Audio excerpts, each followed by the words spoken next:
Mystery on the high seas, when vacation turns into horror.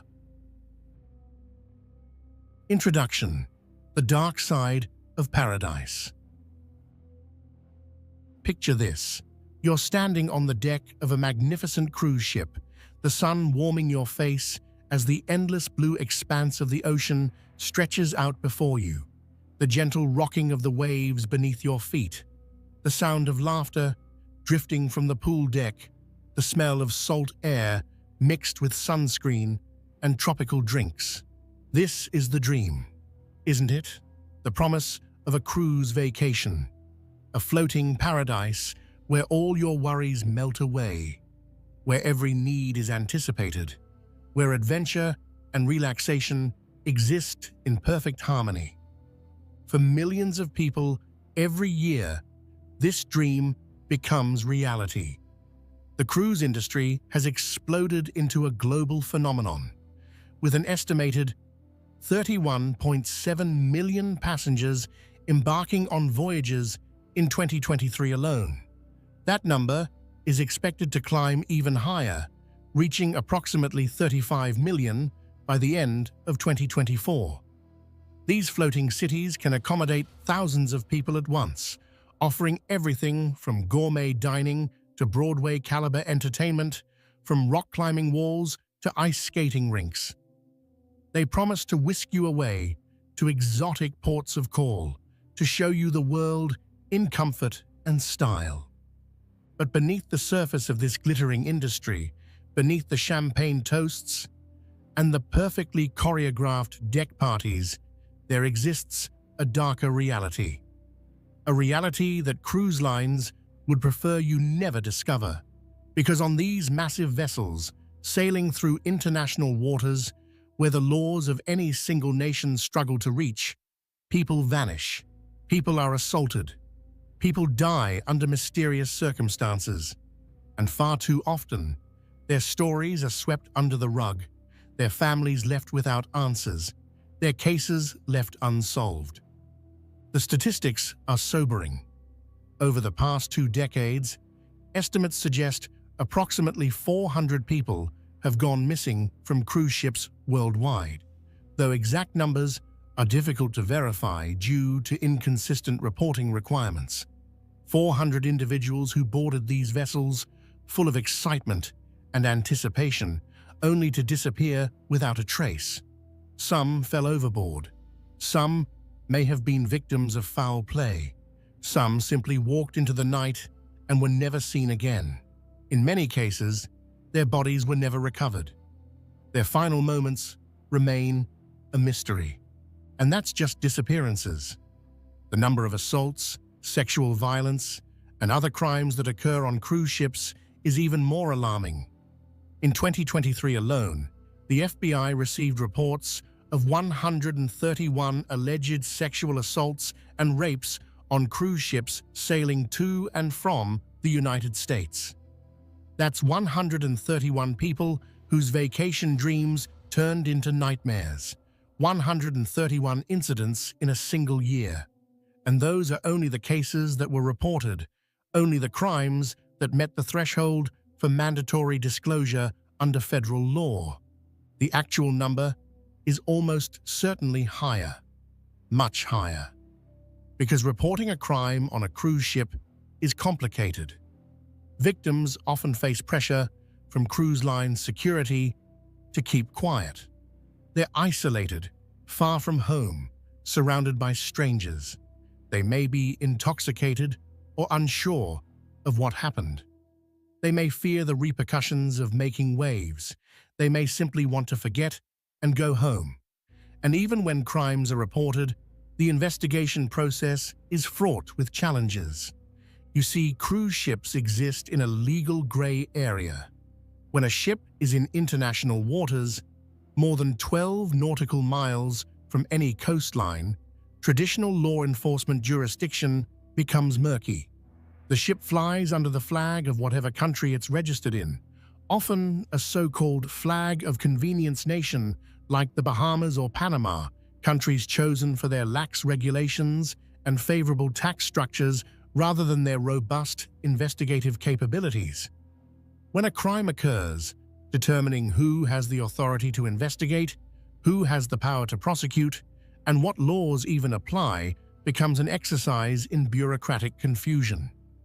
The FBI can investigate crimes involving American citizens or on ships that call on United States ports, but even then, they face significant obstacles. By the time they're notified, the ship may have already docked in multiple foreign ports.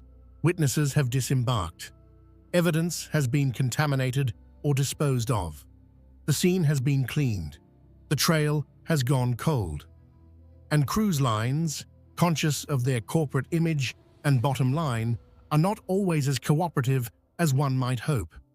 This is the world we're entering today. A world where the promise of paradise can transform into horror in the blink of an eye, where the vastness of the ocean offers not just beauty and tranquility, but also the perfect hiding place for terrible secrets.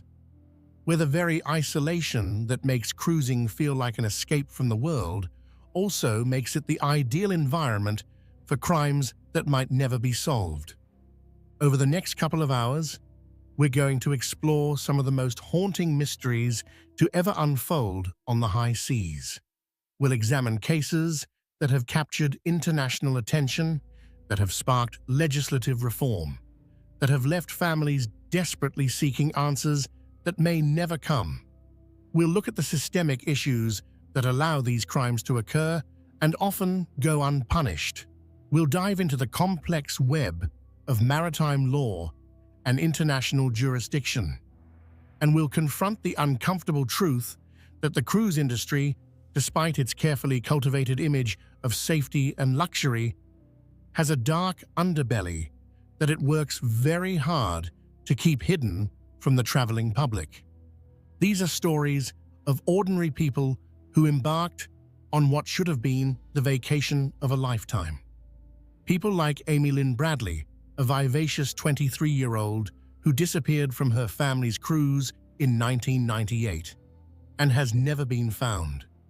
People like George Smith IV, a newlywed who vanished from his honeymoon cruise under suspicious circumstances that his family believes involved foul play. People like Rebecca Corium, a Disney cruise worker whose disappearance sparked allegations of inadequate investigation.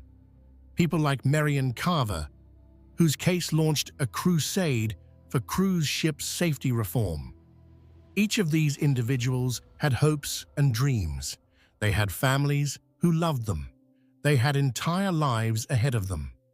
And then they stepped aboard a cruise ship and everything changed. Their stories are tragic. They're frustrating. They're infuriating. But they're also important. Because by bringing these cases to light, by refusing to let them fade into obscurity, we honor the victims and we fight for the changes that might prevent future tragedies. So, settle in, get comfortable, and prepare yourself for a journey into the dark heart of the cruise ship industry. This is Mystery on the High Seas, when vacation turns into horror. The disappearance of Amy Lynn Bradley. Let's begin with a case that has become perhaps the most infamous cruise ship disappearance in history, the case of Amy Lynn Bradley. It was March 1998, and the Bradley family was living their best life. Ron and Iva Bradley, along with their two adult children, Brad and Amy, had boarded the Royal Caribbean cruise ship Rhapsody of the Seas for a week-long Caribbean voyage. It was supposed to be a fun family vacation, a chance to relax and bond and create lasting memories together. The Rhapsody of the Seas was practically brand new at the time, having just been launched a year earlier. It was state-of-the-art, luxurious, promising the kind of experience that cruise lines love to advertise in their glossy brochures. Amy Lynn Bradley was 23 years old, a recent college graduate with her entire future stretching out before her. She was described by everyone who knew her as vivacious, independent, and full of life. She had a distinctive appearance with several tattoos, including a Tasmanian devil on her shoulder, a sun on her lower back, and a gecko lizard on her left ankle. She was attractive, outgoing, the kind of person who made friends easily and lit up a room when she walked in. The cruise had been wonderful. The family had visited Aruba, one of the stops on their Caribbean itinerary, and everyone was having a great time. On the evening of March 23rd, the ship docked in Curaçao, and Amy spent the evening enjoying the nightlife aboard the ship.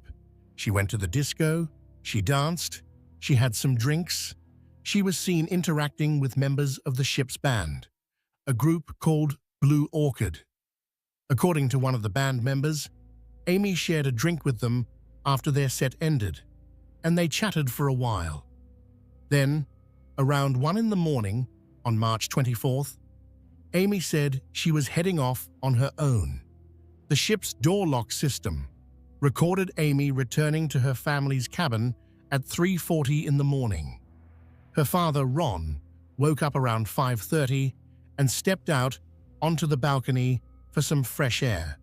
He looked over and saw Amy sleeping on a deck chair on the balcony, apparently having chosen to sleep outside rather than in her bed. He didn't disturb her. It was early. She was clearly tired, and there was no reason to worry. She was safe. She was right there, just a few feet away. He went back inside and went back to sleep himself. But when Ivor Bradley woke up at 6 in the morning and went to check on Amy, she was gone. The deck chair was empty. Amy was nowhere to be found. At first, the family assumed she must have gotten up and gone somewhere on the ship. Maybe she couldn't sleep and went to get breakfast. Maybe she went to the gym. Maybe she just wanted to watch the sunrise from a different vantage point.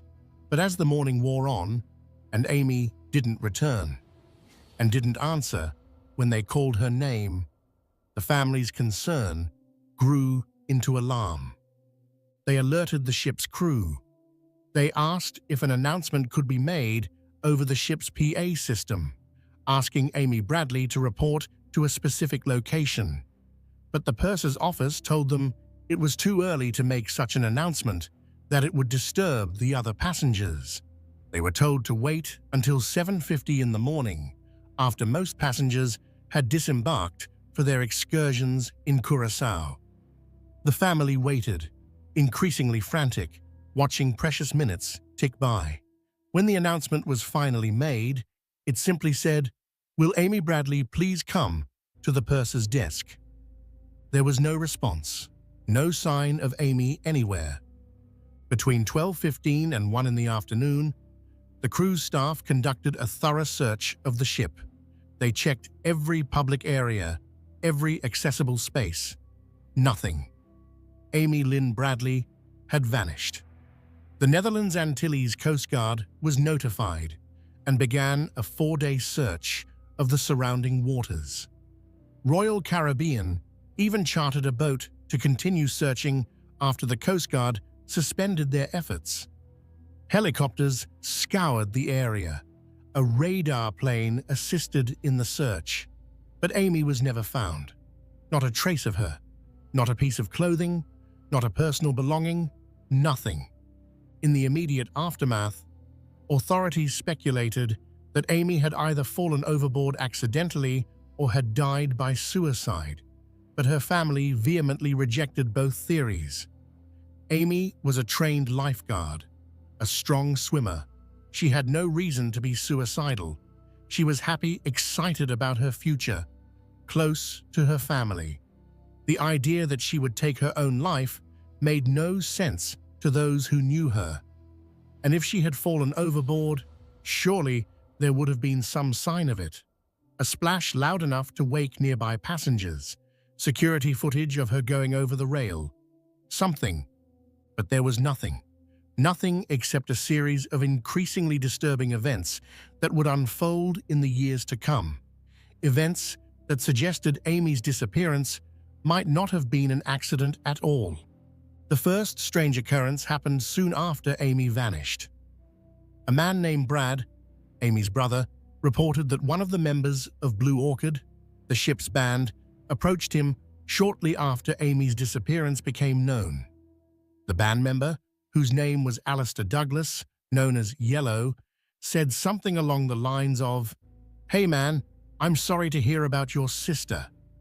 But here's the thing, no announcement about Amy being missing had been made at that point. No one outside the immediate family and ship staff should have known. So how did Douglas know? When Brad pointed this out, Douglas's explanation was vague and unsatisfying. Douglas later denied any wrongdoing, and a polygraph test administered by the FBI was inconclusive. He has never been charged with any crime, and the nature of his relationship with Amy, if any, remains unclear. Then, there was the matter of the ship's photographer. Throughout a cruise, professional photographers take countless pictures of passengers, which are then printed out and displayed in a gallery for passengers to purchase as souvenirs. The Bradley family noticed that while there were photos of other passengers all over the display, there didn't seem to be any photos of Amy from this particular cruise. Every photo that might have captured Amy appeared to be missing. The family believed these photos had been deliberately removed, though by whom and why remains unknown. There was also a cabin attendant, a waiter, who had repeatedly tried to pass notes to Amy during the cruise. The notes reportedly contained invitations for Amy to go drinking with him once they reached shore. Some people have speculated that this waiter might have had something to do with Amy's disappearance, though there's no concrete evidence to support this theory. But the most disturbing development came in the form of reported sightings. In the months and years following Amy's disappearance, multiple people claimed to have seen her in various locations around the Caribbean. About a month after she vanished, the Bradley family traveled to Curaçao to continue searching for Amy. While they were there, they were approached by a cab driver who said he had seen Amy on March 24th, the day she went missing. He claimed she was in the area where the cruise ship had docked, that she appeared to be running through a parking lot looking for a phone. He said he specifically remembered her green eyes and recognized her from the reward posters the family had put up. The cab driver also claimed to have seen Amy in other locations on the island after that initial sighting, always with men who seemed to be controlling her movements. His descriptions were detailed and specific, and he seemed genuinely concerned about what he had witnessed. But despite these reports, no physical evidence of Amy's presence in Curaçao was ever found. Then, in January 1999, more than 9 months after Amy disappeared, a Navy sailor named David Carmichael reported an encounter that would send chills through anyone following the case.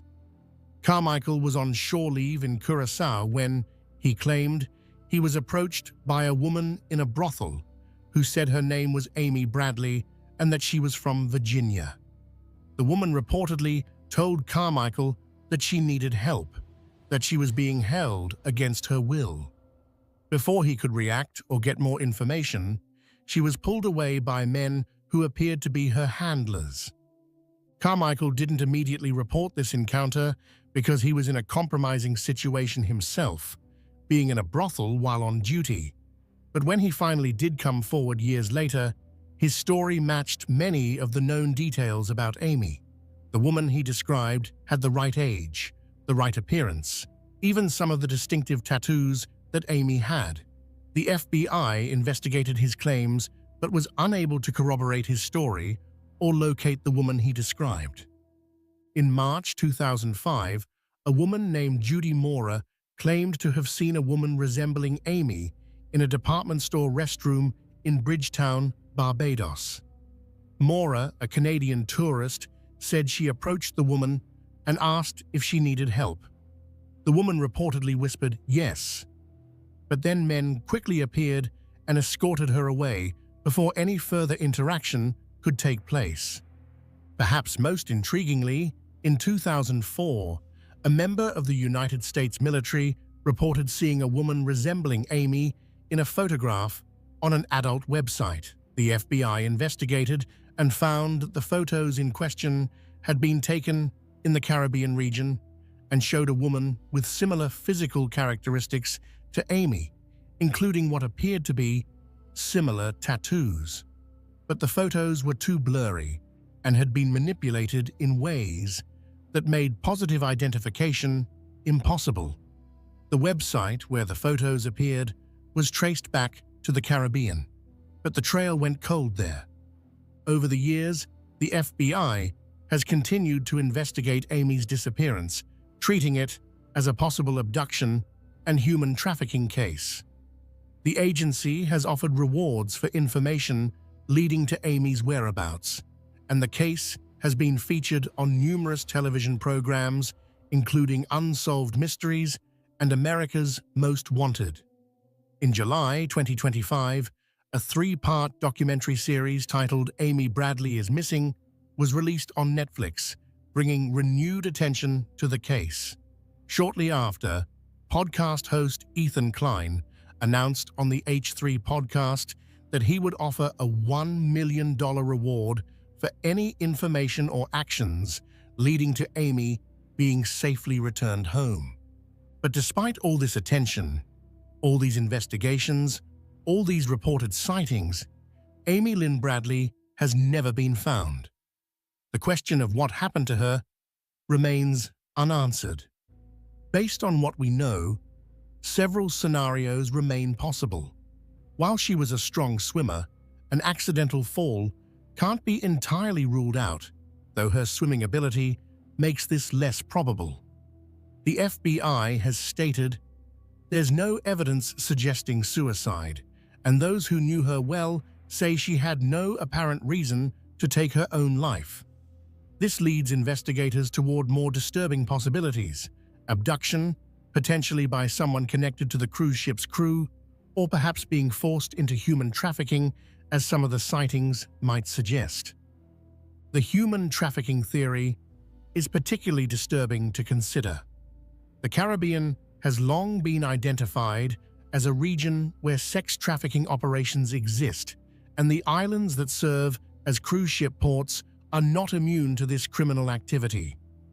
When we examine the pattern of sightings, a woman appearing to be controlled by men, the reported encounter in a brothel, the alleged photos on adult websites, these details have led investigators to consider the possibility that Amy may have been abducted from the ship and forced into trafficking.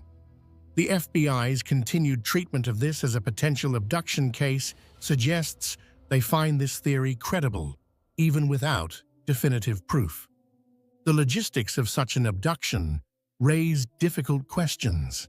If members of the ship's crew were involved, as the Bradley family suspects, we can infer it would have required careful planning. The family's cabin was not isolated. There were other cabins nearby, other passengers who might have heard something unusual. If Amy was taken off the ship in Curaçao, the abductors would have needed to bypass crew members, security protocols, and the general vigilance of other passengers. The apparent success of such an operation, if it occurred, suggests either remarkable luck or inside knowledge of the ship's security gaps. These questions have tormented the Bradley family for more than 2.5 decades. Ron and Iva Bradley have spent hundreds of thousands of dollars on private investigators, on reward money, on keeping Amy's case in the public eye. They've endured countless false leads and dead ends. They've had to live with the horrifying possibility that their daughter might still be alive somewhere, trapped in circumstances too awful to fully contemplate. Brad Bradley has spoken publicly about the trauma of not knowing, of having hope continually dangled in front of him only to be snatched away. The FBI has stated that there is no evidence to suggest Amy fell overboard or died by suicide. They've said that while they can't definitively prove she was abducted, the circumstances of her disappearance and the subsequent sightings suggest that abduction is a viable theory. The case remains open and active. But as the years pass, as Amy would now be approaching 50 years old, if she's still alive, the likelihood of ever finding answers grows dimmer. The Bradley family has never given up hope. They continue to maintain a website with information about Amy's case, continue to share her story, continue to plead for anyone with information to come forward. They want to know what happened to their daughter. They want to be able to lay her to rest, whether literally or figuratively. They want justice for Amy. They want closure. But more than that, they want to ensure that what happened to Amy doesn't happen to anyone else. They've been vocal critics of the cruise industry's handling of disappearances and crimes. They've pointed out the delays in the ship's response to Amy's disappearance. They've questioned why the ship was allowed to continue on its route, disembarking passengers in Curaçao and taking on new passengers, rather than being detained while a proper investigation was conducted. They've highlighted how this allowed potential witnesses and even potential suspects to scatter to the winds, making the investigation exponentially more difficult. Amy's case has become a rallying cry for cruise ship safety reform. It's been cited in congressional hearings. It's been used as an example of everything that can go wrong when a crime occurs in the jurisdictional no man's land of international waters. It's a stark reminder that when you board a cruise ship, you're entering an environment where the normal rules don't always apply, where help may be hours or days away, where the company's priorities may not always align with your safety. And at the heart of this case, beyond all the speculation and theories and unanswered questions, is a young woman who should be here. Amy Lynn Bradley should have celebrated her 50th birthday. She should have built a career, maybe gotten married, maybe had children of her own. She should have lived. But on that March morning in 1998, something happened to her. Something that has haunted her family and captivated the public for more than 25 years. Something that may never be fully understood. Amy's disappearance is a mystery wrapped in tragedy. It's a case that refuses to be forgotten. A story that demands answers, even as those answers remain frustratingly out of reach. And it's just one of many such cases that have unfolded on cruise ships over the years. Amy Lynn Bradley may be the most famous victim, but she is far from the only one. The death of George Smith IV on his honeymoon. If Amy Lynn Bradley's case is a story of mysterious disappearance and possible abduction, then the case of George Allen Smith IV is a story of something darker and more violent. This is a story of a honeymoon that ended in blood, of a death under suspicious circumstances that his family believes was murder, and of a justice system that has so far failed to hold anyone accountable. George Allen Smith IV came from a prominent family in Greenwich, Connecticut. He was 26 years old in the summer of 2005, a young man with a bright future ahead of him. He worked at his family's liquor store in Cos Cob, and by all accounts, he was well-liked, friendly, and excited about the next chapter of his life. Because just days before, on June 25, 2005, George had married Jennifer Hagel in a beautiful cliffside ceremony in Newport, Rhode Island. It was, according to George's older sister Bree, a storybook wedding. The venue overlooked the ocean, the weather was perfect, and the couple was radiantly happy. George and Jennifer had been together for 3 years before getting married. They were in love, excited to start their lives together, thrilled about the honeymoon cruise they had planned. 10 days after their wedding, they would board the Royal Caribbean cruise ship Brilliance of the Seas for a 2-week Mediterranean cruise, visiting Greece, Turkey, and Italy. It was meant to be romantic, adventurous, the trip of a lifetime. The early part of the cruise went well. George and Jennifer made friends with other honeymooners on board, including a couple named Paul and Galina Kvitniski.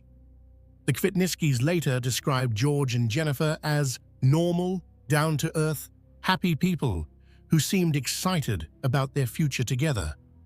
But on the night of July 4th, going into the early morning hours of July 5th, something went terribly wrong. That evening, the ship was sailing through the Aegean Sea between Greece and Turkey. George and Jennifer spent the night drinking and gambling in the ship's casino. They were having a good time, enjoying the festivities. At some point during the night, they met a group of young men, and the group began drinking together. These men would later become the focus of intense scrutiny in the investigation that followed. The night wore on. George continued drinking heavily. According to various accounts from passengers and crew members, by the early morning hours, George was extremely intoxicated. Jennifer was also quite drunk.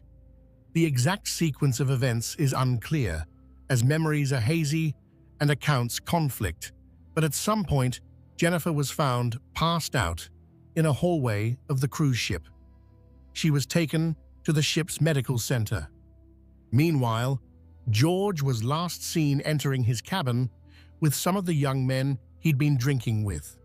And then, around 4:30 in the morning, passengers in nearby cabins heard disturbing sounds.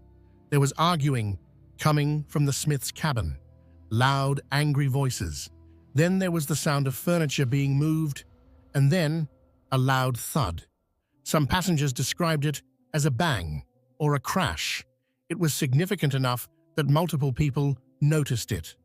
The next morning, passengers on a lower deck made a gruesome discovery. There was a large, unmistakable blood stain on the canopy of a lifeboat directly below the Smiths' balcony. The blood had clearly come from above, from the area where the Smiths' cabin was located. When crew members entered the cabin, they found it in disarray. There were small traces of blood on the bedsheets, and George Smith IV was nowhere to be found. The ship's captain quickly declared the situation an accident. He suggested that George, heavily intoxicated, had fallen from his balcony into the sea. But George's family has never believed this explanation, and for good reason. Because the evidence from that morning tells a very different story. First, there's the blood itself.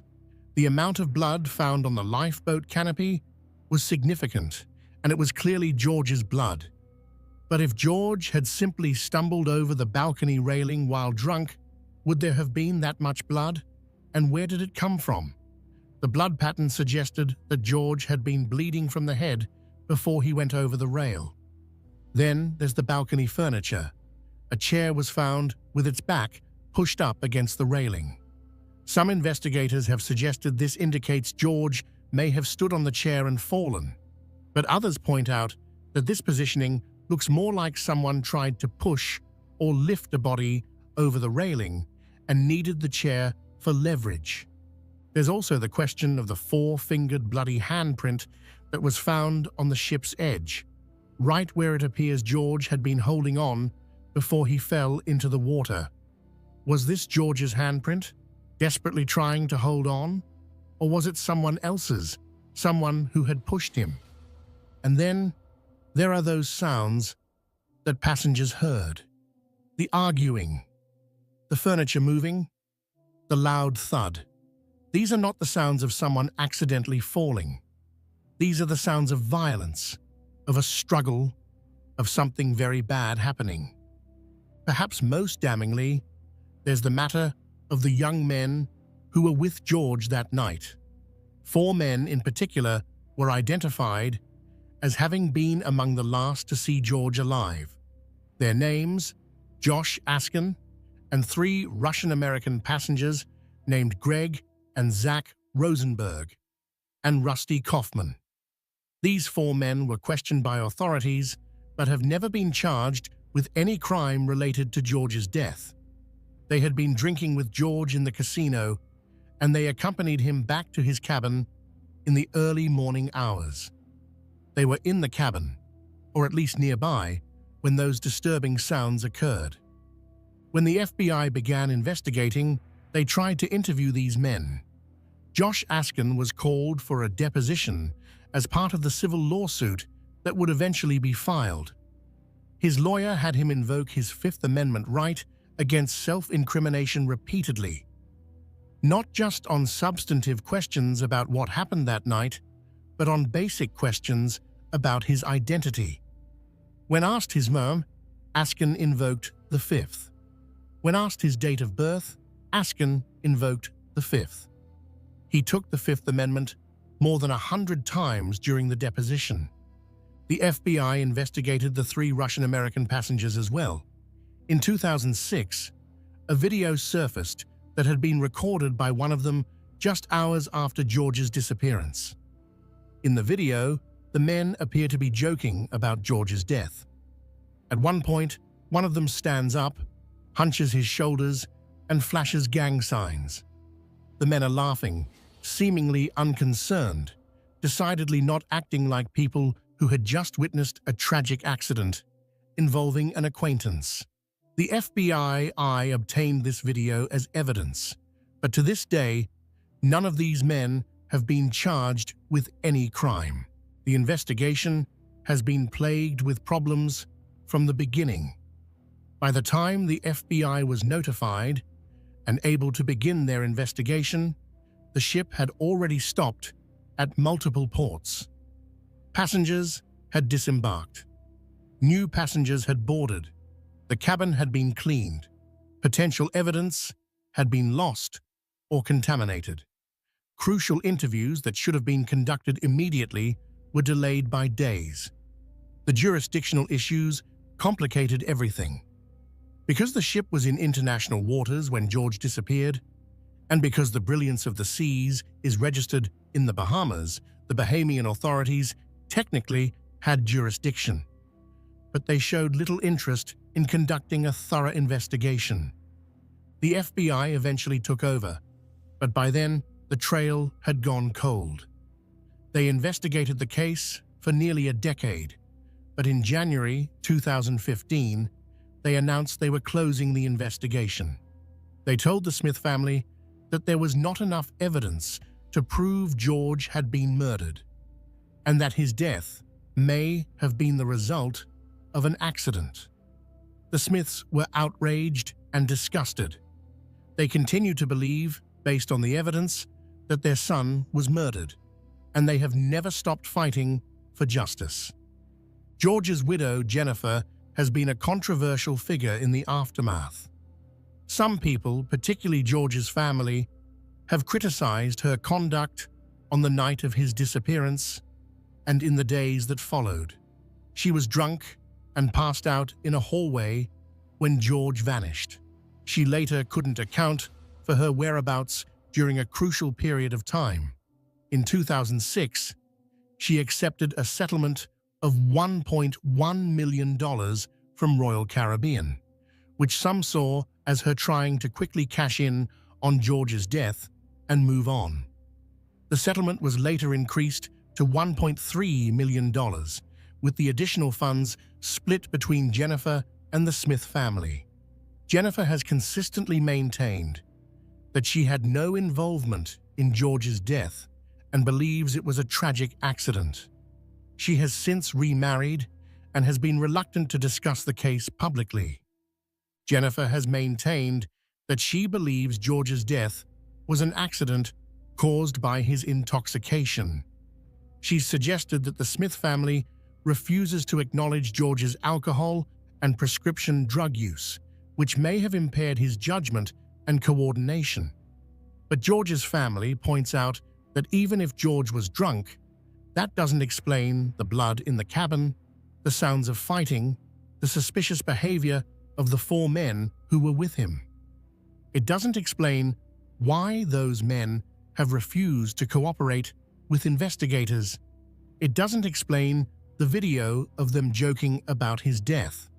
The Smith family has offered a $100,000 reward for information leading directly to an arrest and conviction in George's case. They've appeared on numerous television programs, including 48 Hours and Dateline NBC.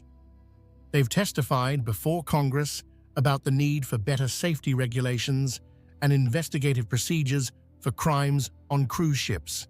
They've sued Royal Caribbean, though that case was eventually settled.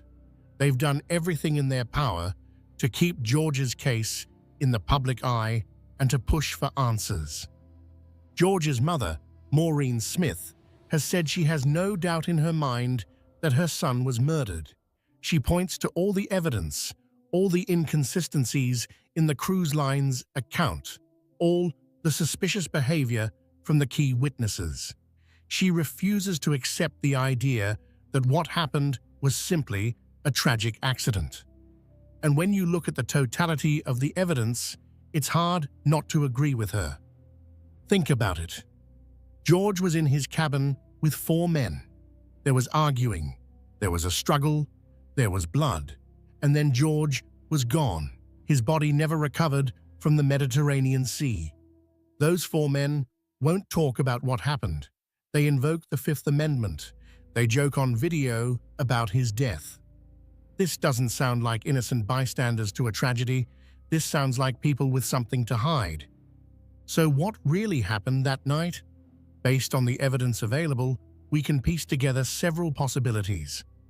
The drinking and gambling could have turned into an argument that escalated beyond anyone's control.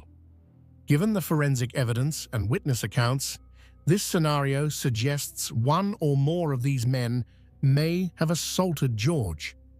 The missing Breitling watch, a wedding gift worth thousands of dollars, raises the possibility of robbery as a motive, though we can't know this with certainty. What we do know is that something violent occurred in that cabin. The question of how George ended up going over the balcony is perhaps the most troubling. The physical evidence provides some clues. The positioning of the balcony chair could imply someone needed elevation to move a body over the railing. The blood on George's bedsheets indicates he was injured inside the cabin, not on the balcony itself.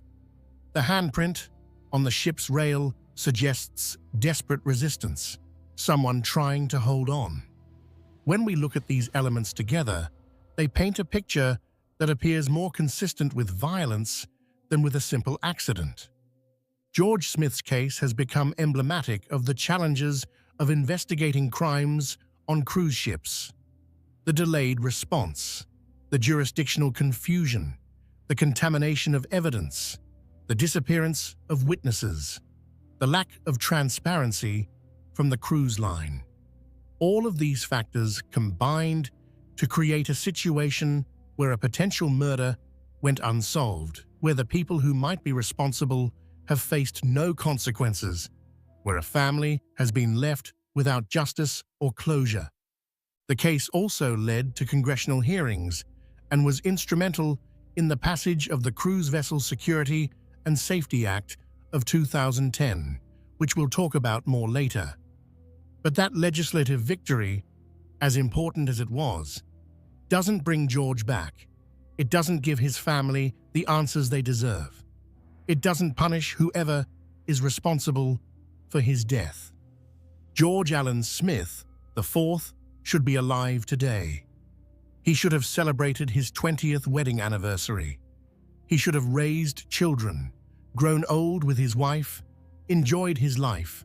Instead, he spent the last moments of his life in his cabin on what was supposed to be his honeymoon cruise, involved in some kind of violent confrontation that ended with him dead in the Mediterranean Sea.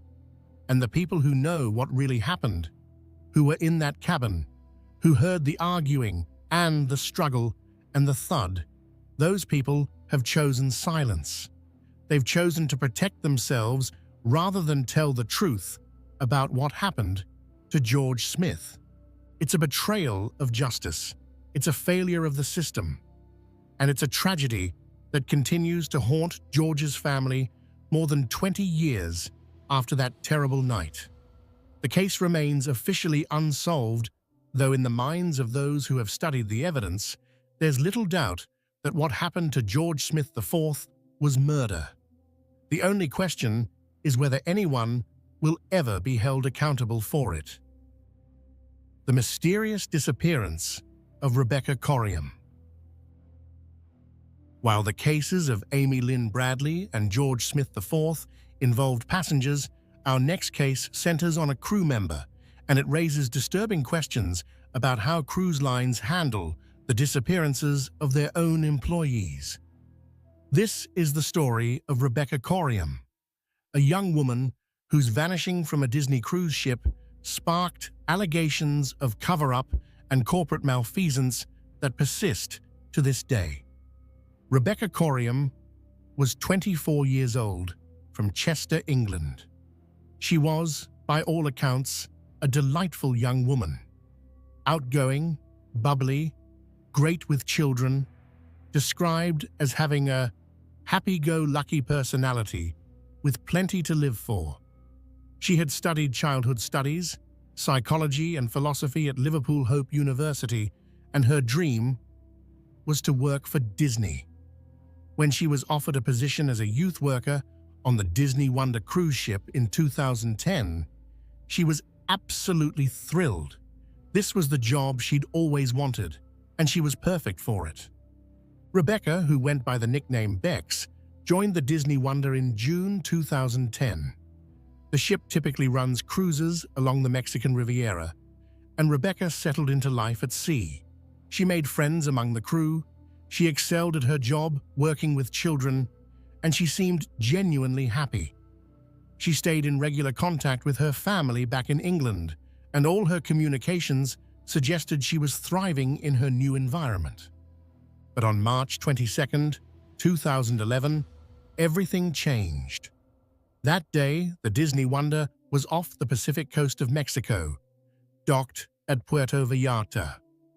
At 5:45 in the morning, Rebecca was captured on the ship's security cameras in the crew lounge. She appeared to be on an internal phone call, and she seemed distressed. The video shows Rebecca talking, and even though there's no audio, it's clear from her body language and facial expressions that she's upset about something. She's agitated, perhaps even crying. Another crew member approaches her during the call and asks if she's okay. Rebecca appears to reply that she's fine, and the crew member walks away. Rebecca finishes her call, gathers herself, and walks out of the frame. That was the last confirmed sighting of Rebecca Corriam. A few hours later, at 9 o'clock in the morning, Rebecca failed to report for her shift. This was completely out of character for her. She was reliable, punctual, professional. When she didn't show up, her colleagues became concerned. They tried to find her. They called her name over the ship's announcement system. They searched her cabin, but Rebecca was nowhere to be found. The Disney Wonder conducted a ship-wide search. They looked everywhere. They checked every public area, every accessible space, every place Rebecca might have gone. They searched for hours, but there was no sign of her. It was as if she had simply vanished into thin air. The United States Coast Guard was notified, as was the Mexican Navy. They conducted searches of the surrounding waters, but Rebecca Corriam was never found. Not her body, not any of her belongings, nothing. 3 days after Rebecca's disappearance, Disney contacted the Royal Bahamas Police Force to conduct an investigation. You see, the Disney Wonder is registered in the Bahamas, which means that Bahamian authorities technically have jurisdiction over crimes that occur on the ship. The RBPF assigned a single detective, Superintendent Paul Roll, to the case. Disney flew him out to Los Angeles via private jet when the ship returned to port. According to the initial reports, Superintendent Rollet, spent several days on board the ship investigating. But when Rebecca's parents, Mike and Anne Coriam, flew from England to Los Angeles to meet the ship when it docked, the detective told them something very different. He said he had actually only spent 1 day investigating before flying back to the Bahamas. He had interviewed only a handful of crew members and none of the passengers. He had conducted what can only be described as a cursory investigation at best. The Coriams were brought on board the ship, but only after all the passengers had disembarked. They were driven to the ship in a car with blacked-out windows, entering through a back entrance. Everything about their treatment suggested that Disney wanted to minimize their visibility, to keep this situation as quiet as possible. On board, they met with the ship's captain and were shown the security footage of Rebecca's last known appearance. They were taken to Deck 5, an area near the crew swimming pool, where the captain explained his theory about what had happened to Rebecca. According to the captain, Rebecca had been swept overboard by a rogue wave while she was near the crew pool. This theory became Disney's official explanation for Rebecca's disappearance. The captain gave them a sandal that he said had been found on Deck 5 and claimed it belonged to Rebecca. And that was essentially it. The Coriams were given this explanation, this single piece of potential evidence, and they were expected to accept it and go home. But the Coriams didn't accept it, because the rogue wave theory didn't make sense. Deck 5, where the crew pool is located, is not a location where someone could easily be swept overboard. The deck is surrounded by walls that reach over 6 feet in height.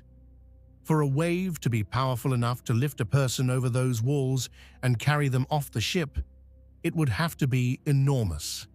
And there were no reports of such rough seas that day. The weather conditions near Puerto Vallarta on March 22nd were normal. Calm waters, no storms, certainly nothing that would generate a rogue wave of the magnitude necessary to explain Rebecca's disappearance. Furthermore, if such a massive wave had hit the ship with enough force to sweep someone overboard, it would have caused visible damage to the vessel itself. There would have been reports from other crew members or passengers about experiencing rough seas. But there was nothing, no damage, no reports, no evidence of the kind of freak weather event that Disney was claiming had occurred. The Coriams began to suspect that there was more to their daughter's disappearance than they were being told. So they hired a private investigator, Roy Ram, a former specialist with Scotland Yard. They also sought help from their local Member of Parliament, Chris Matheson, and from former Deputy Prime Minister Lord Prescott. What these investigators uncovered raised even more questions about Disney's handling of the case. First, there was the security footage. The video that the Coriams had been shown, and that has since been made public, had been cropped.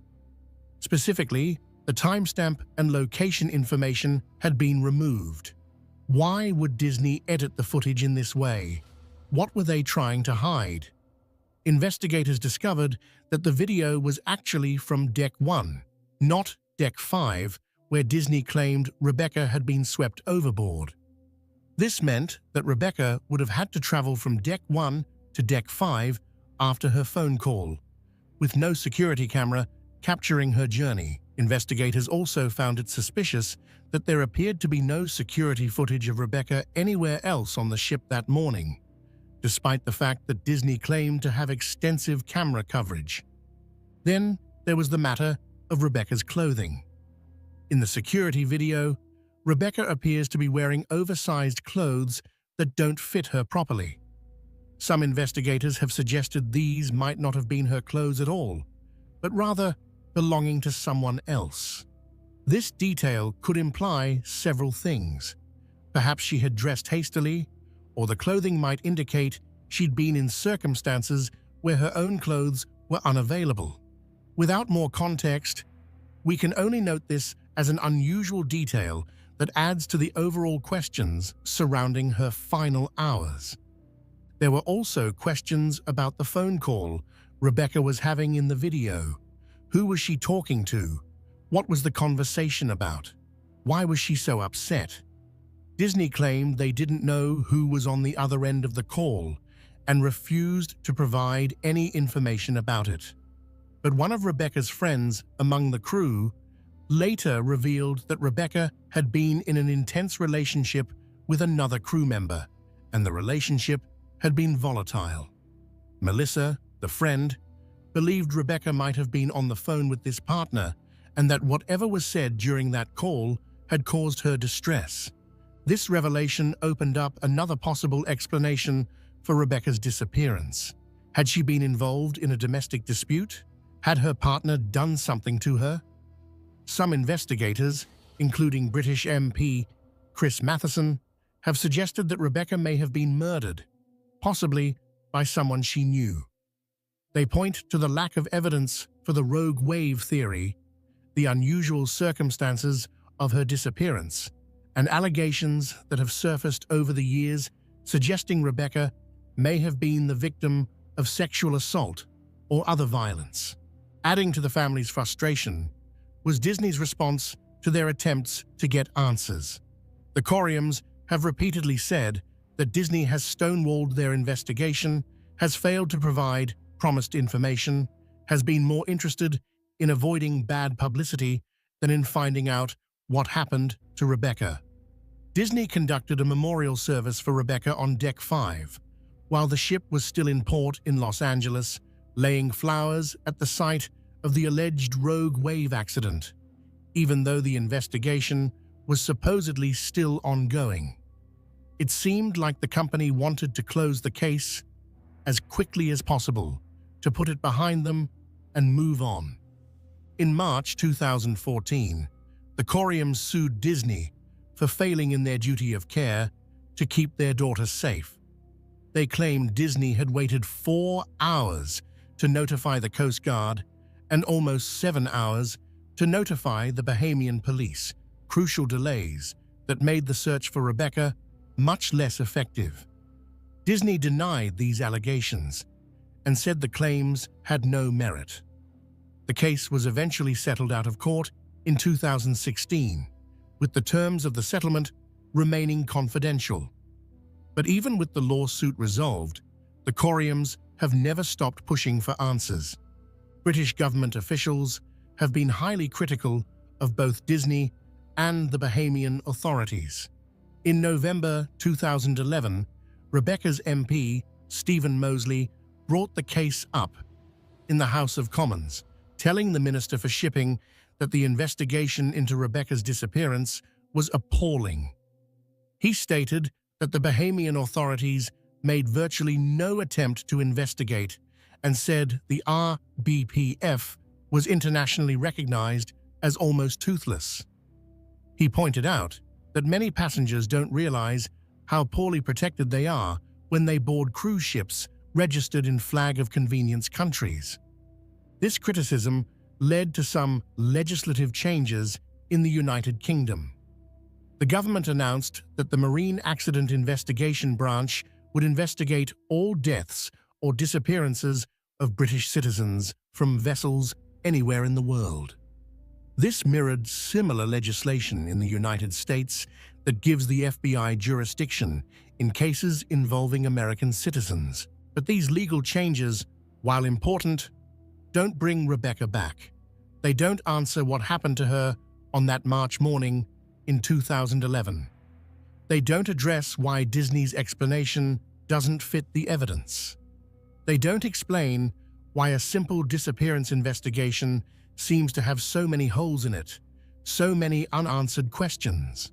Lord Prescott, the former Deputy Prime Minister, has stated publicly that he believes Rebecca was thrown over the side of the Disney Wonder. He thinks she was murdered. Chris Matheson, who has continued to investigate the case, has said that there's a real possibility Rebecca was murdered and that there is sufficient evidence to indicate a crime took place.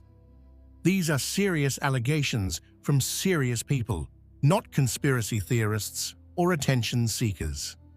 So what really happened to Rebecca Corriam? The official explanation suggests she was swept overboard by a freak wave. Yet this theory raises several questions given the lack of supporting evidence. Looking at the circumstances, we can consider several possibilities. If the distressed phone call and concerns raised by her colleagues are indicators something may have been troubling her in the hours before she vanished. The injury to her nose and the distressed state captured on CCTV could suggest she had been in some kind of confrontation, though we can't know the specifics with certainty. Based on the forensic evidence and witness accounts, some investigators believe the possibility of foul play cannot be ruled out. Others wonder if overwhelming personal circumstances might have led to a tragic decision. The frustrating reality is that without a proper investigation from the start, these questions may never have definitive answers. The truth is, we may never know. The investigation was bungled from the beginning. Evidence was lost. The scene was not properly preserved. Crucial interviews were not conducted. And Disney, whether through incompetence or deliberate obfuscation, has failed to provide the kind of transparency and cooperation that might have led to answers. What we do know is that Rebecca Corriam was 24 years old when she vanished. She had her whole life ahead of her. She had a job she loved, a family that adored her, friends who cared about her, and in the space of a few hours, she went from being a happy, productive member of society to being gone without a trace. Her family has been left with nothing but questions and suspicions, grieving for a daughter they may never be able to properly lay to rest.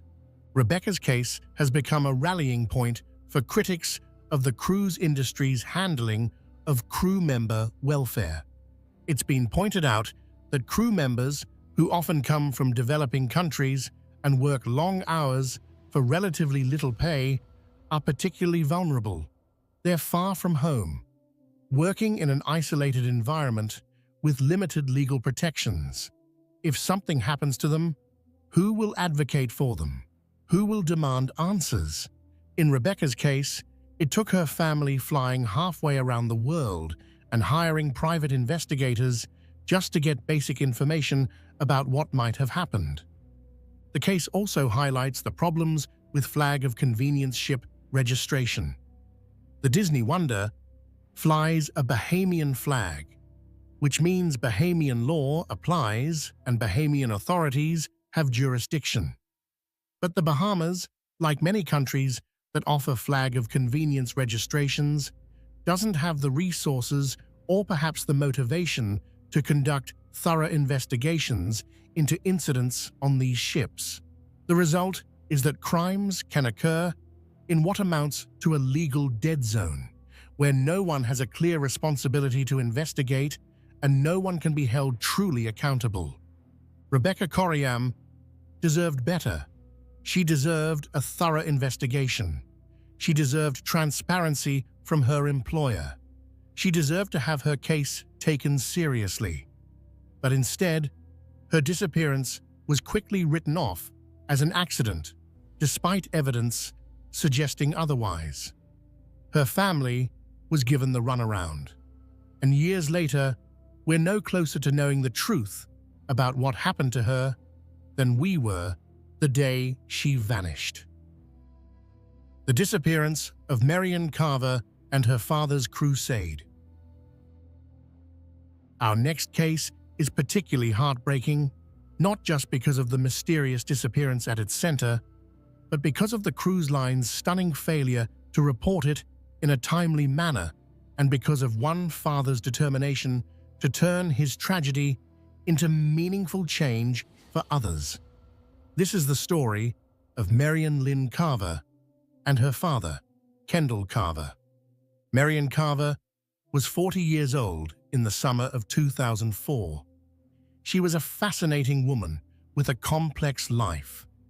She had worked as an investment banker, a high-powered career that had afforded her financial security. But she was also a poet, a creative soul with a contemplative nature. She was described as vivacious and independent, someone who marched to the beat of her own drum. She had one child, and she lived off a trust fund and her investments, having left the banking world behind. Marion was also going through a difficult period in her life. She had gone through a divorce several years earlier, and while she seemed to have recovered well, those who knew her were aware that she sometimes struggled with her mental health. There had been an incident years before when she had threatened to harm herself, though in recent years she seemed stable and was managing well. In August 2004, Marion decided she needed a break. She needed to clear her head, to get away from everything for a little while. So, without telling anyone in her family, she booked herself on a cruise. This wasn't entirely out of character for her. Marion had been known to take spontaneous trips before when she needed time alone to think. So when she boarded the Celebrity Mercury in Seattle, Washington on August 27, 2004, bound for a 7-day Alaskan cruise, her family had no idea she had even left home. The cruise was supposed to make stops in Juneau, Skagway, and Ketchikan in Alaska, as well as in Prince Rupert, British Columbia. It would end on September 3rd when the ship docked in Vancouver, British Columbia. Marion was supposed to fly home from there, but she never boarded that flight, and she was never seen again. Marion's cabin steward, a man named Domingo Montero, would later testify about his interactions with her during the cruise. He said she was personable and relaxed, looking forward to the trip. On her first night aboard, August 27th, she told him she planned to go upstairs later but didn't want to visit the dining room. Montero didn't think much of it. Many passengers prefer casual dining or room service to the formal dining room. The next night, August 28th, when Marion again said she didn't want to go to the dining room, Montero suggested ordering room service. He brought her 2 sandwiches at her request. And that was the last time anyone from the ship's crew or any passenger reported seeing Marion Carver. From August 28th onward, she was simply gone. Her cabin was empty. Her belongings were still there, but Marion herself had vanished. Here's where the story takes a turn into the truly outrageous. Domingo Montero, Marion's steward, noticed that she was missing. He went to his supervisor and reported that his passenger hadn't been seen and wasn't using her cabin. And his supervisor told him to do nothing. Just do your job and forget about it. So Montero, a low-level employee who probably feared losing his job if he made waves, did as he was told. He didn't report Marion missing. He just went about his duties. Day after day passed. Marion's cabin remained empty. Her belongings sat untouched. And Montero kept going to his supervisor saying, "This woman is still missing. Shouldn't we do something?" And his supervisor kept telling him, "No, don't make a fuss. Just do your job." The cruise ended on September 3rd. Passengers disembarked in Vancouver, and cruise line officials, faced with a cabin full of belongings from a passenger who hadn't been seen in days, didn't notify authorities. They didn't call the police. They didn't report Marion missing to anyone. Instead, they boxed up her belongings. And then they donated most of them to charity. Let that sink in for a moment. A passenger goes missing from a cruise ship. Her disappearance is reported multiple times by her cabin steward. And the cruise line's response is to pack up her stuff, give it away, and move on as if nothing happened. They didn't investigate. They didn't notify her family. They didn't tell anyone. It wasn't until September the 7th, more than a week after the cruise ended, that Marion's family realized something was wrong and reported her missing. They hadn't even known she'd gone on a cruise. When a detective began investigating her disappearance, he accessed her credit card records and discovered she had made a purchase in Seattle, the embarkation point for the Celebrity Mercury. The detective called the cruise line to ask if Marion had been on the ship. It took Celebrity Cruises, which is owned by Royal Caribbean, 3 days to confirm that yes, Marion Carver had indeed been on that cruise. By this point, it had been 26 days since she was last seen. 26 days. In those 26 days, the ship had completed multiple cruises. Evidence had been cleaned away. Witnesses had scattered. Any chance of conducting a meaningful investigation into what happened to Marion had been destroyed. When Marion's father, Kendall Carver, learned that the cruise line had known his daughter was missing but hadn't reported it, he was devastated and furious. He called Royal Caribbean, demanding answers. The risk management manager he spoke with told him that it was normal for passengers to leave their belongings behind. It was normal for them to suddenly change rooms without notice. In other words, the cruise line was claiming there was no reason to think anything was amiss. Kendall Carver didn't buy it. A passenger doesn't just abandon all their belongings and disappear. A steward doesn't repeatedly tell his supervisor someone is missing unless something is actually wrong. And a responsible cruise line doesn't just box up a missing person's belongings and donate them to Goodwill.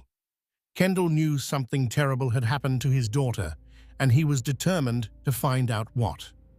He hired a private investigator named Tim Schmolder to get answers. Schmolder tried his best, but he was stonewalled at every turn. Royal Caribbean provided some basic information, but set up numerous roadblocks. Schmolder's requests to interview passengers or crew members were denied. He wasn't allowed access to the ship's video surveillance system. He was given only limited time on board the ship. After just a few hours, he was told to leave. His investigation report ended up, in his own words, kind of empty of content but full of questions. Questions about why he wasn't allowed access, why the cabin attendant wasn't available for interview, why he couldn't speak to the security manager about the camera systems. Kendall Carver wasn't satisfied with that, so he took legal action. He filed a lawsuit against Royal Caribbean, and as part of that lawsuit, he was able to obtain subpoenas for information. The subpoenas produced a passenger manifest with 2,000 names, but no contact information, making it useless for conducting interviews. They also produced a poor-quality photograph of Marion boarding the ship, but little else.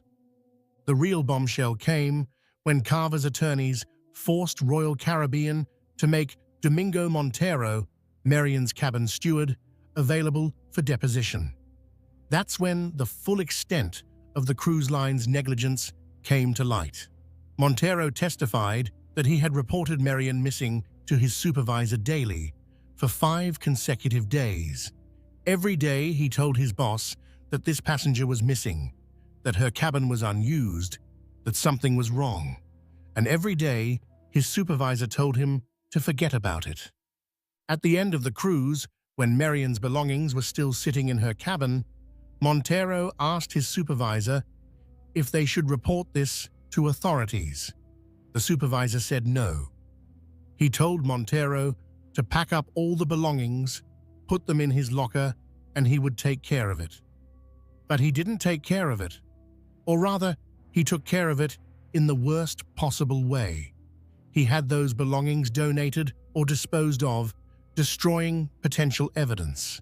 And then, once the Carvers started asking questions and making noise, Royal Caribbean held an internal hearing and fired that supervisor. He was quietly ushered off the ship before the FBI could interview him. He has never been named publicly and has never been located, though many believe he simply found work on another cruise ship. During the litigation process, Kendall Carver also learned that a manila envelope containing money that Marion had left in her room had disappeared along with other personal belongings. He discovered that Royal Caribbean had lied about their video retention policy. They had told him that surveillance footage was only kept for 2 or 3 weeks, and that therefore there was no video of Marion. But documents produced during discovery showed that the cruise line had actually reviewed videos concerning Marion on the 26th day after her disappearance, and that videos were kept on a 30-day cycle. This meant there should have been footage of Marion, but Royal Caribbean claimed it didn't exist. In 2005, Royal Caribbean issued a press release stating that Marion appears to have committed suicide on our ship. This infuriated the Carver family. How could the cruise line make such a definitive statement about what happened when they had conducted no real investigation? Kendall Carver has acknowledged that suicide is a possibility. Marion had struggled with mental health issues in the past, but without a proper investigation, without a body, without any real evidence, claiming she died by suicide felt like the cruise line was just trying to close the case and avoid liability. The truth is, we don't know what happened to Marion Carver. Based on the limited evidence available, several scenarios remain possible. She could have fallen overboard accidentally, perhaps while on deck late at night. Given her past mental health struggles, as her father has acknowledged, the possibility of suicide cannot be entirely dismissed, though there's no conclusive evidence to support this. The lack of any witnesses or physical evidence also means we can't rule out the possibility of foul play, or perhaps a medical emergency in an area of the ship where she wasn't immediately discovered. Without the proper investigation that should have been conducted in those critical first hours and days, these questions will likely remain unanswered. But what Kendall Carver did know was that his daughter's case represented a massive failure by the cruise industry, and he was determined that what happened to Marion would not happen to others. So in 2006, Kendall Carver did something extraordinary. He founded the International Cruise Victims Association, a non-profit organization dedicated to advocating for victims of crimes on cruise ships and their families. The ICFIE, as it's known, brought together families who had lost loved ones on cruises under suspicious or unexplained circumstances. Together, they became a powerful lobbying force. They testified before Congress. They worked with lawmakers to draft legislation. They raised public awareness about the dark side of the cruise industry. And they pushed for reforms that would make cruising safer and would ensure that when crimes did occur, they would be properly investigated and reported. Kendall Carver personally testified before Congress multiple times. He shared Marion's story.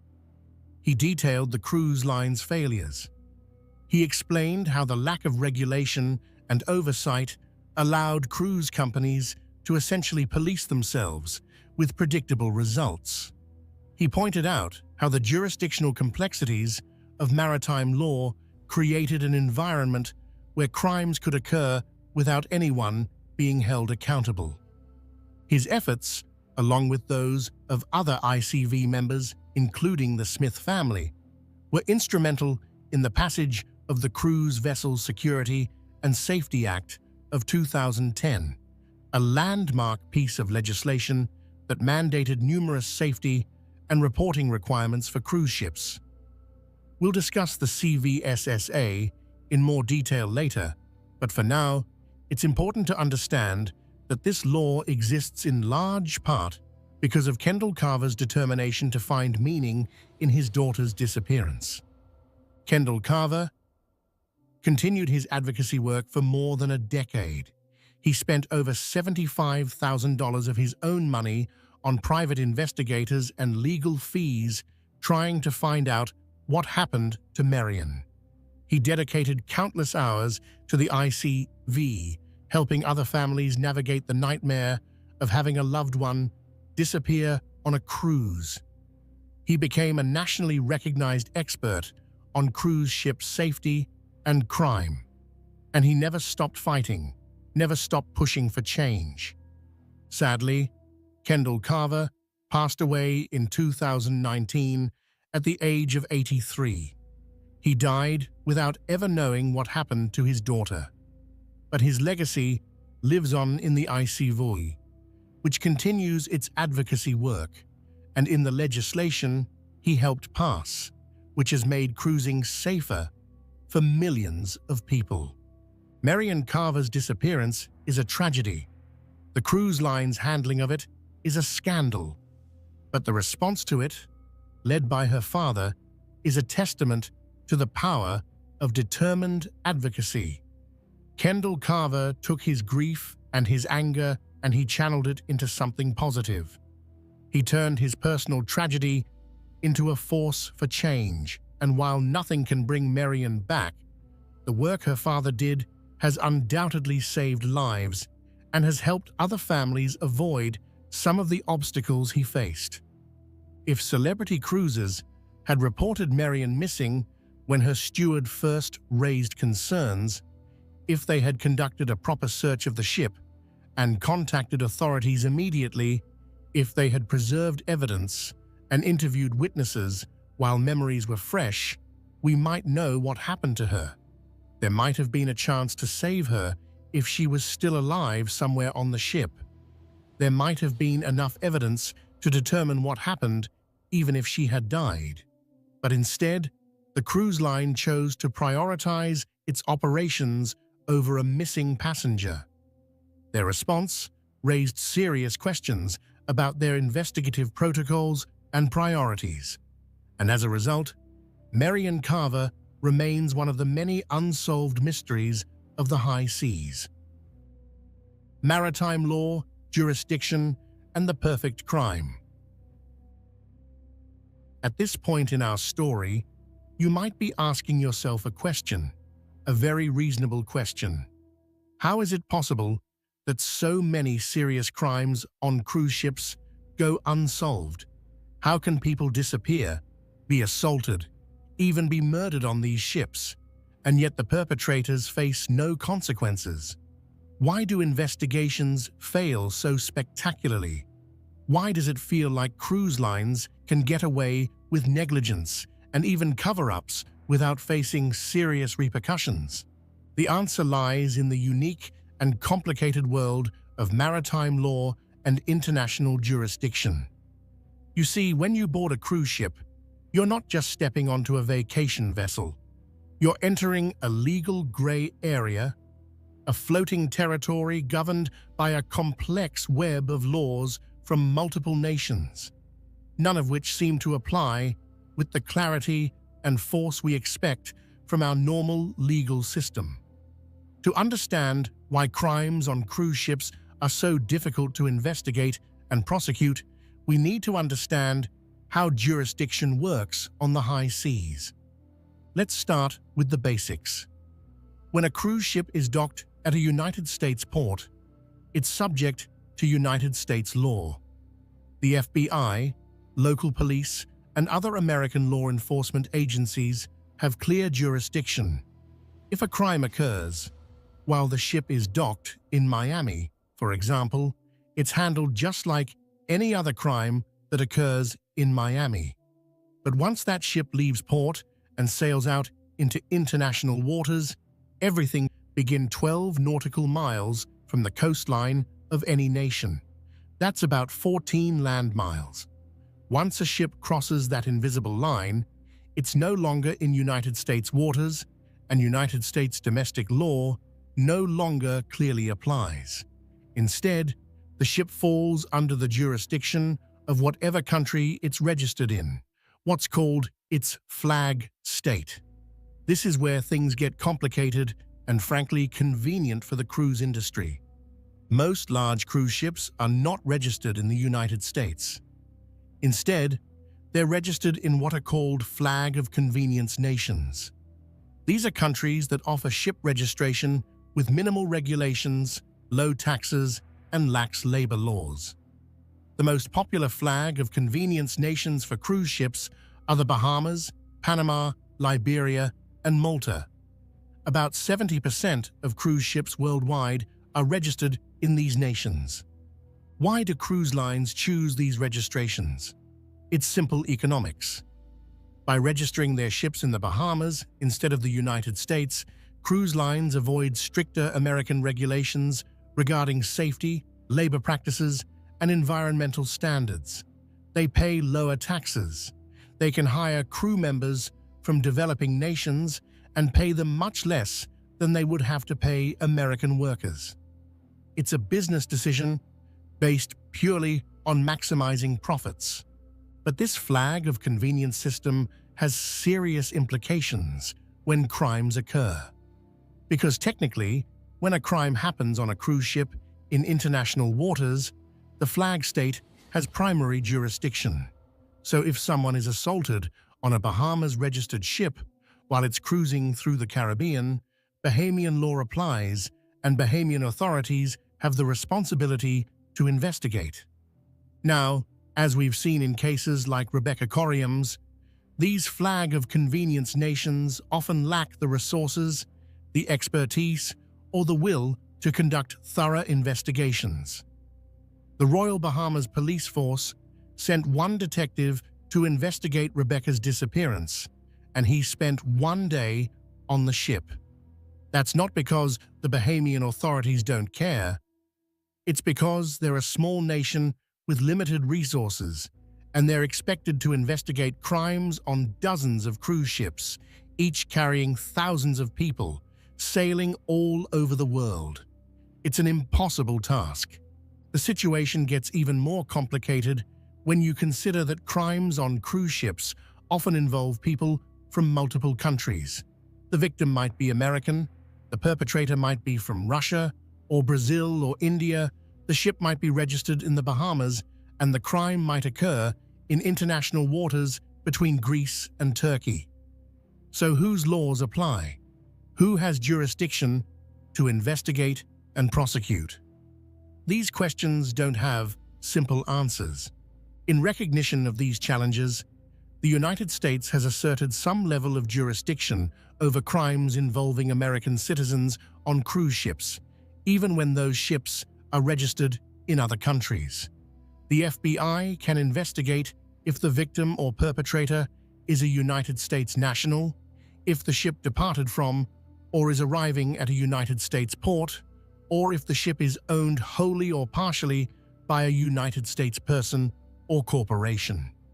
This is why we see FBI involvement in many cruise ship cases. But even with the FBI's involvement, investigations face enormous challenges. By the time the FBI is notified of a crime, the ship is often still at sea or has already docked at a foreign port. The ship is a mobile crime scene, constantly on the move. Passengers and crew disembark. New passengers and crew come aboard. The scene gets contaminated. Evidence is cleaned away. Witnesses scatter to the four winds, returning to their homes in dozens of different countries. And cruise lines, while they're required to report certain crimes, are not always as cooperative as they should be. Their first concern is often protecting their brand and their bottom line. A major criminal investigation is bad publicity. It disrupts their operations. It might lead to negative media coverage that scares off future passengers. So there's an incentive, whether explicit or implicit, to downplay incidents, to quickly clean up and move on, to present any crime as an isolated incident that has been resolved. This is not to say that all cruise lines deliberately obstruct justice. Many do cooperate with law enforcement, but the structure of the industry and the legal framework governing it create a situation where even well-meaning cruise lines can fail to adequately preserve evidence or facilitate investigations, and cruise lines that are less scrupulous can take advantage of the legal ambiguities to avoid accountability. Consider what happens when a disappearance occurs. Let's say a passenger goes missing in the middle of the night. By the time they're reported missing and a search begins, hours have passed. The ship has traveled dozens of miles. If the person went overboard, their body could be anywhere in a vast search area. The longer the delay, the less likely a successful search becomes. And if the person disappeared due to foul play, the delay gives the perpetrator time to clean up, to dispose of evidence, to get their story straight. Now factor in the jurisdictional issues. Who leads the investigation? The ship's security, which is employed by the cruise line? The FBI, if they can establish jurisdiction? The police from the flag state? The authorities from whatever port the ship next docks at? In practice, there's often confusion and lack of coordination. Different agencies with different priorities and different levels of expertise try to work together, often unsuccessfully. And then there's the question of where a prosecution would take place, assuming investigators even identify a perpetrator. If an American is murdered by a Russian on a Bahamas-registered ship in international waters, which country prosecutes? The United States could assert jurisdiction based on the victim's nationality. Russia could claim jurisdiction based on the perpetrator's nationality. The Bahamas has jurisdiction as the flag state. In practice, these jurisdictional conflicts often result in no prosecution at all. No country wants to take on the expense and complexity of prosecuting a case that occurred outside their territory and involves foreign nationals. This jurisdictional chaos creates what some have called a perfect crime scenario. A perpetrator who commits a crime on a cruise ship in international waters, especially if they're crew member from a developing nation, faces very little risk of being caught or punished. The investigation will be delayed and hampered by jurisdictional issues. Evidence will be lost. Witnesses will disappear. And even if they're identified as a suspect, it's unclear which country would have the authority or the will to prosecute them. For victims, this system is a nightmare. If you're assaulted on a cruise ship, you can't just call 911 and have local police respond. You have to report it to the ship's security, which is employed by the cruise line and may not have your best interests at heart. The security personnel are not trained law enforcement officers. They're private security guards with limited training and limited authority. Their priority is managing the situation in a way that minimizes disruption to the ship's operations and protects the cruise line's interests. If the ship is in international waters, the security team will document the incident and report it to their shoreside management, who will then determine whether it needs to be reported to law enforcement. But which law enforcement? The FBI? The flag state? The police in whatever port they're heading to? The answer depends on the nature of the crime, the nationalities of those involved, and the location of the ship. And even once law enforcement is notified, they may not be able to respond immediately. They might not be able to board the ship until it returns to port, which could be days away. Meanwhile, the victim is stuck on the ship, possibly in close proximity to their attacker. If the perpetrator is another passenger, the cruise line might separate them. But there's no brig on most cruise ships. No way to truly detain someone. If the perpetrator is a crew member, the cruise line might confine them to quarters, but enforcement is difficult. And in some cases, shockingly, victims have reported that cruise line security personnel discourage them from reporting crimes, suggesting they would face retaliation or that nothing could be done anyway. This is the dark reality of maritime law and cruise ship jurisdiction. It's a system that benefits cruise lines by allowing them to operate with minimal regulation while shifting the burden of law enforcement onto countries that may lack the resources or incentive to effectively police these floating cities. It's a system that makes it very difficult for victims to get justice and very easy for perpetrators to escape consequences.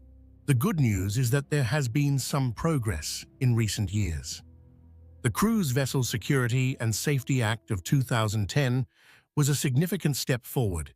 It mandated specific security measures, improved reporting requirements, and provided some framework for coordination between cruise lines and law enforcement.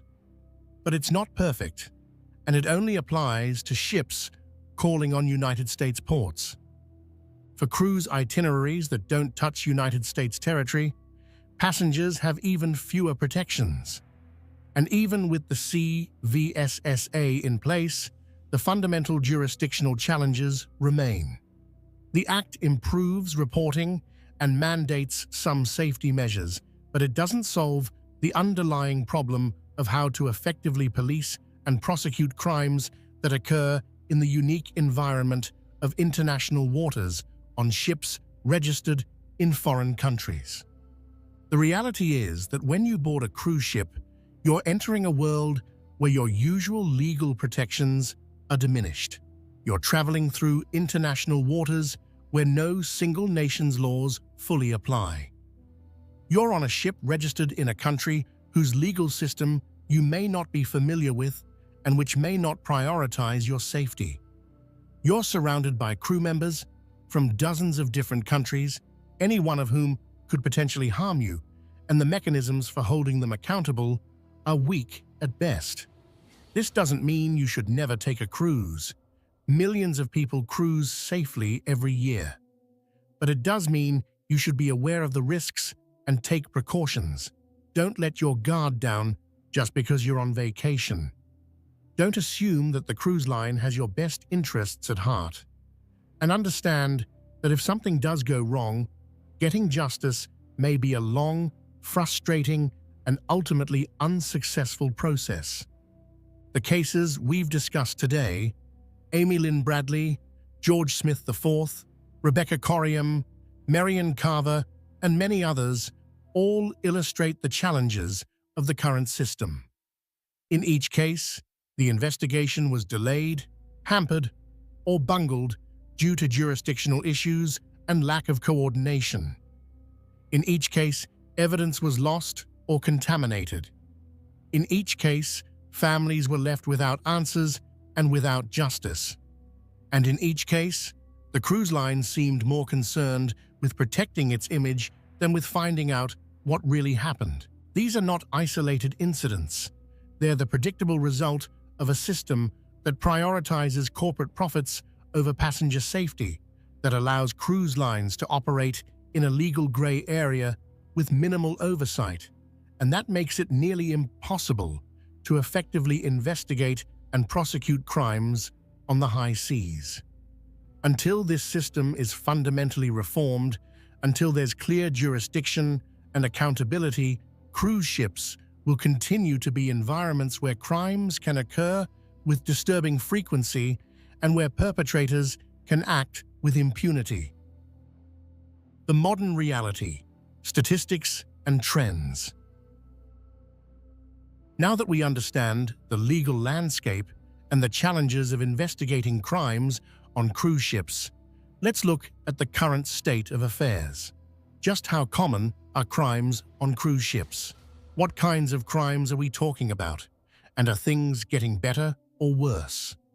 The numbers are sobering.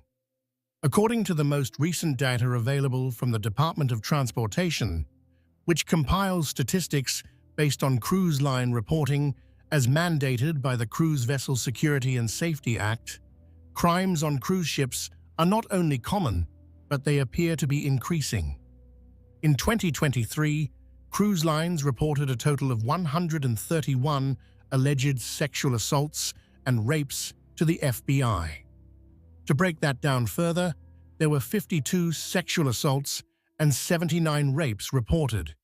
This represented a significant increase from the previous year. In 2022, there were 89 reported sex crimes total, with no distinction made between sexual assault and rape. The 2023 numbers show a nearly 50% increase in reported sexual violence. Let's put that in context. 131 reported sexual assaults and rapes in a single year. That's more than one every 3 days. And remember, these are only the reported incidents, only the crimes that met the specific reporting thresholds under the CVSSA, and only the ones that victims felt comfortable reporting. The actual number of sexual assaults on cruise ships is almost certainly much higher. Research by organizations like the Rape, Abuse, and Incest National Network, known as RAINN, has consistently shown that 2 out of every 3 sexual assaults are never reported to authorities. Victims may be ashamed, afraid, unsure of what happened, or simply want to forget and move on. This underreporting is even more pronounced in the cruise ship environment, where victims are isolated, far from home, surrounded by strangers, and may face pressure from cruise line personnel to keep quiet. If we apply this 2/3 underreporting rate to the cruise ship numbers, it suggests that the actual number of sexual assaults and rapes on cruise ships in 2023 could have been closer to 400. 400 sexual assaults and rapes in a single year on cruise ships. That's a deeply disturbing number. Sexual violence is by far the most common crime reported on cruise ships. According to FBI agents who specialize in cruise ship cases, sexual assaults top the list of incidents they investigate, followed by physical assaults. In 2023, in addition to the 131 sex crimes, there were 22 reports of physical assault with serious bodily injury. There were also 7 reported thefts of money or property worth more than $10,000, 2 missing United States nationals, and 1 suspicious death. Let's talk about those missing persons numbers for a moment. 2 reported missing American nationals in 2023 might sound like a small number. But remember, this is only for that 1 year, and it only counts American citizens. When you look at the broader data, over the past 2 decades, approximately 400 people have gone missing from cruise ships worldwide. 400 people who boarded cruise ships and never came home. Some of these were likely accidents, people who fell overboard due to intoxication or recklessness. Some were probably suicides, but many remain complete mysteries, with no explanation for how or why they vanished. And these numbers, remember, only capture crimes that are officially reported under the CVSSA. There are countless other crimes that don't meet the reporting thresholds. Minor thefts, simple assaults that don't cause serious injury, drug offenses, domestic violence between passengers. All of these occur on cruise ships with some regularity, but they're not captured in the official statistics that the public sees. One particularly concerning trend is that certain cruise lines have significantly higher crime rates than others. Carnival Cruise Line, one of the largest cruise operators in the world, consistently reports more crimes than its competitors. In 2023, Carnival reported 45 sexual assaults and rapes, compared to significantly lower numbers for other major cruise lines like Royal Caribbean and Norwegian. Carnival also led in physical assaults, with 14 incidents of assault causing serious bodily injury reported in 2023. Carnival has attempted to explain these numbers by pointing out that they have more ships and carry more passengers than many competitors. But maritime lawyers who have analyzed the data dispute this explanation. When you calculate crimes on a per capita basis, accounting for the number of passengers and crew on ships at any given time, Carnival's ships still have a higher rate of violence than their competitors. Some analysts have calculated that Carnival's per capita rate of sexual assault is higher than the rate in many United States states.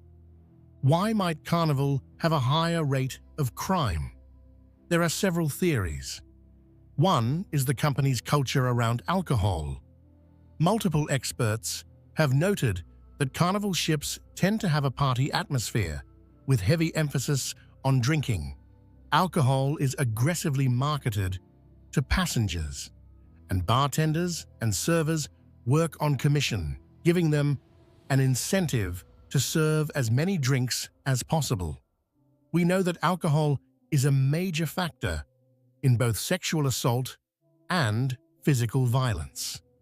The more people drink, especially in an environment where social norms are relaxed and people feel like they can let loose, the more likely violent incidents become. Another factor may be Carnival's customer base.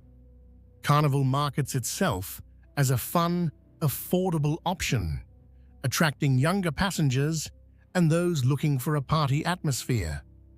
This demographic may engage in riskier behavior and be more likely to both commit and be victims of crimes. Royal Caribbean and Norwegian, by contrast, tend to attract a somewhat older, more affluent demographic, which correlates with lower crime rates. It's also worth noting that Disney Cruise Line, which markets itself as family-friendly and caters to families with children, has seen a disturbing increase in sexual assault reports in recent years. In the 5 years between 2019 and 2024, Disney went from reporting between 1 and 3 sexual assaults per year to reporting 15 in 2023 and 18 in 2024. This dramatic increase is concerning and suggests that even on cruise lines that pride themselves on safety and family friendliness, sexual violence is a growing problem. What about the first half of 2024? The data we have shows that crimes continue at a troubling rate. From January to June 2024, there were 25 reports of sexual assault, 32 reports of rape, 16 reports of physical assault with serious bodily injury, 1 suspicious death, 7 thefts, and 2 missing United States nationals. If this rate continues for the full year, 2024 will see similar or even higher numbers than 2023. One area where there has been some improvement is in the first quarter of 2025. From January to March 2025, there were 48 crimes reported, down from previous quarters. But this is still 48 serious crimes in just 3 months, and the composition of these crimes is disturbing. Of the 48 incidents, 23 were reported as rapes, 10 as sexual assaults, and 7 as physical assaults. So sexual violence still dominates the statistics. These numbers represent real people, real victims. Behind each statistic is a person whose vacation turned into a nightmare. A woman who was raped by a crew member who entered her cabin. A man who was assaulted after an argument in a bar. A teenager who was sexually assaulted by another passenger. A person who vanished without a trace, leaving their family to wonder forever what happened. And these numbers, troubling as they are, still likely understate the true extent of crime on cruise ships. Because as we've discussed, many crimes go unreported. Victims may not feel safe reporting to cruise line security. They may not know they have the right to contact the FBI directly. They may simply want to finish their cruise and go home and try to forget what happened. And even when crimes are reported, cruise lines may find ways to avoid counting them in the official statistics. For example, the CVSSA only requires reporting of crimes that involve United States nationals or that occur on ships departing from or arriving at United States ports. Crimes involving passengers of other nationalities or crimes that occur on cruises that never touch United States territory don't have to be reported in these statistics. This means the data we see is inherently incomplete, capturing only a subset of the crimes that occur fleet-wide across the global cruise industry. There are also questions about whether cruise lines fully comply with reporting requirements. Critics have suggested that cruise lines may classify crimes in ways that avoid triggering mandatory reporting. For instance, a sexual assault might be recorded internally as a different type of incident, or might not be recorded at all if the victim is persuaded not to make a formal report. Without independent oversight, there's no way to verify that every reportable crime is actually being reported. The FBI has jurisdiction to investigate crimes on cruise ships, but they're limited by resources. The FBI doesn't have agents stationed on cruise ships. They have to respond from shore, often after significant delays.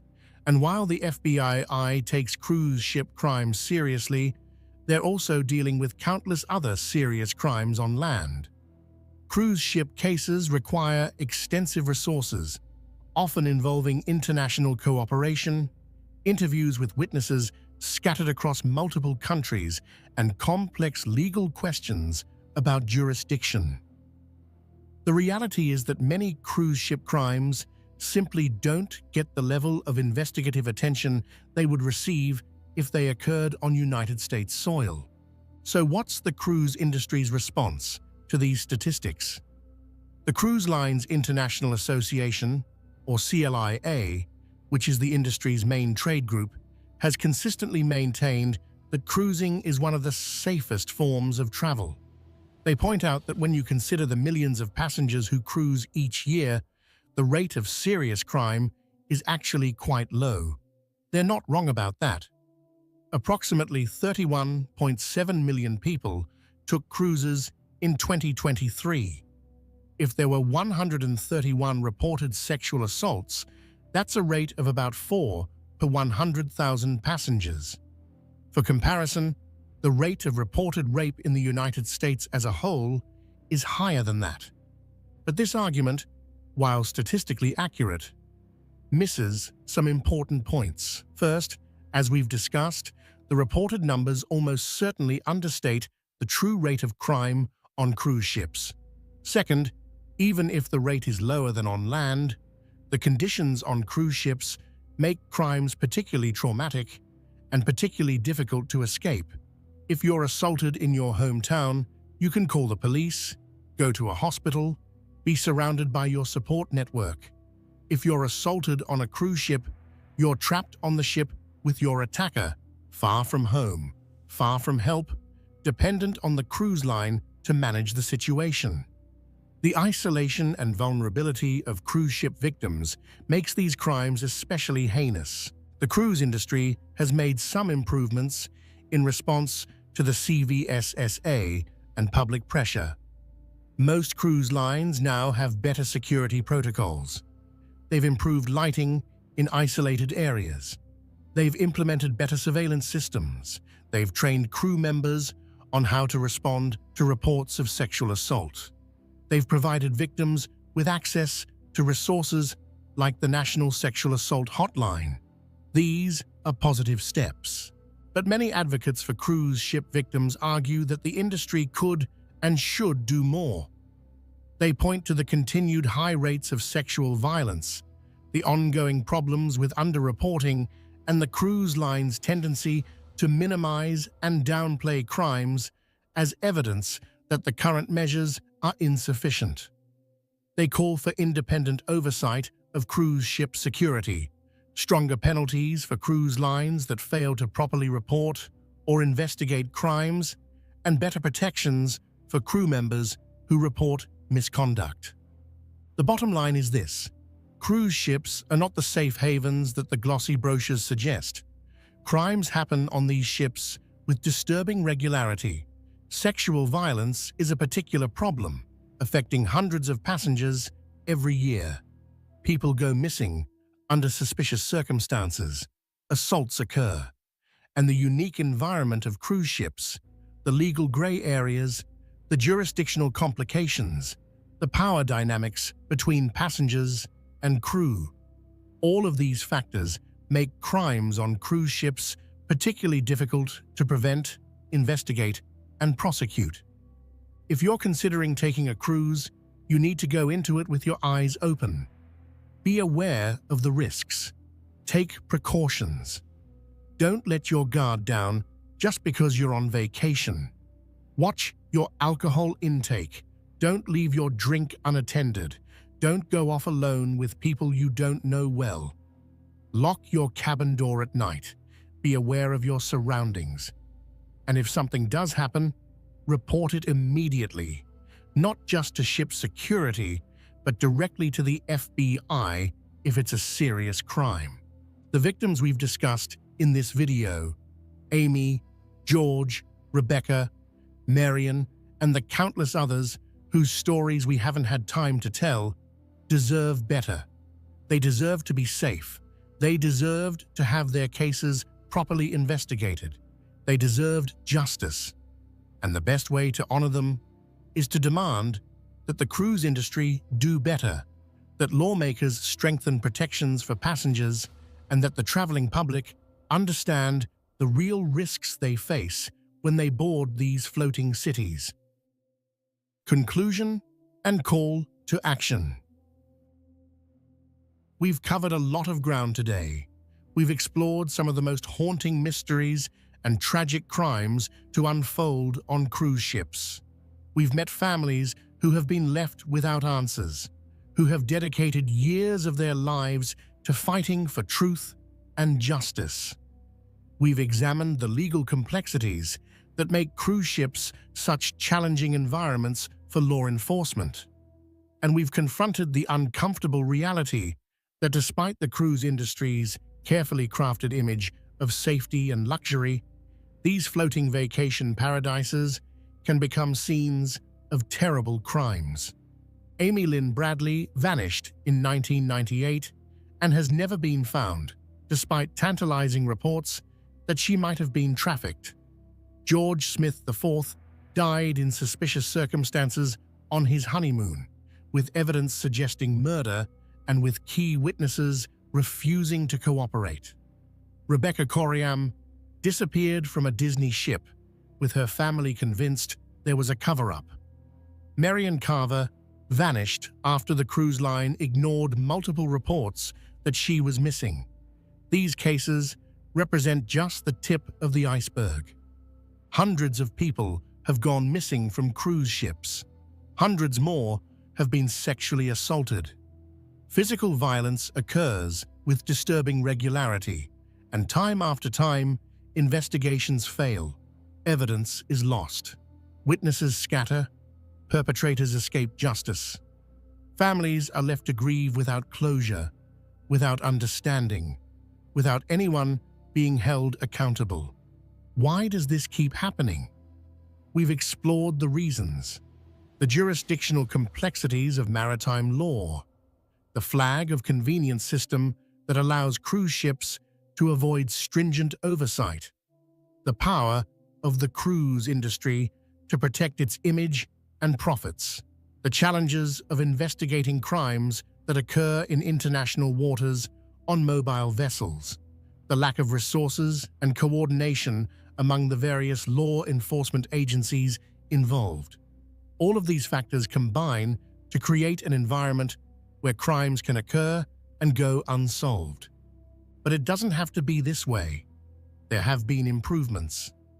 The Cruise Vessel Security and Safety Act was a significant step forward, mandating better reporting, improved security measures, and some accountability. The advocacy work of organizations like the International Cruise Victims Association has brought attention to these issues and has pushed for reforms. British lawmakers have strengthened protections for their citizens on cruise ships.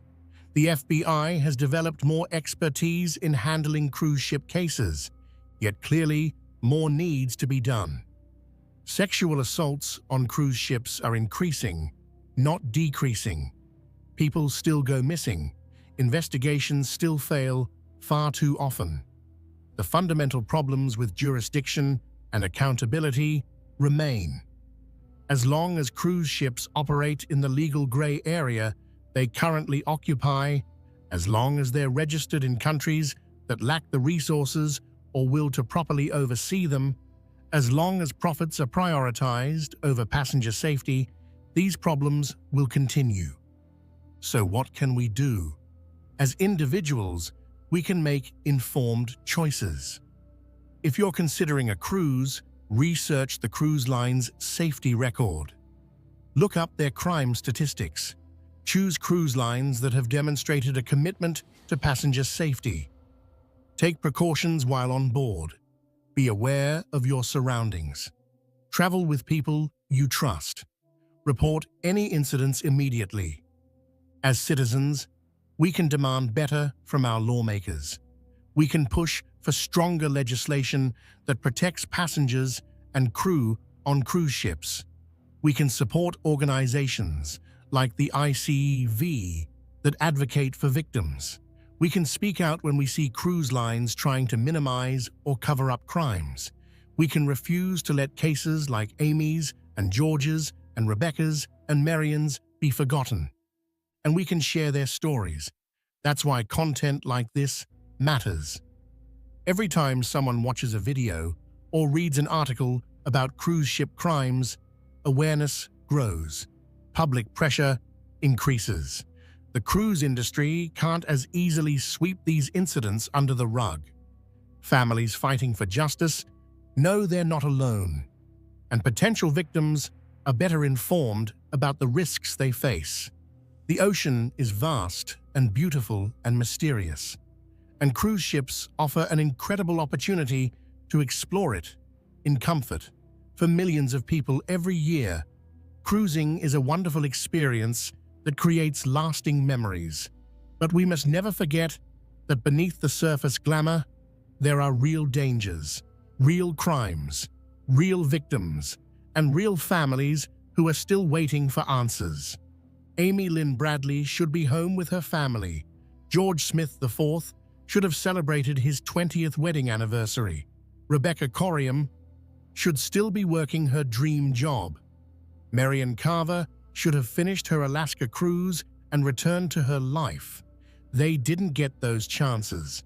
But by telling their stories, by demanding accountability, by pushing for change, we can work towards a future where fewer families have to experience the nightmare of losing someone on a cruise ship.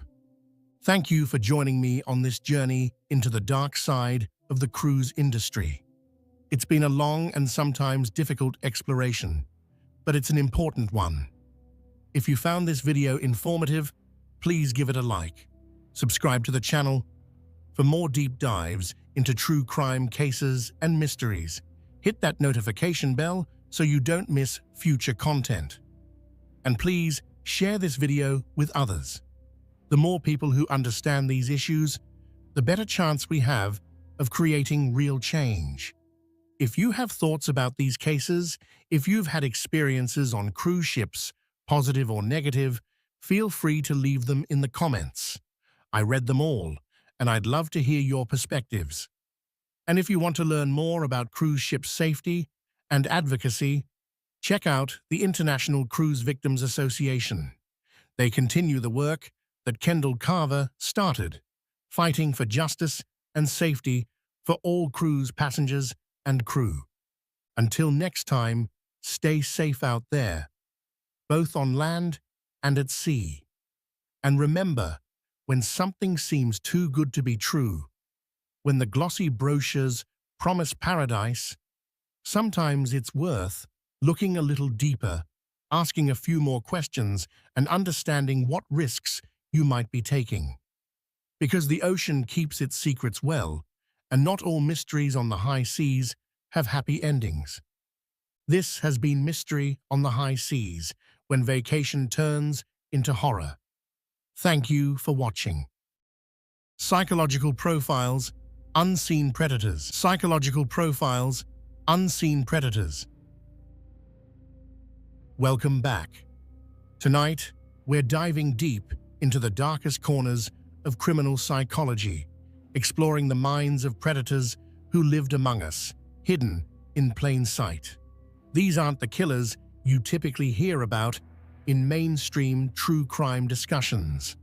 These are the ones who slipped through the cracks, who manipulated systems, who understood human psychology well enough to exploit it for years before anyone caught on. This is going to be a longer journey than usual, because understanding these individuals requires us to examine not just what they did, but who they were, how they thought, and what made them so uniquely dangerous. We're going to explore cases that changed how law enforcement approaches criminal profiling, cases that exposed vulnerabilities in our justice system, and cases that continue to haunt investigators decades later. Tonight's exploration will take us across decades and continents, from the sun-soaked beaches of Southern California to the frozen wilderness of Alaska, from remote mountain cabins to the suburban streets where families slept believing they were safe.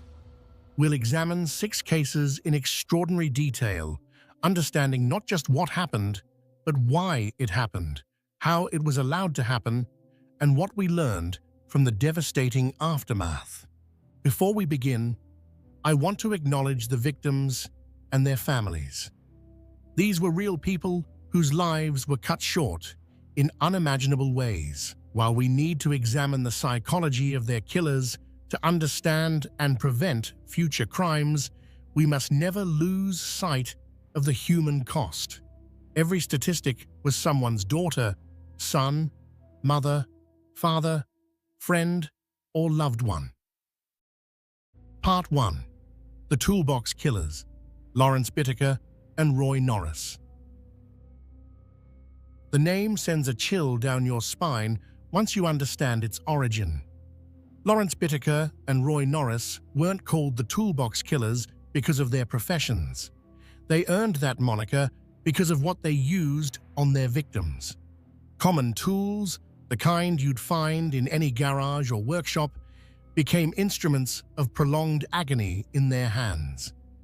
Their case remains one of the most disturbing in American criminal history, not just because of what they did, but because of how methodically they planned it, how carefully they selected their victims, and how they documented their crimes in ways that haunt investigators to this day. Lawrence Sigmund Bittaker entered the world on September 27, 1940, in Pittsburgh, Pennsylvania. His biological parents immediately put him up for adoption, a rejection that would mark the beginning of a life defined by displacement and dysfunction. The family who adopted him, the Bittakers, moved constantly due to his adoptive father's work in aircraft factories.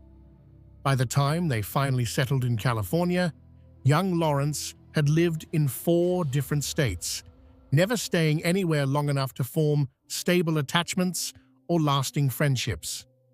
Despite possessing an exceptionally high IQ of 138, placing him in the 99th percentile, Bittaker showed no interest in applying his intelligence constructively. He dropped out of high school at 17 and immediately began accumulating a criminal record. His first arrests came for auto theft, evading arrest, and leaving the scene of a hit-and-run accident. The pattern that would define his life had already emerged. He would be arrested, serve time, be released, and immediately re-offend. In 1974, Bittaker's violence escalated dramatically. He stabbed a supermarket employee who had accused him of shoplifting, coming within inches of hitting the man's heart. This near-fatal assault earned him a conviction for assault with a deadly weapon and a sentence to the California Men's Colony in San Luis Obispo. This imprisonment would prove catastrophic, though not for Bittaker. It was at this facility that he would meet Roy Norris, and together they would form one of the most sadistic partnerships in criminal history. Roy Lewis Norris was born on February 5, 1948, and his childhood was even more traumatic than Bittaker's. He bounced between his biological family and foster care, never finding stability anywhere. Multiple foster families neglected him, and at least one family sexually abused him. These early experiences warped his developing psyche, creating a deep-seated rage against the world, and particularly against women. In May 1970, while out on bail for another offense, Norris violently attacked a female student with a rock on the campus of San Diego State University. This unprovoked assault demonstrated an escalating pattern of violence against women. He was charged and sent to Atascadero State Hospital, classified as a mentally disordered sex offender, where he spent nearly 5 years. The system's response remained inadequate to the threat he posed. The fateful meeting occurred in 1977 at the California Men's Colony. In the structured, all-male environment of prison, Bittaker and Norris discovered they shared disturbing fantasies about abducting, raping, torturing, and murdering young women. But rather than recoiling from each other's darkness, they encouraged it. They began planning in detail, analyzing what had led to their previous arrests and how they could avoid those mistakes. They made a pact. Once both were released, they would reunite and make their shared fantasies reality. Bittaker was paroled in November 1978. Norris followed in January 1979. Within months, they had reconnected and begun putting their plan into action. Their first major purchase was a silver 1977 GMC Vandura van, acquired in February 1979. They chose this specific vehicle because the passenger-side sliding door would allow them to quickly pull victims inside. They nicknamed it Murder Mac, revealing how they viewed their planned crimes as almost a project, but they didn't immediately begin killing. From February to June 1979, they picked up more than 20 hitchhikers without harming them. These were practice runs, testing their approach, building confidence, and scouting locations. In late April 1979, they found an isolated fire road in the San Gabriel Mountains. Bittaker broke the lock on the entry gate and replaced it with his own. They now had their private torture chamber. Their first victim was 16-year-old Lucinda Lynn Cindy Schaefer. On June 24, 1979, she was walking along the Pacific Coast Highway in Redondo Beach when they offered her a ride. When she refused, Norris pretended to repair the van. When Schaefer walked past, Norris grabbed her and dragged her into the vehicle. What happened over the next hours is almost too horrible to describe. They raped her, tortured her, and eventually strangled her to death. Her body was never recovered. Over the next 5 months, 4 more young women would die. 18-year-old Andrea Joy Hall, 13-year-old Jacqueline Leah Lamp, 15-year-old Jacqueline Doris Gilliam, and 16-year-old Shirley Lynette Ledford. Each killing was more brutal than the last, as their sadism escalated. They documented their crimes with photographs and audio recordings. The recordings, particularly the one of Ledford's torture, would later be played during Bittaker's trial. Many people fled the courtroom, unable to bear listening to it. FBI profiler John Douglas, who has interviewed dozens of serial killers, described Bittaker as the most disturbing individual for whom he ever created a criminal profile. Their capture came when Norris began bragging to an old prison friend named Jimmy Dalton about the murders. When Ledford's body was discovered, Dalton reported Norris to his lawyer, who passed the information to the Los Angeles Police Department. Under interrogation, Norris confessed but tried to minimize his role. He agreed to testify against Bittaker in exchange for a plea deal that spared him the death penalty. When police searched Bittaker's motel room and Norris's apartment, they found the evidence: the audio tape of Ledford's torture, photographs of nearly 500 teenage girls, tools used in the murders, and items belonging to the victims. Prosecutor Stephen Kay, who would spend his career prosecuting some of California's most notorious criminals, still considers the Toolbox Killers case the worst he ever handled. For years after the trial, he suffered recurring nightmares about the case. Paul Bynum, the chief investigator, never recovered emotionally. In December 1987, at age 39, he died by suicide. In his 10-page suicide note, he specifically mentioned the case and expressed fear that Bittaker and Norris might somehow be released. Bittaker was convicted of 5 counts of murder and received the death penalty on March 24, 1981. He spent nearly 4 decades on death row at San Quentin State Prison, dying of natural causes on December 13, 2019, at age 79, having never been executed. Roy Norris received life imprisonment with the possibility of parole after 30 years. He died of natural causes on February 24, 2020, at age 72, having been denied parole multiple times. Part 2: Operation Miranda, Leonard Lake, and Charles Ng. If the Toolbox Killers case seemed incomprehensibly evil, the story of Leonard Lake and Charles Ng demonstrates that depravity can reach even darker depths. Operating from a remote cabin in Wilseyville, California, during the mid-1980s, this survivalist duo tortured and murdered an estimated 11 to 25 victims. They called their operation Miranda, inspired by a novel about a man who kidnaps a woman and keeps her as a slave. Their crimes involved entire families, including infants, subjected to unimaginable horrors before being killed and buried on Lake's property. Leonard Thomas Lake was born on October 29, 1945, in San Francisco, California. His parents divorced when he was 6, and his childhood was marked by instability and dysfunction. He was primarily raised by his grandparents after his mother remarried. From an early age, Lake exhibited disturbing behaviors, including an obsession with pornography and violent sexual content. He also developed a fascination with survivalism and apocalyptic scenarios, believing that nuclear war was imminent and preparing for a post-apocalyptic world.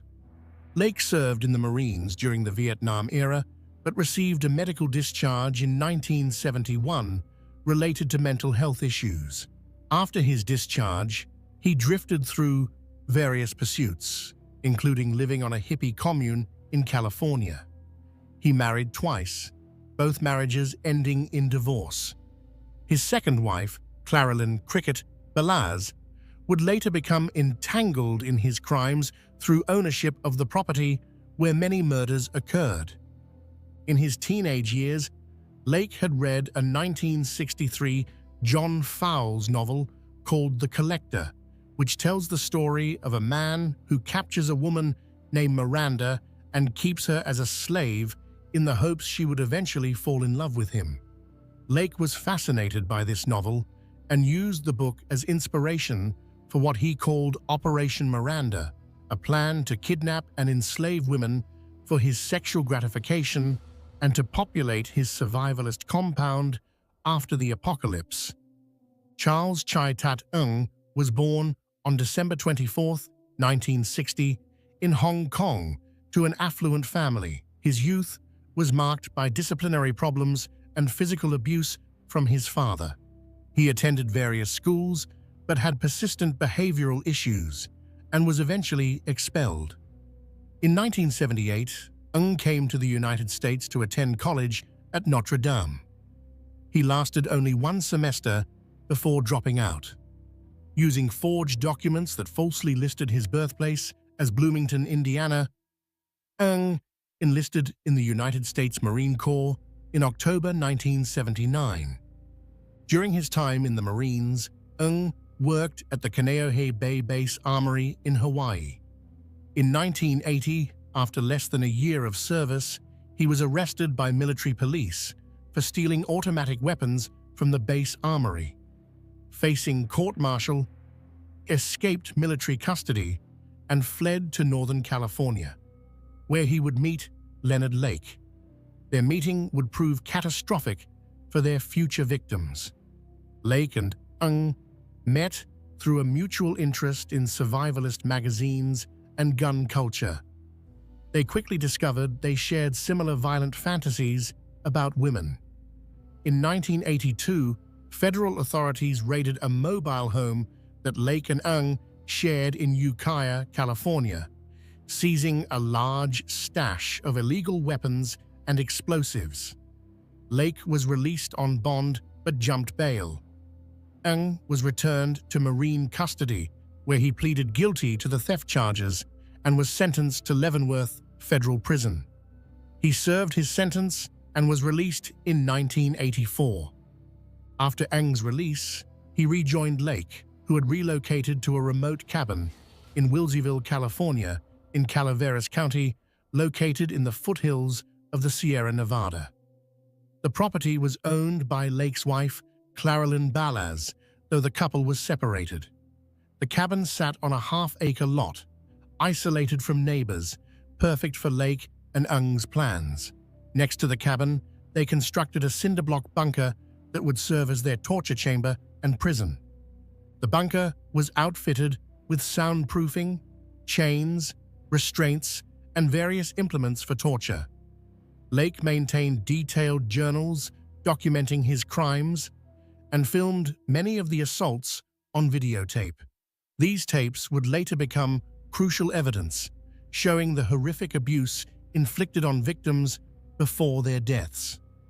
On the tapes, Lake can be heard explaining to terrified women that they were now his property, that they would be his sex slaves, and that resistance was futile.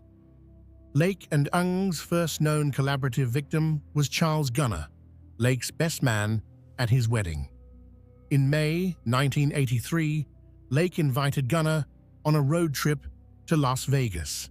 Several days later, Lake returned alone in Gunner's van, claiming Gunner had run off with a woman.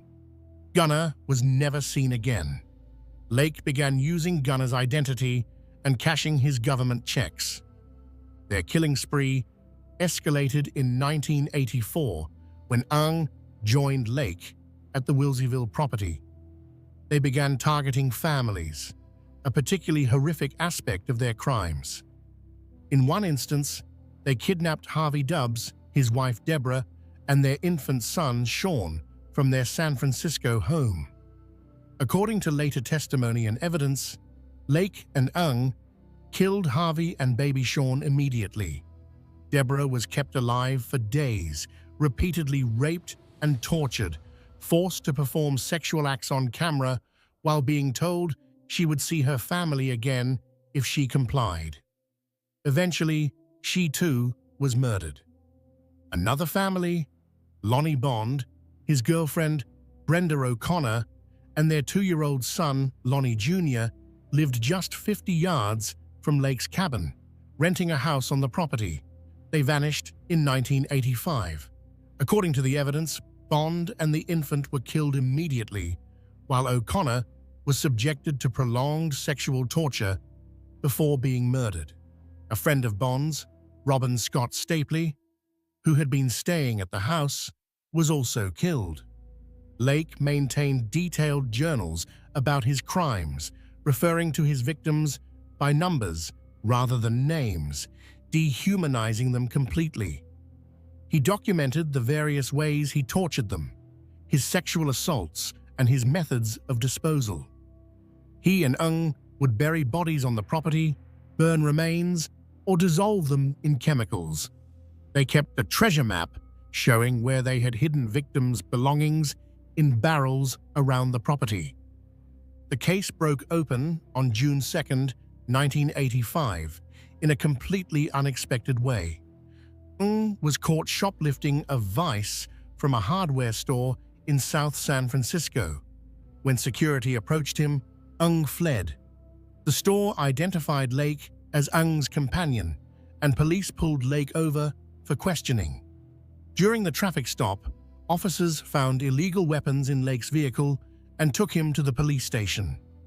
At the station, Lake provided false identification and claimed to be Charles Gunner. During interrogation, Lake asked for a glass of water to take an aspirin.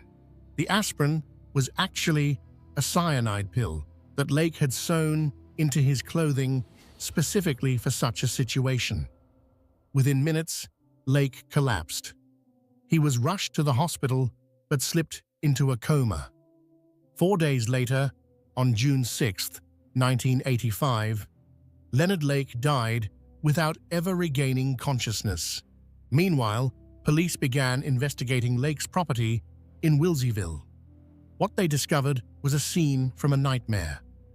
In the bunker, they found restraints, chains, women's clothing, and a copy of The Collector. Searching the property, they discovered shallow graves containing human remains.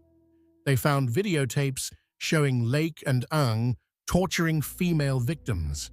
They recovered over 45 pounds of charred human bone fragments. Investigators eventually identified remains of 12 victims on the property. Charles Ng had fled to Canada immediately after the shoplifting incident. On July 6, 1985, he was captured in a department store in Calgary, Alberta, after another shoplifting attempt. When a security guard confronted him, Ng shot the guard. Though wounded, the guard managed to disarm and detain Ng until police arrived. Ng was arrested and imprisoned in Canada. For the next 6 years, Ng fought extradition to the United States, arguing he would face capital punishment. His legal battles delayed his return until 1991. Once extradited, he was indicted on 12 counts of first-degree murder. His trial began in 1998 and lasted 7 months, becoming one of the longest and most expensive criminal prosecutions in California history, costing approximately $11 million. Despite overwhelming video evidence showing him participating in the torture and murders, Ng maintained he was merely an observer, that Lake had planned and committed all the crimes alone. The prosecution introduced evidence that directly contradicted this claim, including video footage showing Ng actively participating in assaults. They also introduced disturbing evidence Ng had created in prison. Cartoons he had drawn showing babies being tortured in various ways, including being put in microwaves, drowned, and fried in woks. On February 24, 1999, after 3 weeks of deliberation, the jury convicted Ng of 11 counts of first-degree murder. 6 men, including Charles, Gunner, Clifford Parenteau, Jeffrey Gerald, Michael Carroll, Lonnie Bond Sr., and Robin Scott Stapley. 3 women, Deborah Dubbs, Kathleen Allen, and Brenda O'Connor, and 2 male infants, Sean Dubbs and Lonnie Bond Jr. They could not reach a verdict on the 12th count, the murder of Paul Cosner. Ng was sentenced to death. The presiding judge noted, "Mr. Ng was not under any duress, nor does the evidence support that he was under the domination of Leonard Lake." As of 2025, Ng remains on death row at San Quentin State Prison in California, where the last execution took place in 2006. Part 3. Edmund Kemper, the Co-Ed Killer. If evil can be measured by both the brutality of crimes and the intelligence with which they're committed, then Edmund Emil Kemper III represents one of the most terrifying manifestations of human darkness. Standing 6 feet 9 inches tall, weighing over 300 pounds, and possessing an IQ of 145, Kemper used his massive physical presence and exceptional intelligence to commit murders that shocked even hardened investigators. Between 1964 and 1973, he killed 10 people, including his paternal grandparents, his mother, 6 young female college students, and his mother's best friend. Edmund Kemper was born on December 18, 1948, in Burbank, California, weighing an impressive 13 pounds. From the very beginning, he was larger than other children, and this physical difference would mark him throughout his childhood. His parents, Edmund Kemper Jr. and Clarnell Elizabeth Kemper, had a volatile marriage filled with constant conflict. When Edmund was 9 years old, his parents divorced. Clarnell Kemper was an alcoholic and deeply disturbed woman who emotionally and psychologically abused her son throughout his childhood. She constantly berated him about his size, calling him a real weirdo and telling him repeatedly that no woman would ever love him. She forced him to sleep in the basement, allegedly because she was afraid he would molest his sisters, a fear that had no basis in reality at the time, but may have been a self-fulfilling prophecy. Her abuse was relentless, designed to make him feel ashamed of his existence. Young Edmund began exhibiting disturbing behaviors. He killed the family cats, burying one alive and dissecting another. He played violent games with his sisters, including one where they acted out his execution in a gas chamber. These were clear warning signs of a deeply disturbed child. But in the 1950s and early 1960s, understanding of such behaviors was limited and nothing was done.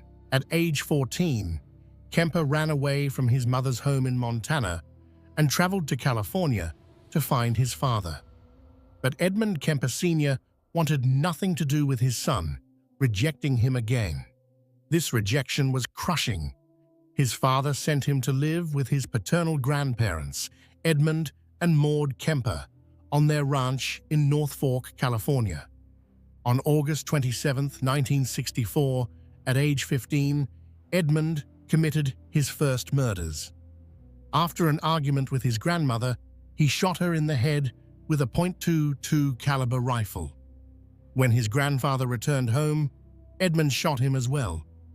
When asked why he killed his grandmother, Edmund said, "I just wondered how it would feel to shoot Grandma." When asked why he then killed his grandfather, he said, "So he wouldn't have to see Grandma dead." Kemper was committed to Atascadero State Hospital, a maximum security facility for the criminally insane. He was diagnosed with paranoid schizophrenia, though later evaluations would question this diagnosis. At Atascadero, Kemper was considered a model patient. He was intelligent, cooperative, and insightful about his crimes. He even administered psychological tests to other patients, memorizing the answers and learning how to manipulate the tests.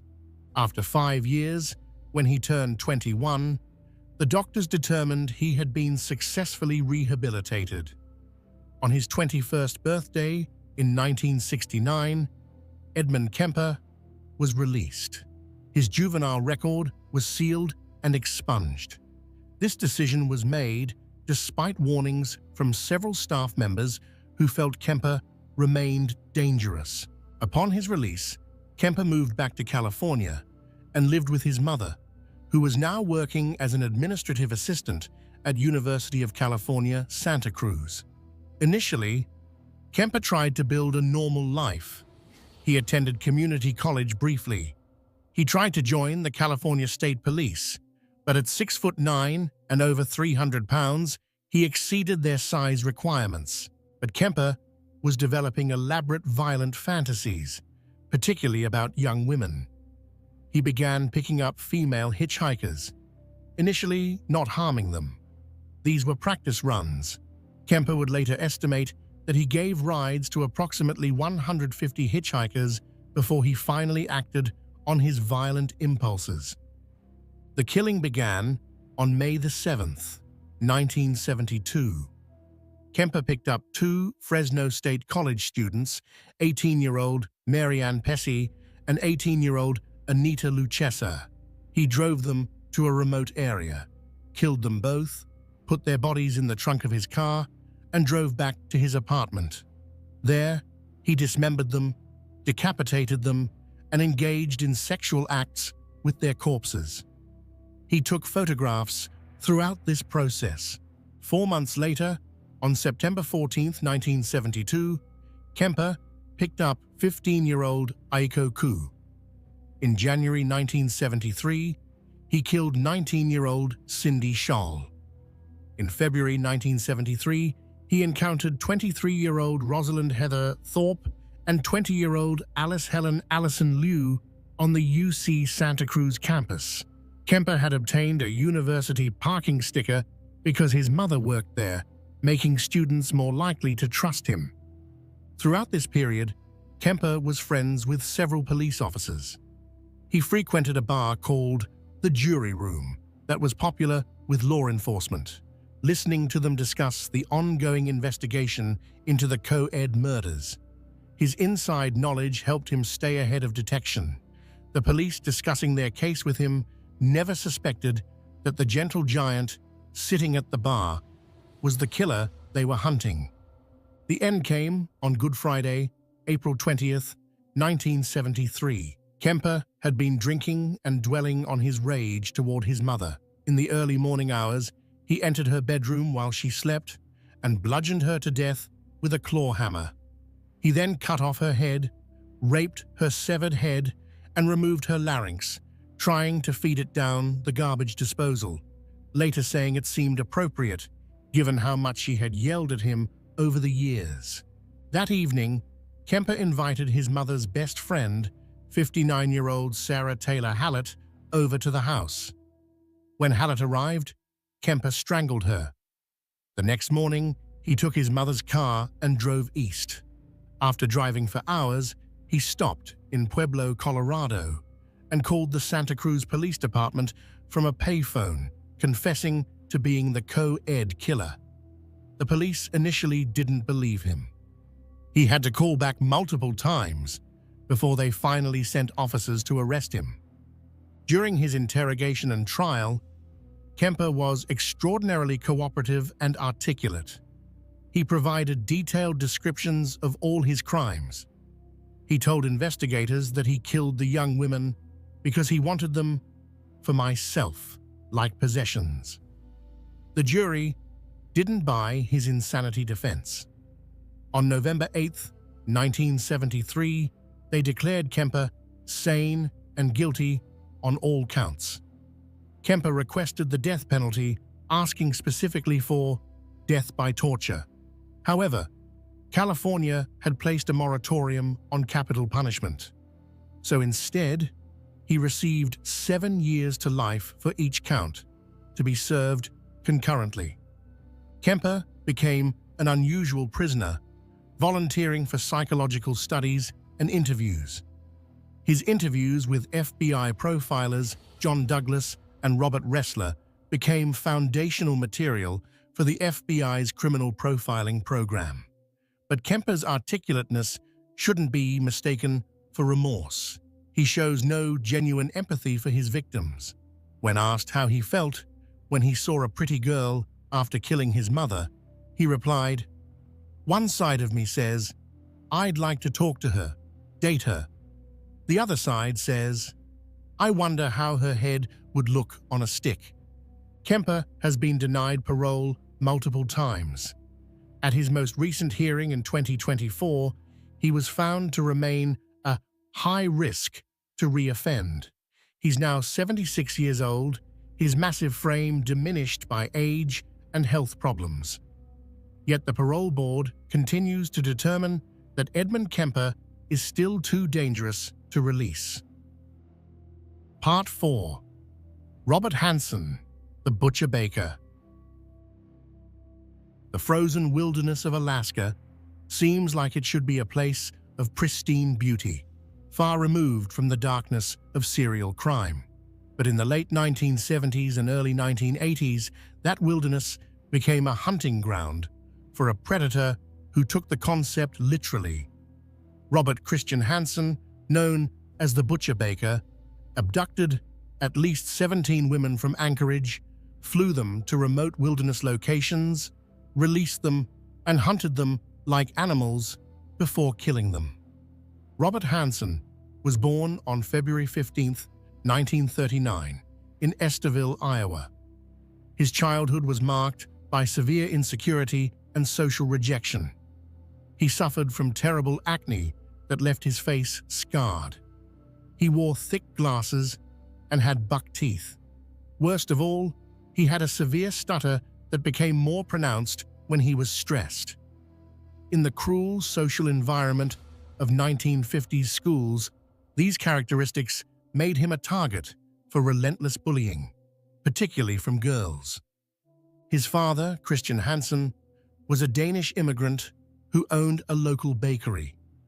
He was demanding and sometimes harsh, expecting his son to work long hours in the bakery from a young age. Combined with constant rejection from his peers, this created in young Robert a deep well of rage and resentment, particularly directed at women. Unable to connect with people, Hansen found solace alone in the woods. He became an avid hunter and outdoorsman, spending hours tracking and killing animals. Hunting gave him a sense of control and power. These skills would later become tools for murder. Hansen's criminal behavior started early. In 1960, at age 21, he convinced a young bakery employee to help him burn down a school bus garage. His stated motivation was revenge against people he believed had wronged him.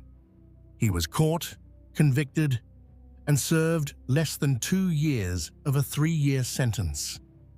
After his release, Hansen married and in 1967 moved with his second wife to Anchorage, Alaska. In Alaska, Hansen finally found something approaching success. He opened a bakery in downtown Anchorage that became popular with locals. He was known as Bob the Baker, a quiet, unassuming man. He and his wife had 2 children. He set hunting records. Police officers frequented his bakery for coffee and donuts. By all outward appearances, Robert Hansen had built a respectable life. But beneath that surface, Hansen's rage had never diminished. In 1971, he was arrested twice, first for abducting and attempting to rape a housewife, and second for raping a sex worker. He pleaded no contest to assault with a deadly weapon, and the rape charge was dropped. He was sentenced to 5 years, but released to a halfway house after only 6 months. This light sentence was catastrophic. If Hansen had been kept in prison, at least 11 women would still be alive. The late 1970s saw massive changes in Anchorage. The Trans-Alaska Pipeline brought tens of thousands of workers, and with them came a boom in bars, strip clubs, and prostitution. This transient population created the perfect hunting ground for Hansen. Women would appear, work briefly, then disappear, and no one would notice. Alaska State Trooper Glenn Floth later explained that Hansen quickly learned which victims were safest to target. Sex workers and exotic dancers were less likely to be missed, less likely to be believed if they reported an assault. Hansen's method was straightforward. He would cruise downtown Anchorage looking for women working the streets. He would offer money for sex. Once the woman was in his car, he would pull a gun and drive her to his home. He had a soundproofed room in his basement where he would handcuff victims, rape them, and torture them. When he was done, he would drive them to his airplane hangar. This is where Hansen's crimes became truly unique. He was a skilled pilot with his own bushplane. He would fly victims to remote wilderness locations. Once there, Hansen would release the woman and give her a head start. Then he would hunt her with his hunting rifle or bow and arrow, tracking her through the wilderness. Most victims were killed quickly, shot down as they ran. After the kill, Hansen would leave the bodies where they fell. The Alaskan wilderness is vast. He believed it would hide his victims forever. For many years, he was right. Between 1971 and 1983, 17 women that we know of were murdered by Robert Hansen. The break came on June 13, 1983, when Cindy Paulson, a 17-year-old sex worker, was picked up while hitchhiking. She was half-naked, handcuffed, hysterical.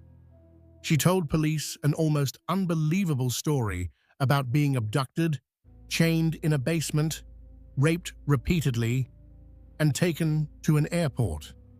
While her attacker was loading his plane, she had managed to escape. Paulson had seen the airplane and gotten its tail number. A security guard corroborated her story. The tail number led directly to Robert Hansen. When police questioned Hansen, he denied everything, claiming Paulson was lying.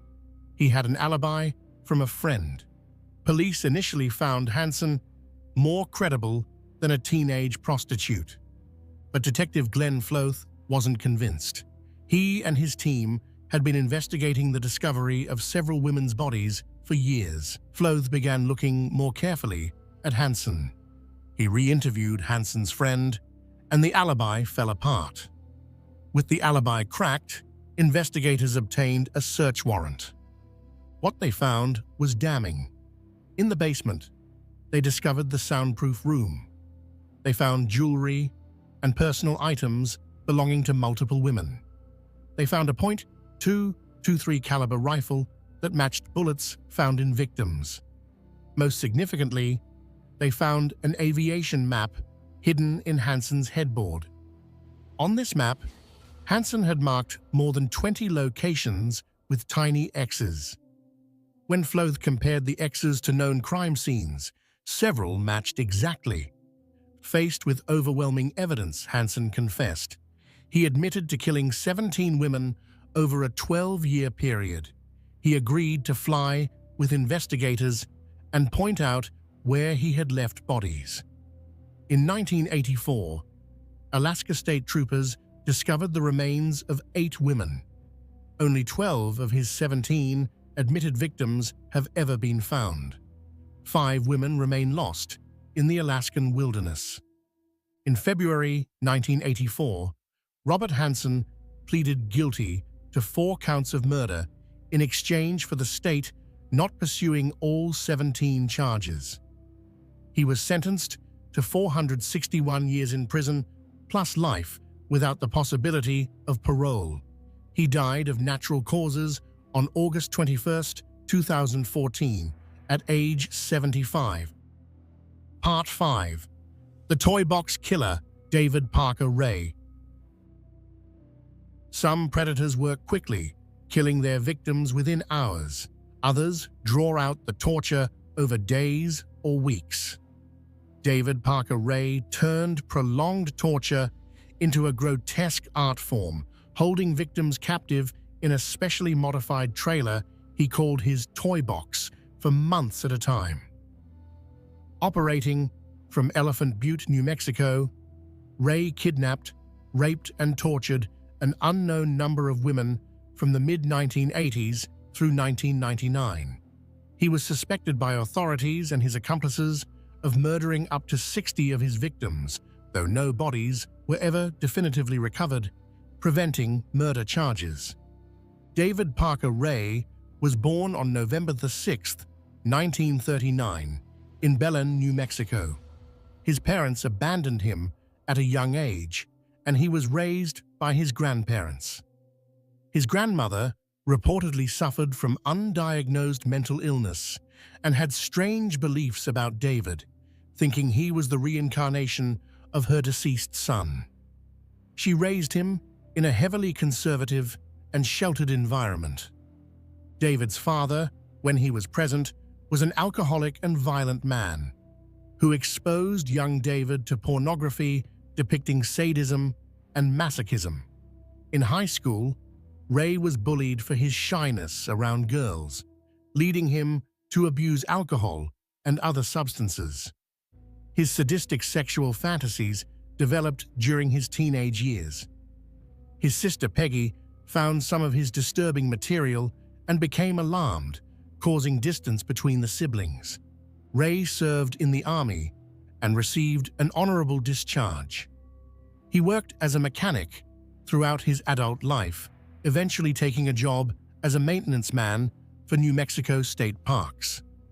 This position gave him access to Elephant Butte Lake and the surrounding area, which would later become crucial for disposing of evidence. Ray married 4 times, each marriage ending in divorce. He had 2 daughters.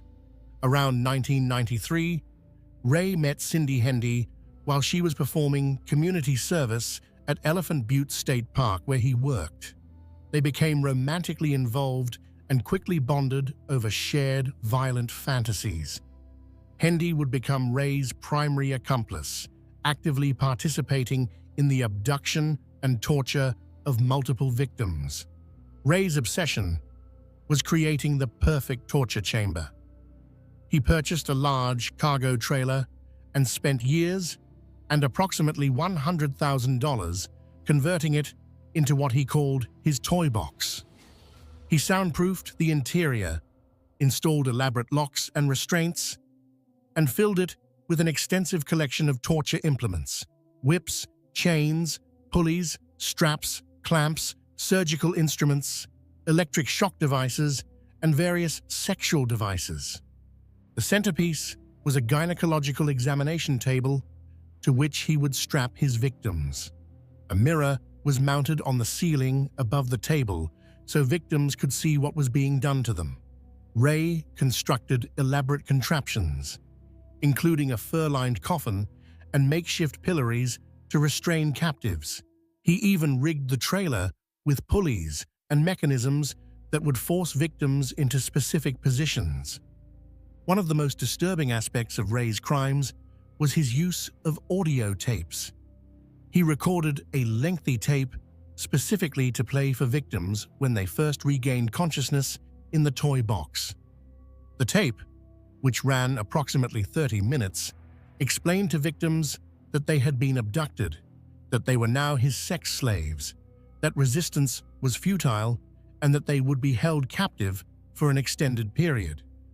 The tape detailed the various tortures they would endure and explained that he would eventually drug them with powerful amnesiacs and release them, making it impossible for them to remember or report what had happened. According to accomplice Cindy Hendy's testimony, Ray would kidnap 4 or 5 women per year, holding each for approximately 2 to 3 months. During their captivity, victims would be repeatedly raped and tortured, sometimes multiple times per day. Ray would invite friends to participate. He even trained his dog to rape victims. He photographed and videotaped the assaults, creating an extensive library of his crimes. The victims Ray targeted were carefully selected. He primarily chose sex workers, drug addicts, and transient women who were less likely to be missed or believed if they reported crimes.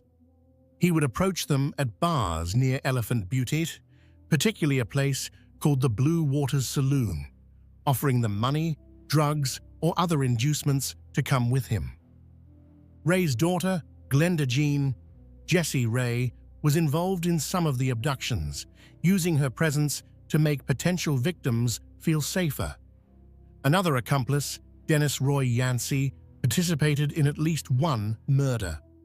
In July 1997, Yancey strangled 22-year-old Sylvia Marie Parker to death under Ray's orders. Yancey initially helped dispose of the body, but later led police to the location. However, when they returned, the body had been moved. Police suspect Ray came back to relocate it, fearing Yancey might eventually confess. On March 22, 1999, Ray made a critical mistake. He and Hendy abducted Cynthia Vigil, a 22-year-old sex worker. For 3 days, Vigil was held captive in the toy box, subjected to repeated sexual assault and torture. On the 3rd day, while Ray was at work, Vigil managed to convince Hendy to come close enough that she could grab the keys. When Hendy struck her with a lamp, Vigil fought back, stabbing Hendy in the neck with an ice pick from the floor.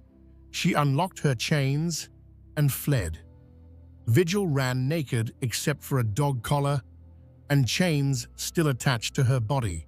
She ran to a mobile home whose owner immediately let her in and called 911. Police had already been alerted because a 911 call had been made from Ray's property but been interrupted. When officers arrived at Ray's home, they discovered the toy box trailer. Inside the trailer, investigators found overwhelming evidence: the restraints, torture implements, videos, and photographs showing victims being tortured, and the audio tape Ray played for his captives. They found items belonging to multiple women, including jewelry and identification.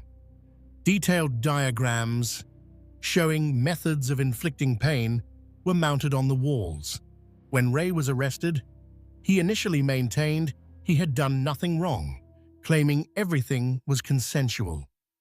But as more victims came forward, including Angelica Montano and Kelly Garrett, who recognized themselves in photographs recovered from the trailer, the evidence became overwhelming. Cindy Hendy agreed to testify against Ray in exchange for a plea deal. She received a 36-year sentence.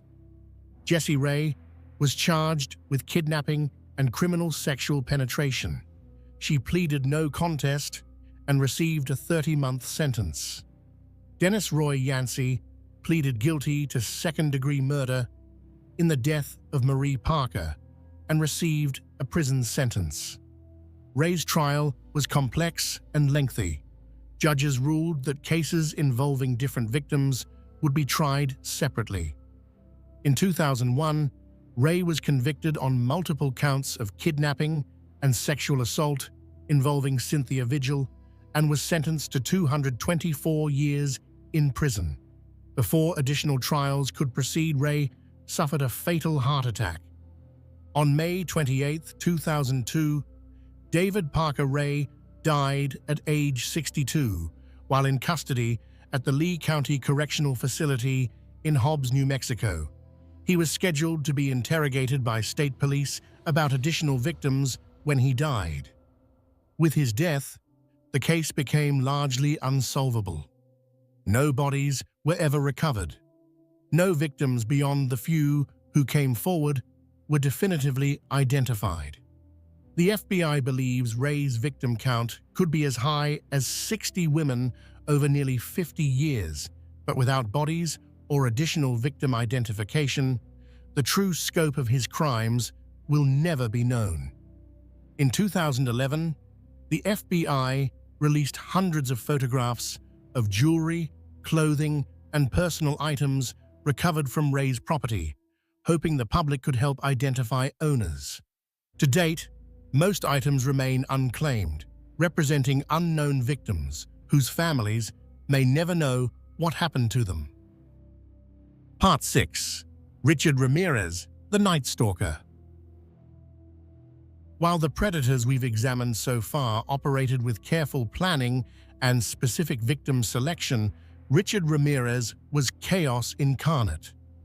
Between April 1984 and August 1985, Ramirez terrorized California in a crime spree so random, so violent, and so varied in its methods that investigators initially didn't believe all the crimes could be committed by one person. He murdered at least 14 people, sexually assaulted dozens, and burglarized countless homes. His victims ranged from children to elderly women, from wealthy neighborhoods to poor ones, killed by guns, knives, blunt force trauma, or strangulation. He became known as the Night Stalker, a name that perfectly captured the terror he inspired. Ricardo Leyva Muñoz Ramirez was born on February 29, 1960, in El Paso, Texas, the youngest of 5 children born to Mexican immigrant parents. His father, Julian Ramirez, was a former Mexican policeman who worked on the Santa Fe Railroad. His mother, Mercedes, was a devout Catholic. From the outside, the family appeared working class, but stable. The reality was darker. Julian Ramirez was physically abusive to his children, subjecting them to frequent beatings. Richard witnessed and experienced this violence throughout his childhood, but perhaps the most damaging influence on young Richard was his older cousin, Miguel Mike Ramirez. Mike was a Vietnam War veteran who had been awarded the Purple Heart. He also suffered from severe PTSD and likely had schizophrenia. When Richard was around 12 years old, Mike began sharing stories about his time in Vietnam, but these weren't typical war stories. Mike boasted about the war crimes he had committed, particularly violent sexual assaults against Vietnamese women.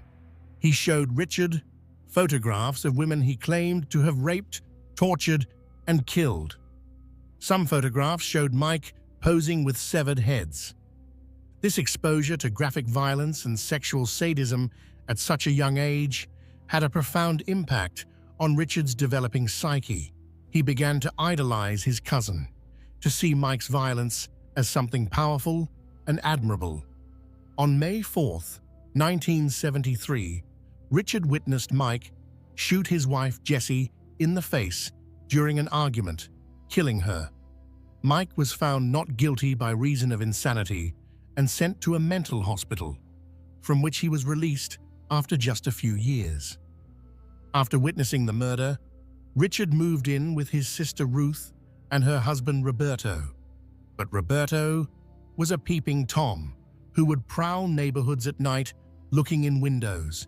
He took young Richard along on these voyeuristic excursions, further normalizing criminal behavior in Richard's mind. By his early teens, Richard was heavily involved in drugs, particularly marijuana, LSD, and PCP. He began engaging in petty theft to support his habits. He dropped out of high school and took a job at a Holiday Inn, where he used his access to steal from guests. He molested children in the hotel elevator and attempted to rape a woman in her room before being caught by her husband and fired. Ramirez's obsession with Satanism began in his teenage years. He and his friend Tom developed an intense interest in the occult, in heavy metal music with satanic themes, particularly AC/DC's album Highway to Hell. Ramirez believed that Satan was a real entity who gave him power and protected him. This belief would become central to his crimes and his public persona. Ramirez's first known murder occurred on April 10, 1984, when he broke into the San Francisco hotel where he was living and raped and murdered 9-year-old Mei Leung in the basement. He stabbed her to death and hung her body from a pipe. This murder wasn't connected to his later crimes until 2009, when DNA evidence linked him to the scene. On June 28, 1984, Ramirez committed what was long thought to be his first murder. He broke into the Glassell Park apartment of 79-year-old Jenny Vinco. He stabbed her repeatedly, slashed her throat so deeply she was nearly decapitated, and sexually assaulted her corpse. A fingerprint was found on a window screen, but computerized fingerprint databases didn't exist yet, so the print couldn't be matched. After the Vinco murder, Ramirez apparently didn't kill again for 8 months. But in March 1985, he resumed with a vengeance. On March 17th, he shot and killed 34-year-old Dele Okazaki and shot Maria Hernandez, who survived when the bullet ricocheted off her keys. Within an hour, he murdered 30-year-old Tsai Lian Veronica Yu in Monterey Park. 10 days later, on March 27th, Ramirez murdered 64-year-old Vincent Zazara and his 44-year-old wife Maxine in their home. He shot Vincent first, then brutally assaulted Maxine before stabbing her multiple times. He gouged out her eyes, a level of savagery that shocked investigators. At the scene, he left distinctive Avia sneaker prints and drew a pentagram on the wall. The attacks escalated in frequency and brutality. In May, Ramirez killed 84-year-old William Doi and raped his wife, Lillian, who survived. At the end of May, he beat two elderly sisters, Mabel Bell and Florence Lang, with a hammer so severely that it cracked the handle. He drew a pentagram on Mabel's inner thigh. Mabel died from her injuries, but Florence survived. In late June, Ramirez broke into the home of 6-year-old Anastasia Hronis and abducted her, molesting her before releasing her. The following night, he slit the throat of 32-year-old Patty Elaine Higgins, killing her. July 1985 was particularly horrific. On July 2nd, Ramirez killed 75-year-old Mary Louise Cannon by beating her to death. On July 5th, he killed 16-year-old Whitney Bennett by beating her with a tire iron, though she miraculously survived. On July 7th, he killed 61-year-old Joyce Lucille Nelson and 63-year-old Sophie Dickman, who he sexually assaulted. On July 20th, he killed 66-year-old Maxine Kneiding, 64-year-old Layla Kneiding, and 32-year-old Chinarong Kovananth, also sexually assaulting Kovananth's wife. Throughout all these attacks, Ramirez would often force victims to swear on Satan that they weren't hiding valuables. He would tell surviving victims to tell them the Night Stalker was here. He seemed to crave notoriety, wanting his crimes recognized. The investigation was massive. Los Angeles assembled a task force, and the FBI stepped in to assist. But Ramirez was frustratingly difficult to profile. His victims had no common characteristics. They were men, women, children, elderly, young, Asian, white, Latino, rich, poor. He used guns, knives, blunt objects, strangulation. Sometimes he committed burglary without violence. Sometimes he sexually assaulted.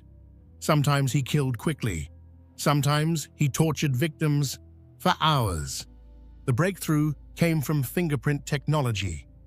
One of Ramirez's fingerprints from a crime scene was run through a newly computerized system and matched to his records. On August 30th, 1985, Ramirez's name and photograph were released to the media. The next day, August 31st, Ramirez was in East Los Angeles when someone recognized him from the newspaper. Ramirez tried to flee, attempting to steal a car, when the car's owner and neighbors realized who he was. They chased him down. A crowd formed, beating Ramirez until police arrived and rescued him from the mob. He was arrested, bruised and bloody, but alive. Ramirez's trial began in July 1988. Throughout the proceedings, he displayed no remorse. He would hold up his palm, showing a pentagram he had drawn there, and shout, "Hail Satan," to the courtroom. He smiled and laughed when gruesome crime scene photos were shown. When asked why he hurt and killed his victims, he simply smiled and said, "No comment." On September 20th, 1989, Richard Ramirez was convicted of 13 counts of murder, 5 attempted murders, 11 sexual assaults, and 14 burglaries. He was sentenced to death. The judge stated that his crimes showed cruelty, callousness, and viciousness beyond any human understanding. Ramirez's response was big deal. Death always went with the territory. Ramirez spent over 23 years on death row at San Quentin State Prison. During this time, he married Doreen Lioy, a magazine editor who became obsessed with him.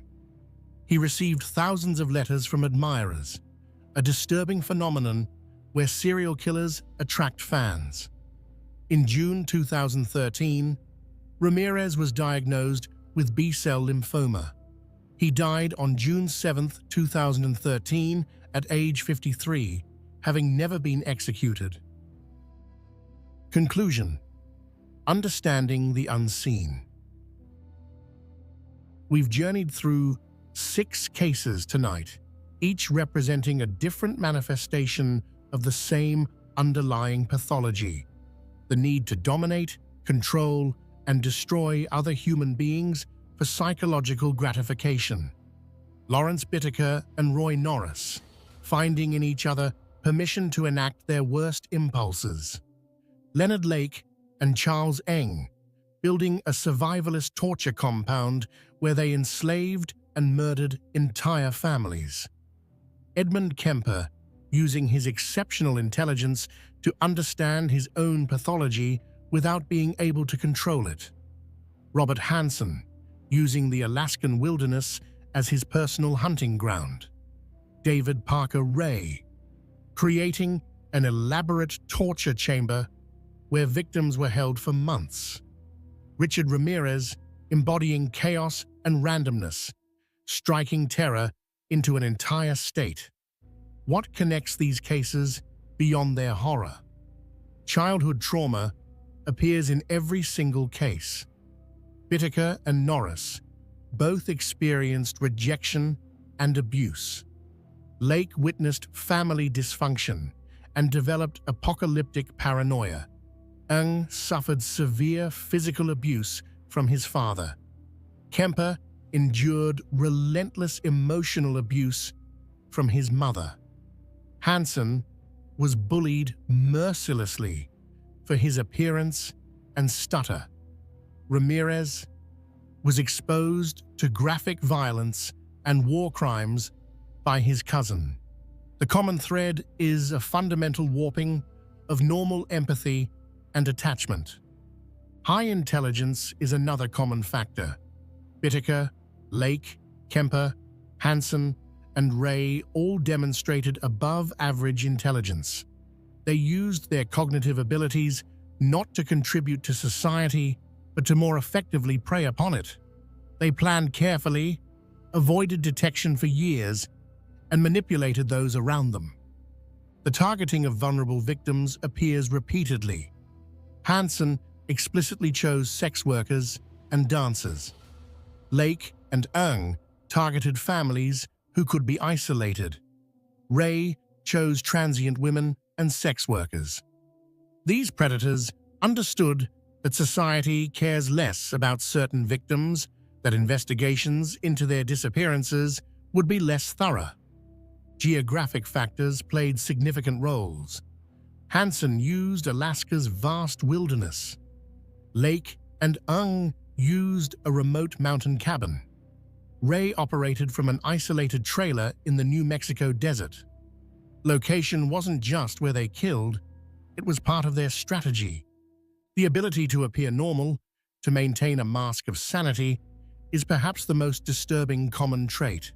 They were a bakery owner, a survivalist, a friendly giant, a park maintenance worker. They held jobs, maintained relationships, and convinced everyone around them that they were ordinary, harmless, maybe even admirable. These cases changed how we approach serial crime. The FBI's Behavioral Science Unit was developed largely in response to cases like these. John Douglas and Robert Ressler's interviews with incarcerated killers, including Kemper, formed the foundation of modern criminal profiling. But we must also acknowledge the failures these cases represent. Warning signs were missed. Early crimes weren't pursued aggressively. Marginalized victims weren't taken seriously. Mental health interventions were inadequate. Parole decisions were catastrophically wrong. For survivors of these crimes, life after trauma is an ongoing struggle. For families of victims, particularly those whose loved ones' bodies were never recovered, the pain never fully resolves.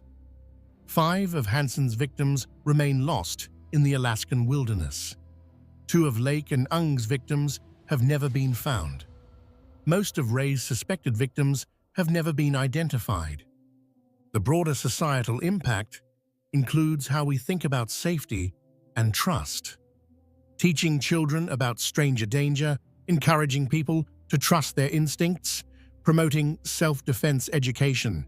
These are all responses to the reality that predators walk among us. We must be careful in how we consume and discuss these stories. True crime is a legitimate field of study with educational value. Understanding these cases helps us recognize warning signs, protect ourselves and others, support survivors, and advocate for justice. But we must never lose sight of the human cost. The question of rehabilitation remains contentious. Can individuals who have committed such extreme violence ever be truly rehabilitated? Current research suggests that psychopathy, particularly when combined with severe violence, has a very poor prognosis. This is why risk assessment in parole decisions is so crucial. Looking forward, there are reasons for cautious optimism. Advances in forensic science, particularly DNA analysis and digital forensics, make it harder for killers to avoid detection. Improved criminal databases allow cross-referencing of crimes across jurisdictions. Better understanding of psychological risk factors allows earlier intervention. But we must also acknowledge uncomfortable truths. Evil exists. Not everyone who experiences childhood trauma becomes violent. At some point, these individuals made choices. They chose to act on their darkest impulses rather than seeking help. Personal responsibility matters, even in the context of understanding psychological and environmental factors. The unseen predator walks among us. He might be the helpful neighbor, the successful businessman, the friendly baker, the maintenance worker. He's learned to mimic normalcy, but beneath the mask is something broken and dangerous. The key to protection is awareness, without paranoia, caution without fear, and recognition that intuition exists for a reason. We remember the victims tonight: Cindy Schaefer, Andrea Hall, Jacqueline Gilliam, Jacqueline Lamp, Shirley Ledford, Charles Gunner, Donald Lake, Harvey Dubbs, Deborah Dubbs, Baby Sean Dubbs, Lonnie Bond, Brenda O'Connor, Lonnie Bond Jr., Robin Stapley, and others whose names we may never know. The 17 women murdered by Robert Hanson, only 12 of whom have been identified. Mary Ann Pesce, Anita Luchessa, Aiko Koo, Cindy Scholl, Rosalind Thorpe, Alice Liu, Clarnell Kemper, Sarah Hallett, Marie Parker, and the many unidentified victims of David Parker Ray. Mei Leung, Jenny Vinko, Daly Okazaki, Tsai Lian Yu, Vincent Zazara, Maxine Zazara, William Doi, Mabel Bell, Patty Higgins, Mary Cannon, Joyce Nelson, Sophie Dickman, Maxon Niding, Layla Niding, Chainarong Kovananth. These were daughters and sons, mothers and fathers, sisters and brothers, friends and loved ones. They had dreams and plans and futures that were stolen. We honor them by learning from these tragedies, by working to prevent future ones, and by refusing to forget that these were real people whose lives mattered. Thank you for taking this difficult journey with me tonight. I know these cases are disturbing and emotionally challenging, but understanding them is important. It helps us recognize warning signs, protect ourselves and others, support survivors, and advocate for justice. If you or someone you know has been affected by violent crime, please reach out to victim support services in your area. You're not alone, and help is available. If you found this exploration valuable, please consider subscribing to the channel. Your support helps me continue producing detailed true crime content that honors victims while educating viewers. Leave a comment sharing your thoughts on these cases or any cases you would like to see covered in the future. Together, by shining light into the darkest corners, we make it harder for predators to remain unseen. Awareness is our best defense. Stay safe out there. The Gilgo Beach Murders, a decade-long hunt for Long Island's serial killer. Hey everyone, welcome back to the channel. Today we're diving into one of the most complex and haunting serial killer cases in recent American history. This is the story of the Gilgo Beach Murders, a case that spans more than 3 decades, involves at least 11 victims, and took investigators over 13 years to make an arrest. It's a story about vulnerable women whose lives were tragically cut short, about a community living in fear, and about how modern forensic technology and dogged police work finally brought answers to families who had waited far too long for justice. So settle in, get comfortable, and let's explore this deeply troubling case together. The discovery, December 2010. The story of the Gilgo Beach Murders begins, oddly enough, with a different case entirely.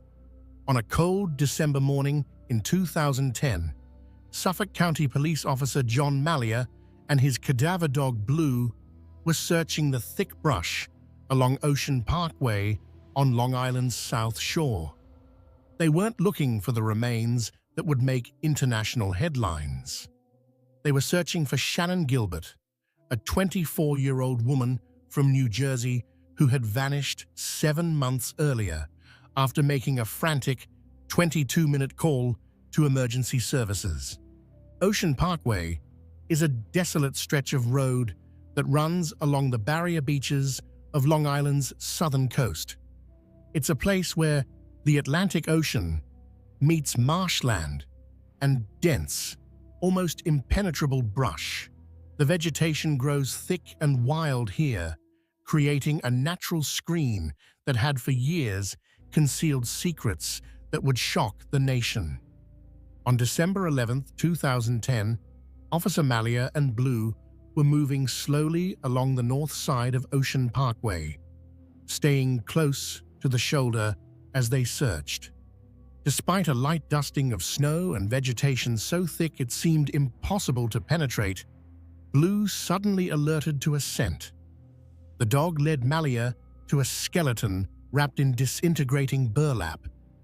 The remains would later be identified as those of Melissa Barthelemy, a 24-year-old woman who had disappeared more than a year earlier. But this was just the beginning. Over the next 2 days, as investigators combed through the area with renewed intensity, they would make 3 more grim discoveries. Within a quarter-mile stretch of that lonely highway, they found the remains of 3 more women, all wrapped in burlap, all positioned within 500 feet of each other. These 4 victims would become known as the Gilgo Four, and their deaths would launch one of the most extensive and frustrating serial killer investigations in Long Island history. The Gilgo Four were Maureen Brainerd Barnes, Melissa Barthelemy, Megan Waterman, and Amber Lynn Costello. Each of these women had advertised escort services on Craigslist. Each had disappeared between 2007 and 2010, and each had been found in remarkably similar circumstances, their bodies bound and wrapped in burlap sacks, hidden in the dense underbrush just off a public highway. The similarities between the cases were immediately striking to investigators. All four women were relatively petite, standing between 4 feet 10 inches and 5 feet tall. All four had worked as escorts. All four had vanished after arranging meetings with clients, and all four had been disposed of in the same manner, their bodies carefully concealed but positioned close enough together to suggest a single perpetrator. As the investigation expanded in the spring of 2011, the scope of the horror became even more apparent. Between March and April of that year, investigators discovered 6 additional sets of remains along Ocean Parkway and in nearby areas. These discoveries included partial remains of women whose bodies had been found years earlier in other locations, an unidentified Asian male dressed in women's clothing, and the remains of a female toddler who would later be connected through DNA to one of the adult victims. In total, the remains of 11 people would be found in the area. Some had been there for more than a decade. Some appeared to be the victims of the same killer responsible for the Gilgo Four.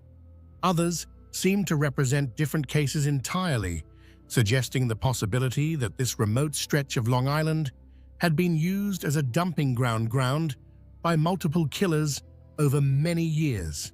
The question that haunted investigators and the public alike was simple but terrifying. Who was responsible for these murders? And more urgently, were they still active? For more than a decade, those questions would remain unanswered. The case would become one of the most high-profile, unsolved serial killer investigations in the country, spawning documentaries, books, and endless speculation. Families of the victims would wait years for answers, their grief compounded by the frustration of watching leads go cold and years pass without an arrest. Then, in July of 2023, everything changed. Police arrested Rex Heuermann, a 59-year-old architect from Massapequa Park, Long Island, charging him with the murders of 3 of the Gilgo Four. The arrest would shock Heuermann's neighbors, who knew him as a quiet, if somewhat odd, family man. It would bring a measure of closure to families who had waited more than a decade for justice, and it would reveal the story of an investigation that had combined old-fashioned police work with cutting-edge forensic technology to finally identify a suspect. But even with Heuermann's arrest, questions remain. He has been charged with 7 murders as of December 2024, but investigators believe he may be responsible for more. The full story of what happened along that desolate stretch of Ocean Parkway may never be completely known. This is the story of the Gilgo Beach murders. It's a story about the victims whose lives were tragically cut short, about the investigators who refused to give up even when leads went cold, and about how modern forensic science helped solve a case that had seemed unsolvable for more than 13 years. The Gilgo Four, lives cut short. To understand the Gilgo Beach case, we need to understand who these women were. They weren't just statistics or case files, they were daughters, sisters, mothers, and friends. Each had dreams and struggles, each had people who loved them, and each deserved so much better than the fate that befell them. Maureen Brainard Barnes, the first victim. Maureen Brainard Barnes was 25 years old when she disappeared on July 9, 2007. She was a mother of 2 young children and lived in Norwich, Connecticut. Like many single mothers, Maureen struggled financially, working seasonal jobs and doing whatever she could to provide for her family. When those legitimate options weren't enough, she had turned to sex work, traveling periodically to Manhattan to work as an escort. Maureen was petite, standing just 4 feet 11 inches tall, with a warm smile that her family remembers fondly. She would typically take an Amtrak train from New London, Connecticut, to Grand Central Terminal in Manhattan, where she would check into one of several hotels she regularly used. She would stay for a few days, advertise her services on websites like Craigslist and Backpage under the names Juliana or Marie, and then return home to her children. On July 6, 2007, Maureen made what would be her final trip to Manhattan. She checked into the Super 8 Motel at 59 West 46th Street in Midtown. She had been in contact with friends and family, and everything seemed normal. On July 9th, she called a friend in Connecticut and mentioned that she had an out call, meaning she was meeting a client at a location outside the hotel. That was the last time anyone heard from Maureen.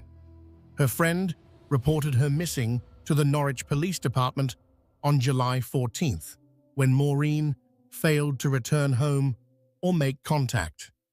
The NYPD assisted with the investigation, eventually taking it over entirely as weeks turned into months, with no sign of Maureen.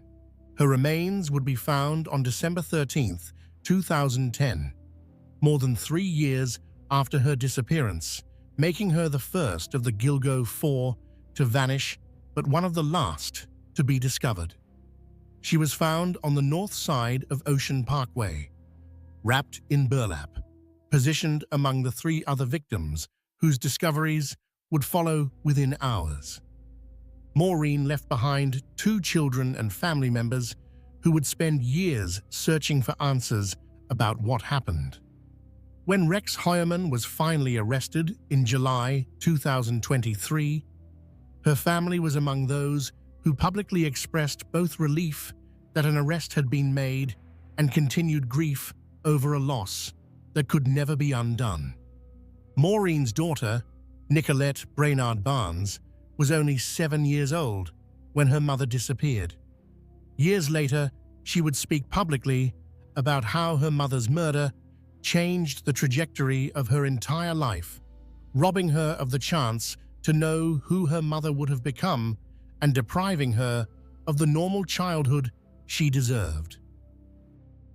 Melissa Barthelemy, taunting phone calls. Melissa Barthelemy was 24 years old when she vanished on July 12, 2009. She lived in a basement apartment on Underhill Avenue in the Bronx, New York, and like the other victims, she worked as an escort, advertising her services on websites including Adult Friend Finder. At 4 feet 10 inches tall, Melissa was petite and vulnerable looking, though friends described her as having a strong personality and determination. She had moved to New York City from Buffalo with dreams of making a better life for herself. When those dreams proved harder to realize than she'd hoped, she turned to sex work to make ends meet. The night of July 12, 2009, Melissa told a friend she was going to meet a client on Long Island and would return the next morning. Cell phone records would later show that she traveled from the Bronx to Manhattan, most likely by taxi, before heading east toward Long Island. After that night, she was never seen again. Her mother reported her missing on July 18th, but what happened next would add an especially cruel dimension to the case. About a week after Melissa disappeared, her younger sister, then just 15 years old, began receiving phone calls from someone using Melissa's cell phone. The caller, a man, taunted the teenage girl, making crude sexual comments and boasting that he had killed Melissa. These calls would come in a total of 7 times between July and August 2009. The caller would ask the teenager if she was a prostitute like her sister, make obscene sexual remarks, and laugh at the family's anguish. Police were able to trace some of these calls, determining that they were made from areas near Times Square and Madison Square Garden in Manhattan, as well as from Massapequa, Long Island, the area where Rex Heuermann lived. The phone calls stopped after approximately a month, but the psychological damage to Melissa's family was immense. Her little sister had to live with the knowledge that the man who had killed her sibling had taken pleasure in tormenting her, had derived some sick satisfaction from hearing the fear and grief in her voice. Melissa's remains were found on December 11, 2010, the first of the Gilgo Four to be discovered. She had been dead for more than a year, her body wrapped in burlap and hidden in the thick brush along Ocean Parkway, within sight of the highway, but concealed well enough that dozens of cars had likely passed by every day without anyone noticing what lay just feet away. The phone calls to Melissa's sister would become a crucial piece of evidence in the eventual case against Rex Heuermann. Family members who heard recordings of the calls later reported believing they recognized Heuermann's voice in a YouTube interview that surfaced after his arrest, though voice identification has not been forensically confirmed in court. Megan Waterman, a young mother. Megan Waterman was just 22 years old when she disappeared on June 6, 2010. Originally from Maine, Megan had a 3-year-old daughter whom she loved deeply. Friends and family said that despite her struggles, Megan was devoted to her child and would call regularly to check in, even when she was away working. Like the other victims, Megan worked as an escort, advertising on the same websites and platforms the others had used. On the evening of June 6th, she was staying at a Holiday Inn Express in Hauppauge, Long Island. Surveillance video would later show her leaving the hotel, presumably to meet a client. She was never seen alive again. Her family reported her missing on June 8, 2010, when she failed to call and check in on her daughter, as she always did.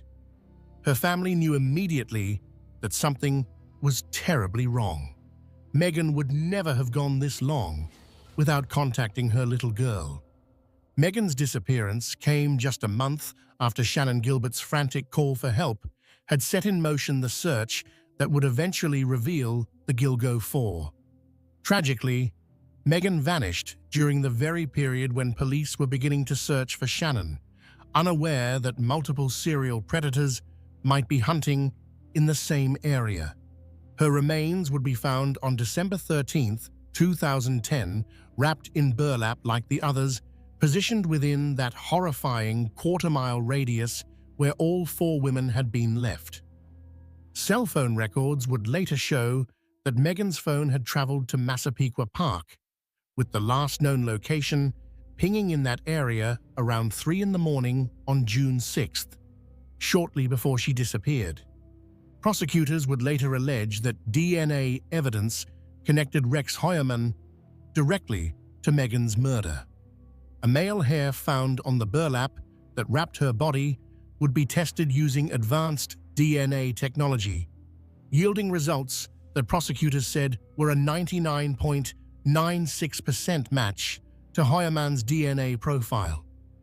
Megan's daughter was too young at the time to fully understand what had happened to her mother, but as she's grown older, she's had to grapple with the loss and the knowledge that her mother was taken from her by violence.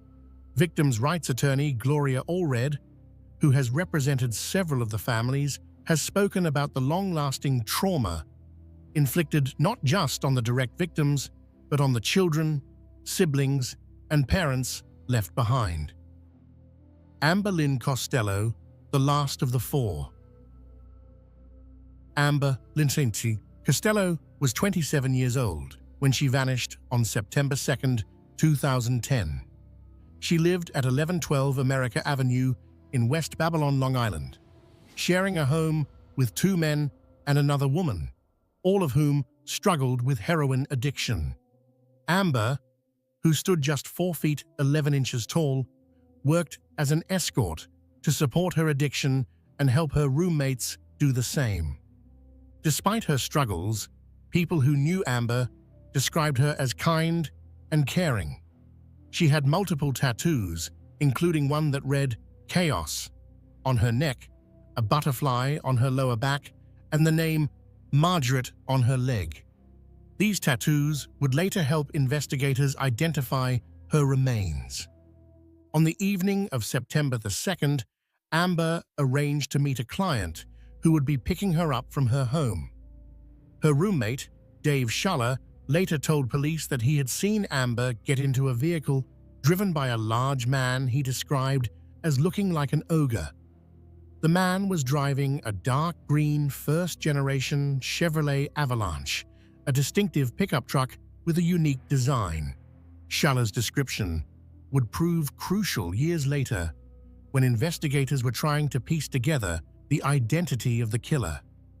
The vehicle he described was relatively uncommon, and the physical description he gave of a very large man, over 6 feet 4 inches tall, with dark bushy hair and large oval-style glasses from the 1970s era, matched Rex Heuermann almost perfectly.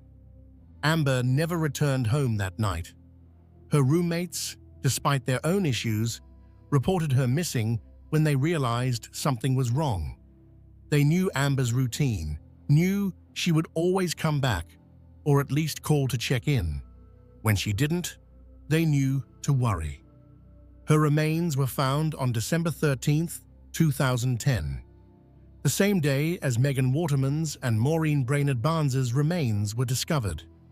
Like the others, she was wrapped in burlap, positioned within that narrow stretch of Ocean Parkway that would become synonymous with horror. DNA evidence would later connect Rex Heuermann to Amber's murder as well.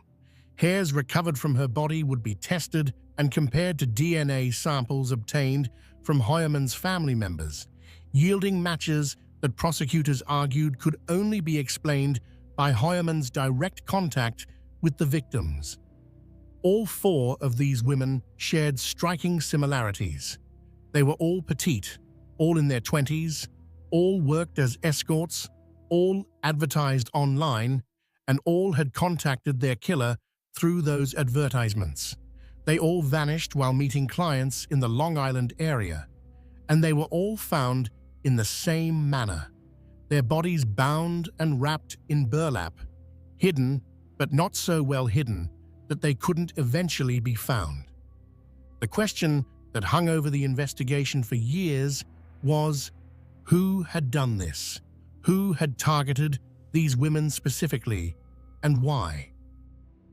Beyond the Gilgo 4, the other victims.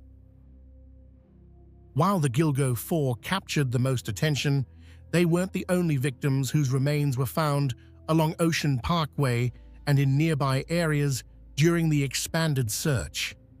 Between March and April of 2011, as police continued searching for Shannan Gilbert, they made a series of additional discoveries that both complicated the investigation and suggested the possibility that multiple killers might have been operating in the area. Jessica Taylor, a body in 2 places.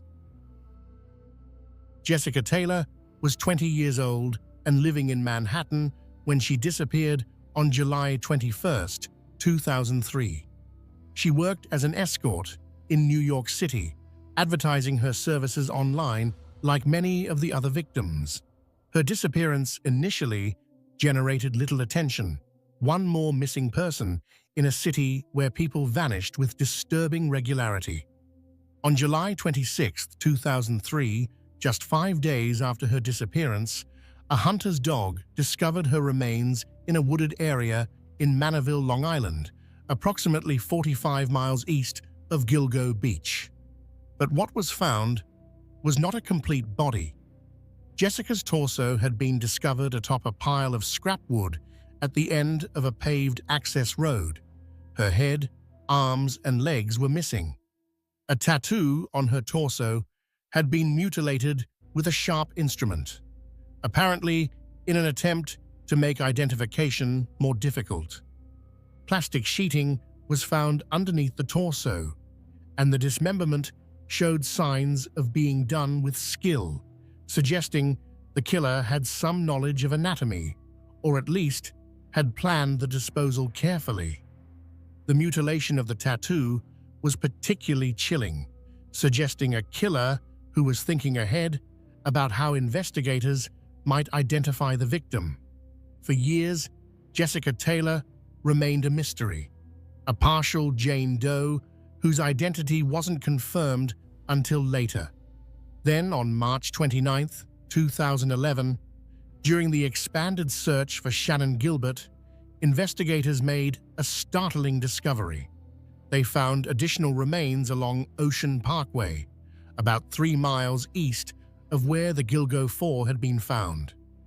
These remains included a skull, forearm, and hands. DNA testing would confirm that these remains also belonged to Jessica Taylor. The discovery meant that Jessica's killer had disposed of different parts of her body in 2 different locations, both in the Manaville area and along Ocean Parkway, separated by dozens of miles and kept separated for years. This pattern of disposal suggested a killer who was familiar with both areas, who had the means to travel between them, and who had the composure to carefully plan where different parts of a victim's body would be hidden.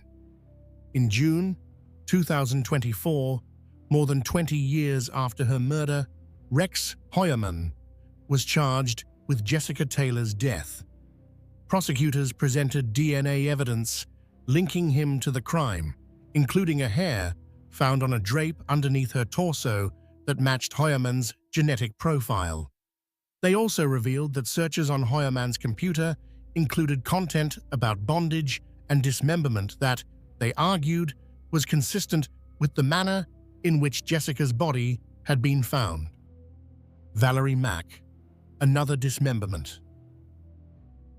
Valerie Mack, who sometimes used the alias Melissa Taylor, was 24 years old when she disappeared in 2000. She had been working as an escort in Philadelphia when she vanished, leaving behind a young son and family who had no idea what had happened to her. In September 2000, hunters with a dog discovered partial human remains in a wooded area of Manaville, in the same general area where Jessica Taylor's torso would be found 3 years later. The remains were wrapped in garbage bags and secured with duct tape.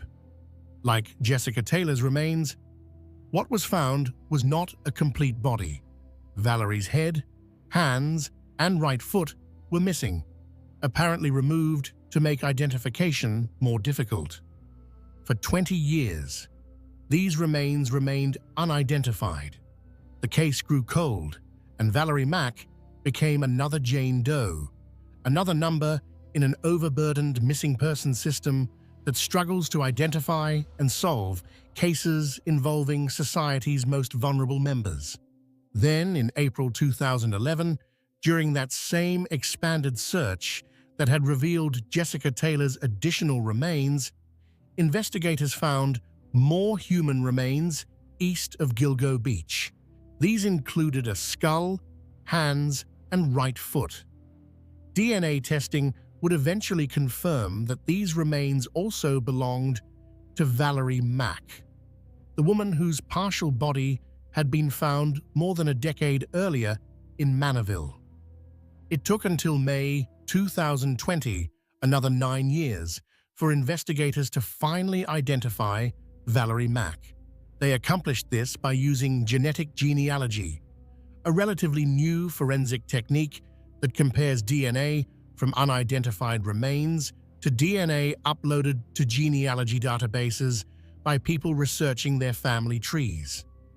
Through this method, investigators were able to develop a family tree and eventually identify Valerie Mack, finally giving a name to a woman who had been missing for 2 decades. In December 2024, Rex Heuermann was charged with Valerie Mack's murder. The evidence against him included DNA found on her remains that matched members of his family, as well as similarities in the method of dismemberment and disposal that connected her case to Jessica Taylor's. The similarities between how Jessica Taylor and Valerie Mack were killed and disposed of are striking. Both were dismembered, with their heads, hands, and feet removed. Both had their torsos initially found in Manorville. Both had additional remains discovered years later along Ocean Parkway. Both appeared to have been killed by someone who wanted to make identification difficult, but who couldn't completely conceal what they had done. Sandra Castilla, the earliest known victim.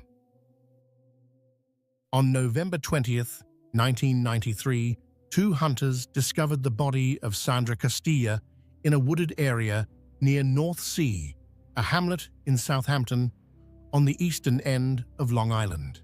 Sandra was 28 years old at the time of her death and had been living in New York City. Unlike the other victims, Sandra's body was found relatively intact and relatively soon after her disappearance. She had last been seen on November 19, 1993, just one day before her body was discovered. But despite the quick discovery, her case went cold. No arrests were made, and over the years, investigators believed she might have been killed by a different serial killer named John Bittrolff, who was convicted in 2017 of murdering two other women on Long Island. For decades, Sandra Castilla's murder seemed to be a separate case, unrelated to the Gilgo Beach killings. Then, in June 2024, everything changed. Using advanced DNA testing, investigators re-examined evidence from Sandra's case and determined that hair found at the crime scene matched Rex Heuermann's DNA profile. The discovery was stunning. It meant that if Heuermann was indeed Sandra's killer, he had been hunting for more than 3 decades, far longer than anyone had previously suspected. It pushed the timeline of the Gilgo Beach case back to the early 1990s, suggesting that Heuermann had been perfecting his methods, learning how to hunt and kill, for years before the murders that would eventually lead to his arrest. Prosecutors revealed that Sandra had been found with a tattoo that had been mutilated, similar to what had been done to Jessica Taylor. They also noted that DNA evidence and the method of killing connected her case to the other murders Heuermann was charged with. Karen Vergata, identified after decades. Karen Vergata was 34 years old when she disappeared in February 1996. She had been living in New York City and was involved in sex work. On April 20th, 1996, partial skeletal remains were discovered on Fire Island, another Barrier Beach location off Long Island's South Shore. For years, these remains were known only as Jane Doe No. 7 or Fire Island Jane Doe. Despite investigators' best efforts, they couldn't identify who these remains belonged to. The case grew cold, and Karen Vergata's family didn't know what had happened to her. Then, on April 11, 2011, during the expanded search for Shannon Gilbert, additional remains were found at Tobay Beach in Nassau County. These remains would eventually be connected through DNA to the Fire Island Jane Doe, but it still took until August 2023 for investigators to finally identify the remains as belonging to Karen Vergata. The identification was made possible through genetic genealogy, the same technique used to identify Valerie Mack. By comparing DNA from the remains to genetic profiles in genealogy databases, investigators were able to construct a family tree and eventually determine that the remains belonged to Karen Vergata. As of now, Rex Heuermann has not been charged in Karen Vergata's death, though investigators have indicated that they're continuing to examine possible connections. Peaches and her child, a heartbreaking connection. One of the most heartbreaking discoveries made during the investigation involved the partial remains of a woman who became known as Peaches due to a distinctive tattoo of a peach found on her body. Her remains were first discovered on June 28, 1997, stuffed inside a plastic container at Hempstead Lake State Park in Nassau County. For years, Peaches remained unidentified, another Jane Doe in a system overwhelmed with cases. Then, during the April 2011 search, investigators made a disturbing discovery. Among the remains found along Ocean Parkway was the skeleton of a female toddler, estimated to be between 16 and 24 months old. DNA testing would eventually prove that this child was Peach's daughter, that this little girl had been killed and disposed of near where additional remains belonging to her mother would be found. The discovery was particularly tragic because it suggested that the killer hadn't stopped at murdering Peaches, but had also taken the life of her innocent child, a toddler who had done nothing wrong, but had the misfortune of being connected to a woman who became a killer's target. In April 2025, investigators finally announced they had identified Peaches and her child. Using advanced forensic genealogy techniques, they determined that the remains belonged to Tanya Denise Jackson and her 2-year-old daughter, Tatiana Marie Dykes. The announcement brought answers to a family that had been searching for Tanya for nearly 3 decades, but those answers came with the unbearable knowledge that both Tanya and her baby had been murdered. As of now, no one has been charged in the murders of Tanya Jackson and Tatiana Dykes, though the investigation continues. The Asian male, an unidentified mystery. Among the remains discovered in April 2011 was the skeleton of an Asian male dressed in women's clothing.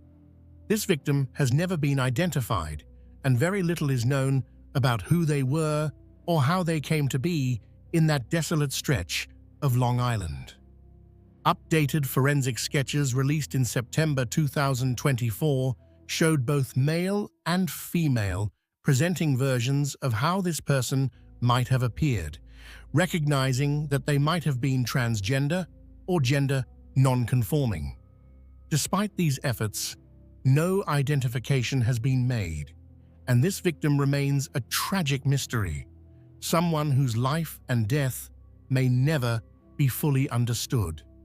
The discovery of so many different victims, killed in different ways and at different times, has led to ongoing debate about whether all of these murders were committed by the same person. Some investigators believe that multiple killers used the area as a dumping ground over the years. Others believe that at least some of the cases are connected, possibly all the work of Rex Heuermann, or perhaps 1 or 2 other individuals. What's clear is that this stretch of Long Island became a graveyard for vulnerable people, most of them sex workers, most of them women, all of them people whose lives mattered and who deserved so much better than they got. Shannan Gilbert, the search that changed everything. To truly understand the Gilgo Beach case, we have to talk about Shannan Gilbert, because without her disappearance and the desperate search that followed, the Gilgo 4 and the other victims might never have been found.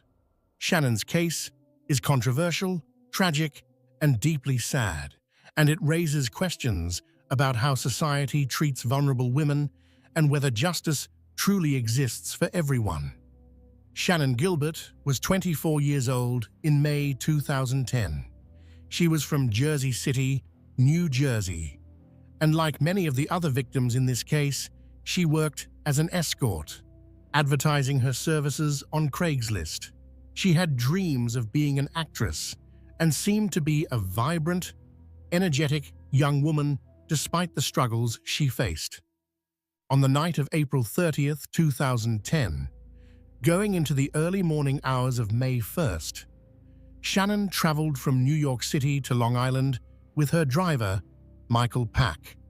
Pack, who also served as her security, brought her to meet a client in Oak Beach, a small gated community on Long Island's South Shore, not far from Gilgo Beach.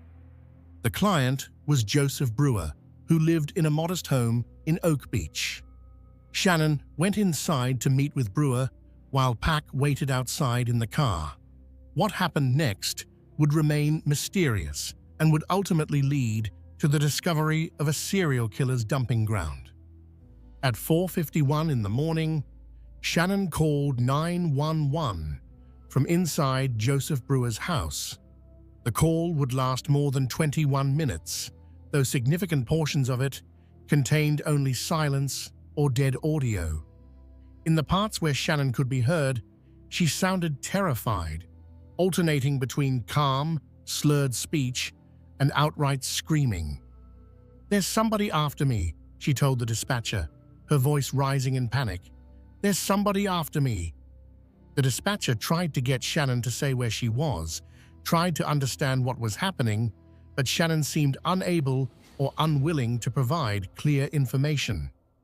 At various points on the call, Brewer and Pack could be heard trying to calm her down, trying to understand what had frightened her so badly.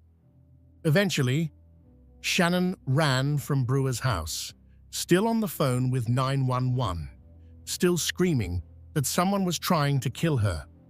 She ran toward the home of Gus Coletti, a retired insurance fraud investigator who had lived in Oak Beach for more than 30 years. Coletti was shaving in his bathroom around 5 in the morning when he heard someone banging on his door and screaming for help. When he opened the door, he found Shannon Gilbert, terrified and incoherent, staring at him and crying out for help. Coletti could hear her 911 call still active, could hear the dispatcher on the other end trying to understand what was happening. "What's the matter?" Coletti asked her. Shannon wouldn't answer, just kept staring at him and repeating, "Help me, help me, help me." Coletti called 911 himself, telling the dispatcher that there was a young girl, maybe 14 years old, he thought, running around screaming with some guy chasing after her. When he told Shannon that the police were on their way, that she should sit down and wait, she suddenly turned and ran from his property, disappearing into the night. Shannon ran next to the home of Barbara Brennan, another Oak Beach resident, where she banged on the door. Brennan also called 911, reporting a woman screaming for help outside her home. But by the time police arrived, around 5:40 in the morning, Shannon Gilbert had vanished. Officers responding to the calls knew nothing about Shannon's 21-minute 911 call. Due to a communication breakdown, that call had been transferred to New York State Police when Shannon couldn't say exactly where she was, and the local Suffolk County officers who responded to Coletti's and Brennan's calls had no idea that the woman they were looking for had been calling for help for more than 20 minutes. When they arrived and found no sign of Shannon, they assumed she had left the area with her driver. They conducted a brief search, but found nothing. It would take nearly a month for police to connect Shannon's desperate call to the missing persons report her family had filed in New Jersey, where Shannon lived. By then, Shannon Gilbert had been missing for weeks, and the trail had gone cold. Shannon's mother, Mary Gilbert, refused to give up. She filed missing persons reports, contacted the media, and pressured police to search for her daughter. Mary knew something terrible had happened, knew her daughter wouldn't have just disappeared without a trace. She believed Shannon had been murdered, and she was determined to find out what happened. In December 2010, 7 months after Shannon's disappearance, Officer John Mallier and his cadaver dog Blue were searching the area around Ocean Parkway looking for any trace of Shannon. Instead, they found Melissa Barthelemy, the first of the Gilgo Four. Over the next few days, they found 3 more bodies, all of them women who had disappeared years earlier. None of them Shannon Gilbert.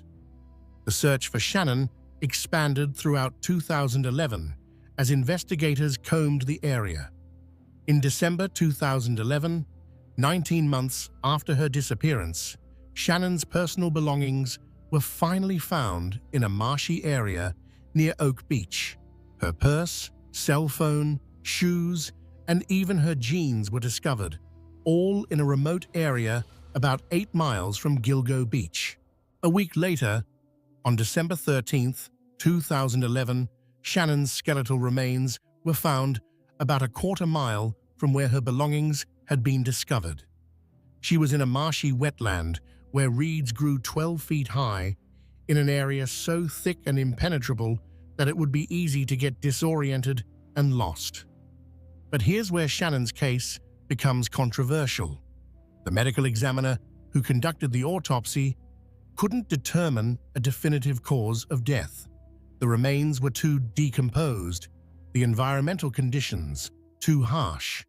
The official determination was that Shannon's death was undetermined, though investigators leaned toward believing she had died accidentally, possibly from drowning or exposure after becoming disoriented and lost in the marsh. Shannon's family hired their own pathologist to conduct a second autopsy. This pathologist found evidence, though not conclusive proof, that was consistent with strangulation. The hyoid bone in Shannon's throat showed signs that the pathologist believed could indicate homicidal strangulation, though he acknowledged that the evidence was insufficient to say definitively what had happened.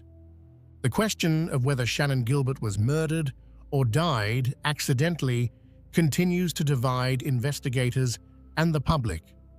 Police have consistently said they don't believe Shannon's death is connected to the Gilgo Beach serial killer, that the timing and circumstances suggest she died in a tragic accident rather than at the hands of a murderer. But many people, including Shannon's family and their attorney, John Ray, believe she was murdered. They point to the terror in her voice during that 21-minute 911 call, to the fact that she was clearly fleeing from something or someone, to the involvement of a local doctor named Peter Hackett, who called Shannon's mother shortly after her disappearance.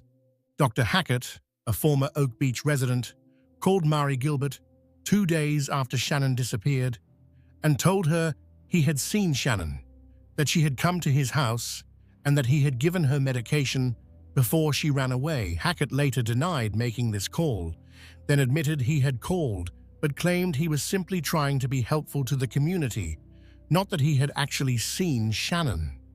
The inconsistencies in his story have led to ongoing suspicion about his possible involvement. In any case, what's undeniable is that Shannon Gilbert's disappearance and the search for her body led directly to the discovery of the Gilgo Four and the other victims. Without Shannon's case, those women might still be lying in the brush along Ocean Parkway, unknown and unmourned. In that sense, Shannon Gilbert, whether she was a victim of the serial killer or died in a tragic accident, is inextricably linked to one of the most important serial killer investigations in American history. Tragically, Mari Gilbert, Shannon's mother, who fought so hard for justice for her daughter, would never see the arrest of Rex Heuermann. In July 2016, Mari was murdered by her daughter Sarah, Shannon's sister, who was suffering from severe mental illness. Sarah was convicted of murder and sentenced to 25 years to life in prison. The Gilbert family's story is one of unimaginable tragedy, layered upon tragedy, of a family torn apart by violence, mental illness, and a system that too often fails to protect the most vulnerable among us. The investigation. Years of frustration. After the discovery of the Gilgo 4 in December 2010, investigators knew they were dealing with a serial killer. The similarities between the cases were too obvious to ignore. But knowing you're dealing with a serial killer and actually catching that killer are two very different things. And for more than a decade, the investigation would be marked by frustration, dead ends, and growing questions about whether the case would ever be solved. From the beginning, investigators had some promising leads. They had the eyewitness descriptions from Amber Costello's roommate, Dave Schaller, who had seen the large man driving the Chevrolet Avalanche, who picked up Amber the night she vanished. They had cell phone data showing where the victims had been before they disappeared. They had the disturbing phone calls made to Melissa Barthelomy's sister, calls that suggested the killer was watching the family's anguish with satisfaction. They knew the killer was likely a white male in his mid-20s to mid-40s based on witness descriptions and profiler analysis. They knew he was familiar with the South Shore of Long Island, comfortable enough with the area to know where to dispose of bodies without being seen. They knew he had access to burner phones, which he used to contact the victims and later to taunt Melissa's family. They knew he used burlap sacks to wrap the bodies, suggesting he had access to these materials, possibly through work in construction or landscaping. What they didn't know was his name, and without that crucial piece of information, the case stalled. Part of the problem was jurisdictional complexity. The bodies were found in Suffolk County, but the victims had gone missing from multiple jurisdictions. Some lived in Connecticut, others in New Jersey or the Bronx. Some disappeared in Manhattan, others in Long Island. Coordinating between multiple police departments, each with their own procedures and priorities, slowed the investigation. But there was another problem, one that would come to significantly compromise the investigation in its early years: corruption and dysfunction within the Suffolk County Police Department and District Attorney's Office. Suffolk County Police Chief James Burke was a controversial figure who had a history of internal affairs complaints against him. When the FBI offered to assist with the Gilgo Beach investigation in 2011, Burke refused, cutting off federal involvement and limiting the investigation to local resources. This decision would prove costly, as it prevented the case from benefiting from the FBI's extensive experience with serial killer investigations and their sophisticated forensic capabilities. Burke's motivations for refusing federal help remain unclear, but his subsequent downfall shed light on the dysfunction that plagued Suffolk County law enforcement during this period. In 2012, Burke beat a man who had stolen a duffel bag from Burke's official vehicle. The bag contained pornography and sex toys, and Burke allegedly committed this assault to prevent this embarrassing information from becoming public. Then, District Attorney Thomas Spota helped Burke cover up the assault, intimidating witnesses and obstructing the federal investigation into Burke's conduct. In 2016, both Burke and Spota were arrested on federal charges. Burke was convicted of civil rights violations and conspiracy to obstruct justice, sentenced to 46 months in prison. Spota was convicted of obstruction of justice and other charges in 2019, sentenced to 5 years in federal prison. The corruption at the highest levels of Suffolk County law enforcement meant that during the crucial early years of the Gilgo Beach investigation, when leads were freshest and the trail was warmest, the investigation was hampered by leadership more concerned with protecting their own interests than solving murders. For years, the case languished. The phone calls to Melissa's sister provided some leads, with investigators triangulating the calls to Massapequa and Manhattan. But without more specific information, they couldn't narrow down a suspect. The description of the man in the Chevrolet Avalanche was helpful, but there were likely hundreds or thousands of men on Long Island who fit that general description and owned that type of vehicle.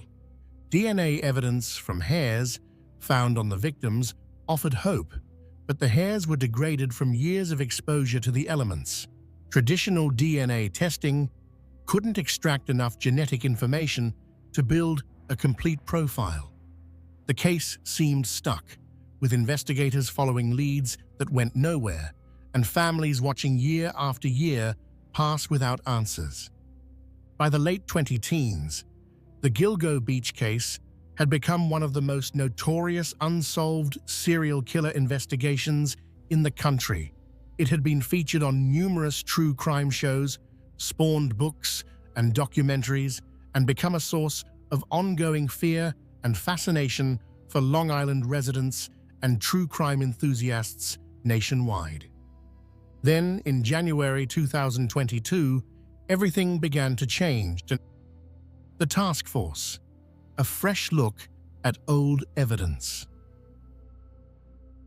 In January 2022, the Suffolk County District Attorney's Office, now under new leadership with DA Raymond Tierney, formed the Gilgo Homicide Investigation Task Force.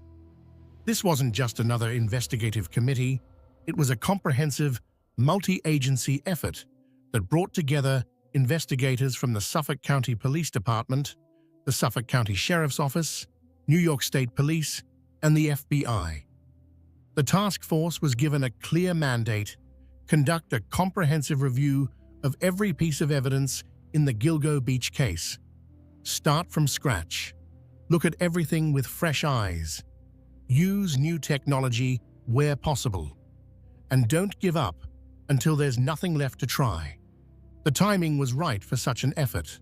DNA technology had advanced significantly since 2010.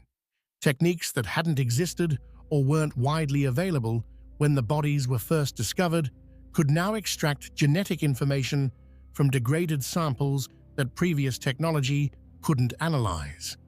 Forensic genealogy, which had only recently been used to catch the Golden State Killer in 2018, offered a new tool for identifying both victims and potential suspects. The task force began by re-examining physical evidence that had been preserved for more than a decade. They looked at the hairs found on the victims' bodies, at the burlap used to wrap them, at the tape and belts used to bind them. They reviewed cell phone records, witness statements, and every tip that had come in over the years. In March 2022, just 2 months after the task force was formed, investigators made a crucial breakthrough.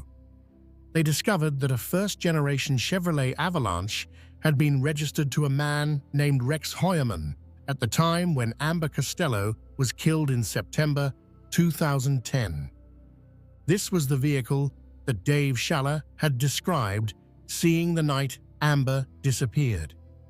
This was the distinctive pickup truck with the unusual design that had been mentioned in witness reports.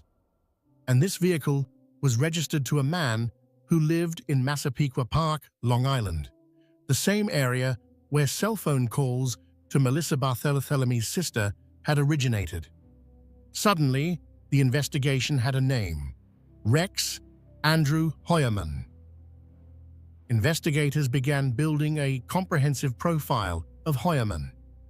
They discovered he was an architect who owned his own firm, RH Consultants and Associates, based in Manhattan.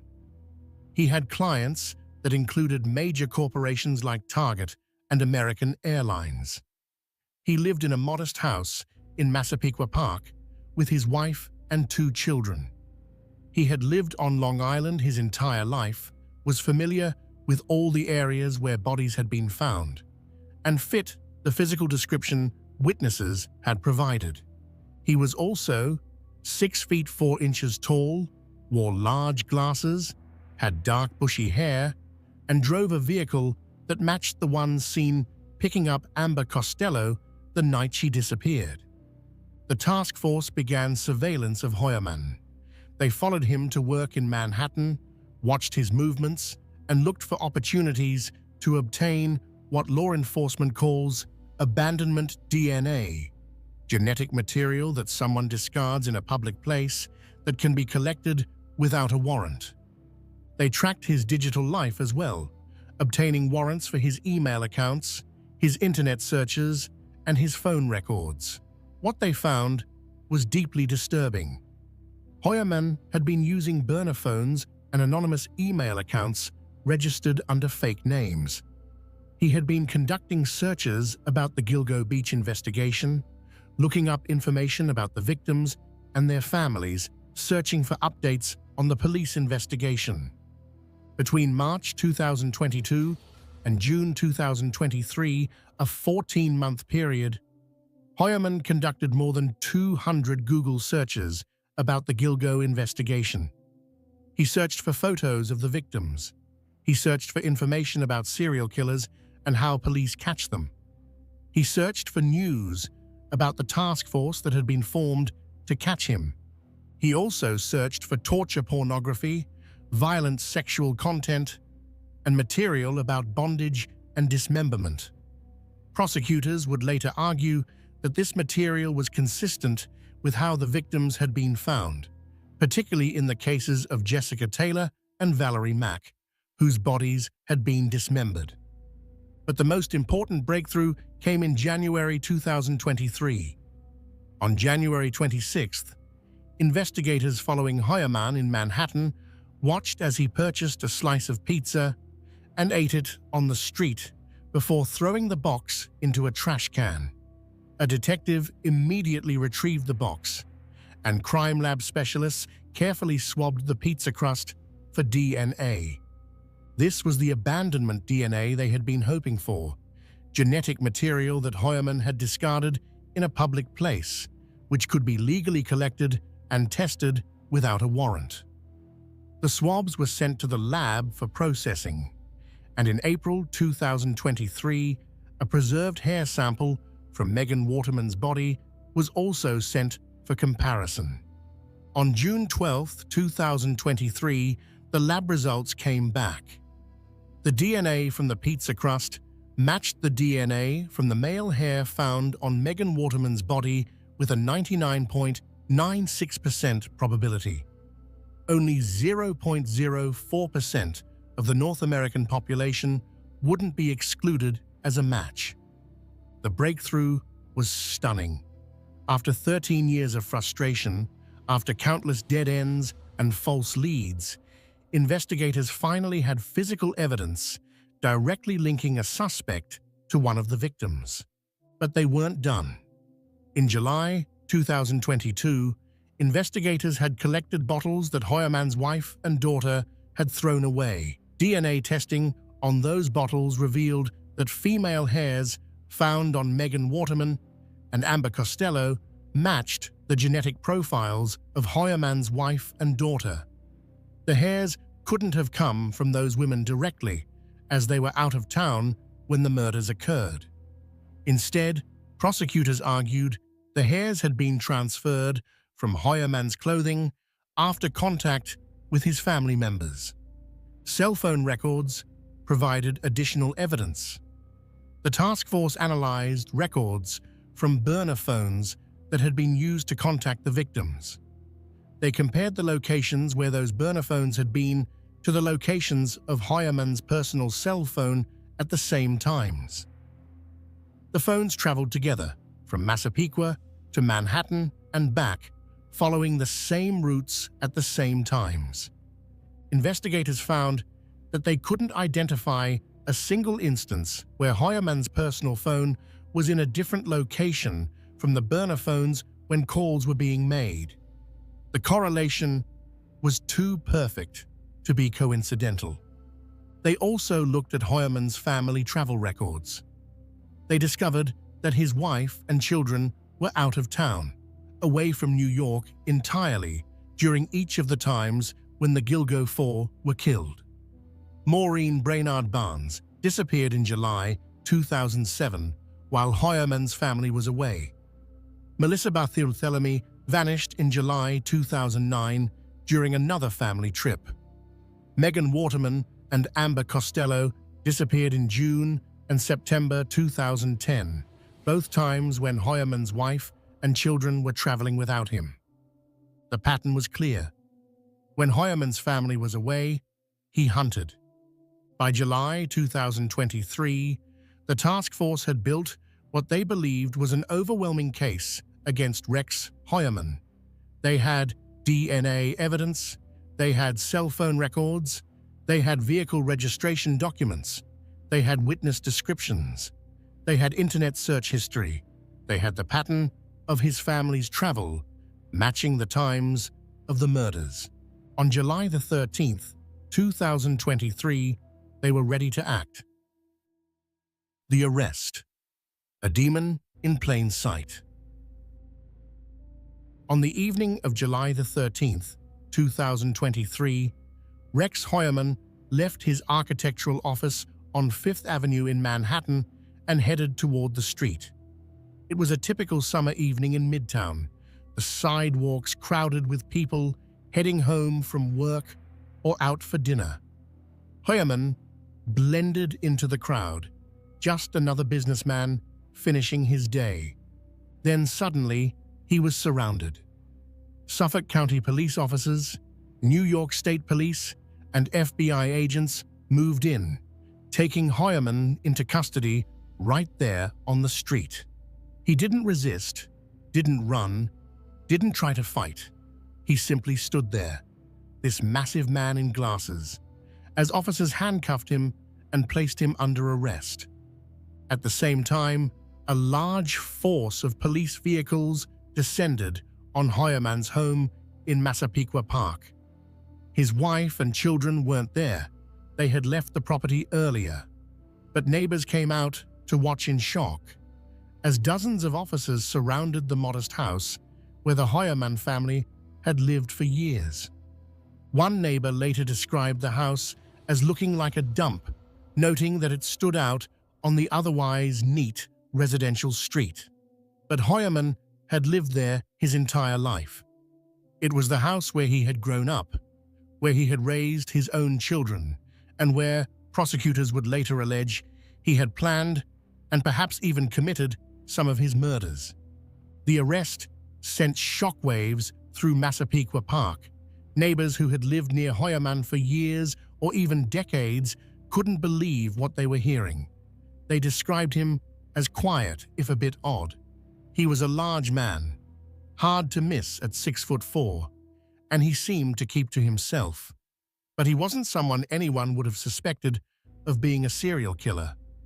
Actor Billy Baldwin, who had graduated from the same high school as Hoyerman in 1981, tweeted his shock at learning that a former classmate had been arrested as the Gilgo Beach serial killer. He described Hoyerman as having been quiet, a family man, an architect, an average guy. But prosecutors had a very different characterization of Rex Hoyerman. At a press conference the day after the arrest, Suffolk County District Attorney Raymond Tierney and Police Commissioner Rodney Harrison laid out the evidence against Hoyerman in stark terms. Rex Hoyerman is a demon that walks among us, Commissioner Harrison said, a predator that ruined families. Tierney presented the DNA evidence, the cell phone records, the witness descriptions, the internet searches. He revealed that Hoyerman had used burner phones and fake email addresses to arrange meetings with sex workers.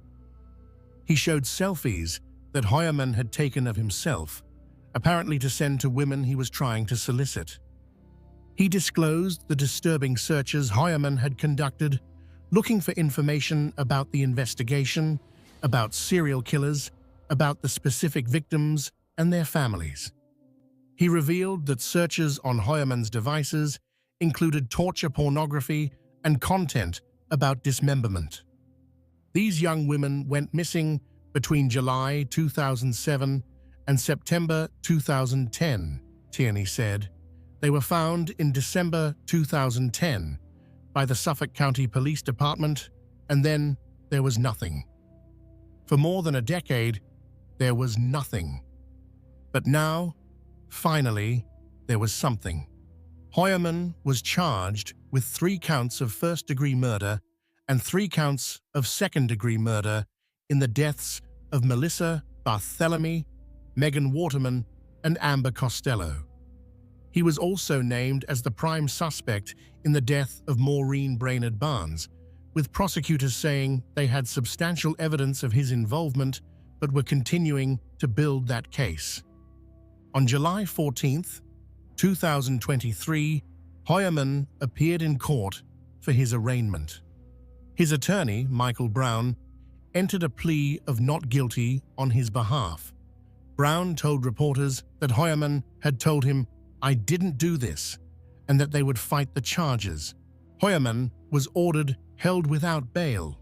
The judge cited the serious nature of the charges, the strength of the evidence, and the risk that Hoyerman might flee as reasons for denying bail. Family members of the victims attended the hearing. Some cried, others sat stoically, but all of them seemed to be processing a complex mixture of relief, grief, and continued pain.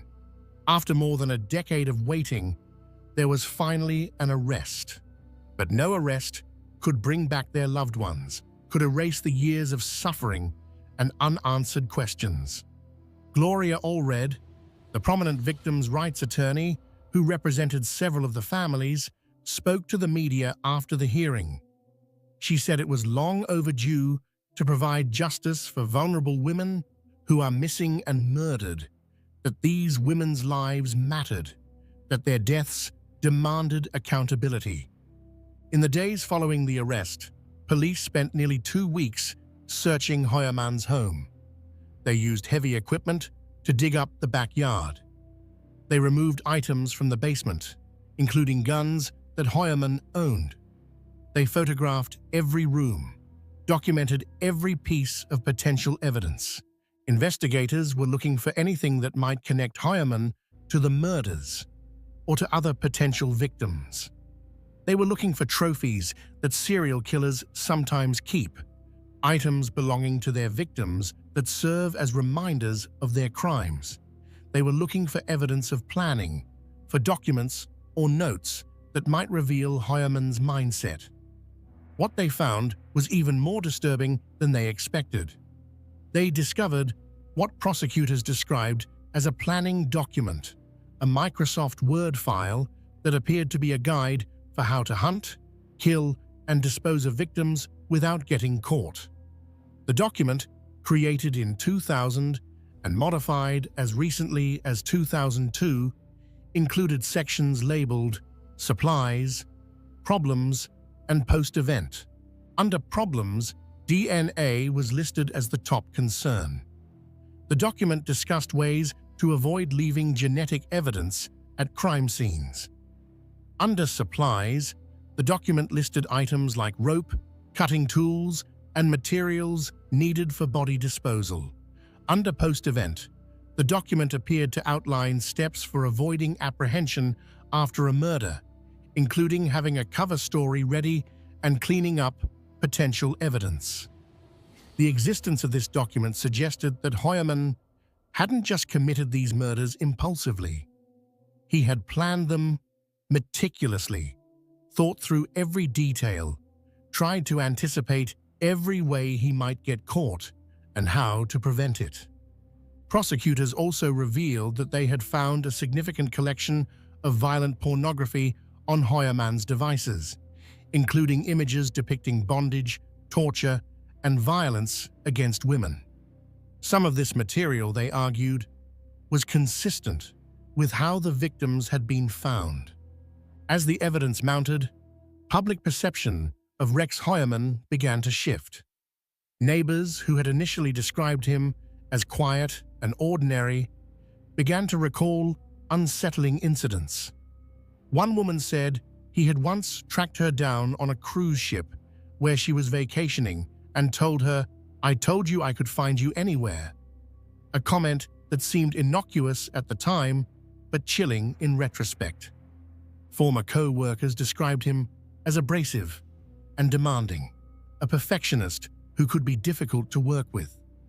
Some said he had an intense, almost obsessive attention to detail, a quality that might have served him well as an architect, but that took on a sinister cast when considered in the context of the meticulous planning prosecutors alleged he had done for his murders. Hoyerman's wife, Asa Ellerup, filed for divorce just days after his arrest. Her attorney said she had no knowledge of her husband's alleged crimes, that she had believed him to be an ordinary architect and father. Prosecutors confirmed that Ellerup and the couple's 2 adult children were not considered suspects, that all available evidence indicated they had known nothing about what Hoyerman had allegedly been doing when they were away from home. The children, Victoria Hoyerman and Christopher Sheridan, hired an attorney who described them as being caught in the crosshairs of a deeply unfortunate situation. They were 2 young adults whose lives had been upended, who had to grapple with the possibility that their father was a serial killer. In the months following the arrest, investigators continued working on the case. They were confident they had the right person, but they knew there was more to learn, potentially more victims to connect to Hoyerman. Expanding the case. More victims, more decades. In January 2024, 6 months after Hoyerman's arrest, prosecutors brought new charges. On January 16th, Hoyerman was indicted for the murder of Maureen Brainard Barnes, the 4th member of the Gilgo Four and the first of the women to disappear. The evidence against Hoyerman in Maureen's case centered on DNA. A hair found with her body had been tested using advanced mitochondrial DNA analysis and had been determined to match the genetic profile of either Hoyerman's wife or his daughter. Like with the other victims, prosecutors argued that this hair had been transferred from Hoyerman's clothing, that it was proof of his direct contact with Maureen. The completion of charges for all 4 of the Gilgo Beach murders was a significant milestone. The families who had waited more than 16 years since Maureen's disappearance and 13 years since the bodies were found finally had answers about all 4 women. But investigators weren't done. The task force had continued reviewing old evidence, looking for connections between Hoyerman and the other victims whose remains had been found in the area. In late April 2024, police conducted a new multi-day search of woods in Manorville, the area where Jessica Taylor's and Valerie Mack's torsos had been discovered years earlier. They used K9 units and ground-penetrating radar to look for any additional evidence that might have been missed in previous searches. In May 2024, police served another search warrant on Hoyerman's home, their second major search of the property. They removed additional evidence and spent several more days documenting the house. They were building cases for murders that stretched back decades, and every piece of evidence mattered. Then, on June 6, 2024, prosecutors dropped a bombshell. They filed a superseding indictment charging Hoyerman with 2 more murders. Jessica Taylor, killed in 2003, and Sandra Costilla, killed in 1993. The Sandra Costilla charge was particularly stunning. It pushed the timeline of the case back 31 years, suggesting that Hoyerman had been killing since at least the early 1990s, when he would have been in his early 30s. It meant that this was not a case of a man who had suddenly snapped and gone on a killing spree. This was someone who had been hunting and killing for decades, who had refined his methods over years of practice. The evidence in both cases included DNA. In Jessica Taylor's case, prosecutors revealed that a male hair found on a drape underneath her dismembered torso matched Hoyerman's genetic profile. In Sandra Costilla's case, advanced DNA testing had reanalyzed evidence that had previously been attributed to another convicted killer, John Bitrolf, and determined that the DNA actually pointed to Hoyerman. Prosecutors also revealed more about the planning document found on Hoyerman's computer. The document, they said, included references to specific methods of dismemberment and disposal that were consistent with how Jessica Taylor and Valerie Mack had been found. It mentioned techniques for removing tattoos from bodies, something that had been done to both Jessica and Sandra. During a press conference announcing the new charges, District Attorney Tierney described Hoyerman as having meticulously planned and executed at least 6 separate murders. He presented a timeline showing how Hoyerman had allegedly been active over decades, killing when the opportunity presented itself, always being careful to strike when his family was away. Tierney also revealed that the violent pornography found on Hoyerman's devices notably coincided with how the remains of Sandra Costilla, Jessica Taylor, and Valerie Mack had been discovered. The images depicted dismemberment, bondage, and violence that mirrored the crime scenes. Hoyerman appeared in court on June 6, 2024, to face the new charges. He pleaded not guilty, shaking his head as the charges were read. His attorney, Michael Brown, said his client was adamant that he hadn't committed these crimes and that they would contest the evidence. But prosecutors weren't finished. On December 17, 2024, they unveiled another indictment. Hoyerman was charged with the murder of Valerie Mack, the 7th woman whose death he was accused of causing. The evidence in Valerie's case was similar to the others.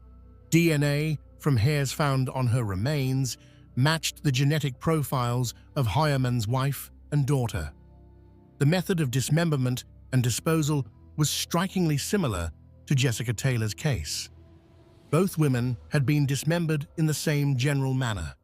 Both had their remains split between Manorville and the Ocean Parkway area. Both appeared to have been killed by someone with the same methods and access to the same disposal locations. When Hoyerman was brought to court for arraignment on the Valerie Mack charge, he spoke for the first time, telling the judge, "Your Honor, I am not guilty of any of these charges." He shook his head no as he said it, appearing frustrated and defiant. Valerie's family attended the hearing. Gloria Allred, representing many of the victims' families, presented red roses to Valerie's parents, and family members of the other victims embraced them, sharing tears in an emotional moment that spoke to the bonds that had formed among these families united by grief. With the charging of Valerie Mack's murder, the case against Rex Hoyerman now encompasses 7 women allegedly killed between 1993 and 2010. The victims span 3 decades, multiple locations, and different methods of disposal. But prosecutors argue they are all connected by the same perpetrator, a man who they allege hunted vulnerable women, killed them when his family was away, and disposed of their bodies in areas he knew well. The sheer scope of the alleged crimes is staggering. If prosecutors' charges are proven at trial, Rex Hoyerman would represent one of the most prolific serial killers in New York history, a man who allegedly operated in plain sight for more than 3 decades while maintaining a seemingly normal life as an architect, husband, and father. The evidence: building a case. The case against Rex Hoyerman relies on multiple types of evidence, each piece adding to a comprehensive picture that prosecutors argue can only point to one conclusion: that Heuermann is responsible for at least 7 murders spanning 3 decades. DNA evidence. The DNA evidence is perhaps the most compelling aspect of the prosecution's case. Using advanced forensic techniques, including mitochondrial DNA analysis and whole genome sequencing, investigators were able to extract genetic information from hairs that had been preserved for years but were too degraded for traditional DNA testing. The key breakthrough came from a technique called whole genome sequencing, which analyzes the complete genetic code rather than just specific markers. This technique has never been used before in a New York courtroom, and its admissibility has been the subject of extensive legal arguments. In March 2025, a judge began a Frye hearing, a legal proceeding designed to determine whether this new scientific technique meets the standard for admissibility in court. The defense has argued that the technique is too new, not broadly accepted enough in the scientific community, and potentially unreliable. Prosecutors have countered that the technique is based on well-established science and simply uses more complete genetic information to make identifications. The outcome of this hearing could be crucial. If the judge rules that the whole genome sequencing results are admissible, prosecutors will be able to present DNA evidence linking Heuermann to multiple victims. If the evidence is excluded, the prosecution will have to rely more heavily on other types of evidence. But even if the DNA from the degraded hairs is excluded, prosecutors have other genetic evidence. The pizza crust DNA, obtained through legal abandonment and tested using traditional techniques, provides a direct link between Heuermann and the hair found on Megan Waterman's body. That evidence alone would be difficult for the defense to explain away. Cell phone evidence. The cell phone evidence creates a pattern that prosecutors argue is too consistent to be coincidental. Investigators analyzed records from Heuermann's personal cell phone and from multiple burner phones that were used to contact the victims. What they found was that these phones traveled together. When the burner phones moved from Massapequa to Manhattan, Heuermann's personal phone made the same journey at the same time. When calls were placed from the burner phones, Heuermann's personal phone was in the same location at the same moment. Investigators couldn't find a single instance where Heuermann's phone was somewhere else when the burner phones were active. The correlation was perfect. Additionally, cell phone records showed that after each murder, the burner phone used to contact that victim was never used again. It was as if the killer knew to dispose of the phone, to eliminate that piece of evidence connecting him to the victim. The phone calls made to Melissa Barthelемy's sister are particularly damning. Those calls were traced to locations in Manhattan and Massapequa, the two places where Heuermann regularly spent time. The timeline of the calls, made in the weeks after Melissa's disappearance, corresponds with a period when Heuermann would have had access to her phone. The Chevrolet Avalanche. The vehicle evidence provides physical corroboration of witness testimony. Dave Schaller's description of the dark green first-generation Chevrolet Avalanche that picked up Amber Costello matches the vehicle that Rex Heuermann owned in September 2010 when Amber disappeared. This wasn't a common vehicle. The first-generation Chevrolet Avalanche, produced between 2002 and 2006, had a distinctive design with a unique rear panel that witnesses specifically remembered. It was this distinctive feature that made Schaller's description so valuable. When investigators searched vehicle registration databases, they found that Heuermann had owned exactly this type of vehicle at the time of the murders. The vehicle has since been located in South Carolina, where Hoyerman owns property and has been seized for forensic examination. Internet search history. The internet searches found on Hoyerman's devices paint a disturbing picture of a man obsessed with the investigation into his own crimes and with violent sexual content. Over a 14-month period between March 2022 and June 2023, Hoyerman conducted more than 200 searches related to the Gilgo Beach investigation. He looked up news articles about the case. He searched for information about the victims and their families. He looked for updates on the task force that had been formed to catch him. He also searched for information about serial killers and how they are caught. He looked up details about how police use DNA evidence, cell phone tracking, and other forensic techniques. Prosecutors have argued these searches suggest someone trying to stay one step ahead, attempting to understand how investigators might be closing in on him. The violent pornography found on his devices is also significant to the prosecution's case. Prosecutors argue that the content, which depicted bondage, torture, dismemberment, and violence against women, appears consistent with how several victims were found.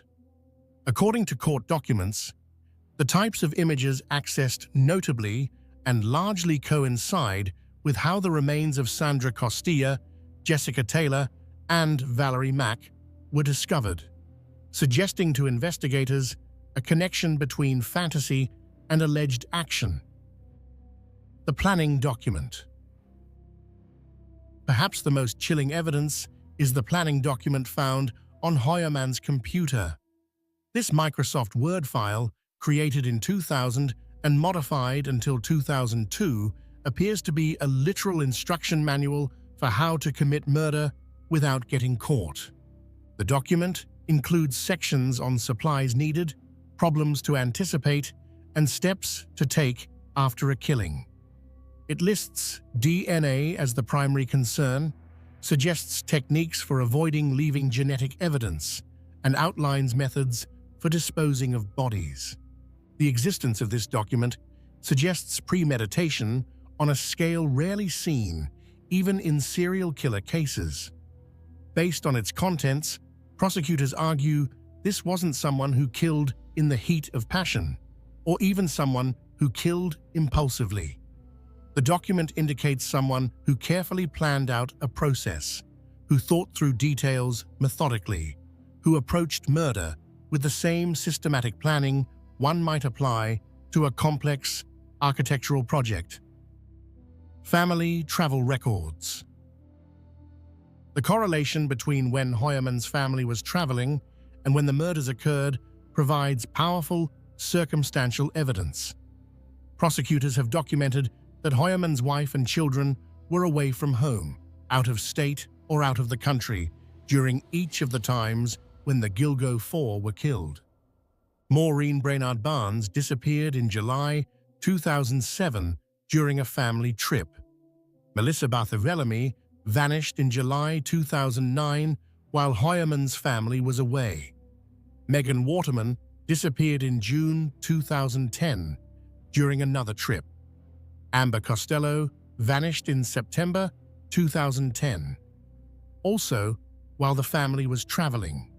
This pattern suggests that Hoyerman may have waited for times when he would be alone, when his activities wouldn't be monitored by family members to hunt for victims.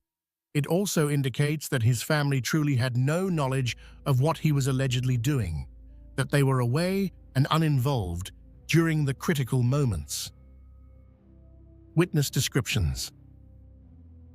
Multiple witnesses described seeing a very large man with dark hair and glasses picking up Amber Costello before her disappearance. These descriptions match Rex Hoyerman's appearance almost perfectly. At 6 feet 4 inches tall, with distinctive 70s-style oval glasses and dark, bushy hair, Hoyerman fits the profile that witnesses provided more than a decade ago.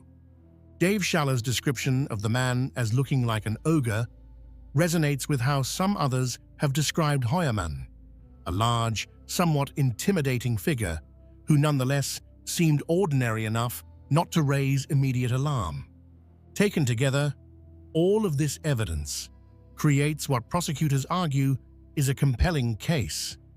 No single piece might be conclusive on its own, but collectively, they paint a picture that prosecutors believe points toward Rex Hoyerman as the perpetrator of at least 7 murders.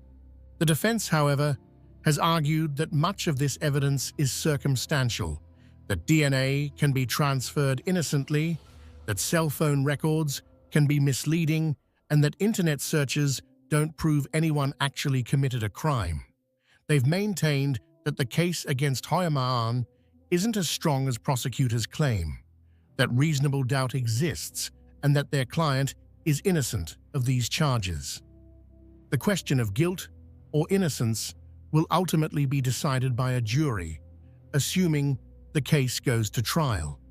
But the evidence gathered over more than a decade of investigation, accelerated dramatically by the formation of the task force in 2022, represents one of the most comprehensive serial killer cases ever assembled in New York. The forensic science breaking through barriers. The breakthrough in the Gilgo Beach case wasn't just about dogged police work or luck. It was about the evolution of forensic science itself, about techniques that didn't exist or weren't widely available when the bodies were first discovered in 2010. To understand how investigators finally identified Rex Hoyerman, we need to understand the science that made it possible. DNA analysis has come a long way in the past 2 decades. When the Gilgo 4 were first discovered, traditional DNA testing required relatively pristine samples with sufficient genetic material to create a complete profile. The hairs found on the victims' bodies were degraded from years of exposure to the elements, moisture, temperature fluctuations, decomposition fluids. Traditional testing methods couldn't extract enough usable DNA from these samples to create the kind of detailed genetic profile needed for comparison. But by the time the task force re-examined the evidence in 2022, new techniques had been developed. One of these was called touch DNA, or low copy number DNA testing, which can create genetic profiles from samples containing just a few cells. Another advancement was improved extraction methods that could recover DNA from degraded samples that previous technology would have deemed too compromised to test. The task force sent the preserved hair samples to laboratories with the most advanced equipment and expertise in handling degraded samples. They used techniques that could amplify tiny amounts of genetic material, creating copies of the DNA until there was enough to analyze. They used new chemical processes that could break through the degradation and access the genetic information locked inside cells that were decades old. But even with these advances, the hair samples alone might not have been enough to make an arrest. What really broke the case wide open was the combination of these forensic advances with old-fashioned surveillance and the legal concept of abandonment DNA. The pizza crust that Rex Hoyerman threw away in January 2023 became the Rosetta Stone of the investigation. Unlike the degraded hairs found on the victims, the DNA from the pizza crust was fresh, complete, and unambiguous. It provided a full genetic profile that could be compared to the partial profiles extracted from the hair samples. When the laboratory confirmed that the DNA from the pizza crust matched the DNA from the male hair found on Megan Waterman's remains, it was a moment of scientific certainty in a case that had been plagued by uncertainty for more than a decade. The statistical probability was overwhelming. 99.96%, only 4 in 10,000 people in North America wouldn't be excluded as a match. But the forensic breakthroughs didn't stop there.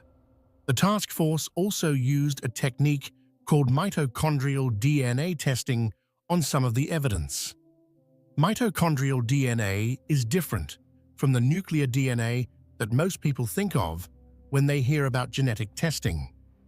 While nuclear DNA comes from both parents and is unique to each individual except for identical twins, mitochondrial DNA is passed down only through the mother and is shared by all maternal relatives. Mitochondrial DNA testing is particularly useful for degraded samples because each cell contains many more copies of mitochondrial DNA than nuclear DNA. Even when nuclear DNA has degraded beyond the point of useful analysis, mitochondrial DNA can often still be recovered and tested. The task force used mitochondrial DNA testing to examine hairs found on Amber Costello's remains. While they couldn't get a complete nuclear DNA profile from these hairs, they could determine the mitochondrial DNA sequence. Then they compared this sequence to the mitochondrial DNA from samples collected from Hoyerman's wife and daughter after they had thrown away bottles. The results showed that the mitochondrial DNA from the hairs on Amber Costello matched the mitochondrial DNA from Hoyerman's wife and daughter. This didn't mean that Hoyerman's wife or daughter had been present when Amber was killed. Both were out of town during the time of the murder. Instead, prosecutors argued that the hairs had been transferred from them to Hoyerman through normal contact, living in the same house, sharing furniture and vehicles, and then transferred from Hoyerman to Amber's body during the commission of the crime. This phenomenon, called secondary transfer, is well documented in forensic science. When people live together, they constantly shed hair and skin cells that end up on each other's clothing and belongings. When Hoyerman allegedly hunted for victims, he would have been carrying these microscopic traces of his family with him. During the alleged assaults and murders, some of these hairs would have been transferred to the victims' bodies. The concept of secondary transfer was crucial to the prosecution's case because it explained how genetic material from Hoyerman's family members ended up on multiple victims despite those family members being hundreds or thousands of miles away when the murders occurred. It also provided another layer of evidence connecting Hoyerman to the crimes beyond just his own DNA. The task force also made use of forensic genealogy, though not in the direct investigation of Hoyerman himself. Forensic genealogy is the technique that helped catch the Golden State Killer in 2018.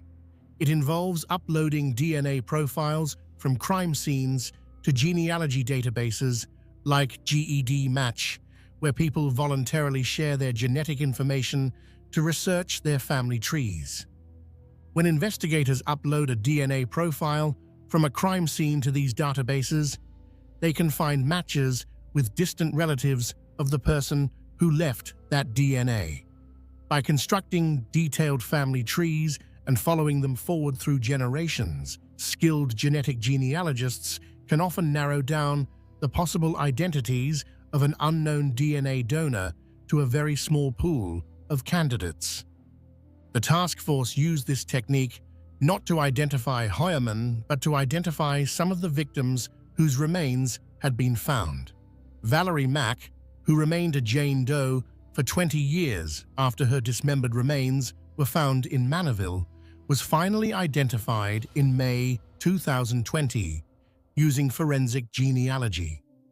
Karen Vergata, whose remains had been found in 1996, and again in 2011, but who remained unidentified until August 2023, was also identified using this technique. The identification of these victims was important not just for giving their families closure, but also for strengthening the case against Hoyerman. Once investigators knew who the victims were, they could examine their backgrounds, their movements before they disappeared, and any connections they might have had to Heuermann or his known locations. Beyond DNA, the task force also used advanced digital forensics to examine Heuermann's online activity.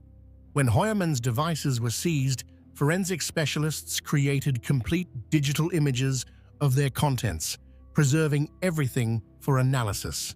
They recovered deleted files, examined browser histories, analyzed email accounts, and reconstructed Heuermann's digital footprint going back years. What they found painted a disturbing picture. Heuermann had been searching for information about the Gilgo Beach case hundreds of times. He had been visiting websites that featured violent pornography. He had been using anonymous email accounts and burner phones to communicate, behavior that prosecutors argued was consistent with someone who knew he was being careful to avoid detection. The digital forensics also revealed the existence of that planning document, the Microsoft Word file that appeared to be a manual for committing murder without getting caught. Created in 2000 and modified through 2002, this document was perhaps the most chilling piece of evidence the task force uncovered. It suggested not impulsive violence, but calculated, methodical planning. It indicated someone who approached murder with the same systematic thinking one might apply to an architectural project. The convergence of all these different types of forensic evidence, traditional DNA testing, advanced DNA extraction techniques, forensic genealogy, digital forensics, cell phone analysis, created a web of circumstantial and physical evidence that prosecutors believed was overwhelming. The psychological profile inside the mind. From the earliest days of the investigation, criminal profilers had been trying to understand who they were looking for. What kind of person kills multiple women over the course of years or even decades? What drives that kind of behavior? And what clues might the crime scenes themselves provide about the killer's psychology? Profiling is part science and part art. It's based on decades of research into criminal behavior, on interviews with convicted offenders, on statistical analysis of crime scene characteristics and their correlation with offender characteristics. But it's also based on experience, on the accumulated wisdom of investigators who have worked hundreds or thousands of cases and developed an intuition for the patterns that connect criminals to their crimes.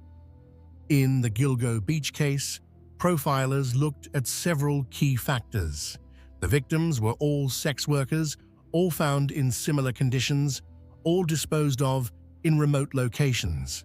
The killer used burlap to wrap the bodies, suggesting he had access to these materials and preferred their use. He used restraints, belts, and tape to bind the victims. He made taunting phone calls to at least one victim's family member, suggesting a desire for attention or a need to maintain some connection to his crimes even after they were complete. These details suggested a profile that was remarkably consistent. A white male, likely between his late 20s and mid-50s at the time of the murders, someone who lived or worked on Long Island and was familiar with the area. He would be organized and methodical, someone who planned his crimes rather than acting impulsively. He would likely have a job and possibly a family, living what appeared from the outside to be a normal life, while maintaining a hidden violent side that he kept carefully compartmentalized. The choice of victims, sex workers who advertised online, suggested someone who preferred targets who were vulnerable and whose disappearances might not generate immediate attention from law enforcement. The taunting phone calls suggested someone who felt powerful, who enjoyed the psychological manipulation of causing pain to the victim's loved ones. The use of the same disposal method for the Gilgo 4, wrapping them in burlap and placing them close together along Ocean Parkway, suggested what profilers call a signature, a distinctive aspect of the crime that goes beyond what's necessary to commit the offense. Signatures often have psychological significance to the offender, representing some internal need or compulsion that the crimes fulfill. When Rex Heuermann was finally arrested, investigators and profilers looked at how well he matched the profile they had developed. In many ways, he fit almost perfectly. He was a white male who had been in his 30s to 50s during the time period when most of the murders occurred. He lived on Long Island, in Massapequa Park, an area that was geographically central to the disposal sites and the locations where victims had last been seen. He worked as an architect, a profession that required organization, attention to detail, and systematic thinking, all traits that were evident in how the crimes appeared to have been planned and executed. He had a wife and children, maintaining what neighbors described as a relatively normal family life, albeit one that seemed a bit odd or eccentric at times. The presence of the planning document on his computer was perhaps the most striking confirmation of the profile. It suggested exactly the kind of organized, methodical approach that profilers had predicted. It showed someone who didn't just commit crimes, but who planned them like a project, who thought through contingencies, who considered problems and solutions. But beyond matching a general profile, investigators also looked for what are called stressors in Heuermann's life, events or circumstances that might have triggered or enabled his alleged criminal behavior. One pattern that emerged was the correlation between when his family was traveling and when the Gilgo 4 were killed. This pattern suggested that Heuermann may have needed his family to be absent in order to act on his violent impulses. Perhaps their presence provided a psychological restraint, or perhaps the practical reality of having them in the house made it impossible for him to prepare for or carry out his crimes. Either way, their absence seemed to create windows of opportunity that he allegedly exploited. Psychologists who study serial killers often talk about the concept of a cooling-off period, a span of time between murders during which the offender returns to relatively normal behavior before the urge to kill builds up again. The time spans between when the Gilgo 4 were killed, months or even years, would be consistent with this pattern. Some experts have also noted that Heuermann's alleged behavior appeared to escalate over time. If the charges against him are true, and he is indeed responsible for Sandra Costilla's death in 1993, then his first murder may have been relatively impulsive, with the body found intact and relatively quickly. But over the years, the methods appeared to become more sophisticated. By the time he allegedly killed the Gilgo 4, he had refined his approach: careful victim selection, use of burner phones, disposal methods designed to delay discovery and identification. The dismemberments of Jessica Taylor and Valerie Mack suggested yet another evolution, a willingness to go further in attempting to prevent identification and perhaps also an escalation in the violence itself. The mutilation of tattoos on these victims indicated a killer who was thinking about how investigators might identify bodies and taking steps to prevent that. All of this painted a picture of someone who, if the allegations are true, wasn't just killing impulsively, but was refining his methods over time, learning from experience, becoming more sophisticated in his approach. This kind of evolution is characteristic of organized serial killers who operate over long periods. Investigators also looked at Heuermann's behavior after the bodies were discovered in 2010. The Google searches he conducted, hundreds of them over more than a year, showed someone who was obsessed with monitoring the investigation. He searched for photos of the victims, for updates on the case, for information about the task force that was hunting him. This kind of behavior is often called returning to the scene, though in this case, the return was virtual rather than physical. It suggests a psychological need to stay connected to the crimes, to relive them in some way, or perhaps to monitor whether investigators were getting close to identifying him. The violent pornography found on his devices is also significant from a psychological perspective. While viewing violent pornography doesn't make someone a killer, in this case, prosecutors argued that the specific types of content Hoyerman allegedly viewed, content involving bondage, torture, and dismemberment, corresponded to how several of the victims were found. This suggested a link between fantasy and, if the charges are true, action. The community impact, fear, and aftermath. The Gilgo's Beach case didn't just affect the families of the victims or the investigators who worked it. It sent ripples of fear and uncertainty through entire communities, fundamentally changing how people thought about their safety and their neighbors. For residents of Long Island's South Shore, the discovery of the bodies in 2010 transformed familiar landscapes into places of horror. Ocean Parkway, once just a scenic drive along the beach, became associated with death and predation. Parents worried about their children playing near the beaches.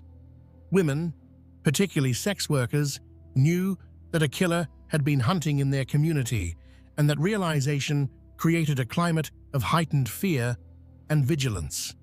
The fact that the case remained unsolved for 13 years only amplified that fear. This wasn't a situation where someone had committed a terrible crime and been swiftly apprehended. This was a killer who had operated for years, possibly decades, without being caught. That suggested either extraordinary criminal skill or extraordinary failures in law enforcement, and neither possibility was comforting. Local residents followed the case obsessively, attending community meetings where police provided updates, reading every news article, discussing theories online. Some people became amateur investigators themselves, researching the victims, mapping out disposal sites, trying to find patterns that might lead to the killer's identity. The case also brought national attention to Long Island, but not the kind of attention communities typically want. Gilgo Beach became synonymous with unsolved serial murders, with vulnerable women killed and discarded along a lonely highway. The area was featured in countless true crime shows, documentaries, and podcasts, its name forever linked to tragedy. For the town of Massapequa Park, where Rex Hoyerman lived, his arrest in July 2023 brought a different kind of shock.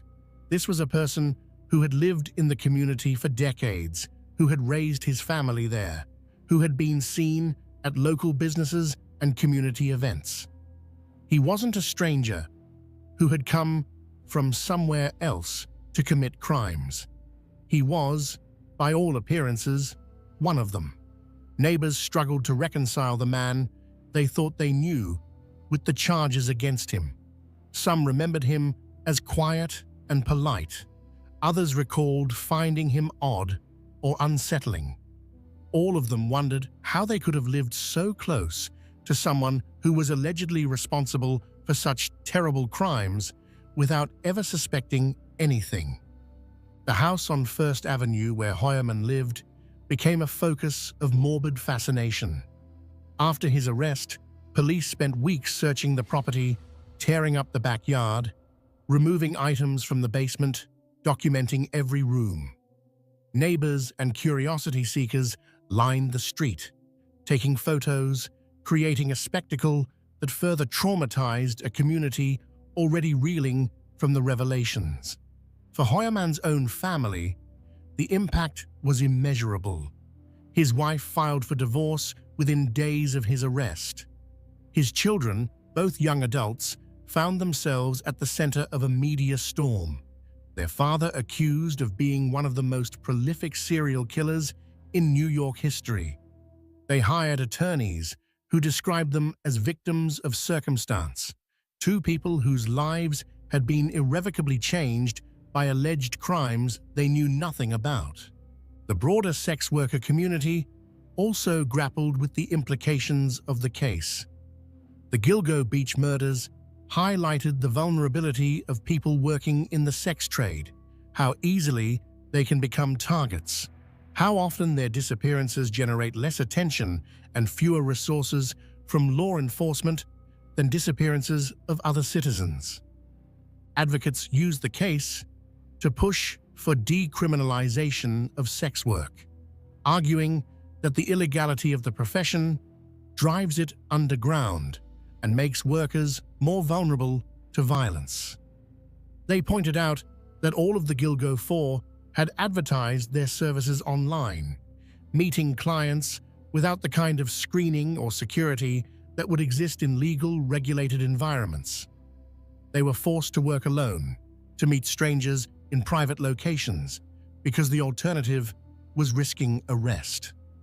The case also prompted discussions about society's treatment of missing person cases involving sex workers or people with substance abuse issues. Several of the Gilgo Beach victims had been reported missing, but their cases hadn't generated significant attention. They were seen as transient, as people who might have simply moved on or chosen to disappear. The reality that they had been murdered and disposed of like trash forced a reckoning with how society values different lives. Law enforcement in Suffolk County faced intense scrutiny in the wake of Hoyerman's arrest. Why had it taken 13 years to make an arrest? How much had the corruption and dysfunction under former police chief James Burke hampered the investigation? Could the murders have been prevented if the FBI had been allowed to assist in 2011? These questions didn't have easy answers. The task force that finally broke the case pointed to advances in forensic technology that simply hadn't existed in 2010 as a crucial factor in solving the crimes. But they also acknowledged that the refusal of federal assistance in the early years had been a mistake, that corruption at the highest levels of the department had diverted attention and resources away from the investigation. The creation of the Gilgo Homicide Investigation Task Force in January 2022 represented a fresh start, a commitment to using every available resource to solve the case. The success of that task force offered a measure of redemption for Suffolk County law enforcement, proof that when investigators had the tools, the leadership, and the determination, they could solve even the most complex cases. But for the families of the victims, no amount of police work could undo the years of suffering and uncertainty they had endured. They had spent more than a decade wondering what had happened to their loved ones, hoping for answers, dreading what those answers might be. The arrest of Rex Heuermann provided some closure, but it also brought a new kind of pain, knowing exactly how their loved ones had died, having to sit through court proceedings where the details of those deaths would be revealed, facing the possibility that the legal process might drag on for years before reaching a final resolution. The legal proceedings, justice delayed. As of now, Rex Heuermann remains in the Suffolk County Correctional Facility, held without bail while he awaits trial. He has been incarcerated since his arrest in July 2023, spending his days in jail, his attorneys say, reviewing discovery materials and preparing for what will likely be one of the most high-profile criminal trials in Long Island history. The path to trial has been complex and slow, with numerous legal motions, evidentiary hearings, and procedural arguments delaying the process. This is typical for serial killer cases, which often involve massive amounts of evidence, complex forensic testimony, and extensive pre-trial litigation. One of the most significant legal battles has centered on the DNA evidence. In January 2025, Heuermann's defense team filed a motion requesting that the murder charges be tried separately. They argued for 5 separate trials, one for the Gilgo 4 murders, and individual trials for Sandra Costilla, Jessica Taylor, Valerie Mack, and Maureen Brainerd Barnes. Defense attorney Michael Brown argued that trying all 7 murders together would create a cumulative effect that would prejudice the jury against his client. He suggested that if jurors hear about victim after victim after victim, they'll develop an "if there's smoke, there's fire" mentality, assuming Heuermann must be guilty simply because of the number of charges, rather than evaluating the evidence for each crime individually. Prosecutors opposed the motion, arguing that the cases are connected by common elements, including method of killing, disposal of bodies, and DNA evidence. They said that trying the cases together would be more efficient, would reduce trauma to families who would otherwise have to sit through multiple trials, and would allow jurors to see the full scope of Heuermann's alleged criminal enterprise. In September 2025, a judge ruled against the defense's motion. He determined that all 7 murder charges would be tried together in a single trial, that the indictments would remain intact, and that prosecutors would be allowed to present their theory that all 7 murders are connected. This ruling was a significant victory for the prosecution. It means they'll be able to present evidence showing a pattern of behavior spanning 3 decades, evidence that might be less powerful if each murder were tried separately. The admissibility of the DNA evidence remains the subject of ongoing litigation. The Frye hearing that began in March 2025 has involved extensive testimony from forensic experts on both sides debating whether whole genome sequencing meets the legal standard for admissibility in New York courts. In September 2025, according to court reports, the judge ruled that the DNA evidence, including the results from whole genome sequencing, would be admitted at trial, meaning prosecutors would be able to use this forensic evidence to connect Heuermann to the victims. This represented another major development for the prosecution, as the DNA evidence forms a crucial pillar of their case. Heuermann's defense team continues to argue that he is innocent, that the evidence against him is either circumstantial or susceptible to innocent explanations. Brown has emphasized that DNA can be transferred through innocent contact, that cell phone evidence can be misleading, and that internet searches don't prove someone committed murder. The defense has also raised questions about whether Heuermann can receive a fair trial given the enormous media coverage the case has received. Brown has suggested he might request a change of venue, moving the trial away from Suffolk County where the murders occurred and where publicity has been most intense. As of the latest court dates in late 2025, no trial date has been set. Given the complexity of the case and the amount of evidence involved, it's likely that the trial, when it does begin, could last for months. It will involve extensive forensic testimony, DNA analysis, cell phone records, witness statements, and potentially testimony from Heuermann's family members about his behavior and activities. The trial will be one of the most watched in recent New York history. It will draw national and potentially international media attention, given the notorious nature of the case and the decades-long mystery surrounding the Gilgo Beach killings. For the families of the victims, the legal proceedings represent both hope for justice and a prolonged reminder of their losses. Each court appearance, each legal motion, each delay means more time before there can be any sense of closure.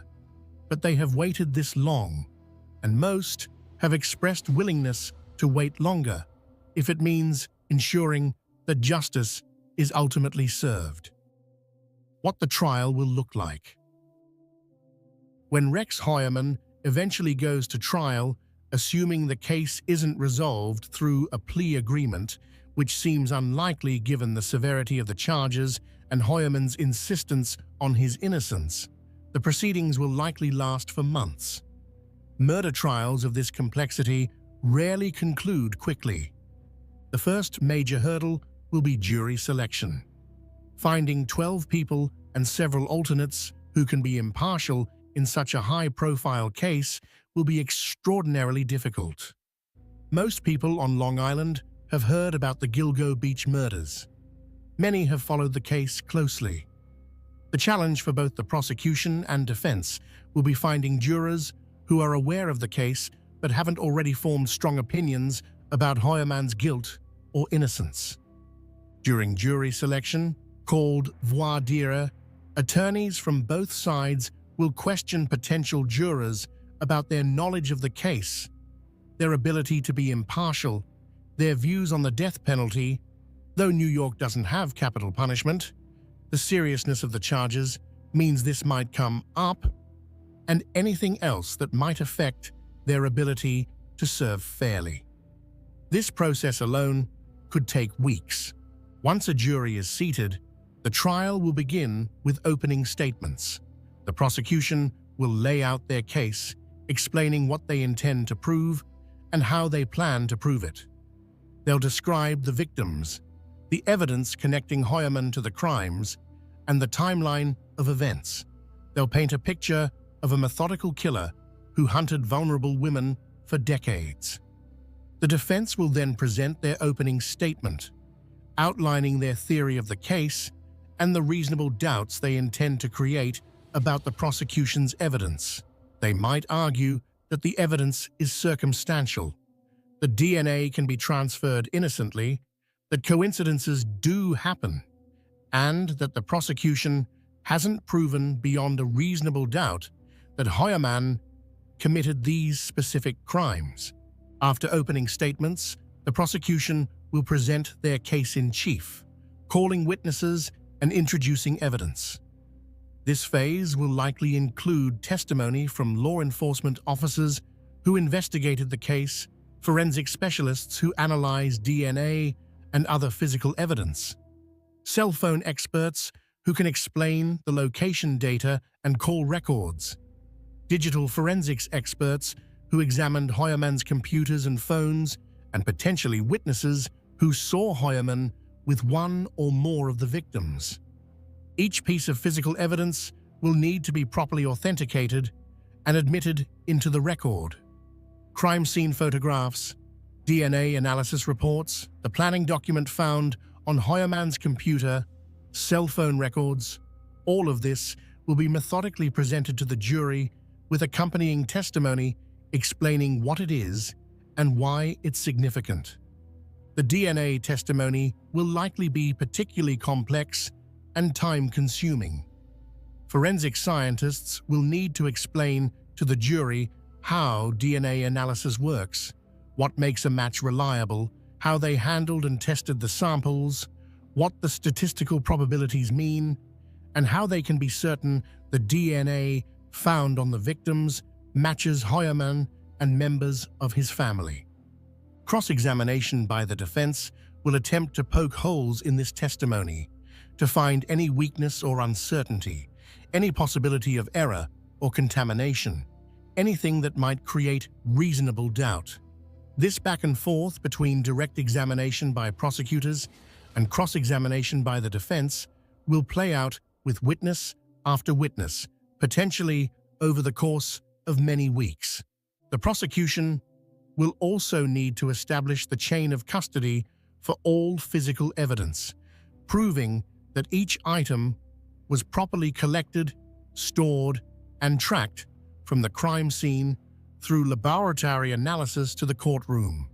Any break in that chain could provide an opening for the defense to argue that evidence was contaminated or tampered with.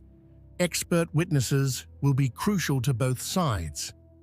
The prosecution will call experts to testify about forensic pathology, explaining how the victims died and what the conditions of their remains revealed about the time and manner of death.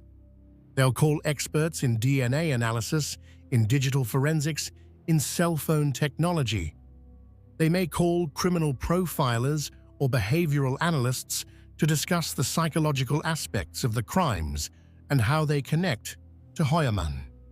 The defense will have the opportunity to call their own experts, scientists who might challenge the prosecution's forensic conclusions, who might offer alternative explanations for the evidence, or who might testify about the limitations and potential errors in various types of forensic analysis. After the prosecution rests their case, the defense will have the opportunity to present their case in chief. They might call witnesses to provide an alibi for Heuermann, to testify about his character, or to challenge the prosecution's timeline or theory of the crimes. They might call expert witnesses to rebut the prosecution's forensic evidence. Or they might choose to present little or no affirmative defense, instead resting their case on the argument that the prosecution hasn't met their burden of proof. One of the most dramatic moments in any criminal trial is the decision of whether the defendant will testify. Rex Heuermann has the constitutional right to remain silent, to not testify in his own defense, and the jury is not allowed to hold that against him. But if he chooses to testify, he'll be subject to cross-examination by prosecutors, who will attempt to get him to admit to damaging facts or to catch him in inconsistencies. Given the complexity of this case and the significant forensic evidence against him, most defense attorneys would likely advise Heuermann not to testify. The risk of saying something that strengthens the prosecution's case or makes him appear guilty to the jury would probably outweigh any benefit his testimony might provide. But that decision ultimately belongs to Heuermann himself, and defendants sometimes insist on testifying against their attorney's advice. After both sides have presented their cases, the trial will move to closing arguments. The prosecution will go first, summarizing their evidence and arguing why it proves beyond a reasonable doubt that Heuermann committed the crimes.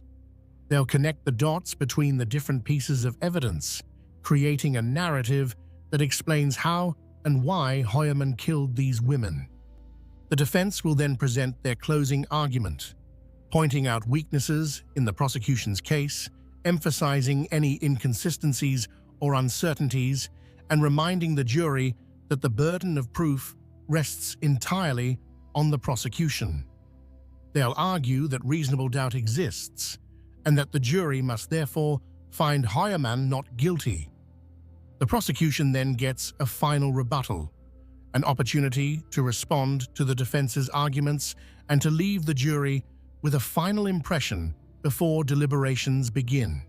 Finally, the judge will instruct the jury on the law. These jury instructions are crucial because they tell the jury what they must find in order to convict, what the legal definitions of the charges are, what reasonable doubt means, and how they should conduct their deliberations. Both sides will have fought over the exact wording of these instructions because small differences in phrasing can significantly affect how juries understand their task. The jury will then retire to deliberate. In a case of this complexity, with multiple victims and vast amounts of evidence, deliberations could take days or even weeks. The jury will need to consider each charge separately, evaluating whether the prosecution has proven each element of each crime beyond a reasonable doubt. If the jury reaches a verdict, they'll return to the courtroom and announce their decision. If they find Heuermann guilty, a separate sentencing phase will follow, where prosecutors will argue for the maximum sentence and the defense will argue for leniency. Though given the nature of the charges, leniency in this context would still mean many years or life in prison. If the jury finds Heuermann not guilty, he'll be immediately released and cannot be tried again for the same crimes due to the Constitution protection against double jeopardy. If the jury cannot reach a unanimous verdict, a hung jury, the judge will declare a mistrial and prosecutors will have to decide whether to try the case again with a new jury. The burden of proof. What prosecutors must demonstrate. In American criminal trials, the prosecution bears the entire burden of proof. They must prove every element of every charge beyond a reasonable doubt. This is a very high standard, intentionally so, based on the principle that it's better for 10 guilty people to go free than for one innocent person to be convicted. But what does beyond a reasonable doubt actually mean? It's a standard that's difficult to quantify precisely. It doesn't mean beyond any possible doubt. That would be impossible in almost any case. It doesn't mean beyond all doubt or to a certainty. It means that the evidence must be so convincing that a reasonable person wouldn't hesitate to act on it in the most important matters of their own life. In the Gilgo Beach case, prosecutors must prove that Rex Heuermann intentionally killed each of the victims he's charged with murdering. They must prove that he caused their deaths, that he did so with the required mental state. In New York, this means with intent to cause death or with depraved indifference to human life, and that he did so during the time periods alleged. This might seem straightforward given the forensic evidence, but it's more complex than it appears. The DNA evidence shows that Heuermann's hair and hairs consistent with his family members were found on some of the victims. But how did those hairs get there? The prosecution says through commission of the murders. The defense might argue through innocent secondary transfer at some other time, perhaps if the victims had been in Heuermann's vehicle or office for legitimate reasons. The cell phone evidence shows that burner phones used to contact the victims traveled in tandem with Heuermann's phone. But can prosecutors prove that Heuermann possessed those burner phones? Might someone else have been using them while traveling near him? These seem like remote possibilities, but the defense only needs to create reasonable doubt, not to prove an alternative theory. The planning document found on Heuermann's computer appears to be a murder manual. But can prosecutors prove that Heuermann created it? Might it have been created by someone else using his computer? Might it be fiction or fantasy rather than an actual plan? Again, these possibilities might seem unlikely, but they're the kinds of questions juries will have to grapple with. The prosecution's job is to make the connections between these different pieces of evidence so clear, so overwhelming, that the jury cannot reasonably conclude anything other than that Heuermann committed these murders. They must anticipate every alternative explanation the defense might offer and eliminate those possibilities through their evidence and arguments. The role of media and public opinion. From the moment Rex Heuermann was arrested, his case has been intensely covered by media outlets.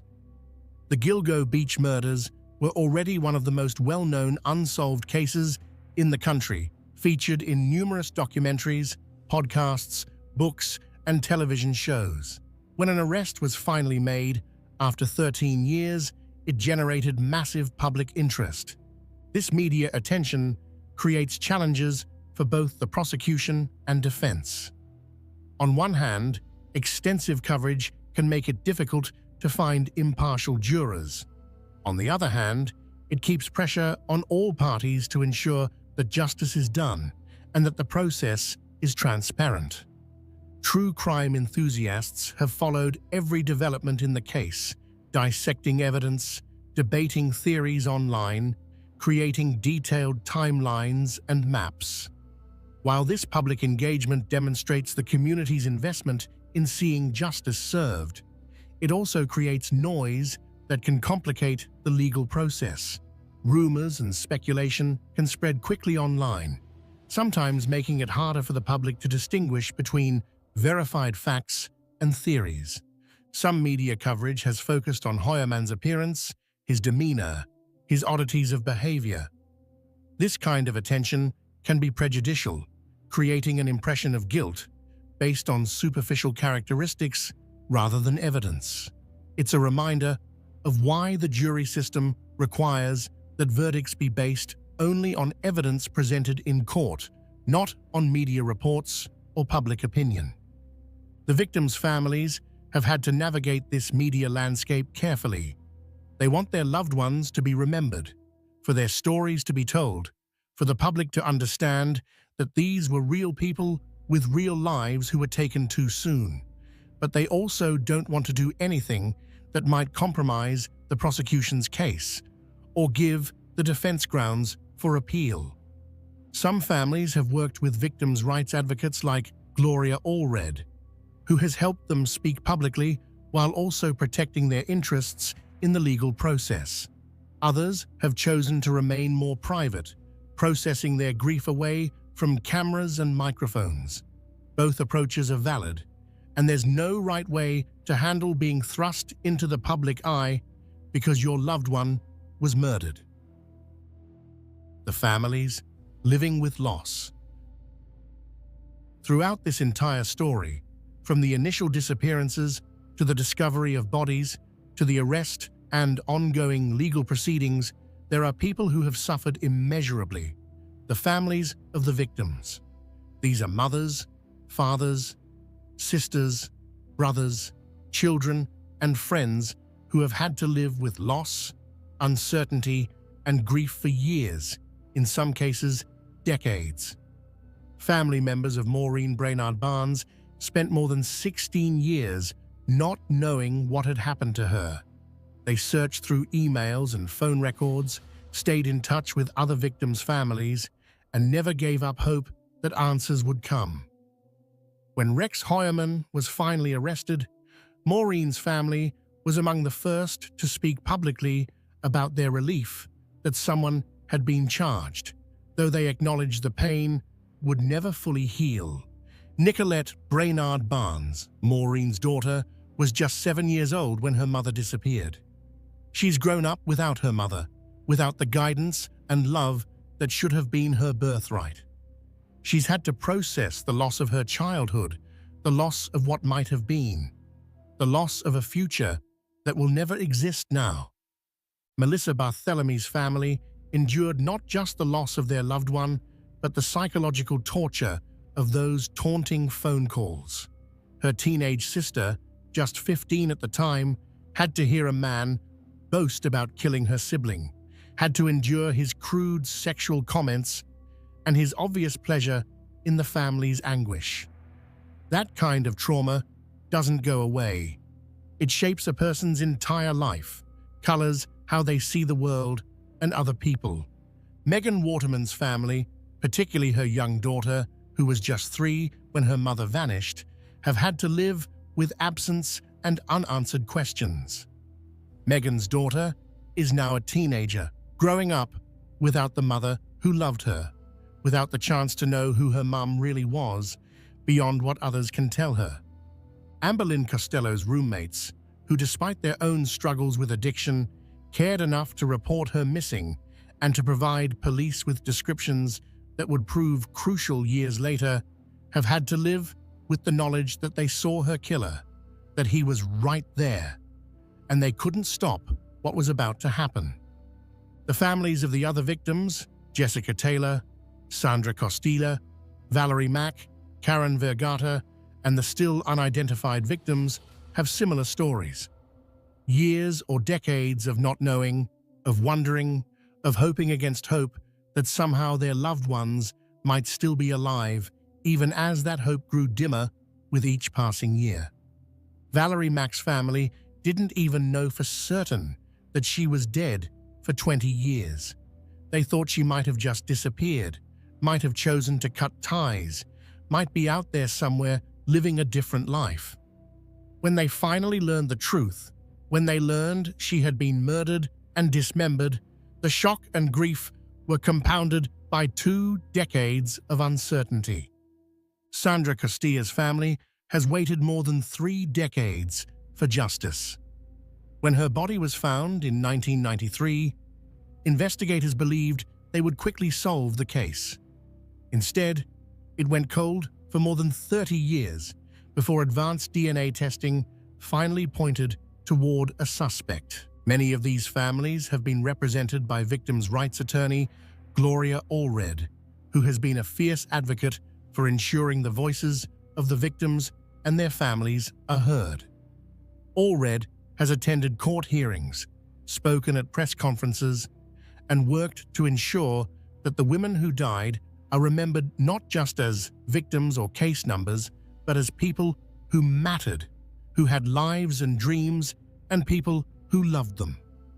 At court hearings following each new set of charges, Allred has organized moments where family members of different victims can meet and support each other.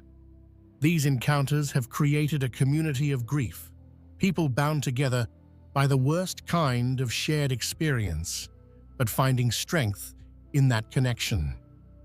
When Hoyerman was charged with Valerie Mack's murder in December 2024, Allred brought family members of the other victims to meet Valerie's parents. They presented red roses and embraced, sharing tears and offering support, one family to another, all of them understanding intimately what the others are going through.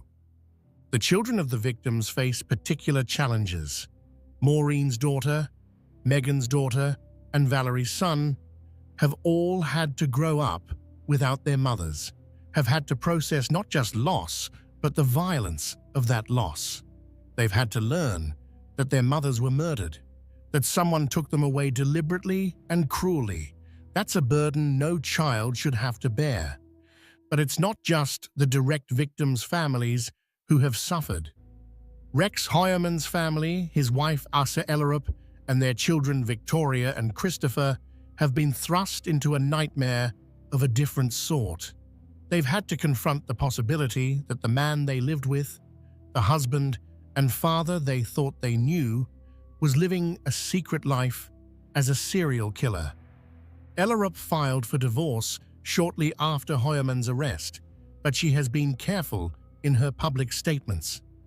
Through her attorney, she has said that she's reserving judgment until all the evidence is presented in court, that she's trying to balance her shock and disbelief with an understanding that the legal process needs to play out. In a statement released in 2024, Ellerup said, "I have given Rex the benefit of the doubt, as we all deserve." She made clear that she plans to listen to all the evidence before drawing any final conclusions about her husband's guilt or innocence. The Hoyerman children have had to process the possibility that their father is a serial killer while also dealing with intense public scrutiny. Their attorney has described them as being caught in the crosshairs of a deeply unfortunate situation, as 2 young adults whose lives have been upended through no fault of their own. In June 2025, just before the release of the Peacock documentary, The Gilgo Beach Killer: House of Secrets, Victoria Hoyerman reportedly told the producers that based on the publicly available evidence, she now believes her father is most likely the Gilgo Beach Killer. This statement represents a heartbreaking evolution in her understanding, a daughter coming to terms with the possibility that the man who raised her is capable of terrible things. But Ellerup continues to withhold judgment, telling documentary producers that authorities are making assumptions to fit their narrative. that they're taking information out of context. She said she's known Rex since she was 18 years old, that she knows what their home was really used for, and that she's waiting to hear all the evidence before making up her mind. The impact on these families, both the victims' families and Hoyerman's own family, cannot be overstated. This case has destroyed lives in multiple ways, creating ripples of trauma that will affect people for generations. The children who grew up without their mothers will carry that loss forever. The children who are learning their father might be a serial killer will struggle with that knowledge for the rest of their lives.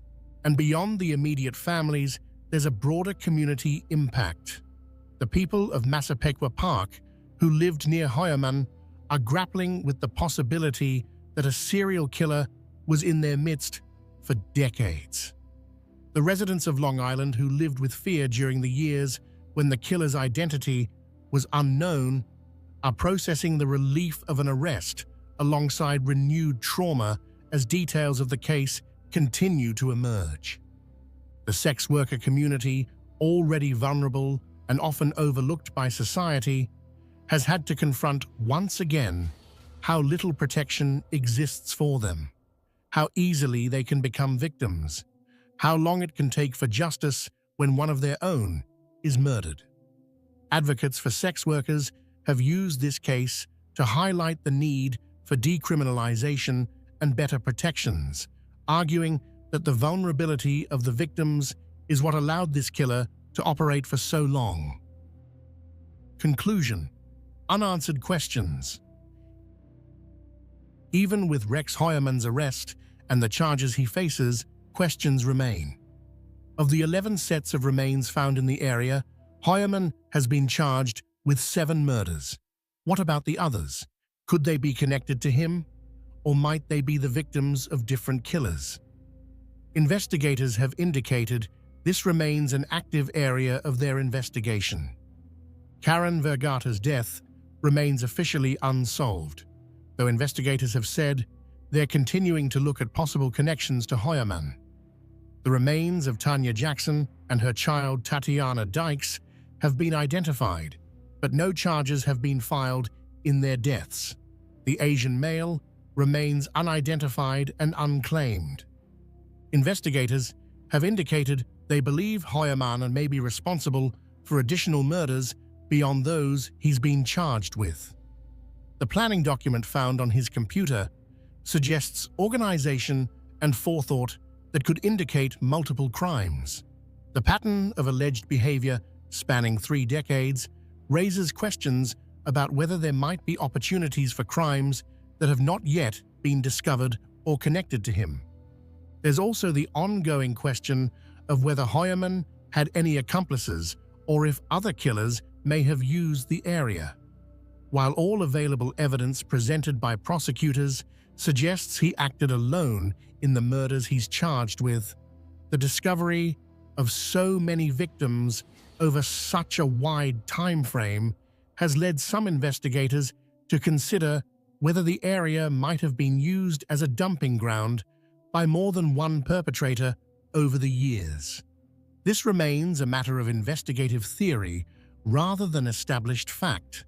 The controversy surrounding Shannan Gilbert's death also remains unresolved.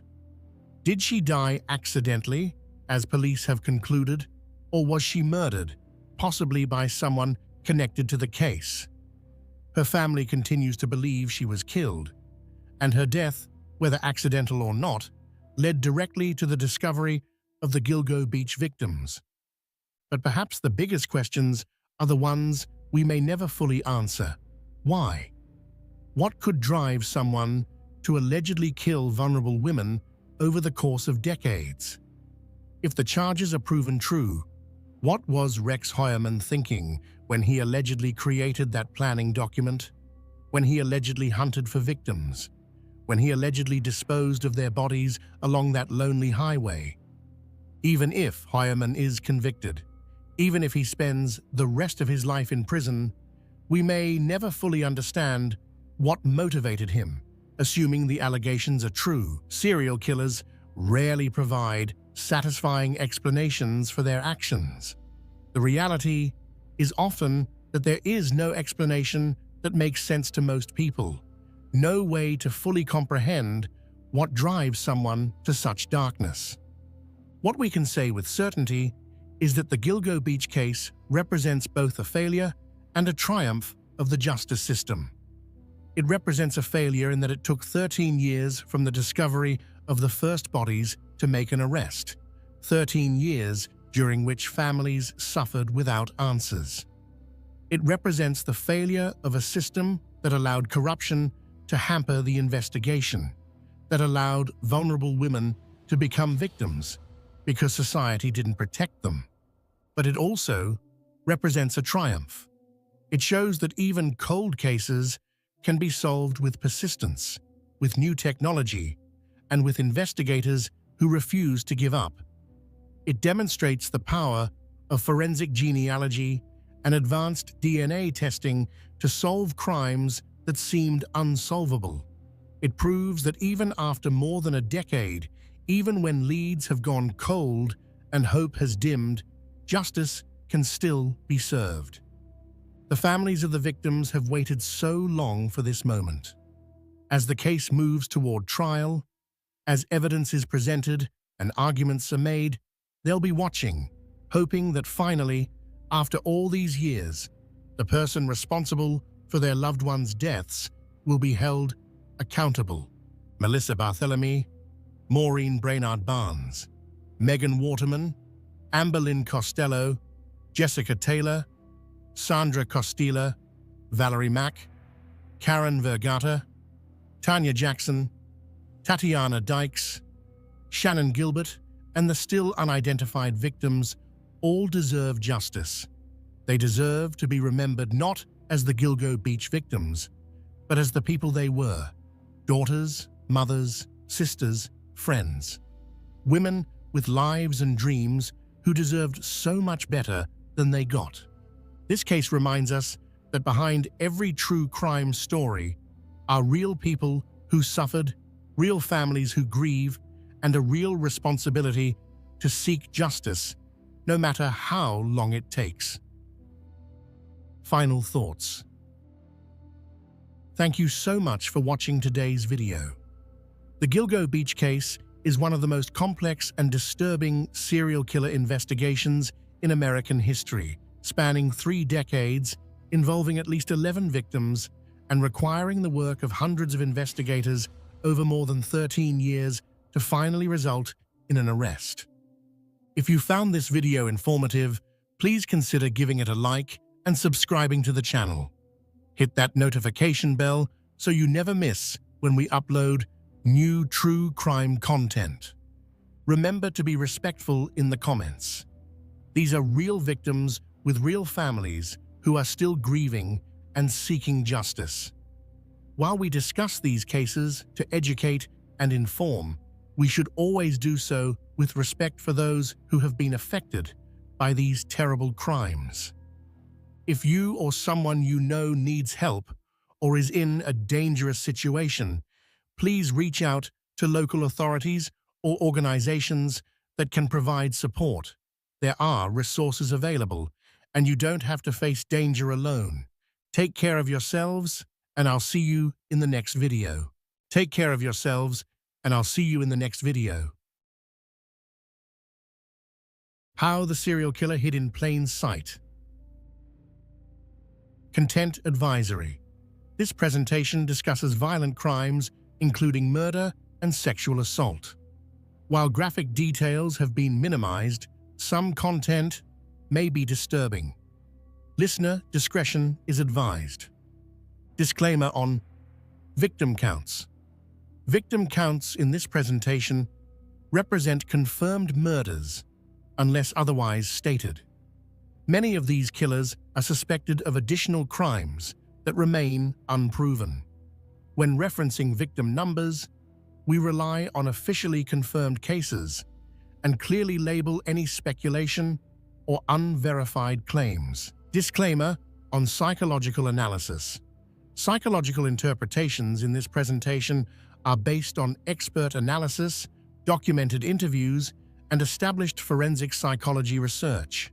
However, the inner workings of these individuals' minds cannot be known with absolute certainty.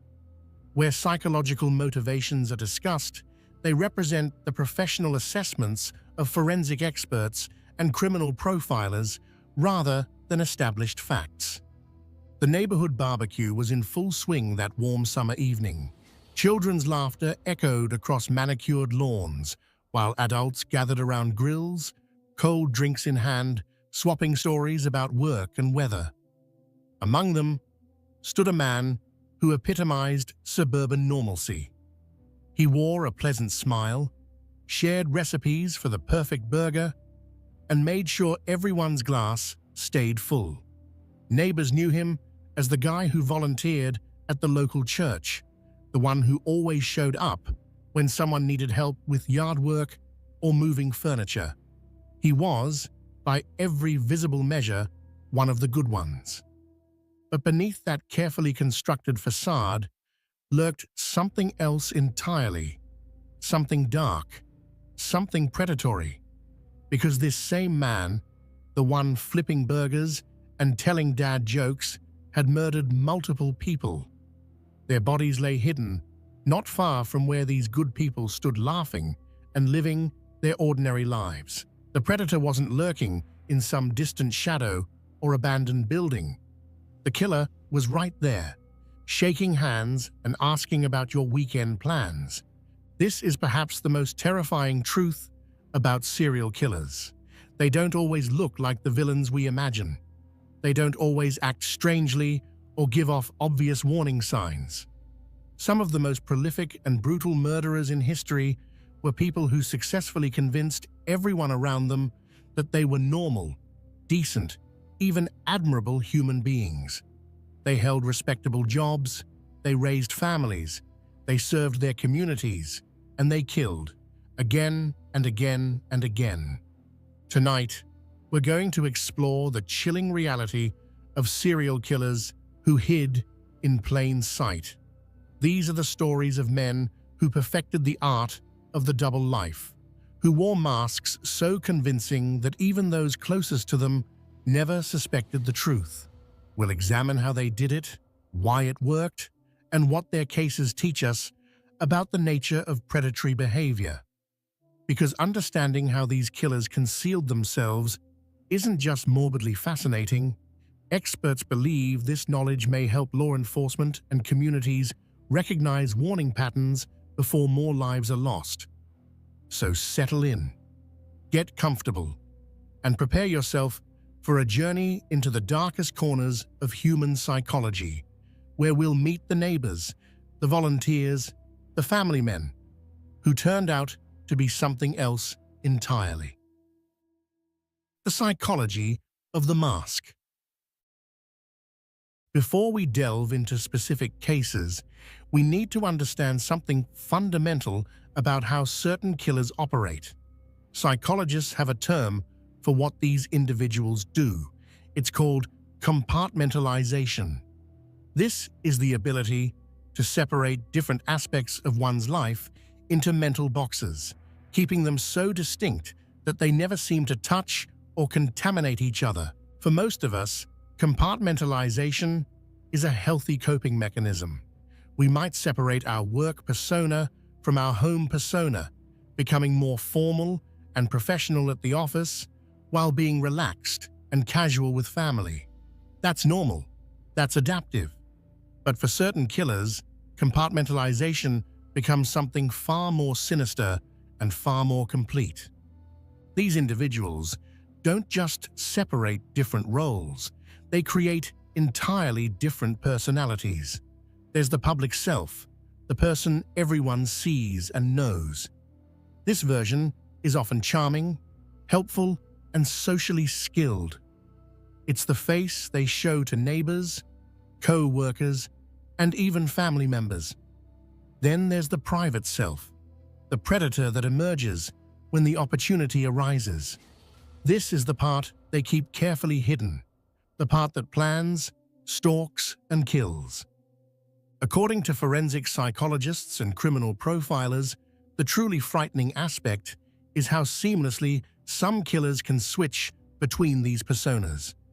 One moment they're genuinely engaged in normal social interaction, laughing at jokes, expressing concern for a sick friend, discussing the minutiae of daily life.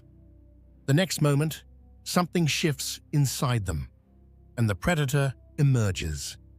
Then, just as quickly, the mask slides back into place and they return to being the person everyone thinks they know.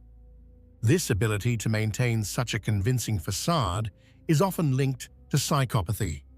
Now, it's important to understand that not all psychopaths are violent, and not all violent criminals are psychopaths. But many of the killers who successfully hide in plain sight exhibit traits consistent with psychopathic personality disorder. These traits include superficial charm, a grandiose sense of self-worth, pathological lying, manipulation, lack of remorse or guilt, shallow emotional responses, and a parasitic lifestyle where they use others for their own benefit. What makes psychopathic killers particularly dangerous is something called the mask of sanity. This phrase, coined by psychiatrist Hervey Cleckley in his groundbreaking 1941 book of the same name, describes how psychopaths can present a completely normal, even appealing exterior while harboring deeply disturbed thoughts and impulses. They understand social norms not because they feel them, but because they've learned to mimic them. They're actors playing the role of a normal person, and some of them are devastatingly effective at it. These killers often possess above-average intelligence, which they use to study and replicate normal human behavior. They watch how people react to tragedy and learn to fake the appropriate emotional response.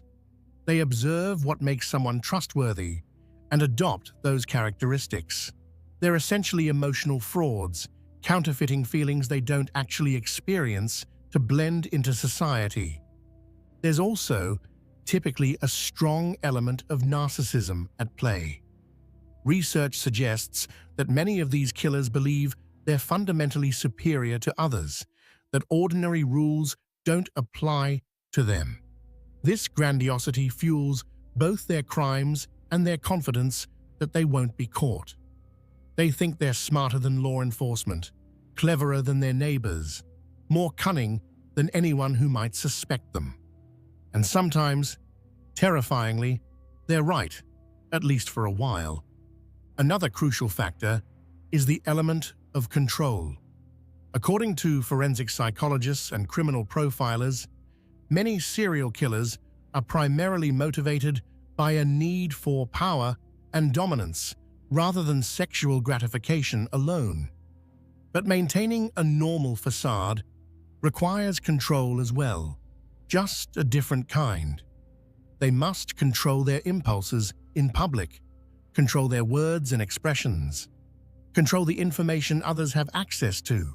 Research suggests this need for control may extend to every aspect of their lives, creating an existence that is simultaneously meticulously organized and horrifyingly violent. The social context matters too. Research has shown that these killers often thrive in environments where people want to trust each other, where the default assumption is that your neighbor, your co-worker, your fellow church member is basically good. They exploit our desire to see the best in people, using our own optimism and communal trust against us. In tight-knit communities where everyone knows everyone else, the cognitive dissonance of suspecting someone familiar can be overwhelming. Our brains resist believing that someone we know could be capable of such horrors. It's also worth noting that many of these killers insert themselves into positions that inherently command trust. They become teachers, coaches, volunteers, religious leaders, roles that society has been conditioned to respect and trust. These positions provide not only cover, but also access to potential victims. They create situations where questioning someone's motives feels somehow inappropriate or even offensive. The phenomenon of hiding in plain sight reveals something uncomfortable about human nature and social dynamics. We rely on shortcuts and assumptions to navigate our social worlds. We can't deeply investigate every person we interact with, so we use surface indicators. Does this person seem normal? Do they fit in? Do others vouch for them? To make quick judgments about trustworthiness. Serial killers who successfully hide in plain sight have figured out how to game this system, presenting exactly the right indicators while concealing their true nature.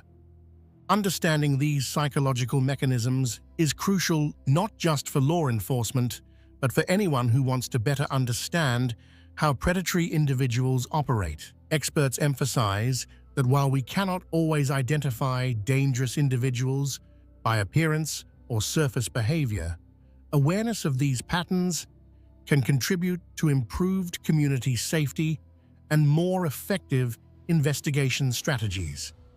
Now, with this psychological framework in mind, let's examine specific cases that illustrate these principles in action. We'll start with a man who maintained his cover for over 30 years, fooling his family, his friends, his church congregation, and his entire community while committing some of the most brutal murders in American history. Dennis Rader, the church president with a terrible secret. Dennis Lynn Rader was born on March 9, 1945, in Pittsburgh, Kansas, the first of 4 sons born to Dorothea May Cook and William Elvin Rader. His father worked for Kansas Gas Service and was a former United States Marine. His mother worked as a bookkeeper. The family attended Zion Lutheran Church in Pittsburgh, where Dennis was baptized as an infant. By all external appearances, the Rader family was typical of countless American families in the post-war era, working class, church-going, and unremarkable. His childhood appeared outwardly normal, though he would later claim, and it's important to note these are his own self-serving claims, that he'd been born with violent sexual fantasies. Psychologists note that such claims often serve to minimize personal responsibility and should be understood within that context. Rader would also later claim to have tortured and killed animals as a child, including hanging stray cats, though the extent of these early behaviors remains difficult to verify independently. As a young man, Rader seemed unremarkable. He joined the United States Air Force in 1966, serving until 1970 and achieving the rank of sergeant. During his service, he received training and experience that would later prove useful in his crimes: discipline, attention to detail, and the ability to follow procedures meticulously. He returned to Kansas after his service and attended Wichita State University, eventually earning a degree in administration of justice in 1979. The irony of a serial killer studying criminal justice would later be noted by many observers. It was during this period that he met Paula Dietz, who worked as a secretary for the American Legion. They married on May 22, 1971, in a ceremony held at Christ Lutheran Church in Wichita, the same church where Rader would later become a pillar of the congregation. Together, they would have 2 children, a son, Brian, born in 1975, and a daughter, Kerry, born in 1978. By all outward appearances, Dennis Rader was building a stable, respectable life. He worked as an assembler for the Coleman Company, a manufacturer of outdoor recreational products.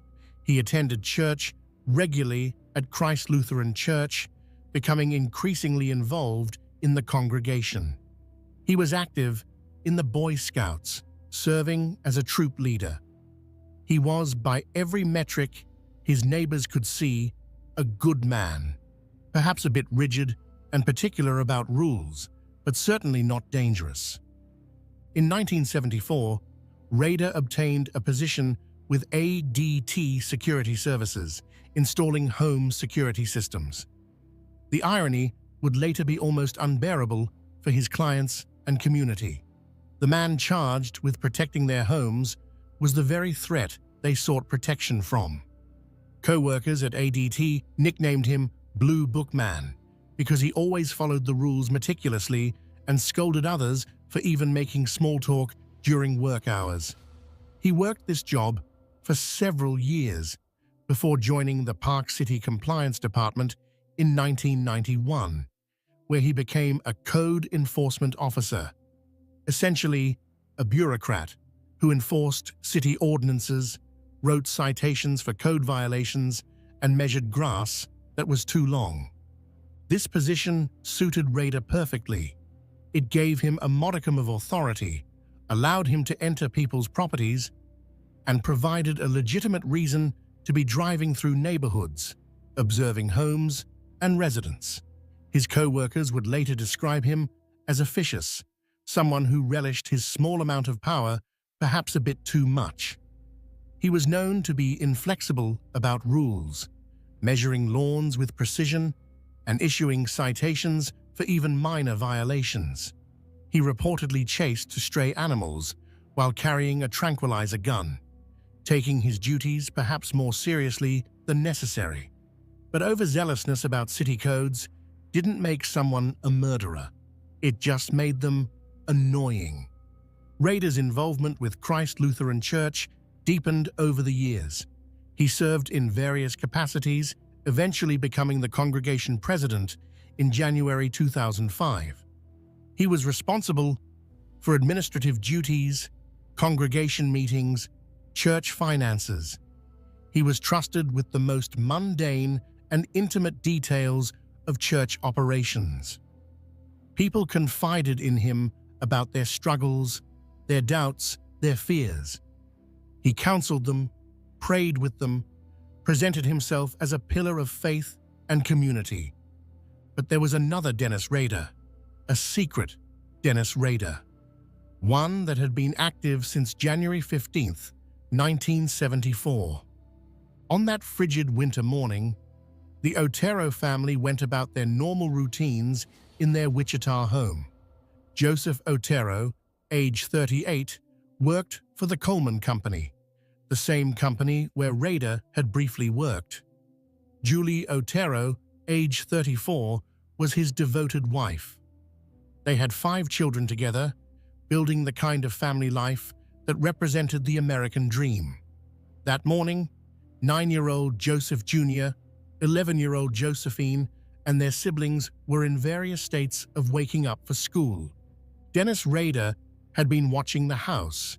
He'd seen the family's routines, knew their schedules. According to his later confessions, he had been stalking Julie Otero since December 1973, apparently developing an obsession with her. When he knocked on the door that morning, the Oteros let him in, perhaps believing he needed help, perhaps thinking he was from the telephone company, as he would later claim to have told them. Once inside, he revealed his true intentions. Using weapons he'd brought with him, Rader methodically restrained the family members. He killed Joseph Otero Sr. by strangulation with a cord. He killed Julie Otero the same way. 9-year-old Joey was also strangled. The systematic nature of the murders stood in stark contrast to any image of passion or sudden rage. This was calculated, planned, methodical. Then, Rader took 11-year-old Josephine to the basement, where he killed her. The crime scene was staged in a way that suggested sexual motivation, though Rader's actual intent was about power and control. When investigators arrived at the Otero home later that day, after family members discovered the bodies, they found a scene of calculated brutality that would haunt the Wichita community for decades. The community was shocked. The Oteros were a good family, well-liked, with no apparent enemies. Who would do such a thing? Why would anyone target an entire family, including children? The randomness of it made it even more terrifying. If the Oteros could be victims, anyone could. But after committing these horrific murders, Dennis Rader didn't flee the state or go into hiding. He went home to his wife Paula, who was pregnant with their first child. He went to work at the Coleman Company. He attended church. He helped neighbors. He lived his normal life as if nothing had happened. He even took a watch from the Otero home as a souvenir, beginning a pattern he would continue throughout his killing career. This ability to commit savage murder and then seamlessly return to mundane normalcy is what Rader would later describe, using his own terminology, as cubing. Though forensic psychologists note this is his own term for what is clinically known as dissociation or extreme compartmentalization. He claimed to be able to separate his life into distinct compartments that never touched: work Dennis, church Dennis, family Dennis, and what he called his Factor X, or his demon. Experts emphasize that such self-serving explanations should be viewed critically, as they often serve to minimize the killer's responsibility for their conscious choices. 3 months after the Otero murders, on April 4, 1974, Rader struck again. Catherine Bright, a 21-year-old woman who also worked at the Coleman Company, was home with her brother Kevin when Rader broke in. He shot Kevin Bright, who survived despite serious injuries and would later provide descriptions to police. Rader then murdered Catherine by stabbing her multiple times. The attack was brutal and prolonged. Catherine fought for her life, sustaining numerous defensive wounds before succumbing to her injuries. Kevin Bright's survival and his ability to describe the attacker should have led to Rader's capture, but somehow the investigation didn't connect him to the crime. Then, something happened that would define the BTK case for the next 30 years. Dennis Rader wanted credit for his crimes. He wanted recognition. He wanted people to know what he'd done and to acknowledge his work. On October 22, 1974, a Wichita Eagle reporter received a phone call directing him to a book at the Wichita Public Library. Inside that book was a letter describing the Otero murders in detail that only the killer could know. The letter was chilling in its matter-of-fact tone, describing the crimes as though they were ordinary events.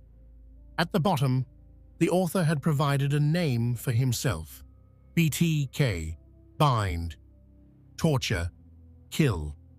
The letter stated, "The code words for me will be bind them, torture them, kill them, BTK." This would become his signature. Over the years, BTK would send numerous letters to media outlets and police, taunting them, providing details of murders, sometimes sending items belonging to victims.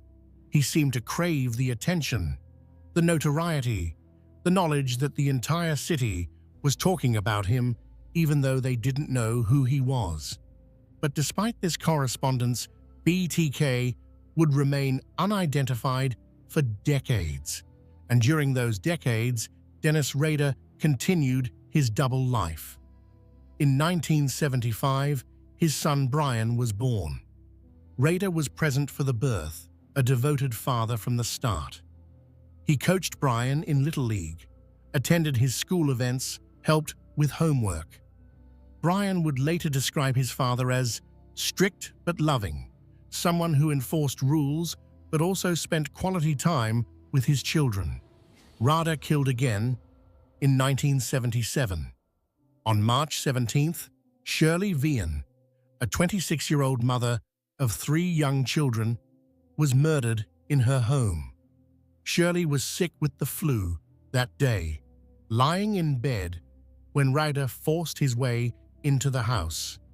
He told her children, ages 5, 7, 2008 that he was wanted by the police and needed to hide. He locked them in the bathroom, telling them he would harm their mother if they came out or made noise. The children huddled together in terror, hearing sounds from outside, but not understanding what was happening. Rader killed Shirley in her bedroom while her children waited just feet away. When he left, the children eventually emerged to find their mother dead.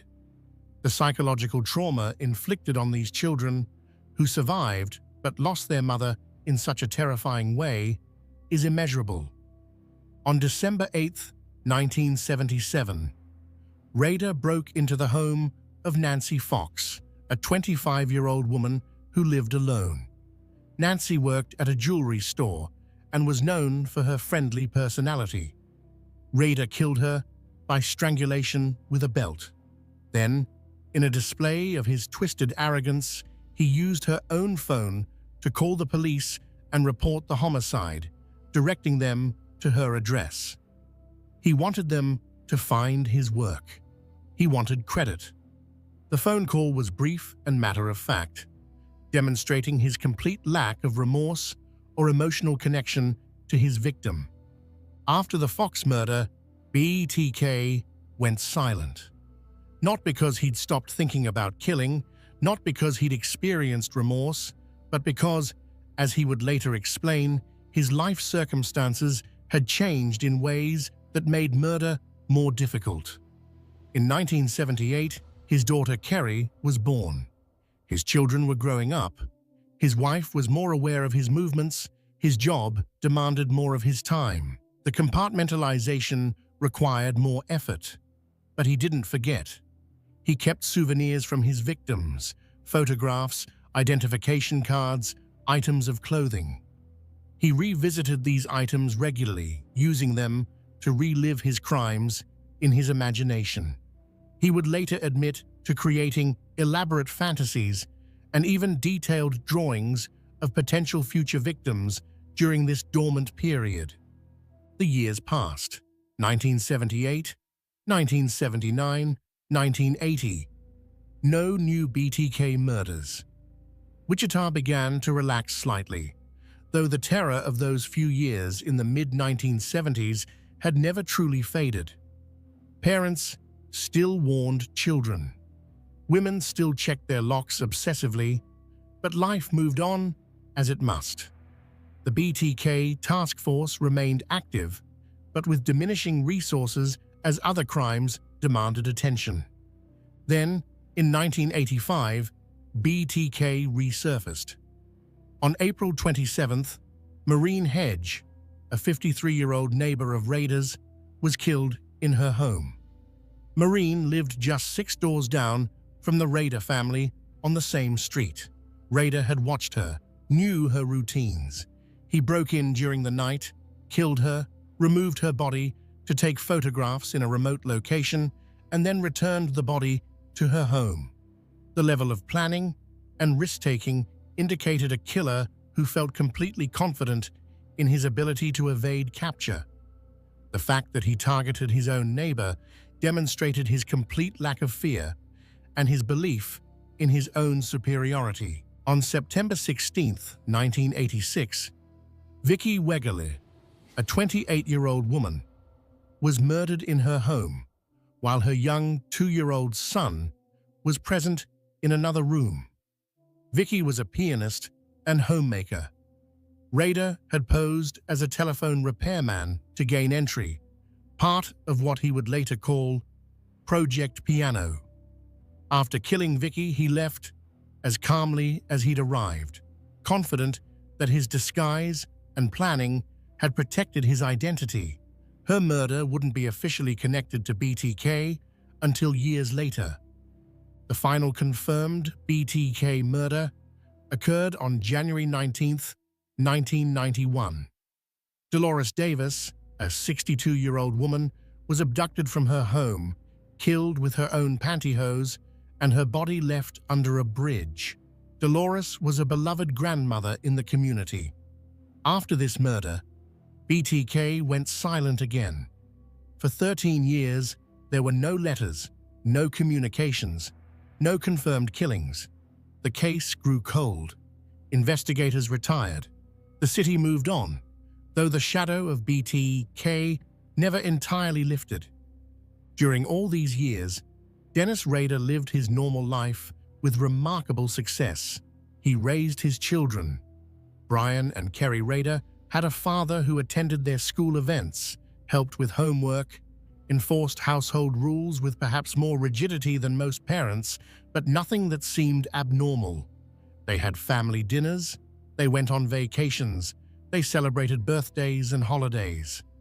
Paula Rader had a husband who went to work, came home, handled household repairs, and seemed like a typical middle-aged man settled into the routines of suburban life. If she noticed anything unusual, she didn't recognize it as evidence of murder. His co-workers at the Park City Compliance Office knew Dennis Rader as the guy who took his job very seriously, maybe too seriously. He was meticulous about city codes, inflexible about enforcement, the kind of person who'd measure your grass with a ruler and write a citation if it exceeded the permitted height by half an inch. Some found him irritating. Others thought he was just doing his job thoroughly. No one thought he was a serial killer. His church congregation knew him as Brother Dennis, devoted to Christ Lutheran Church, always present at services, reliable for administrative tasks, eventually trusted enough to become congregation president. He led council meetings. He managed church finances. He represented the congregation in community interfaith activities. He was, by all accounts, a dedicated member of the Christian community. But in 2004, after 13 years of silence, BTK suddenly began communicating again. The Wichita Eagle ran a story marking the 30th anniversary of the Otero murders, and Rader would later explain that he was kind of bored and concerned that his work would be forgotten. Investigators believe his need for recognition overcame his caution. He began sending letters to media outlets again, including items from old crime scenes to prove his identity. What followed was a cat-and-mouse game between BTK and law enforcement. Rader sent numerous communications over the next year, some in cereal boxes, possibly a reference to serial killer, containing drawings, photographs, written descriptions of murders, and even dolls posed to mimic his victims. He seemed to be playing a game, testing the police, enjoying the renewed attention his crimes were receiving. In one of his communications, Rader made a fatal error. He asked police if they could trace information on a floppy disk. The police, hoping to encourage him to send a disk, lied and said no, they couldn't trace it. Trusting this response and displaying a surprising naivety for someone who'd evaded capture for 30 years, Rader sent a purple floppy disk to a television station. Forensic analysts examined the disk and found deleted metadata that included the name Dennis and a connection to Christ Lutheran Church. This led investigators directly to Dennis Rader. They obtained a DNA sample from his daughter Kerry's medical records at a university clinic. She had had a routine pap smear, and compared it to DNA evidence from the crime scenes. The match was conclusive. On February 25, 2005, Dennis Rader was arrested outside his home in Park City, Kansas, on his lunch break from his compliance officer job. When asked if he knew why he was being arrested, Rader reportedly responded, "Oh, I have suspicions why." Even in the moment of his capture, there was an almost casual quality to his demeanor, as if being arrested for serial murder was just another item on his day's schedule. The arrest shocked everyone who knew him. His family was devastated. Paula Rader filed for an immediate emergency divorce on July 26, 2005, waiving the normal 60-day waiting period. Their marriage was dissolved as quickly as the legal system allowed. She released a statement saying that neither she nor her children had any suspicion of his crimes. The psychological trauma of discovering that the man she'd been married to for 34 years was BTK is difficult to comprehend. Their children, now adults, had to reconcile the father they'd known with the serial killer he actually was. Brian and Kerry Rader have largely stayed out of public life since their father's arrest, attempting to build lives separate from the horror of his legacy. Kerry Rawson, she took her married name, eventually wrote a book in 2019 titled A Serial Killer's Daughter, My Story of Faith, Love, and Overcoming, and participated in the 2025 Netflix documentary My Father, the BTK Killer, where she shared her quest for answers and healing. In letters Rader wrote to Kerry from jail, he showed a disturbing mix of fatherly affection and complete lack of genuine remorse. He wrote things like, "You will always be my baby girl, I raised right, and life before the arrest was a good time, and the dark side took me away," as if his murders were something that happened to him rather than choices he made. Kerry described the agonizing process of trying to reconcile the loving father she remembered with the killer he actually was. The congregation at Christ Lutheran Church was stunned. This man they'd trusted, who'd managed their church, who'd represented their faith community, he'd been BTK all along. Some members struggled with profound questions about faith, about how they could have been so thoroughly deceived, about what it meant that they'd prayed alongside a serial killer. Rader's co-workers reported feeling disturbed and betrayed. They'd worked alongside him for years, shared breaks with him, attended office parties with him.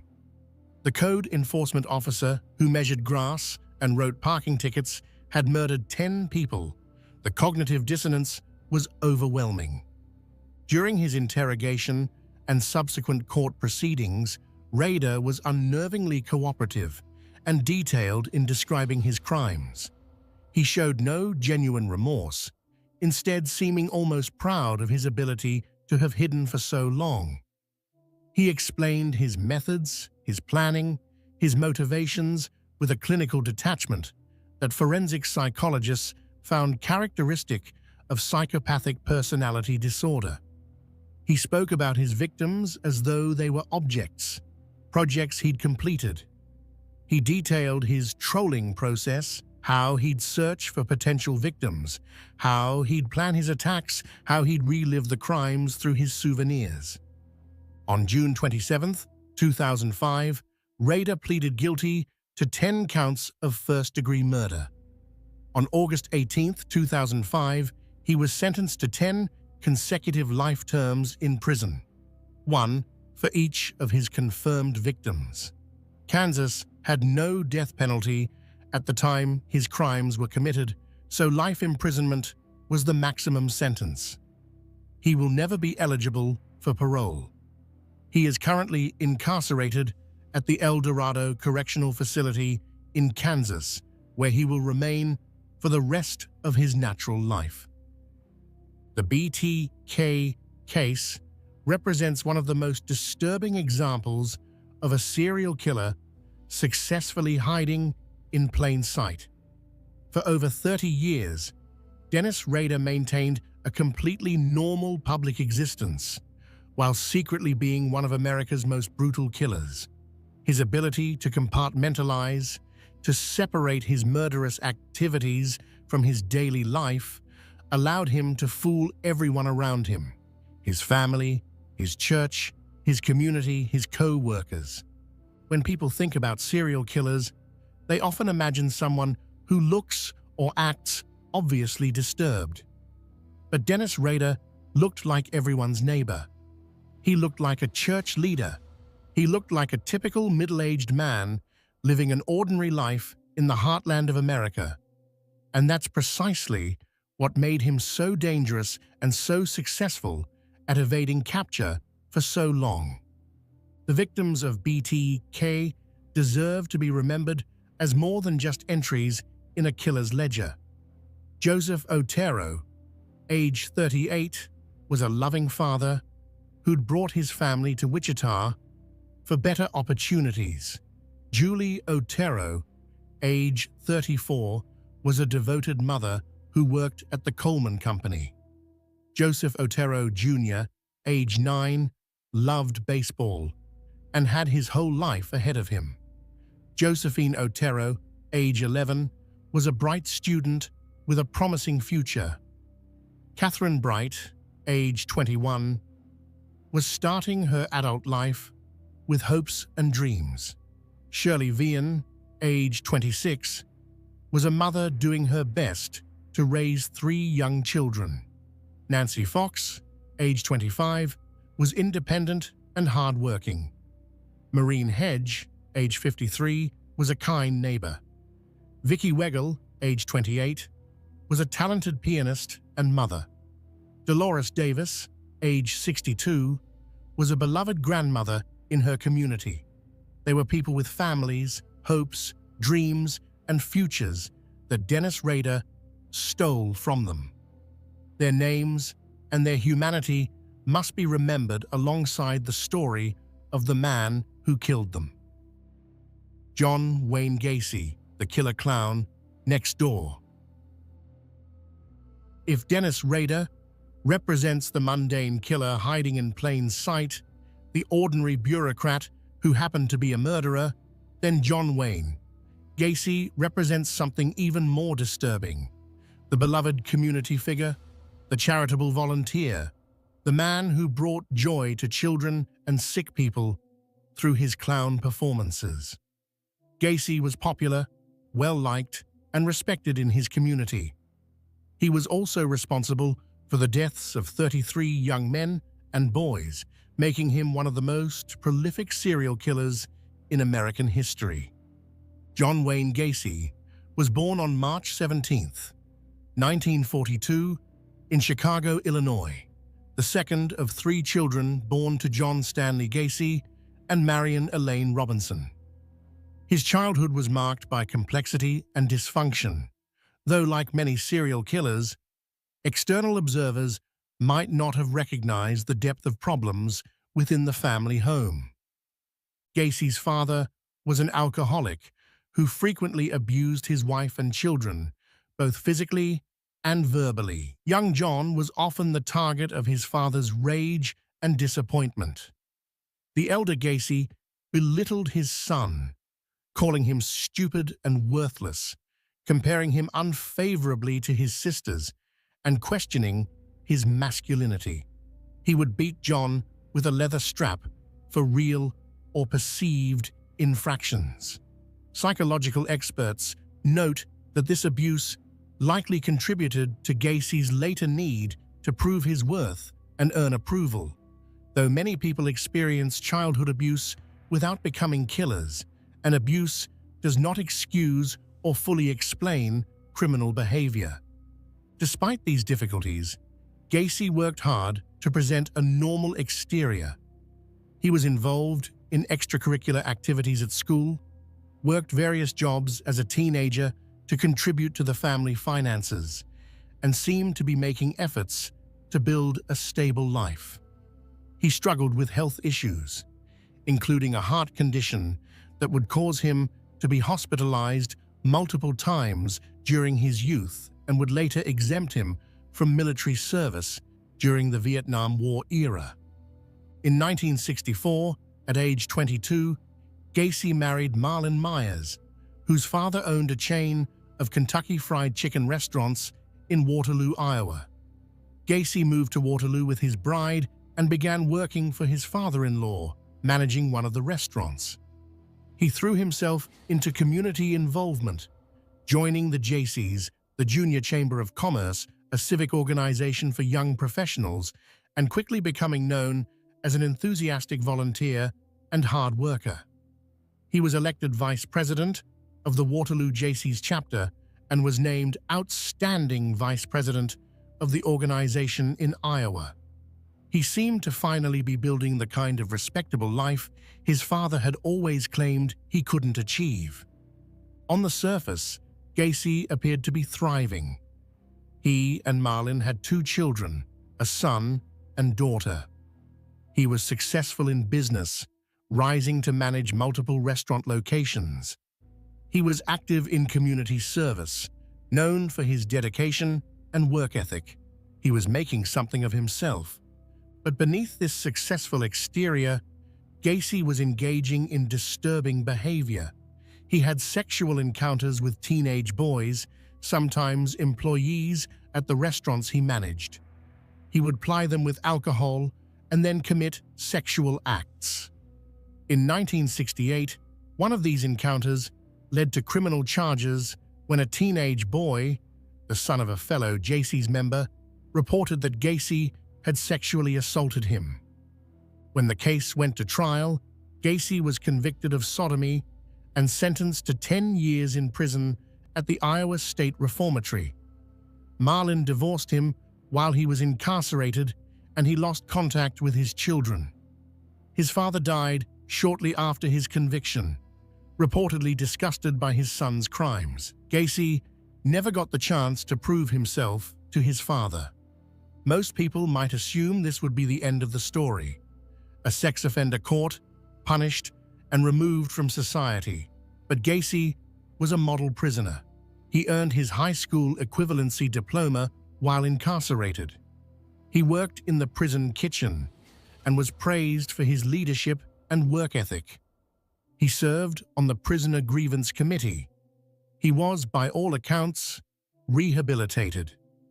After serving just 18 months of his 10-year sentence, he was paroled in June 1970. What happened next illustrates a profound failure in the criminal justice system's ability to predict recidivism in certain types of offenders. Gacy moved back to Chicago and started over. He reconnected with his mother and eventually moved to Norwood Park Township, a middle-class neighborhood on the northwest side of Chicago. In 1971, he bought a home at 8213 West Summerdale Avenue, a modest ranch-style house that would later become infamous. Gacy started a construction company, PDM Contractors, named for painting, decorating, and maintenance. He was skilled at construction work, having learned carpentry and other trades from his father, and quickly built a successful business. He hired teenage boys and young men to work for him, often recruiting from local high schools or targeting those from troubled backgrounds who might be less likely to be missed if they disappeared. He paid them fairly and treated them reasonably, though some would later report that he could be volatile and inappropriate. In 1972, Gacy married again. Carol Hoff was a divorcee with 2 young daughters. She'd known Gacy years earlier when they both worked at the same company, and when they reconnected after his release from prison, he seemed like a stable man who'd made a mistake in his youth but had turned his life around. They married in July 1972, and Gacy became a stepfather to Carol's daughters, presenting himself as a family man and provider. He became deeply involved in community activities. He joined the local Moose Club and other civic organizations. He began performing as a clown at children's parties, hospitals, and charitable events, creating characters he called Pogo the Clown and Patches the Clown. He would dress in full clown makeup and costume, bringing smiles to sick children in hospitals and entertaining at neighborhood block parties and fundraisers. Gacy's clown performances made him well known in the community. People loved him. He was the generous guy who gave his time to make children happy, who volunteered for the Democratic Party, who organized fundraisers and community events. He was photographed with local politicians and civic leaders. In 1978, he even met First Lady Rosalynn Carter at a Polish Constitution Day parade event in Chicago. where he was serving as director of the annual parade. The photograph of Gacy with the First Lady would later become one of the most shocking images associated with the case, a serial killer smiling alongside the wife of the President of the United States. But during this same period, John Wayne Gacy was also murdering young men and boys at a horrific rate. According to Gacy's later confession, his first murder as an adult occurred on January 3, 1972, in the early morning hours. Timothy McCoy was a 16-year-old who'd been traveling through Chicago by bus. Gacy encountered him at the Greyhound bus station, offered him a place to stay, and brought him to his Summerdale Avenue home. There, Gacy killed him. Gacy would later claim that Timothy had come at him with a knife and that he'd killed in self-defense, but investigators found no evidence to support this claim and believe it was another of Gacy's many lies. After this murder, Gacy realized something that would define his subsequent actions. He could kill and get away with it. The body could be hidden. The victim's disappearance wouldn't necessarily be connected to him. He could continue his normal life as if nothing had happened. And that's exactly what he did. Gacy developed a methodical approach to murder. He would target young men and boys, often those who worked for him or whom he met through his business or community activities. He would lure them to his house under various pretexts, offering work, showing them something, providing a place to stay, or sometimes simply inviting them to drink or party. Once there, he would gain control of them through trickery, force, or by offering them alcohol or drugs. Gacy would then incapacitate his victims, often by using what he called his handcuff trick. He'd claim to be showing them a magic trick or illusion where he could escape from handcuffs and would get them to allow him to put the cuffs on them. Once the victim was restrained, Gacy's true nature would emerge.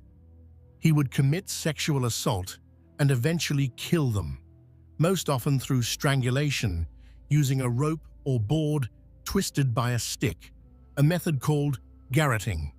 The methodical nature of his crimes stood in stark contrast to his public persona as a community leader and entertainer. After each murder, Gacy faced the problem of body disposal. His solution was grimly practical and horrifyingly simple. He buried them under his house. The crawl space beneath his home became a graveyard. As the years went on and the body count increased, Gacy would dig new graves in his crawl space, sometimes even stacking bodies or digging up old graves to make room for new victims.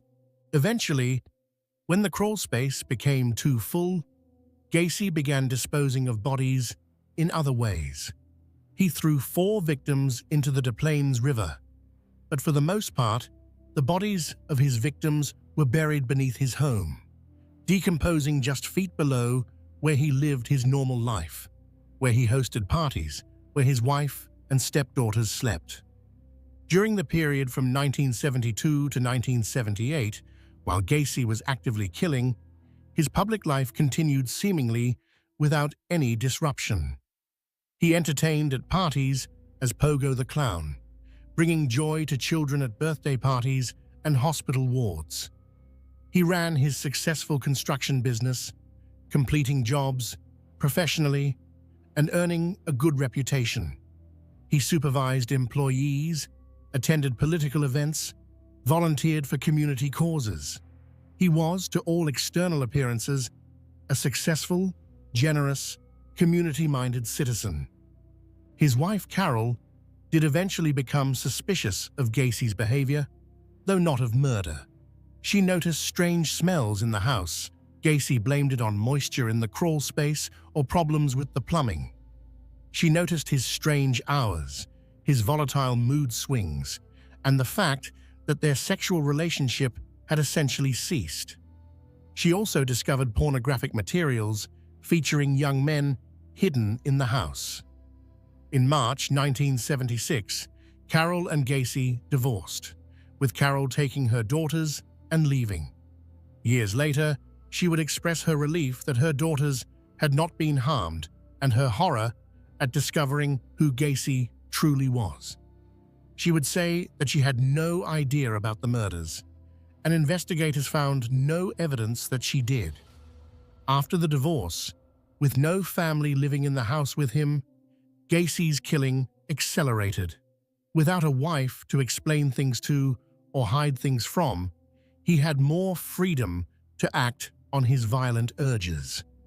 The bodies continued to accumulate beneath his home, yet he continued his community involvement unabated. Gacy hosted elaborate annual summer parties at his home, inviting neighbors, political figures, business associates. These parties became well known in the neighborhood, with people looking forward to them each year. Guests would stand on the lawn, eating and drinking, socializing and laughing, with 29 bodies buried just below their feet. The cognitive dissonance of this, the friendly party happening literally above a mass grave, is almost incomprehensible. Neighbors on Summerdale Avenue thought Gacy was a bit odd. He could be volatile, and there were sometimes unpleasant smells around his property. Some young men were seen coming and going at odd hours, but mostly they saw him as a helpful neighbor, someone who'd plow snow from driveways or help with home repairs. He was familiar. He was part of the community. He certainly wasn't a serial killer. The investigation that would eventually catch Gacy began not with any of his earlier victims, but with his last. On December 11, 1978, 15-year-old Robert Piest told his mother he was going to meet with a contractor about a potential summer job. The contractor was John Wayne Gacy, who'd come into the pharmacy where Robert's mother worked to discuss a remodeling project. Robert was excited about the opportunity. He never came home. Robert's mother immediately reported him missing and mentioned that he'd been going to meet with Gacy. Unlike many of Gacy's previous victims, young men from troubled backgrounds, drifters, runaways, or those who might not be immediately missed, Robert Piest was a well-cared-for teenager from a stable, loving family. His disappearance was taken seriously from the beginning, and police quickly began investigating Gacy. What they found was disturbing. Gacy had a criminal history, the 1968 conviction for sexual assault in Iowa. He'd been in prison. He was on parole that he shouldn't have even been off of yet, and now a teenage boy had disappeared after going to meet him. Investigators began surveillance on Gacy and started looking deeper into his background. They discovered that several young men who'd worked for PDM contractors had disappeared over the years. On December 21, 1978, after obtaining a search warrant based on the mounting evidence, police searched Gacy's home. What they found there would shock the nation. The smell of decomposition was overwhelming. Investigators began searching the crawl space and discovered human remains. As the excavation continued over the following days, more and more bodies were found. Eventually, 26 bodies were recovered from the crawl space, and 3 more were found buried in other areas on the property. 4 bodies that Gacy had disposed of in the Des Plaines River were also eventually identified, bringing the total known victim count to 33. On December 22, 1978, John Wayne Gacy confessed to the murders. He did so in a relatively matter-of-fact manner, providing details about his methods, his burial sites, and his victims. Forensic psychologists who have studied his confessions and later interviews note that he displayed little genuine remorse and seemed more concerned with managing his public image than with accepting responsibility for the harm he'd caused. The revelation that John Wayne Gacy Pogo the Clown, community volunteer, successful businessman, was responsible for 33 murders, shocked the Chicago area and the nation. People who'd known him, who'd attended his parties, who'd hired him for work, who'd had their children entertained by his clown performances, struggled to reconcile the man they knew with the brutal killer he'd been revealed to be. The excavation of Gacy's home became a media spectacle. News crews broadcast images of investigators digging up bodies from beneath the house. The Somerdale Avenue address became infamous. Neighbors gathered behind police tape, trying to comprehend how such horror had existed right next door to them. The trial began on February 6, 1980. Gacy's defense attempted to argue that he was insane, that he suffered from multiple personality disorder, that he couldn't have been responsible for his actions. His lawyers presented psychiatric testimony suggesting that another personality named Jack Hanley had committed the murders while Gacy was unaware. But the prosecution presented overwhelming evidence of premeditation, planning, and rational behavior surrounding the murders. The prosecution argued that Gacy knew exactly what he was doing, that he was organized and calculating, and that he made conscious choices to kill repeatedly. The jury deliberated for less than 2 hours before finding Gacy guilty on all 33 counts of murder. On March 13, 1980, he was sentenced to death for 12 of the murders. He would spend the next 14 years on death row, during which time he gave numerous interviews, painted pictures, some of clowns, which would later be sold or destroyed, and continued to maintain his innocence despite his earlier confession.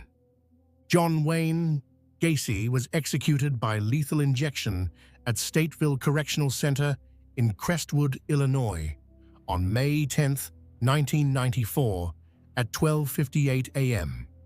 He was 52 years old. His last words were reported to be "kiss my ass." Even in death, he showed no genuine remorse for his crimes.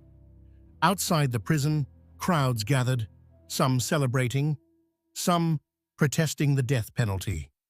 His execution was seen by many as justice finally served for the 33 young men and boys whose lives he'd taken. After Gacy's execution, his house on Somerdale Avenue was demolished in April 1979, shortly after the bodies were removed. The lot remained empty for years, as no one wanted to buy property so thoroughly associated with horror. Eventually, a new house was built on the site, and a new family moved in, trying to establish normal life in a place that had been the setting for unspeakable crimes. The Gacy case represents perhaps the most extreme example of a serial killer successfully hiding in plain sight. He wasn't just maintaining a normal appearance, he was actively beloved by his community. Children loved Pogo the Clown. Neighbors appreciated his helpfulness. Politicians valued his volunteer work. Business associates found him reliable and skilled. The Democratic Party welcomed his participation in political events and fundraisers. And all the while, beneath his house, the bodies accumulated. 29 young men and boys buried in the crawl space, their decomposing bodies just feet below where parties were held, where guests socialized, where life went on as normal. The duality of Gacy's existence, beloved community figure by day, brutal killer by night, challenges our fundamental assumptions about how we identify dangerous people. If someone as active, public, and seemingly generous as John Wayne Gacy could be a serial killer, then our methods for identifying threats are fundamentally inadequate. The victims of John Wayne Gacy deserve to be remembered as individuals, not just statistics. Timothy McCoy, age 16, was traveling through Chicago with his whole life ahead of him. John Butkovich, age 17, worked for Gacy and disappeared in 1975. Daryl Sampson, age 18, was a high school student. Randall Reffett, age 15, vanished in 1976. Samuel Stapleton, age 14, was a junior high student. These young men had families who loved them, dreams they wanted to pursue, potential that was stolen from them. Some of Gacy's victims remain unidentified even today, their families perhaps still wondering what happened to their missing sons or brothers. Robert Piest, whose disappearance finally led to Gacy's capture, was 15 years old. He was a good student, close to his family, excited about a potential job opportunity. His mother never stopped looking for him, and her determination to find her son ultimately led to the investigation that brought Gacy down. The Piest family's persistence in pursuing answers when Robert disappeared demonstrates the importance of taking every missing person case seriously, regardless of the victim's background. Ted Bundy, the charming predator. Theodore Robert Bundy, born Theodore Robert Cowell on November 24, 1946, in Burlington, Vermont, would become one of the most infamous serial killers in American history. Unlike Rader or Gacy, Bundy's good looks, education, and charm made him seem like the last person who would be capable of murder. He was handsome, articulate, intelligent, and seemingly destined for a successful career in law or politics, and he confessed to murdering at least 30 young women, though investigators believe the actual number is higher, with estimates ranging up to 35 or more based on circumstantial evidence and unsolved cases from the areas where Bundy traveled. Bundy's early life was complicated by secrets and deception that psychological experts believe may have shaped his development, though, as always, difficult circumstances don't excuse behavior or determine outcomes. He was born to Eleanor Louise Cowell, an unmarried woman in the 1940s, a status that carried severe social stigma at the time. To avoid scandal, Bundy was raised in his grandparents' home in Philadelphia with the understanding that his grandparents were his parents and his mother was his older sister. He wouldn't learn the truth about his parentage until he was an adolescent, discovering the deception through a cousin, or possibly by finding his birth certificate. Accounts vary. His biological father's identity remains uncertain. His birth certificate lists Lloyd Marshall as his father, but this is believed to be false. His mother later married Johnny Bundy, and Theodore took his stepfather's surname. The family moved to Washington State when Ted was 4 years old, where young Ted grew up in what appeared to be a normal, middle-class environment in Tacoma. Bundy was intelligent and did well academically, though he was sometimes described as shy and less popular than his peers in his early school years. He attended the University of Washington, where he studied Chinese and later psychology. He was involved in politics, volunteering for Republican campaigns and working on political causes. He worked at a crisis hotline at a suicide prevention center in Seattle, where he met and befriended Ann Rule, who was also volunteering there. Rule would later become a famous true crime writer, and her book, The Stranger Beside Me, would detail her friendship with Bundy and her slow, horrifying realization that her friend was a serial killer. She would describe him as a good listener, someone who genuinely seemed to care about helping people in crisis, a testament to how convincing his mask was.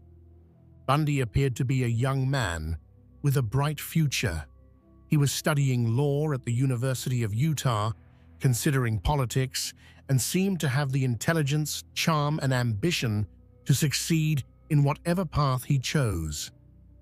Those who knew him described him as polite, well-spoken, and trustworthy.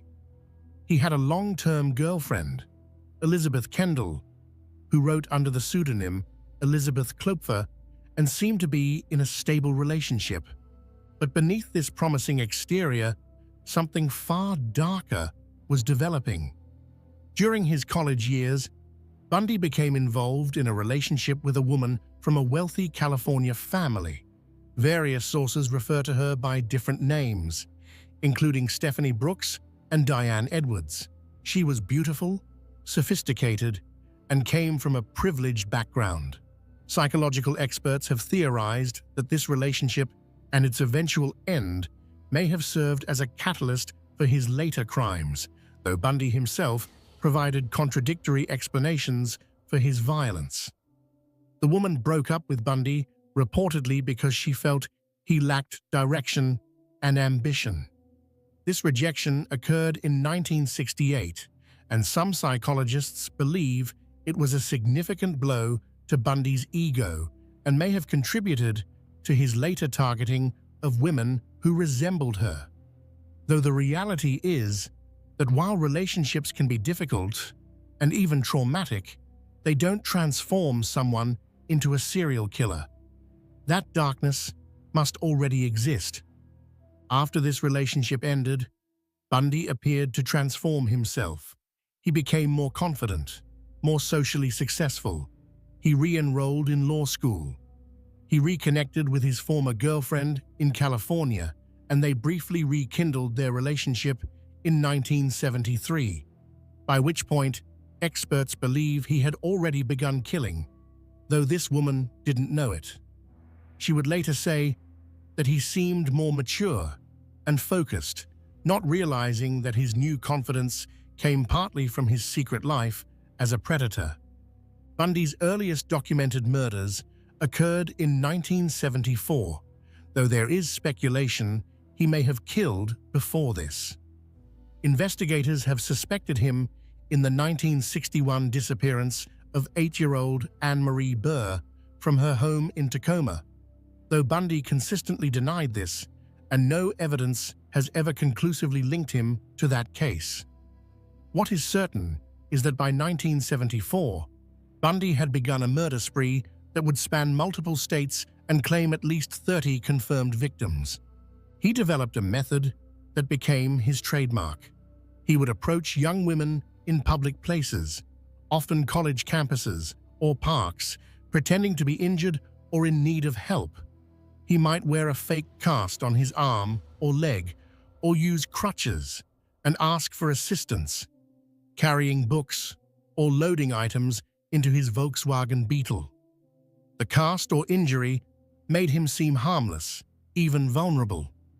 Once the woman was near his vehicle and distracted, he would incapacitate her, sometimes by hitting her with a crowbar or tire iron that he had hidden, force her into the car, and drive to a remote location where he would assault and kill her.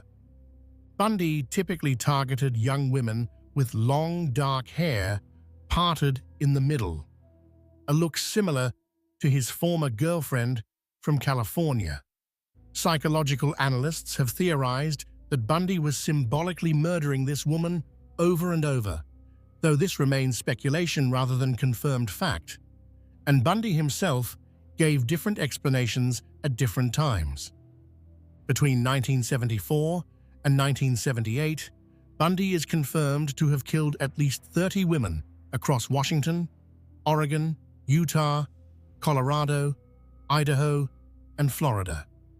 He would later admit that he frequently returned to disposal sites, engaging in acts of necrophilia, a behavior documented in his confessions to investigators and consistent with his need for continued control over his victims even after death.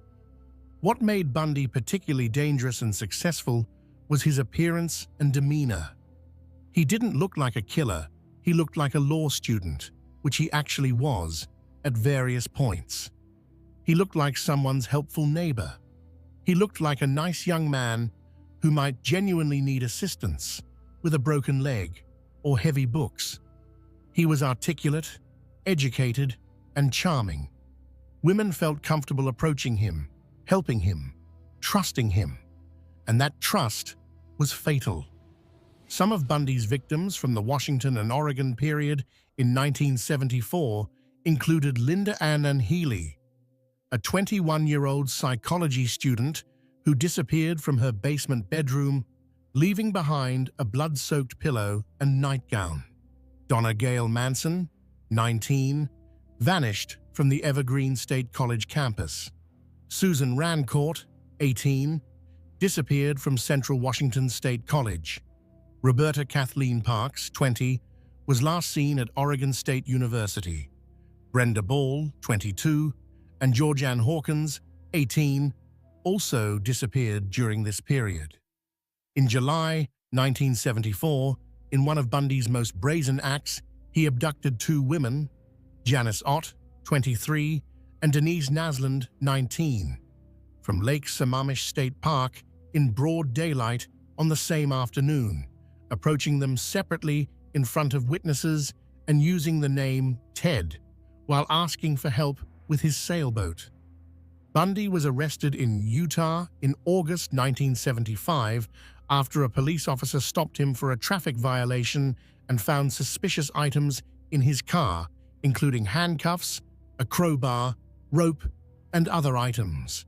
This led to his identification as a suspect in several disappearances. He was eventually convicted of kidnapping in Utah and sentenced to 15 years in prison. But in 1977, while being held in Colorado to face murder charges there, Bundy engineered a dramatic escape by jumping out of a courthouse window during a court recess. He was recaptured several days later. Then, in December 1977, he escaped again, this time from his jail cell, and made his way to Florida. In Florida, on January 15, 1978, Bundy attacked the Chi Omega sorority house at Florida State University in Tallahassee, committing what would be his most brutal and frenzied attack. He entered the sorority house around 3 a.m. and attacked 4 women in rapid succession. He killed Margaret Bowman, 21, and Lisa Levy, 20, and severely injured 2 other women who survived. The attack was savage and showed a loss of the control that had characterized his earlier crimes. 3 weeks later, on February 9, 1978, he abducted and murdered 12-year-old Kimberly Leach, taking her from her junior high school in Lake City, Florida. He was finally captured in Pensacola, Florida, on February 15, 1978, after a police officer recognized him from wanted posters and pulled him over for driving a stolen vehicle. In the car were credit cards belonging to women he'd attacked. His capture came not through brilliant detective work connecting his crimes, but through the luck of an observant officer recognizing him. The trials that followed became media sensations, partly because of Bundy's appearance and demeanor. He acted as his own attorney at times, displaying the intelligence and charm that had allowed him to kill for so long without being caught. He cross-examined witnesses, made legal arguments, and presented himself as a capable lawyer fighting against injustice. The courtroom proceedings were among the first to be televised nationally, and millions watched, fascinated as this handsome, articulate man defended himself against charges of brutal murder. Bundy even proposed to and married Carol Ann Boone, a former co-worker, during his trial, taking advantage of an obscure Florida law that considered a declaration of marriage in court before a judge to be legally binding. Boone would later give birth to a daughter conceived during conjugal visits that shouldn't have been allowed. This demonstrated Bundy's ability to manipulate and charm even while on trial for his life. On July 24, 1979, Bundy was convicted of the Chi Omega murders and sentenced to death.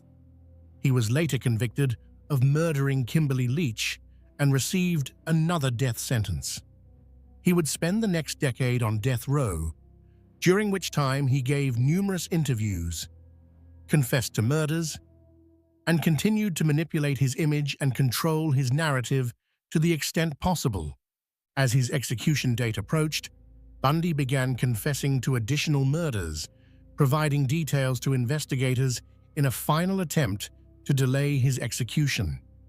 He confessed to murders in Washington, Oregon, Utah, Colorado, and Idaho, giving information that allowed some families to finally learn what had happened to their missing daughters. However, he remained vague or misleading about certain details, and some of his confessions couldn't be fully verified. Theodore Robert Bundy was executed in Florida's electric chair at Florida State Prison in Rayford on January 24, 1989, at 7:16 a.m. Eastern Standard Time. He was 42 years old. His last words were reportedly directed at his attorney and a minister. "Jim and Fred, I'd like you to give my love to my family and friends." Outside the prison, hundreds of onlookers celebrated, some holding signs that read, "Burn Bundy Burn," and setting off fireworks when his death was announced. It was a macabre carnival atmosphere that reflected the intense public interest in and hatred of this killer who had seemed so normal, so trustworthy, so unlikely. The Bundy case represents a different form of hiding in plain sight than Rader or Gacy, where they maintained relatively ordinary appearances in their communities. Bundy was actively admired. He was good-looking, smart, and seemingly destined for success. He had worked at a suicide hotline, helping people in crisis. He had volunteered for political campaigns. He had attended law school. The gap between what he appeared to be and what he actually was created profound cognitive dissonance for everyone who knew him. Anne Rule, who had worked alongside him at the crisis hotline, struggled to reconcile the friendly, helpful young man she'd known with the brutal killer he was revealed to be. She would write about this struggle in The Stranger Beside Me, describing how long it took her to accept that her friend Ted was capable of such horrific crimes. She would eventually come to see him as a sadistic sociopath who took pleasure from another human's pain and the control he had over his victims to the point of death and even after. Bundy's former girlfriends, including Elizabeth Kendall, described a charming, attentive partner who seemed incapable of violence. Yet Kendall also noted moments when something seemed off, times when Ted's mask slipped slightly, revealing brief glimpses of the predator beneath.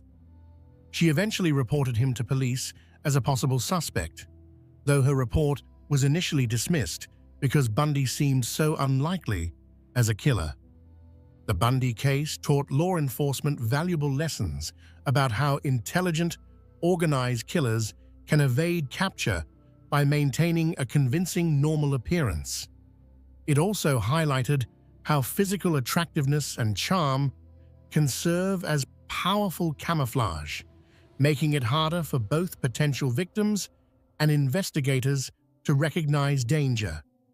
The case contributed to the development of FBI profiling techniques and improved interjurisdictional cooperation in investigating serial crimes.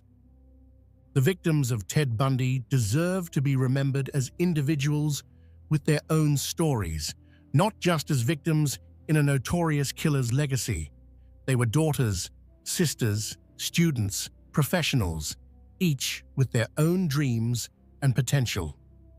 Linda Ann Healy was a 21-year-old psychology major and radio announcer.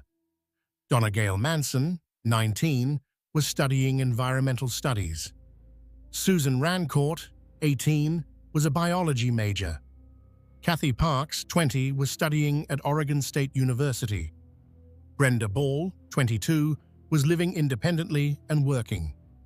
Georgianne Hawkins, 18, was a popular student at the University of Washington. Denise Nasland, 19, worked as a computer programmer. Janice Ott, 23, worked as a probation caseworker helping troubled youth.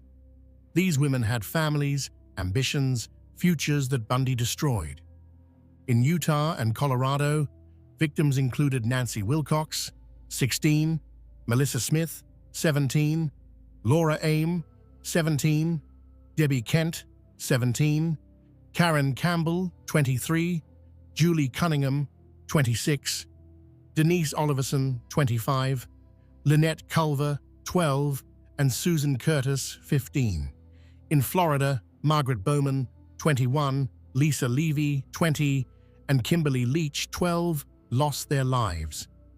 Each of these women and girls deserved long lives, the opportunity to accomplish their goals, to love and be loved, to contribute to the world.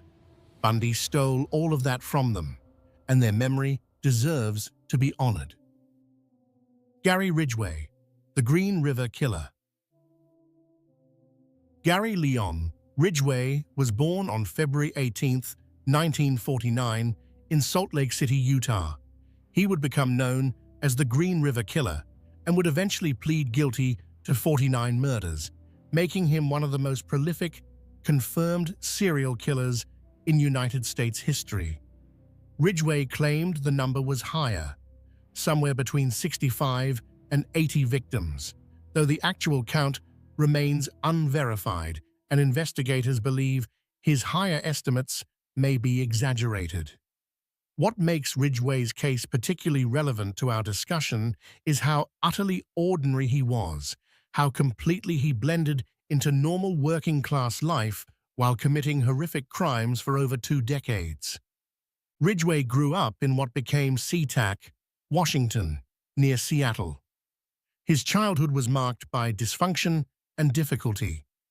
His mother was reportedly domineering and had a volatile relationship with young Gary. He struggled in school, with an IQ measured around 82, placing him in the dull normal range of intelligence.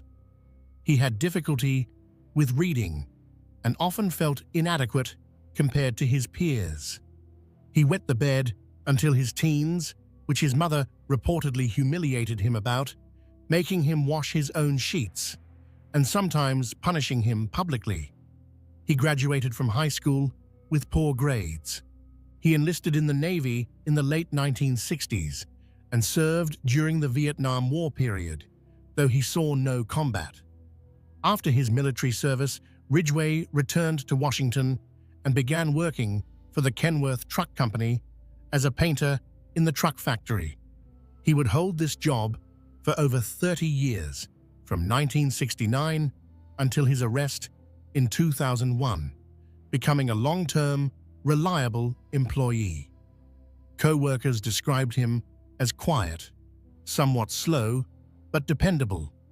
He showed up on time, did his job, and didn't cause trouble. In other words, he was forgettable, exactly the kind of person who could commit murder without drawing suspicion. Ridgway was married 3 times during his killing years. His first marriage to Claudia Barrows lasted from 1970 to 1972. His second marriage to Marcia Brown lasted from 1973 to 1981. His wives knew him as a man with a strong sex drive and some unusual habits, but nothing that clearly suggested he was a murderer.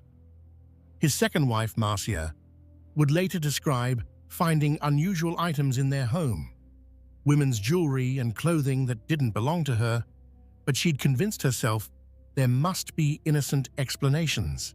His third wife, Judith Mawson, whom he married in 1988, claimed she had no suspicions until his arrest. Judith would later write a book about her experience, describing a man who seemed devoted to her, who read the Bible with her, who appeared to be a normal husband. She stated that she didn't watch the news and wasn't aware of the Green River Killer case, despite living in the area where it was occurring. When Ridgway was arrested in 2001, Judith was completely shocked, unable to reconcile the man she'd lived with for over a decade with the serial killer he actually was. Ridgway attended church regularly and read the Bible frequently. He would later admit that his religious practices were part of his attempt to control his urges to kill, though they were unsuccessful. He also admitted that he sometimes cried after killing because he knew what he was doing was wrong, yet he couldn't stop himself. This admission, however, should be viewed skeptically.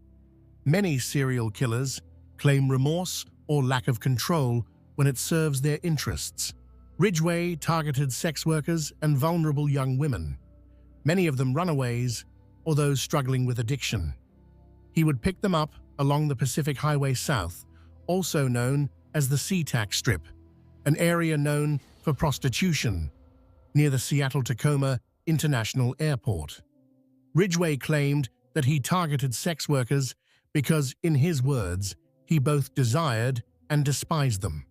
He stated that he knew they would be easy victims because they got into cars with strangers.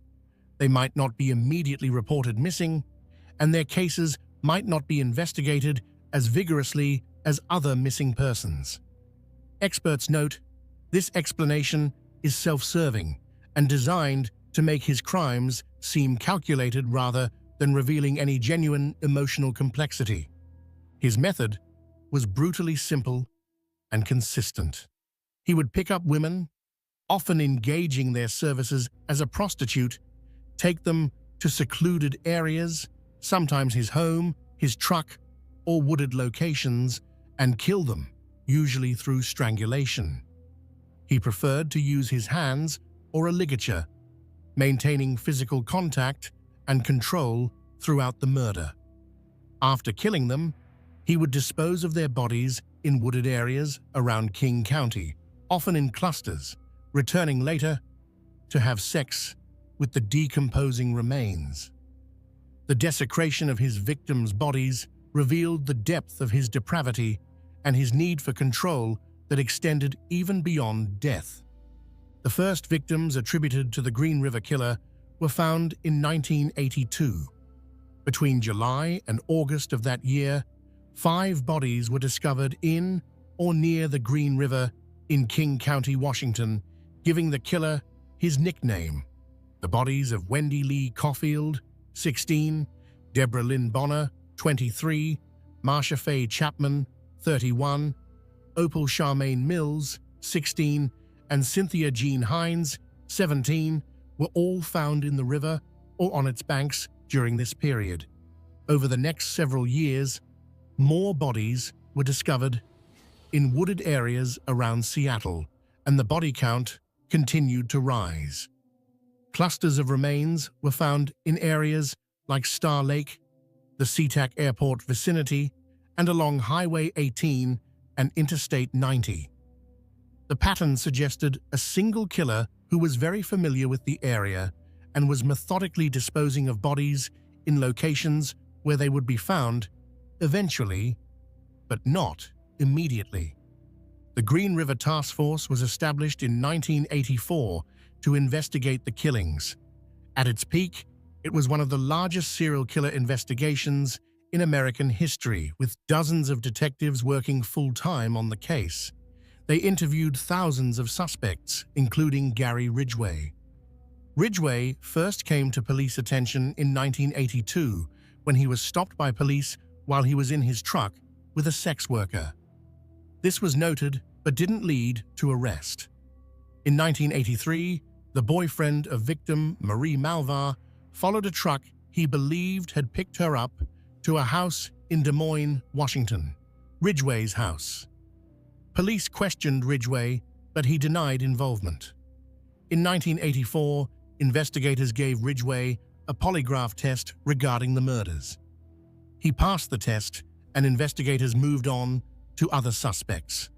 This false negative on the polygraph test would prove to be a critical error that allowed Ridgway to continue killing for years. In 1987, investigators collected a saliva sample from Ridgway as part of their investigation, but DNA technology at the time wasn't advanced enough to make use of it effectively.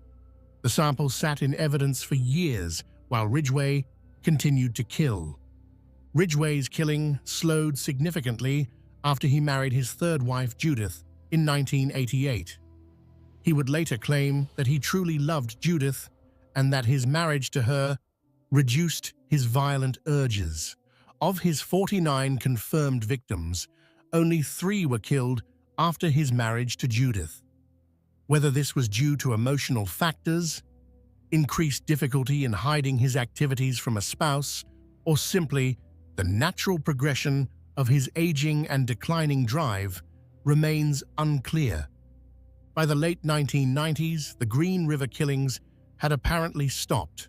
The task force was reduced in size. The case went cold. But advances in DNA technology would eventually break it open. In 2001, Detective Dave Reichert, who had been involved in the Green River case since the beginning and had risen to become Sheriff of King County, ordered a review of old evidence using new DNA techniques. They tested the saliva sample taken from Ridgway in 1987 against DNA collected from 4 of the earliest Green River killer victims: Opal Mills, Marsha Chapman, Cynthia Hines, and Carol Christensen. The DNA was a match. On November 30th, 2001, Gary Ridgway was arrested at his workplace at Kenworth Truck Company, where he'd worked for over 30 years. Co-workers were shocked. This quiet, unremarkable man they'd worked alongside for decades was the Green River killer? It seemed impossible. Ridgway had always been so normal, so ordinary, so forgettable.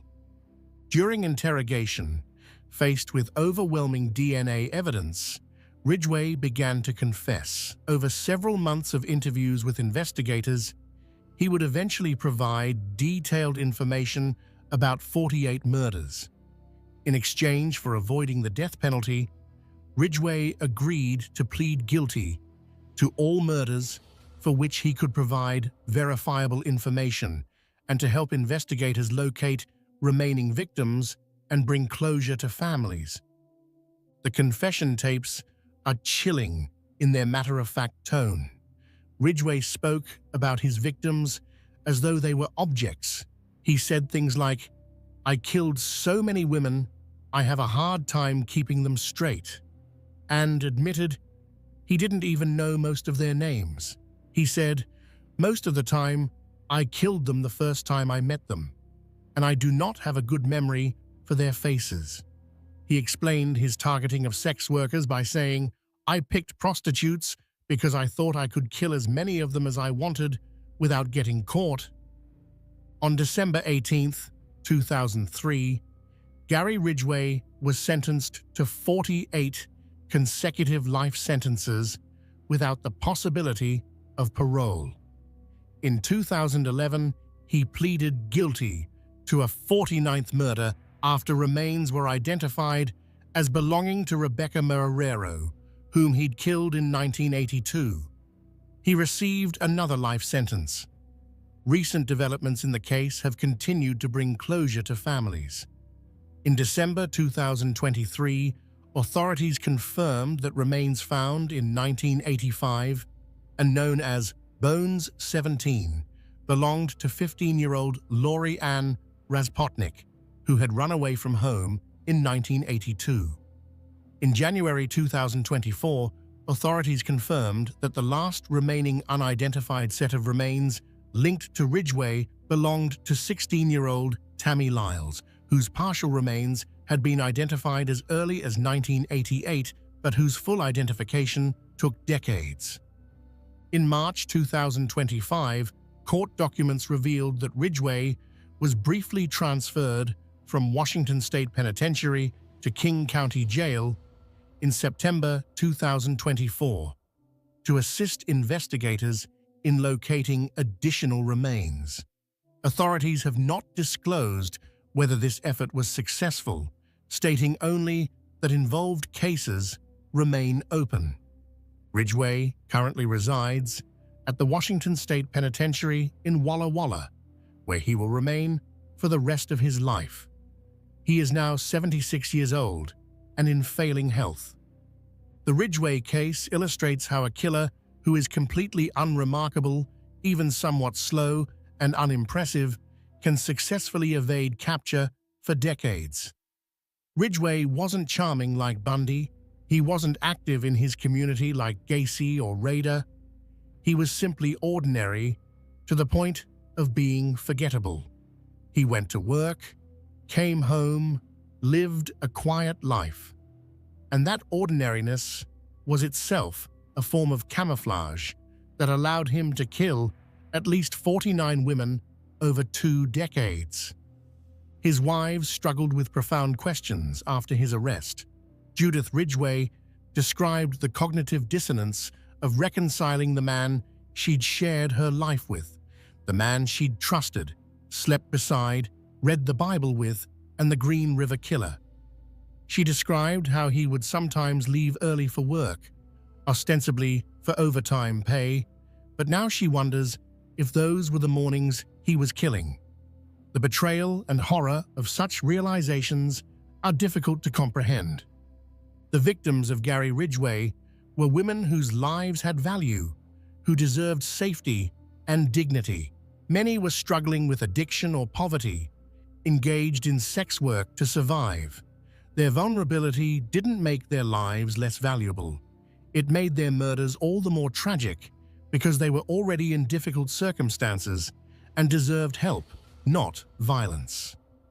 Wendy Lee Caulfield was 16 years old, a runaway who could have been helped, who could have gotten her life back on track. Giselle Lovvorn was 19. Deborah Bonner was 23. Marcia Chapman was 31 and a mother. These women had families who loved them, who reported them missing, who never stopped looking for them. Many of Ridgway's victims were teenagers. Opal Mills, 16, Cynthia Hines, 17, Terry Milligan, 16, Alma Smith, 18, Dolores Williams, 17, Gail Matthews, 23. They were young women with their whole lives ahead of them. Tammy Lyles, whose remains were the last to be identified, was 16 years old when Ridgway killed her. Lori Ann Respotnik was just 15. These were children who needed protection, who instead encountered a predator. The full list of Ridgway's confirmed victims represents a staggering loss of life, each person an individual with their own story. Wendy Lee Caulfield, Giselle Lovvorn, Deborah Lynn Bonner, Marcia Faye Chapman, Opal Charmaine Mills, Cynthia Jean Hines, Terry Renee Milligan, Mary Bridget Meehan, Deborah Estes, Linda Jane Rule, Denise Darcel Bush, Shonda Leah Summers, Shirley Marie Sherrill, Rebecca Marrero, Colleen Renee Brockman, Alma Ann Smith, Dolores Laverne Williams, Gail Lynn Matthews, Andrea M. Childers, Sandra K. Gabbett, Kimmy Kai Pitzer, Marie M. Malvar, Carol Ann Christensen, Martina Teresa Ortherly, Cheryl Lee Wims, Yvonne Antosh, Carrie Ann Royce, Constance Elizabeth Nayon, Kelly Marie Ware, Tina Marie Thompson, April Dawn Buttram, Debbie Mae Abernathy, Tracy Ann Winston, Maureen Sue Feeney, Mary Sue Bello, Pammy Annette Avant, Delise Louise Plager, Kimberly L. Nelson, Lisa Yates, Mary Exeter West, Cindy Ann Smith, Patricia Michelle Barksack, Roberta Joseph Hayes, Marta Reeves, Patricia Ann Yellow Robe, Tammy Lyles, Lori Ann Raspotnik, and 2 victims who remain unidentified. Each of these women's lives mattered. They were daughters, sisters, some were mothers. Their humanity must be remembered. Israel Keyes, the methodical predator. If the previous cases represent killers who maintained normal appearances in specific communities, Israel Keyes represents something even more chilling, a killer who meticulously planned to be nearly impossible to catch, who had no consistent victim type, no geographic focus, no discernible pattern. Keyes was perhaps the most methodical and calculating serial killer of the modern era, and he successfully hid in plain sight by ensuring that no one could connect his crimes to him or to each other. Israel Keyes was born on January 7, 1978, in Richmond, Utah.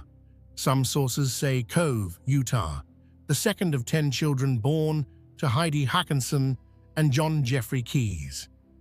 His family moved frequently during his childhood, living in various locations before eventually settling in the isolated area of Colville, Washington, in a remote cabin with no electricity or running water. The family was deeply religious, adhering to fundamentalist Christian beliefs associated with the Christian identity movement, and the children were homeschooled in isolation from mainstream society. As a teenager, Keyes exhibited disturbing behavior that should have been warning signs. He was known to be cruel to animals, killing and torturing creatures he found in the woods. He broke into neighbors' homes, stealing items, and sometimes vandalizing property. But these behaviors didn't result in serious legal consequences or intervention that might have prevented his later crimes. By his late teens, Keyes had rejected his family's religious beliefs and declared himself an atheist, causing a significant rift with his family.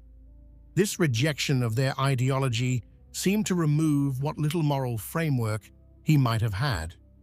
In July 1998, at age 20, Keyes enlisted in the United States Army. He served from 1998 to 2001, including time stationed in Egypt and at Fort Lewis in Washington state. His military service was unremarkable.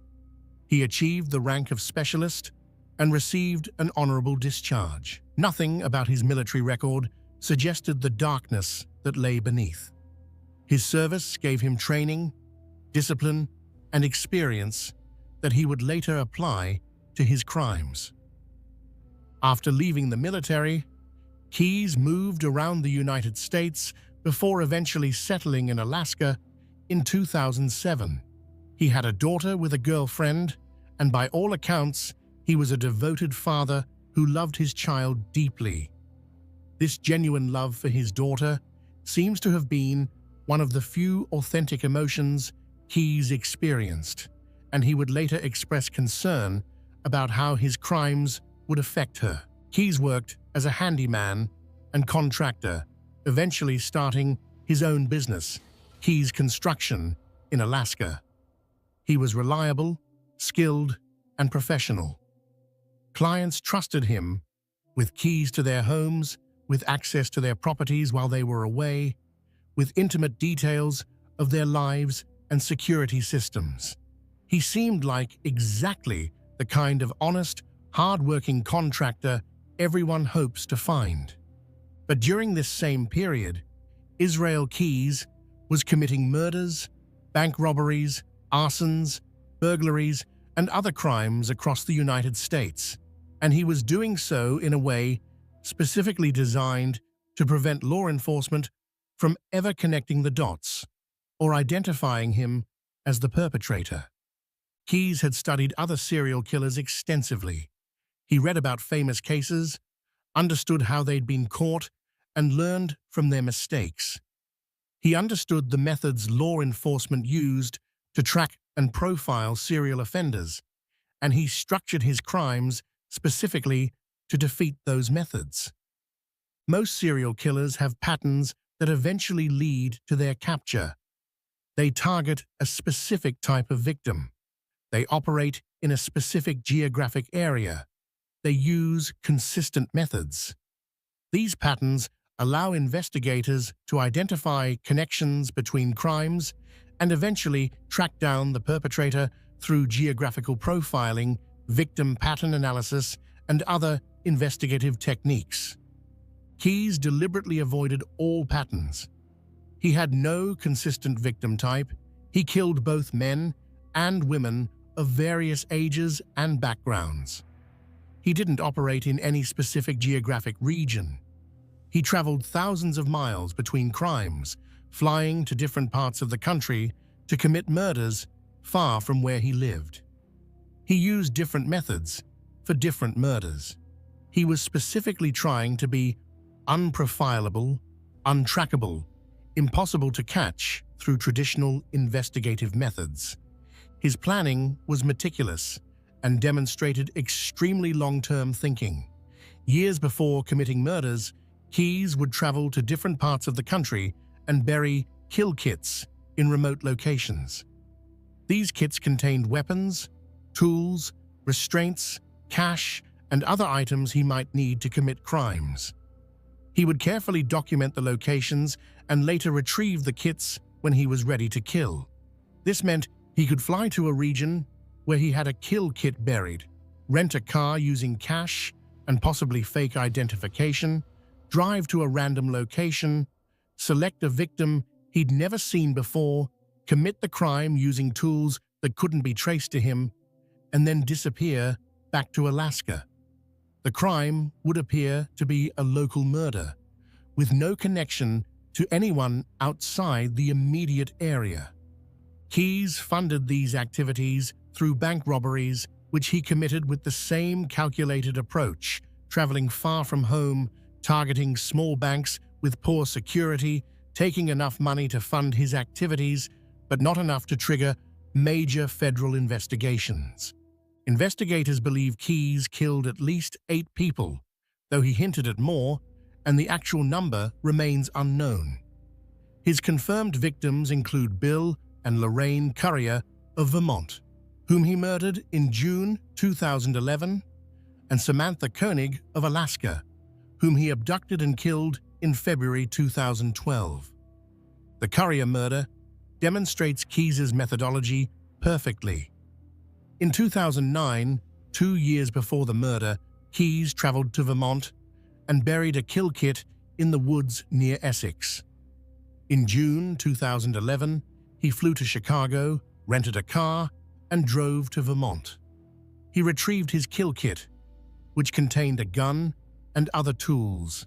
He then spent time scouting the area and identified the Currier's home. On the night of June 8, 2011, he broke into their home, tied up Bill Currier, age 50, and Lorraine Currier, age 55, forced them into their own vehicle and drove them to an abandoned farmhouse he'd scouted in advance.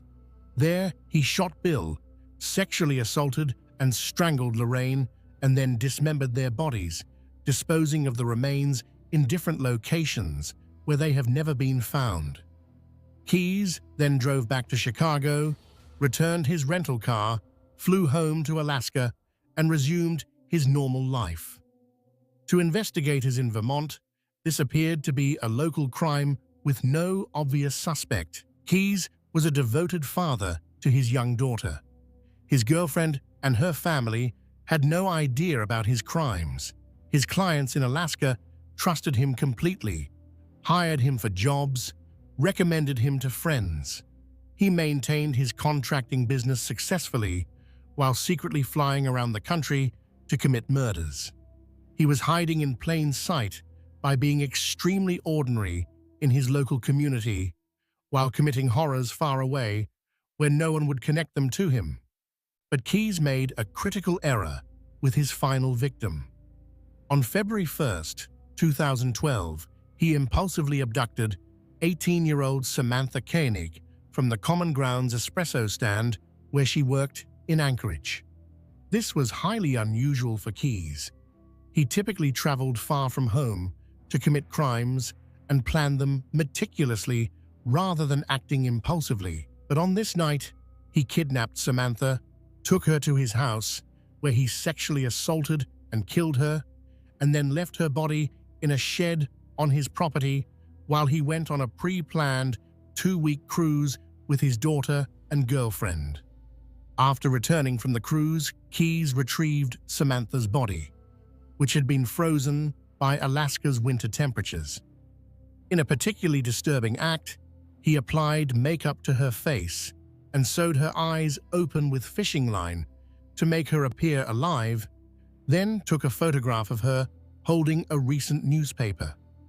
He sent this photo to her family along with a ransom demand, hoping to make them believe she was still alive and being held for ransom.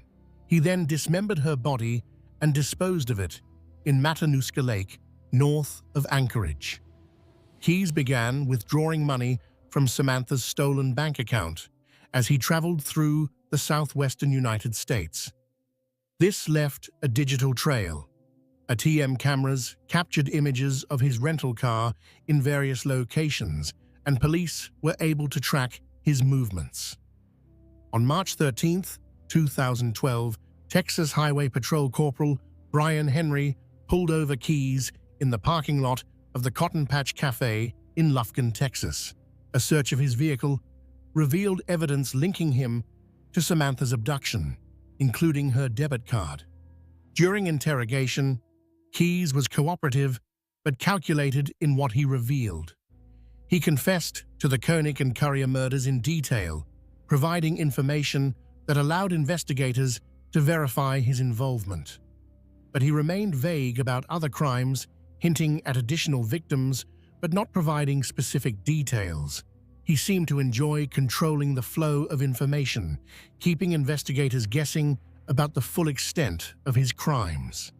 Keyes expressed genuine concern about his daughter, stating he didn't want her to grow up knowing about his crimes or suffering because of his actions. He said, "I want my kid to have a chance to grow up. You know, she's in a safe place now. She's not going to see any of this. I want her to have a chance to grow up and not have all this hanging over her head." This concern for his daughter appears to have been authentic, one of the few genuine emotions investigators observed in him. On December 2, 2012, while being held in the Anchorage Correctional Complex awaiting trial, Israel Keyes committed suicide. Despite being on suicide watch, he managed to use a razor blade to cut his wrist and then strangled himself with a bedsheet. He left behind a 4-page suicide note written in verse that reflected on his crimes and American society, but provided no specific information about other victims. His death brought an abrupt end to the case and left many questions unanswered about the full extent of his killing spree. Keyes' death left law enforcement with more questions than answers. How many people did he actually kill? Where are the other victims? What other crimes did he commit? Investigators continue to work on cases that might be connected to Keyes, but without his cooperation, many of these cases may remain unsolved. The Keyes case represents a new kind of challenge for law enforcement. He wasn't a killer who could be caught through traditional profiling or pattern recognition because he specifically structured his crimes to avoid patterns. He deliberately traveled thousands of miles between crimes, selected random victims, used buried weapons that couldn't be traced, and maintained a completely normal life in his home community. He hid in plain sight, not by being a beloved community figure or a church leader, but by being so methodical and calculated that his crimes couldn't be connected to him. For the people who knew Keyes, his girlfriend, his daughter, his clients, his neighbors, the revelation of his crimes was devastating. He'd seemed like a good father, a skilled worker, a quiet but friendly member of the community. The gap between who he appeared to be and what he actually was represents one of the most extreme examples of successful deception. The confirmed victims of Israel Keyes: Bill Currier, age 50, an engineer; Lorraine Currier, age 55, a registered nurse; and Samantha Koenig, age 18, a young woman just starting her adult life, represent just a fraction of the lives he may have destroyed. Bill and Lorraine were a couple who'd been married for years, living their normal lives in Vermont. Their disappearance was initially treated as a possible voluntary departure, and it took years before their case was connected to Keyes. Samantha Koenig was working at a coffee stand to save money, making plans for her future. Her abduction and murder galvanized the community and led to intense media coverage that ultimately contributed to Keyes' capture. There are likely other families who don't know that their missing loved ones were victims of Israel Keyes. He hinted at murders in various states, mentioned burying victims in remote locations, and suggested his kill count was higher than the confirmed cases. Some families may never get answers or closure. Keyes' ability to hide his crimes through methodical planning and geographic dispersal represents a nightmare scenario for law enforcement. A killer who specifically studies how to avoid detection and implements those strategies with military precision and complete lack of remorse. The science behind the mask. Understanding how these killers successfully hid in plain sight requires examining the intersection of psychology, neuroscience, and social dynamics. Researchers have made significant progress in understanding the mechanisms that allow such extreme deception. From a neurological perspective, studies using brain imaging technology have revealed differences in the brains of individuals with psychopathic traits compared to normal populations. The amygdala, which processes emotions like fear and empathy, often shows reduced activity in individuals with psychopathic personality disorder. The prefrontal cortex, which governs impulse control, decision-making, and planning, may show unusual patterns of activation. The ventromedial prefrontal cortex, associated with moral reasoning and emotional regulation, may function differently. Research published in journals like the Archives of General Psychiatry has shown that psychopathic individuals may process emotional information differently at a neural level. When shown images designed to elicit empathic responses, such as people in pain, their brains don't show the same activation patterns as non-psychopathic individuals. This suggests that their lack of empathy isn't just a choice or character flaw, but may have a biological component. However, experts emphasize that brain differences don't excuse behavior or remove responsibility. Many people with neurological variations never commit crimes. The brain differences may create predispositions or make certain behaviors easier, but choices and actions remain the individual's responsibility. Furthermore, not all violent criminals show these brain differences, and not all people with these brain differences become violent. From a psychological standpoint, the concept of compartmentalization is central to understanding how killers maintain their facades. Compartmentalization is a defense mechanism where contradictory thoughts, feelings, or activities are kept separate to avoid psychological discomfort. Clinical psychologists note that everyone uses compartmentalization to some degree. We might keep work stress separate from family time, for instance. But for serial killers like Rader, Gacy, Bundy, Ridgway, and Keyes, compartmentalization becomes extreme. Forensic psychologists describe this as creating entirely separate psychological spaces for their murderous activities and their normal lives. Dennis Rader called this cubing, his own terminology for maintaining separate compartments for church Dennis, work Dennis, family Dennis, and killer Dennis. Some research has suggested this extreme compartmentalization may be related to dissociation, a psychological process where aspects of identity, memory, or consciousness become disconnected.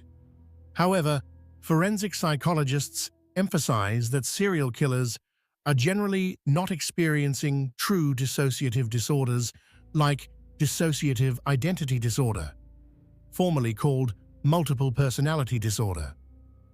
They're consciously choosing to engage in violence and consciously working to hide it. The compartmentalization is a tool they use, not a mental illness that excuses their behavior. The social psychological aspect is equally important in understanding how these killers succeed. Research in social cognition has shown that we use mental shortcuts called heuristics to make quick judgments about people. Does someone dress appropriately? Do they have a job? Do they participate in community activities? Do they smile and make eye contact? These heuristics usually serve us well, allowing us to navigate social situations efficiently without conducting background checks on everyone we meet. But skilled manipulators can exploit these heuristics by presenting the right surface indicators, appropriate dress, stable employment, community involvement, friendly demeanor. They trigger our mental shortcuts that categorize them as safe and trustworthy. This is why Rader's position as a church president, Gacy's work as a clown, and Bundy's law student status were such effective cover. These roles come with built-in assumptions of trustworthiness. Research has also identified the fundamental attribution error, our tendency to attribute others' behavior to their character while attributing our own behavior to circumstances. When we see someone being helpful or kind, we tend to think, that's a good person, rather than, that person is behaving helpfully in this moment. This makes it difficult for us to believe that someone who consistently acts friendly could be capable of violence. The just world hypothesis, our desire to believe the world is fair and orderly, also plays a role. We want to believe that bad things happen to people who somehow deserve them, and that good things happen to good people. This makes it psychologically difficult to accept that your neighbor, who helps with yard work and attends church, could be a murderer. Our brains resist information that contradicts our need for an orderly, predictable world. Research in social psychology has also shown that authority and social roles create additional cover for predators. Studies like the famous Stanford Prison Experiment and Milgram obedience experiments demonstrated how powerfully social roles can influence behavior and perception. When someone is in a position of authority or respect, a church leader, a businessman, a volunteer, we're less likely to question their behavior or motives, even when warning signs are present. The phenomenon of cognitive dissonance, the mental discomfort we experience when confronted with contradictory information, helps explain why people close to these killers often struggled to accept the truth, even when evidence mounted. The contradiction between my neighbor is a friendly person and my neighbor is a serial killer creates such intense psychological discomfort that people's brains may resist accepting the new information, instead finding ways to explain it away or minimize it. Research into criminal profiling has evolved significantly in response to cases like these. The FBI's Behavioral Science Unit, established in the 1970s, pioneered the use of psychological profiling to investigate serial crimes. Early profiling divided killers into organized and disorganized types, with organized killers being those who plan carefully, maintain control, and often lead normal-appearing lives, like the killers we've discussed. Modern profiling recognizes greater complexity and diversity in how serial offenders operate. Research published in journals like the Journal of Forensic Sciences has refined our understanding of different offender types, motivational structures, and behavioral patterns.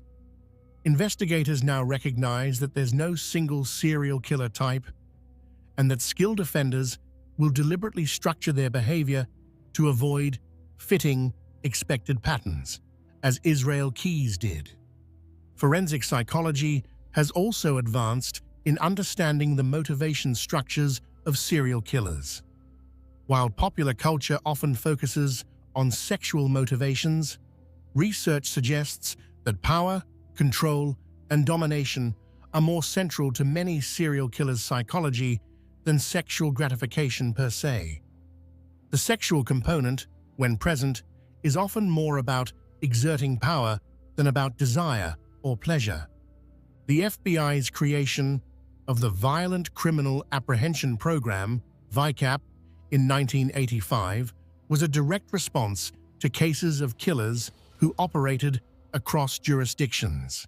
VICAP is a database that allows law enforcement agencies to enter information about violent crimes and search for patterns that might connect cases across different locations. This system might have caught someone like Israel Keyes earlier by connecting seemingly unrelated murders across state lines. Advances in forensic science have dramatically improved law enforcement's ability to investigate and solve these crimes. DNA technology has been revolutionary.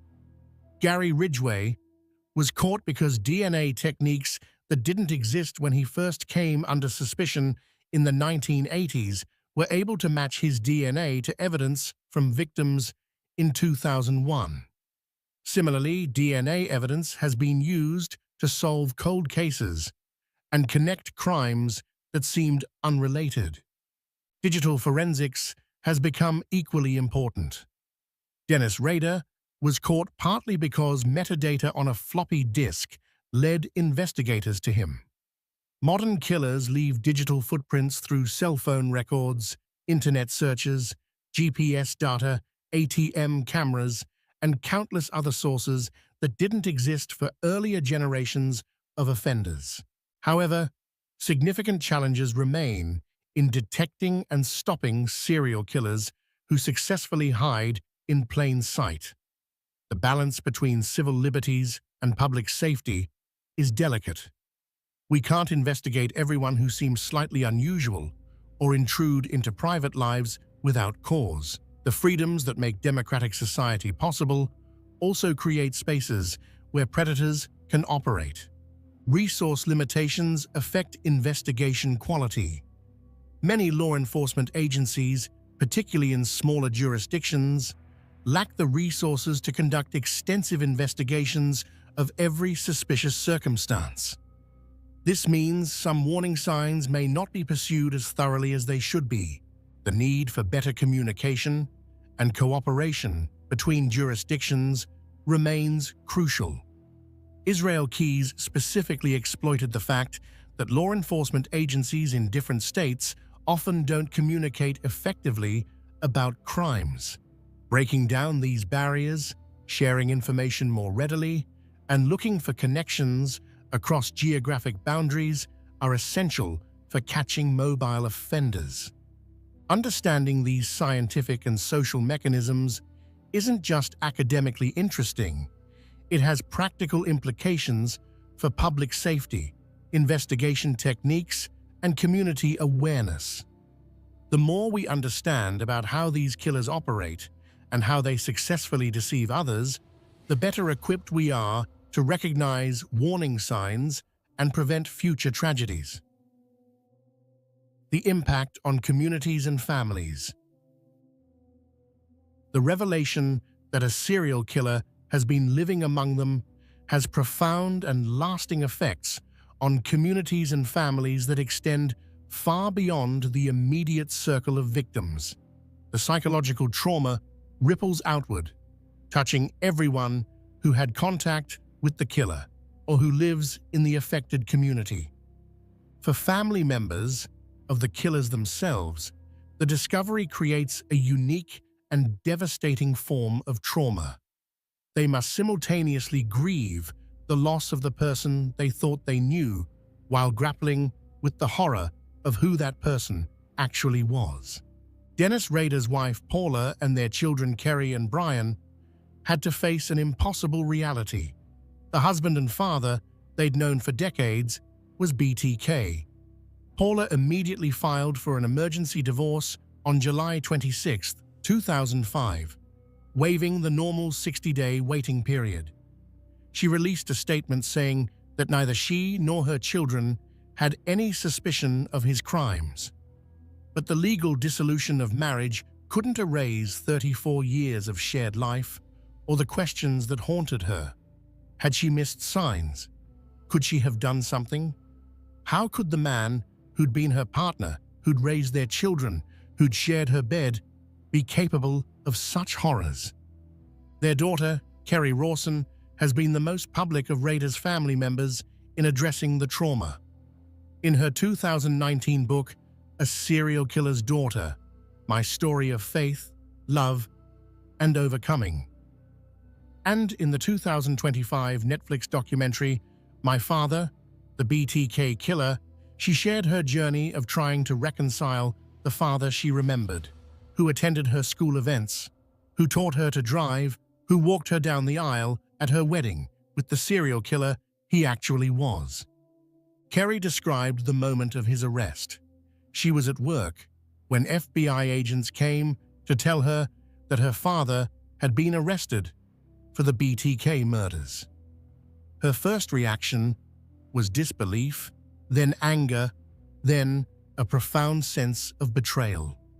She wrote about the agonizing process of going through childhood memories, analyzing every moment for signs she'd missed. She described the guilt she felt, wondering if she could have somehow stopped him if she'd been more perceptive. In letters Rader wrote to Kerri from prison, he showed a disturbing mix of apparent fatherly affection and complete lack of genuine remorse. He wrote things like, "You will always be my baby girl I raised right," and referred to his crimes as the dark side that took me away, as if his murders were something that happened to him rather than choices he made. Kerri eventually stopped responding to most of his letters, recognizing that his apparent emotions were more about his own needs than genuine concern for her well-being. The Rader children have largely stayed out of public life, attempting to build identities separate from their father's crimes, but the name Rader is forever associated with BTK in Wichita and beyond, making anonymity difficult. John Wayne Gacy's family experienced similar trauma.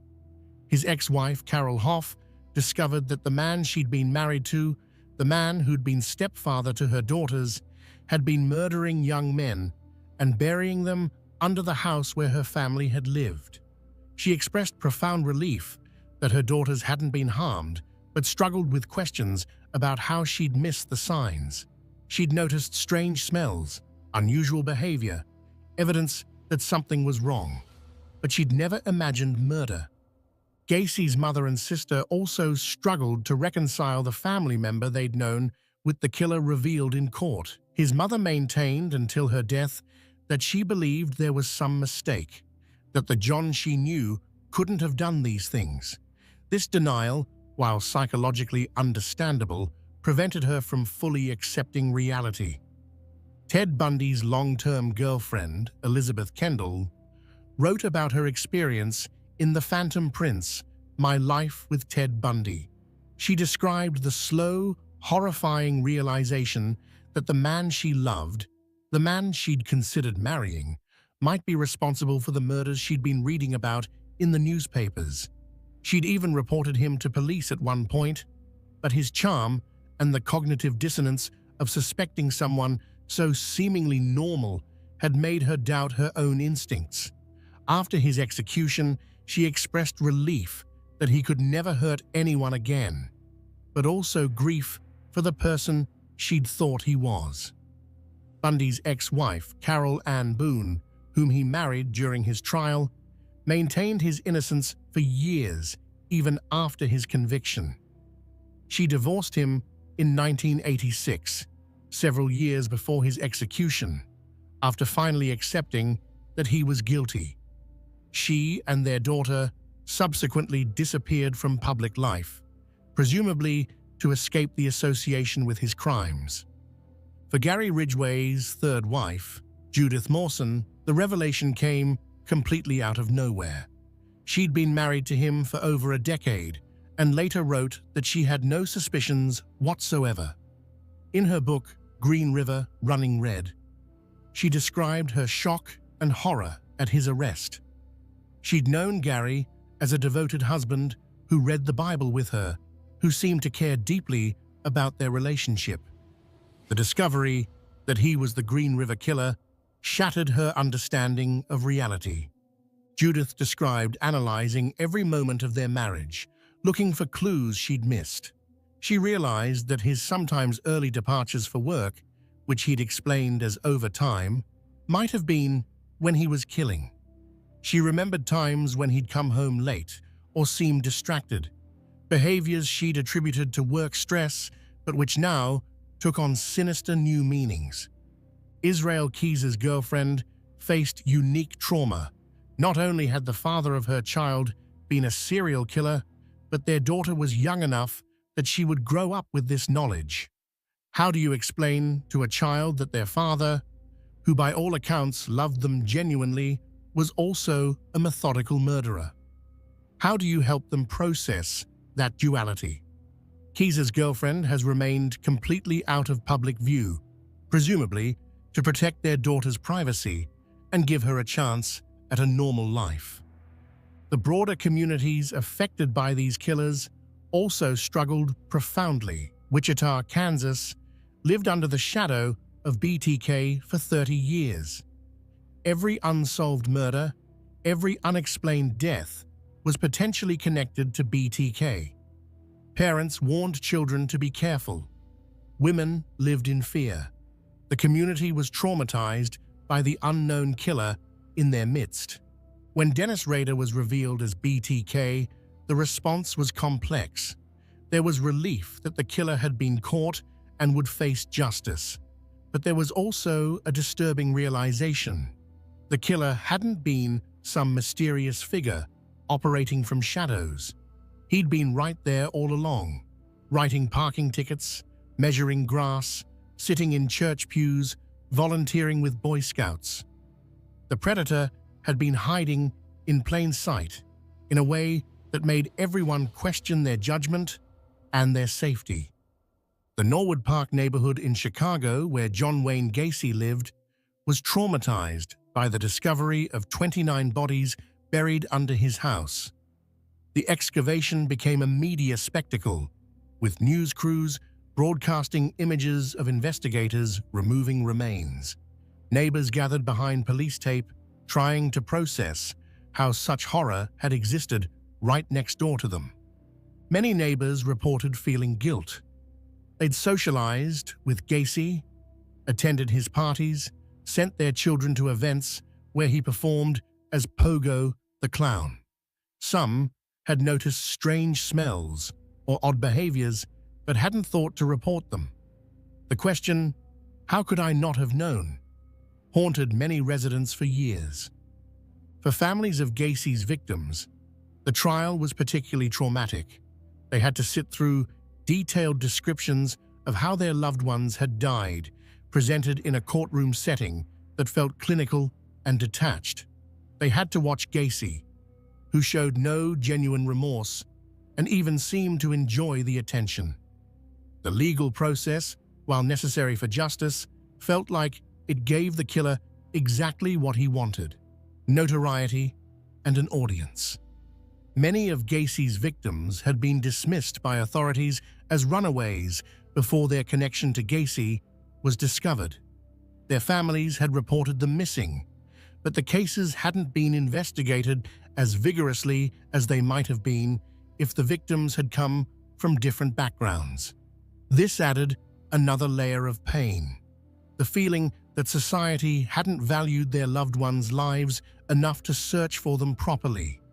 The families of Ted Bundy's victims dealt with unique challenges because of Bundy's celebrity status.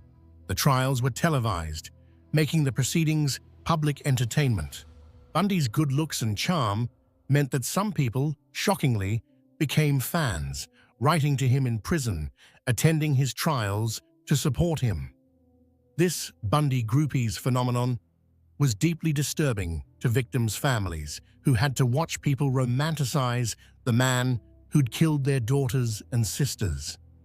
For Gary Ridgway's victims' families, many dealt with the additional pain of societal stigma.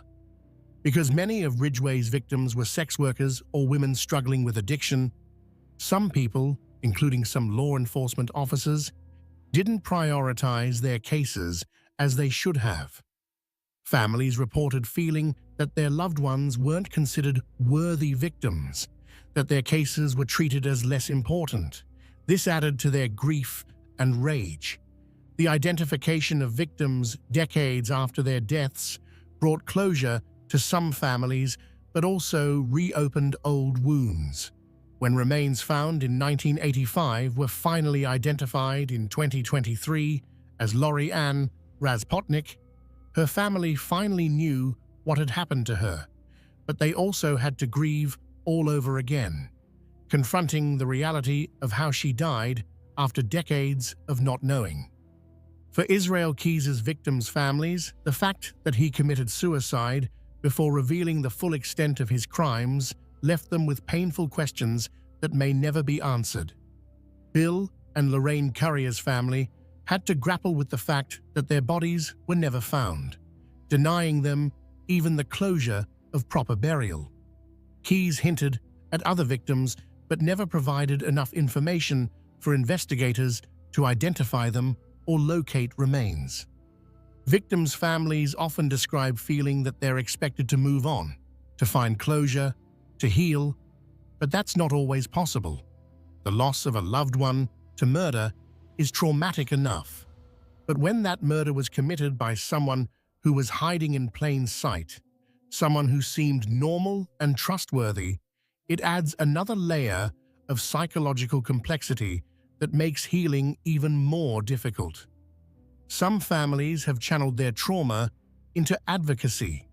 Organizations like the National Center for Missing and Exploited Children, the National Organization for Victim Assistance, and various state-level victims' rights groups have been founded or supported by families of murder victims. These organizations work to improve how missing persons cases are investigated, push for changes in how law enforcement handles serial crime investigations, advocate for victims' rights in the legal system, and provide support for other families going through similar traumas. But not all families can find purpose in their pain. For some, the trauma is simply overwhelming, the loss too great to build anything from. They cope as best they can, day by day, carrying grief that will never fully heal. There's no right way to respond to such trauma, and families shouldn't be judged for how they handle an impossible situation. Therapists who work with families of serial killer victims describe unique challenges in these cases. The randomness of victimization, the fact that these people were simply in the wrong place at the wrong time, makes it harder to find meaning or explanation. There's no reason that can make sense of why this happened. The discovery that the killer was someone who seemed normal, who was hiding in plain sight, undermines basic assumptions about safety and security that therapy often relies on to help trauma survivors rebuild their lives. If you can't trust your ability to identify dangerous people, how do you feel safe in the world? This is a question that many survivors and family members struggle with for years or even the rest of their lives. Communities do eventually recover, though they're changed by the experience. Wichita moved forward after BTK's capture, though the city will always be associated with Dennis Rader. The Northwest Chicago suburbs healed after Gacy's execution, though the neighborhood where he lived carries that history. The Seattle area has processed the Green River Killer case, though families are still finding answers decades later. But these places and these families carry scars. The names Rader, Gacy, Bundy, Ridgway, and Keys remain burned into collective memories as reminders that predators can wear friendly faces, live in normal houses, and participate in community life while secretly destroying lives. Lessons and modern detection. The cases we've examined force us to confront uncomfortable truths about human nature and social dynamics, but they also provide insights that experts believe can help prevent future tragedies. Law enforcement, psychology, and forensic science have all evolved in response to these killers, developing better tools for detection and investigation. Perhaps the most important lesson is that surface appearances are fundamentally unreliable indicators of danger. Community involvement, religious devotion, professional success, charm, intelligence, physical attractiveness, none of these protect against predatory behavior.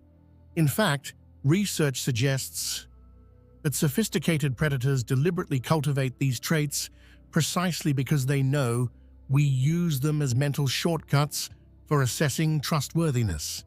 This means we need to be more willing to question surface impressions and take seriously warning signs even when they come from seemingly unlikely sources. When sex workers reported violence by Gary Ridgway in the 1980s, some investigators dismissed their reports as less credible because of the victim's profession. This bias, the assumption that reports from marginalized people are less trustworthy, allowed Ridgway to continue killing for years. Better training in recognizing and setting aside social biases is crucial for law enforcement. The importance of believing victims and taking all reports seriously cannot be overstated. Many serial killers have early victims who reported assaults or suspicious behavior, but these reports were dismissed or not investigated thoroughly. In Gacy's case, young men reported being attacked or threatened by him, but often these reports weren't taken seriously because of the victims' backgrounds or because Gacy seemed like an upstanding citizen. If even one of these reports had been investigated more thoroughly and believed, how many lives might have been saved? Modern forensic science has dramatically improved law enforcement's ability to investigate and solve these crimes. DNA technology was crucial in finally catching Gary Ridgway after nearly 2 decades. The saliva sample collected from him in 1987 couldn't be effectively analyzed with the technology available at the time, but when new DNA testing methods were developed and applied in 2001, the evidence conclusively linked him to multiple victims. DNA databases like CODIS, Combined DNA Index System, allow investigators to compare DNA evidence from crime scenes to samples from convicted offenders and arrestees. This has solved countless cold cases and linked crimes that seemed unrelated.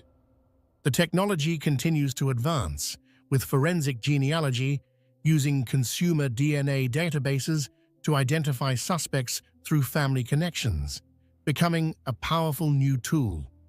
Digital forensics has become equally important in modern investigations. Dennis Rader was caught partly because metadata on a floppy disk he sent to media led investigators directly to him. Today's killers leave extensive digital footprints through cell phone records, internet searches, GPS data, social media activity, ATM cameras, traffic cameras, and countless other sources that didn't exist for earlier generations of offenders. The development of VICAP, Violent Criminal Apprehension Program, by the FBI in 1985 represented a crucial step forward in coordinating investigations across jurisdictions. VICAP is a database that allows law enforcement agencies to enter information about violent crimes and search for patterns that might connect cases across different locations. This system might have caught someone like Israel Keys earlier by connecting seemingly unrelated murders across state lines. However, VICAP relies on agencies voluntarily entering data, and not all jurisdictions participate fully. Improving interagency communication and data sharing remains an ongoing challenge. Different agencies use different systems, have different protocols, and sometimes compete rather than cooperate. Breaking down these barriers is essential for catching offenders who cross jurisdictional boundaries. Criminal profiling has evolved significantly since its early days. The FBI's Behavioral Analysis Unit, formerly the Behavioral Science Unit, continues to refine profiling techniques based on research and experience. Modern profilers understand that there's no single serial killer type, and that skilled offenders will deliberately structure their behavior to avoid fitting expected patterns. Geographic profiling, analyzing the spatial patterns of crime scenes to identify likely offender locations, has become a valuable tool. Research has shown that serial offenders often commit crimes in areas they're familiar with, and their crime locations often cluster around their home or workplace in predictable ways. Software programs can analyze crime scene locations and generate probability maps of where the offender likely lives or works. Experts emphasize that community awareness and education play important roles in prevention and early detection, teaching people about manipulation tactics, about how predators operate, about the fact that dangerous people don't always look dangerous. This education can potentially prevent victimization. Programs that teach children about appropriate boundaries, about trusting their instincts, about reporting uncomfortable situations, have proven valuable. Research suggests that many child victims of abuse had uncomfortable feelings about the abuser but didn't report them because the abuser was someone trusted by adults, like a teacher, coach, or family friend. Teaching children that it's okay to report when something feels wrong, even if it involves someone adults trust, can help protect them. The legal system has made improvements in response to lessons learned from serial killer cases, though challenges remain. Mandatory reporting laws for suspected abuse exist in all states, requiring certain professionals like teachers, doctors, and therapists to report suspected abuse to authorities. Better protocols for investigating missing persons have been implemented in many jurisdictions, with guidelines requiring thorough investigation rather than waiting periods before taking reports seriously. Victim support systems have improved, with victim advocacy programs helping families navigate the legal system and access resources. Victim impact statements are now allowed in most jurisdictions, giving families a voice in legal proceedings. Some states have enacted victims' rights amendments to their constitutions, providing legal protections for victims and their families. However, significant challenges remain in balancing civil liberties with public safety. We can't investigate everyone who seems slightly unusual or intrude into private lives without cause. The freedoms that make democratic society possible also create spaces where predators can operate. This tension between liberty and security is ongoing and doesn't have simple solutions. Resource limitations affect investigation quality significantly. Thorough investigations are expensive and time-consuming. Many law enforcement agencies, particularly in smaller jurisdictions, lack the resources to conduct extensive investigations of every suspicious circumstance. This means some warning signs may not be pursued as thoroughly as they should be. Advocacy for adequate funding for law enforcement training, forensic labs, and investigative resources is important. The digital age has created new challenges and new opportunities. Predators can now research victims online, learn about investigation techniques through the internet, communicate with potential victims through social media and apps. The same technology that can be used for investigation can also be used to facilitate crime. But these same technologies also leave extensive digital footprints that investigators can follow. The challenge is developing the expertise and tools to effectively use digital evidence while respecting privacy rights. This requires ongoing training for investigators, updated laws that address digital evidence, and cooperation from technology companies. Research into the psychology of predatory behavior continues to advance. Studies examining the neurobiological, psychological, and social factors that contribute to violent behavior help us understand why some people become predators while others with similar backgrounds don't. This research may eventually lead to better early intervention strategies, though predicting who will become violent remains extremely difficult.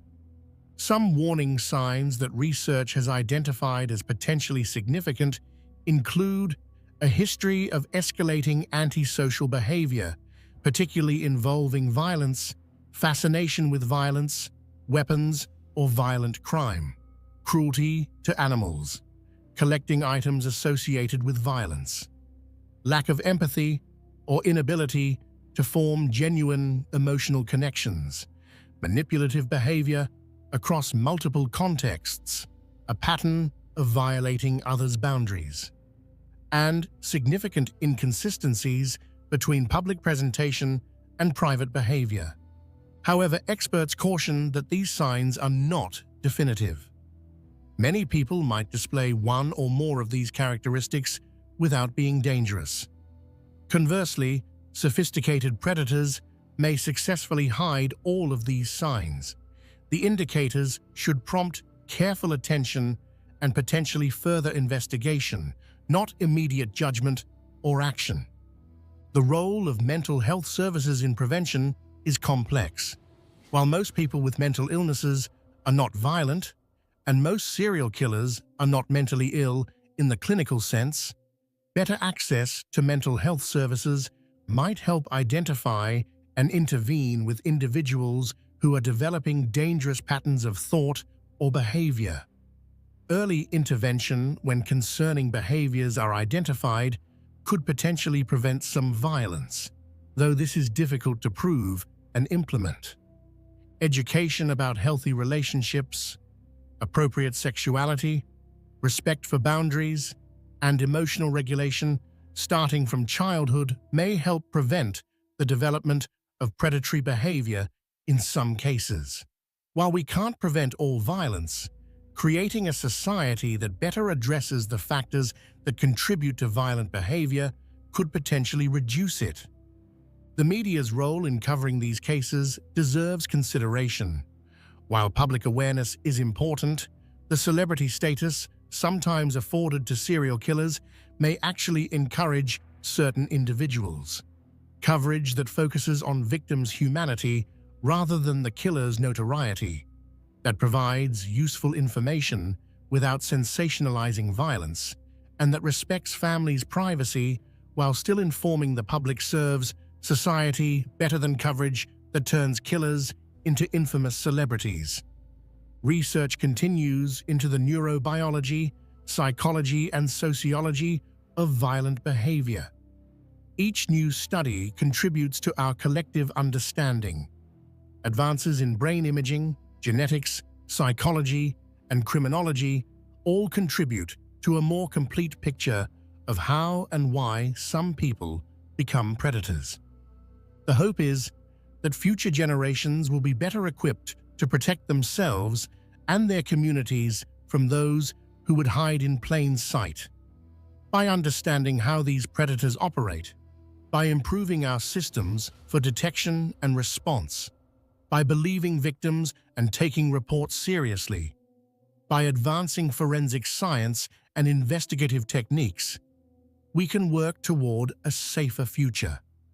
But we must also be realistic. There will likely always be individuals who choose to harm others, and some of them will be skilled at hiding their true nature.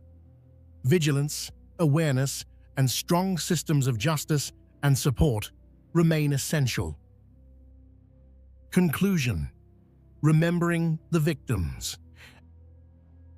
As we've journeyed through these disturbing cases, examining how serial killers successfully hid in plain sight by maintaining convincing facades of normalcy, it's crucial that we end by refocusing on what matters most: the victims. Dennis Rader, John Wayne Gacy, Ted Bundy, Gary Ridgway, and Israel Keyes wouldn't be remembered at all if not for the lives they destroyed. The victims of these killers weren't statistics or case numbers. They were people, sons and daughters, brothers and sisters, mothers and fathers, friends and neighbors. They had dreams and aspirations. They had favorite foods and songs. They had inside jokes with friends and traditions with family.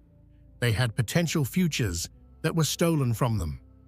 Joseph Otero, age 38, was a loving husband and father who'd moved his family from Puerto Rico to Wichita, Kansas, for better opportunities. He worked at the Coleman Company, providing for his family, building a life in America.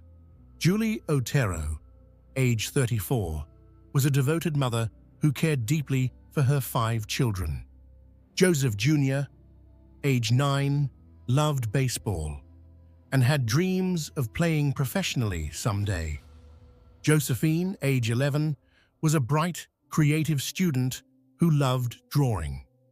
Dennis Rader took all of them on a single winter morning, destroying an entire family and leaving 3 surviving Otero children orphaned and traumatized. Catherine Bright, age 21, was starting her adult life with excitement about the future. She worked at the Coleman Company and was known for her friendly personality and work ethic.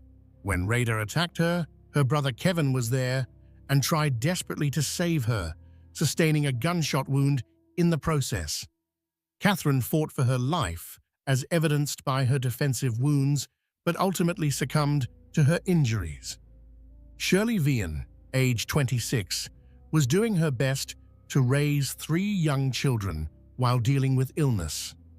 When Rader locked her children in the bathroom and killed their mother, he traumatized those children in ways that would affect them for the rest of their lives. Nancy Fox, age 25, was an independent young woman living on her own and working to support herself. Maureen Hedge, age 53, was a neighbor who lived just 6 doors down from Rader, close enough that he could watch her routines. Vicky Wegerle, age 28, was a talented pianist and devoted mother. Dolores Davis, age 62, was a beloved grandmother in her community. Each of these 10 confirmed victims of BTK had families who loved them, who reported them missing, who searched for answers, who grieved their loss. Their names deserve to be remembered. Joseph Otero, Julie Otero, Joseph Otero Jr., Josephine Otero, Catherine Bright, Shirley Vian, Nancy Fox, Maureen Hedge, Vicky Wegerle, and Dolores Davis. John Wayne Gacy's 33 victims included many young men and boys who had their whole lives ahead of them. Timothy McCoy, age 16, was traveling through Chicago when he encountered Gacy. John Butkovich, age 17, worked for Gacy's construction company and disappeared in 1975. His family searched for him desperately, not knowing he was buried under Gacy's house. Darrell Sampson, 18, Randall Reffett, 15, Samuel Stapleton, 14. These were teenagers, some still in school, some just starting work, all with potential that would never be realized.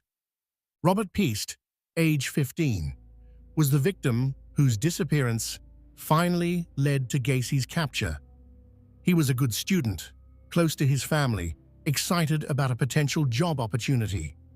His mother's determination to find her son and her insistence that police investigate Gacy led to the breakthrough that brought down one of America's most prolific serial killers. The Pierce family's persistence demonstrates the importance of families advocating for their missing loved ones. 5 of Gacy's victims remain unidentified even today. Young men whose families may still wonder what happened to them, who may still hope they'll return home someday. These unidentified victims deserve names and recognition, and efforts continue to identify them through DNA and other forensic techniques. Ted Bundy's confirmed 30 victims, though the actual number may be higher, included bright, accomplished young women with promising futures. Linda Ann Healy, age 21, was a psychology student who worked as a radio announcer. She was intelligent, ambitious, and well-liked by everyone who knew her. Donna Gail Manson, 19, Susan Rancourt, 18, Kathy Parks, 20, Brenda Ball, 22, Georgianne Hawkins, 18. These women were students, workers, daughters, sisters. Janice Ott, age 23, worked as a probation caseworker, helping troubled youth. She was literally dedicating her life to helping others when Bundy killed her. Denise Nasland, age 19, worked as a computer programmer, a skilled professional building a career. Margaret Bowman and Lisa Levy, both 21, were sorority sisters with their whole lives ahead of them. Kimberly Leach was only 12 years old, a child taken from her school, her life barely begun. Each of these women had families who loved them, friends who missed them, potential that was destroyed. They deserved long lives, the opportunity to accomplish their goals, to love and be loved, to contribute to the world. Bundy stole all of that from them. Gary Ridgway's 49 confirmed victims were women who deserve to be remembered with dignity and respect. Many were vulnerable women struggling with addiction or poverty, some engaged in sex work to survive. Their vulnerability didn't make their lives less valuable. It made their murders even more tragic because they were already in difficult circumstances and needed help, not violence. Wendy Lee Caulfield, age 16, was a runaway who could have been helped, who could have gotten her life back on track. Tammy Lyles, age 16, and Lori Ann Razpotnik, age 15, were just children who ran away from difficult home situations and encountered a predator instead of safety. These young women needed protection and support, not murder. Many of Ridgway's victims were adults, trying to survive difficult circumstances. Deborah Bonner, 23, Marcia Chapman, 31, Giselle Lovvorn, 17, Opal Mills, 16, Cynthia Hines, 17. Each had a story, a family, a life that mattered. The fact that some struggled with addiction or engaged in sex work doesn't make their murders less tragic or their lives less valuable. Israel Keyes's confirmed victims, Bill Currier, age 50, Lorraine Currier, age 55, and Samantha Koenig, age 18, represent just a fraction of the lives he may have destroyed. Bill was an engineer, Lorraine a registered nurse. They'd been married for years, living their normal lives in Vermont. Their abduction and murder shocked their community, and the fact that their bodies were never found denied their family the closure of proper burial. Samantha Koenig was just 18 years old, working at a coffee stand to save money, making plans for her future. She was taken in a random act of violence by a killer who specifically traveled around the country to commit crimes that couldn't be connected. Her abduction galvanized her community and led to the intensive investigation that ultimately captured Keyes. There are likely other victims of Israel Keyes whose families don't even know their loved ones were murdered by him. He hinted at murders in various states, but died before revealing details. Some families may never get answers. The victims of these killers, all of them, deserve to be remembered as people first, as individuals with their own stories, their own worth, their own importance that exists independently of the killers who took their lives. They were people who laughed and cried, who had favorite movies and foods, who had dreams and fears, who loved and were loved. Their families have shown remarkable courage. Some have worked to change laws, to improve how missing persons are investigated, to ensure that other families don't suffer as they have. Some have simply tried to survive their grief, to find a way to keep living in a world that has become unimaginably painful. All of them deserve our respect, our compassion, and our support. Organizations like the National Center for Missing and Exploited Children, the National Organization for Victim Assistance, and various state and local victim advocacy groups work to support families of victims, to improve investigation and prosecution of crimes, and to ensure that victims' voices are heard in the legal system. These organizations deserve support from those who want to honor victims and prevent future tragedies. As we've explored the disturbing reality of serial killers who hide in plain sight, we've learned important lessons about how predators operate, how social psychology can be exploited, how systems can fail, and how forensic science and investigation techniques continue to improve. But the most important lesson is this: we must never allow the fascination with the killer to eclipse the humanity of their victims. The victims of BTK, of Gacy, of Bundy, of Ridgway, of Keyes, and of countless others deserve more than to be remembered merely as statistics in someone else's story. They deserve to be remembered as the people they were, as the potential they represented, as the holes they left in the hearts of those who loved them. Understanding how killers hide in plain sight, how they successfully deceive communities and families is valuable. This knowledge can potentially save lives by improving our ability to recognize warning signs, by enhancing investigative techniques, by making us all more aware of the realities of predatory behavior. But we must never lose sight of why this understanding matters. Because real people with real families, with real dreams and potential, deserve protection. They deserve justice, and they deserve to be remembered. As you move through your own life, take from these stories what is useful. Be aware that danger doesn't always look dangerous. Trust your instincts when something feels wrong. Take seriously reports of concerning behavior, especially from vulnerable people, whose reports might otherwise be dismissed. Support systems that protect the vulnerable. Advocate for adequate resources for law enforcement and victim services.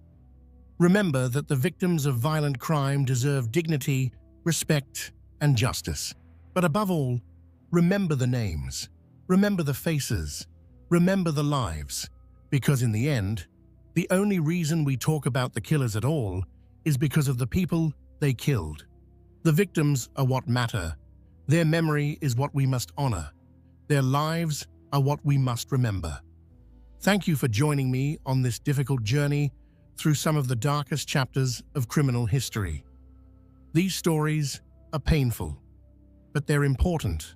They remind us to be vigilant, to be compassionate, to believe victims, and to never take safety for granted.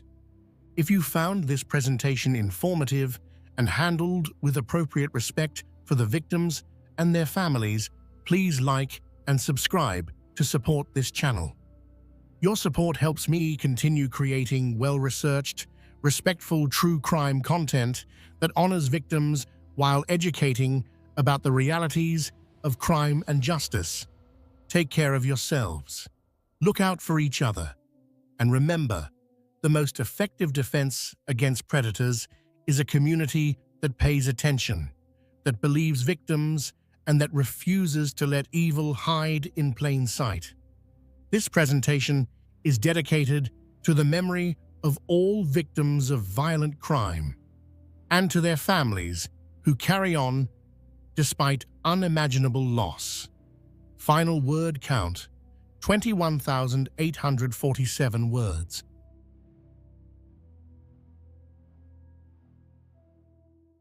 The Doomsday Mum, when love, faith, and madness ended in murder. Good evening, everyone. Tonight, we're going deep into one of the most disturbing and complex true crime cases in recent American history. This is a story that has everything you'd expect from a fictional thriller, except it's devastatingly, horrifyingly real. It's a story about a beauty pageant contestant turned mother who came to believe she was a goddess destined to lead people through the end times. It's about a self-proclaimed prophet who wrote books about the apocalypse and claimed he could communicate with the dead. It's about two missing children whose faces appeared on billboards across America, whose grandparents pleaded on national television for their safe return, only for their worst fears to be confirmed when law enforcement discovered two small bodies buried in a rural Idaho backyard. This is the story of Lori Vallow Daybell and Chad Daybell, a couple whose twisted religious beliefs and obsessive romance would leave a trail of bodies across multiple states. 3 confirmed murders, 2 attempted murders, multiple suspicious deaths that may never be fully explained. And at the center of it all, 2 innocent children, 7-year-old Joshua Jackson, J.J. Vallow, an autistic boy who loved his red pajamas and playing with his toys, and 16-year-old Tylee Ryan, a teenager who loved Chipotle and driving her Jeep, a girl who was just beginning to figure out who she was and who she wanted to be. The case of the Doomsday Mom, as the media would come to call Lori Vallow Daybell, isn't just about murder. It's about how seemingly ordinary people can become radicalized by fringe beliefs. It's about how love can become obsession, how faith can become fanaticism, and how the human capacity for self-deception can lead to unspeakable evil. It's about a mother who referred to her own children as zombies, whose bodies had been possessed by dark spirits, who smiled for the camera on a Hawaiian beach just weeks after burying them in shallow graves. As we trace this story from its beginning, through the disappearance of J.E.J. and Tylee to the horrific discoveries that would follow, we'll explore not just what happened, but how it happened. How did a woman who friends described as a devoted mother transform into someone capable of murdering her own children? How did a seemingly harmless author of religious fiction become an accomplice to multiple homicides? And perhaps most importantly, how did they manage to operate for so long, leaving a wake of death behind them before anyone could stop them?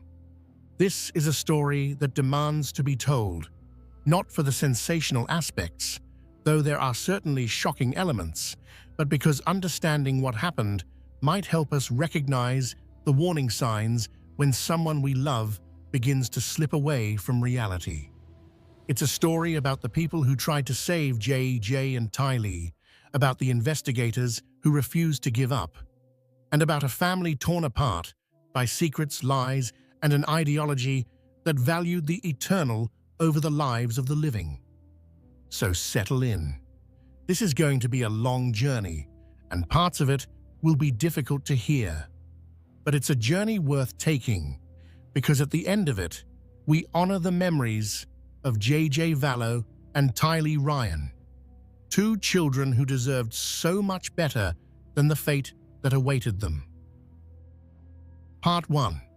Before the Darkness, the early lives of Lori and Chad.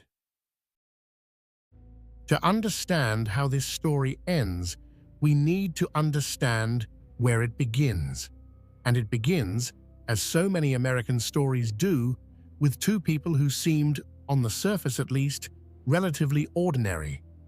Lori Noreen Cox was born on June 26, 1973, in Loma Linda, California, into a family that adhered to the Church of Jesus Christ of Latter-day Saints, commonly known as the Mormon Church. But her family wasn't just religiously conservative. They were also deeply suspicious of government authority.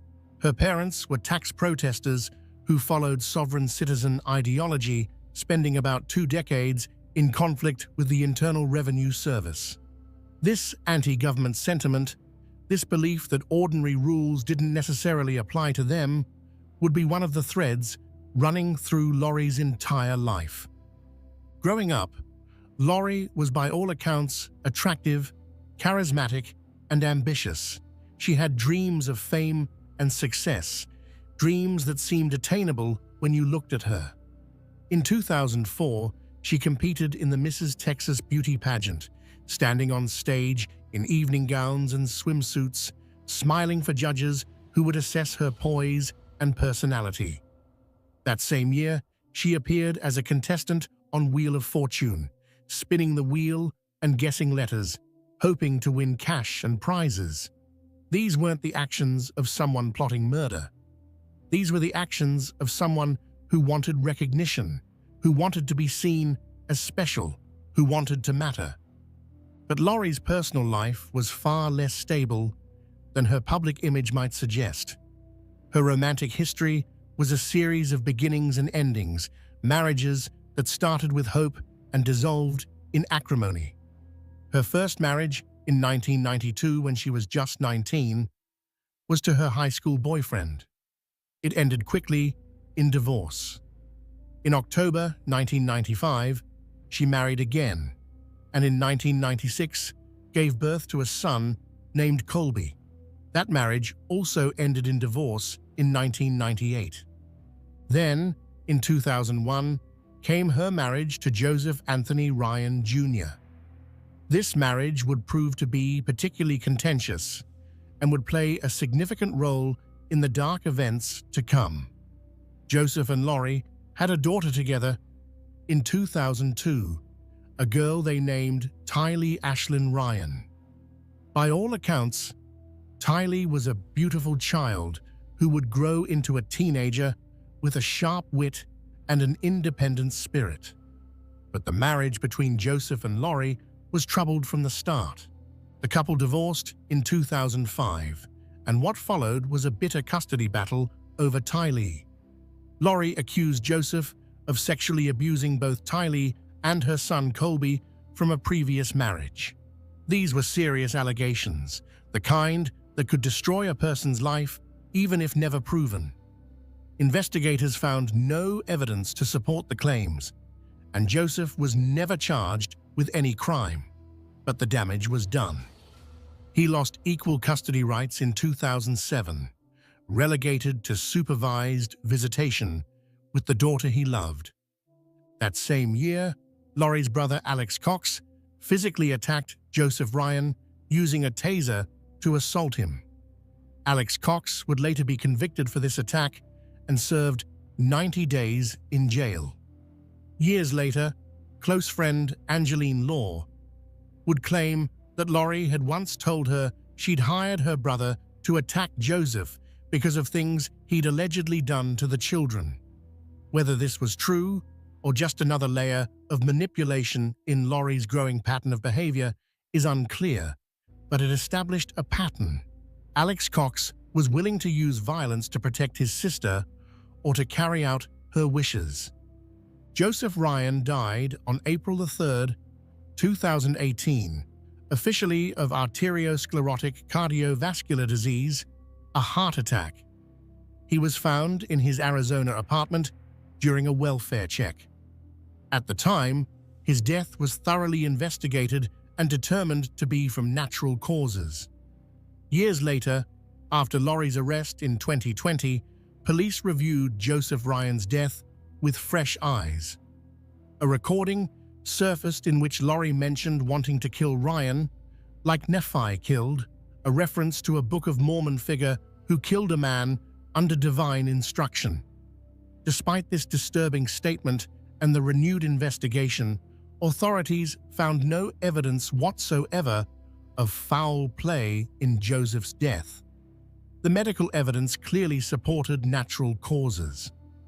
While the timing may seem suspicious given subsequent events, there is no factual basis to suggest Joseph Ryan was murdered. He died of heart disease. In 2006, between her divorce from Joseph Ryan and his eventual death, Lori married for a fourth time. Her new husband was Leland Charles Anthony Vallow, who went by the name Charles. Charles was a businessman, relatively successful, and, by all accounts, a genuinely good person. Friends described him as generous, caring, and devoted to his family. This marriage appeared, for a time at least, to offer Lori the stability she'd been seeking. In 2013, Charles and Lori made a decision that would ultimately become one of the most heartbreaking elements of this entire story. They adopted Charles's grandnephew, a little boy named Joshua Jackson Vallow, known to everyone as JJ. JJ's biological parents struggled with substance abuse, and when JJ was born with drugs in his system, spending time in the neonatal intensive care unit, it became clear he couldn't stay with them. Charles's sister Kay and her husband Larry Woodcock initially cared for JJ for nearly his first year of life, but ultimately, Charles and Lori adopted him, giving him what everyone hoped would be a loving, stable home. JJ was diagnosed with autism, which meant he required extra care and attention. Friends and family members who knew Lori during this time consistently described her as a patient, devoted mother. April Raymond, who met Lori in 2015 in Hawaii, said Lori did everything for JJ, that he and Tylee were the center of her world. The Lori that people knew in the mid-2000s seemed like a woman who had finally found her calling in motherhood, who had put aside dreams of fame and recognition to focus on raising her children. But something was about to change.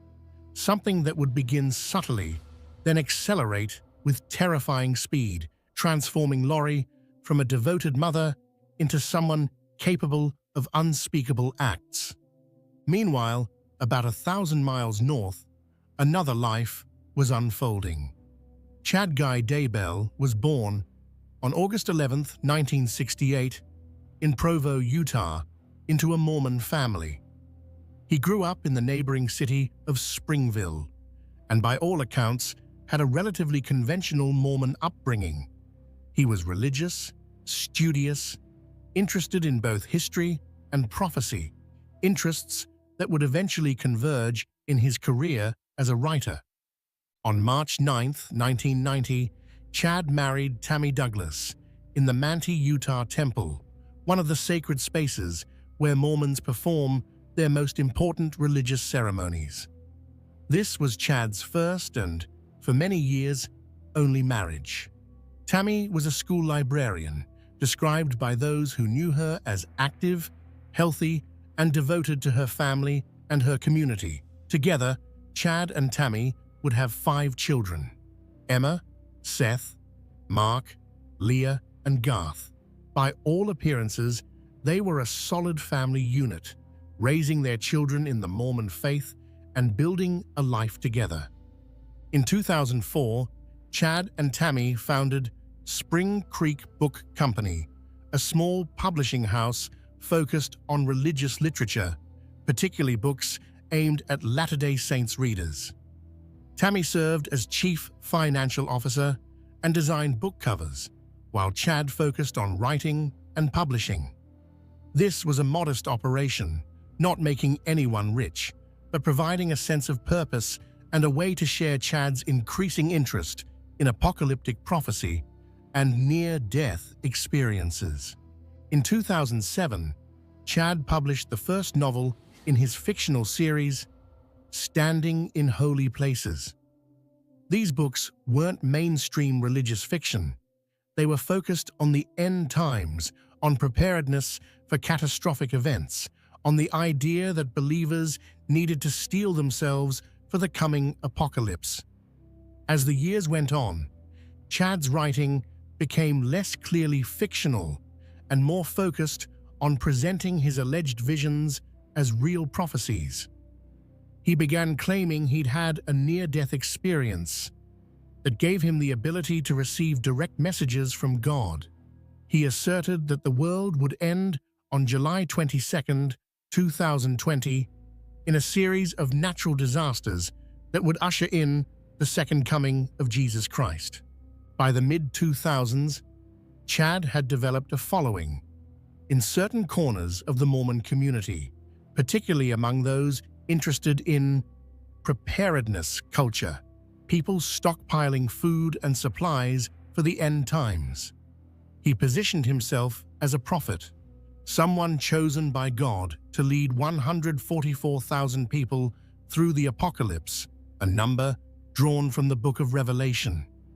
He also claimed he possessed the ability to see people's souls, to determine whether they had light or dark spirits. Those with dark spirits, he reportedly said, were zombies whose bodies had been taken over by evil forces. These zombies, Chad taught, could only be freed if their physical bodies were killed, releasing the original soul from its prison. These weren't mainstream Mormon beliefs. In fact, they directly contradicted much of what the LDS Church teaches. But to a certain type of believer, someone seeking special knowledge, secret truths, and the promise of being among the chosen few, Chad's teachings were intoxicating.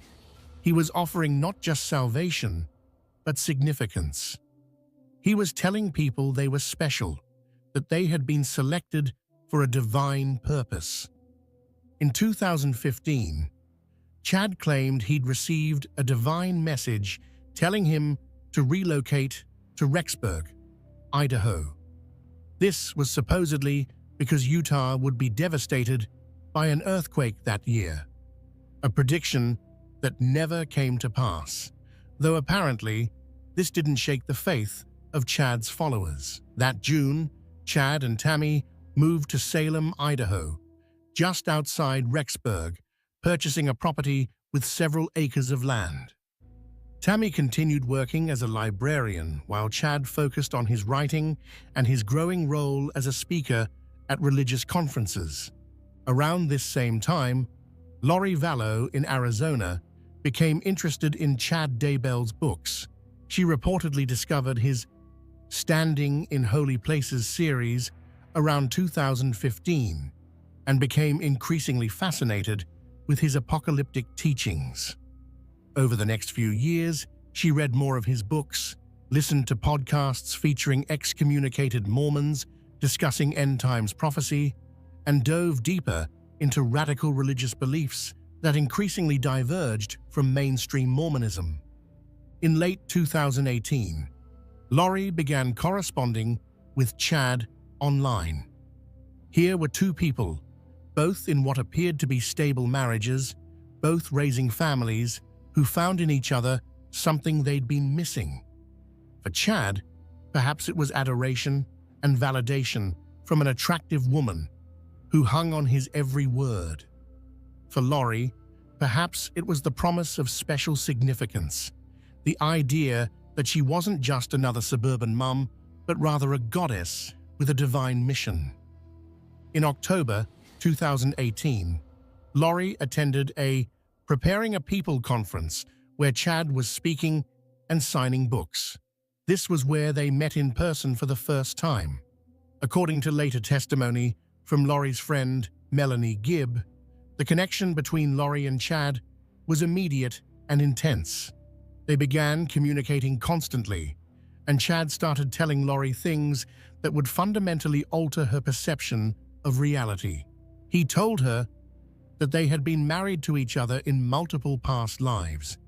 He said they were destined to be together for eternity and that they would lead the 144,000 chosen people through the end times. He told her that various people in their lives, including their own spouses, had become zombies possessed by dark spirits. Charles Vallow, Lori told Melanie Gibb, had been replaced by a demon named Ned or Hiplos. Tammy Daybell, according to texts between Chad and Lori, had been possessed by a spirit named Viola and was in limbo. And later, horrifyingly, Lori would tell people that her own children, Jay, and Tylee, had also become zombies. This belief system, according to prosecutors and expert testimony, wasn't harmless religious enthusiasm. It provided a framework that justified murder. Because if you genuinely believe that someone's soul has been replaced by an evil spirit, and if you believe that killing their body will free their soul, then murder becomes not just justified but necessary. It becomes a mercy, an act of spiritual liberation. And so, as 2018 turned into 2019, two families, the Vallows in Arizona and the Daybells in Idaho, were headed toward a collision course that would end in death and devastation. Part 2. The First Death. Charles Vallow.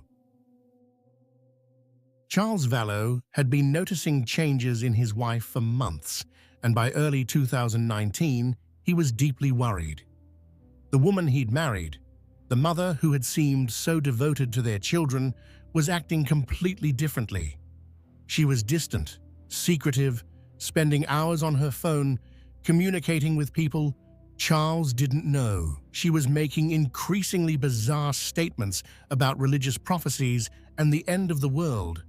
And most disturbingly, she'd begun talking about Charles himself in frightening terms. On January 31, 2019, Gilbert, Arizona police officers responded to the Vallow home. The body cam footage from that night shows Charles, clearly distressed, trying to explain to officers that his wife had become unhinged. He told them that Lori believed she was a goddess, preparing for the end of days. He said she'd threatened to murder him. The concern on Charles's face in that footage is palpable. This was a man who knew something was terribly wrong, but didn't know how to fix it. On February 5, 2019, Charles filed for divorce from Lori. In the court documents, he explicitly stated that he feared for his own safety and for the safety of the children. He was, it seems, one of the few people who truly recognized the danger Lori posed. But then, inexplicably, in the following month, Charles dismissed the divorce proceedings. Perhaps Lori had reassured him that things would get better. Perhaps he hoped that whatever phase she was going through would pass. Perhaps he simply loved her enough to keep trying. Whatever his reasons, it was a decision that would cost him his life.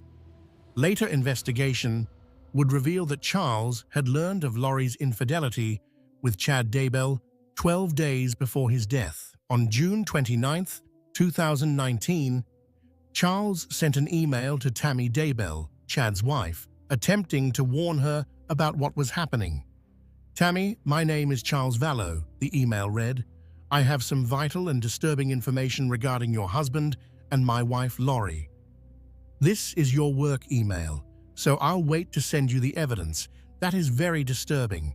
You may call or email me from the address where you can receive the information. I apologize to be the one sending this, but something has to be done." Evidence found during the investigation suggests that Tammy opened this email and then deleted it, blocking Charles's email address. Whether she showed it to Chad, whether they discussed it, whether she believed it or dismissed it as the ravings of a jealous husband, we don't know. But she knew. Tammy Daybell knew, more than 3 months before her own death, that her husband was involved with another woman, and that woman was planning something terrible. Police documents would later show that at this point, text messages between Chad and Lori were increasingly frequent and increasingly focused on the people they saw as obstacles.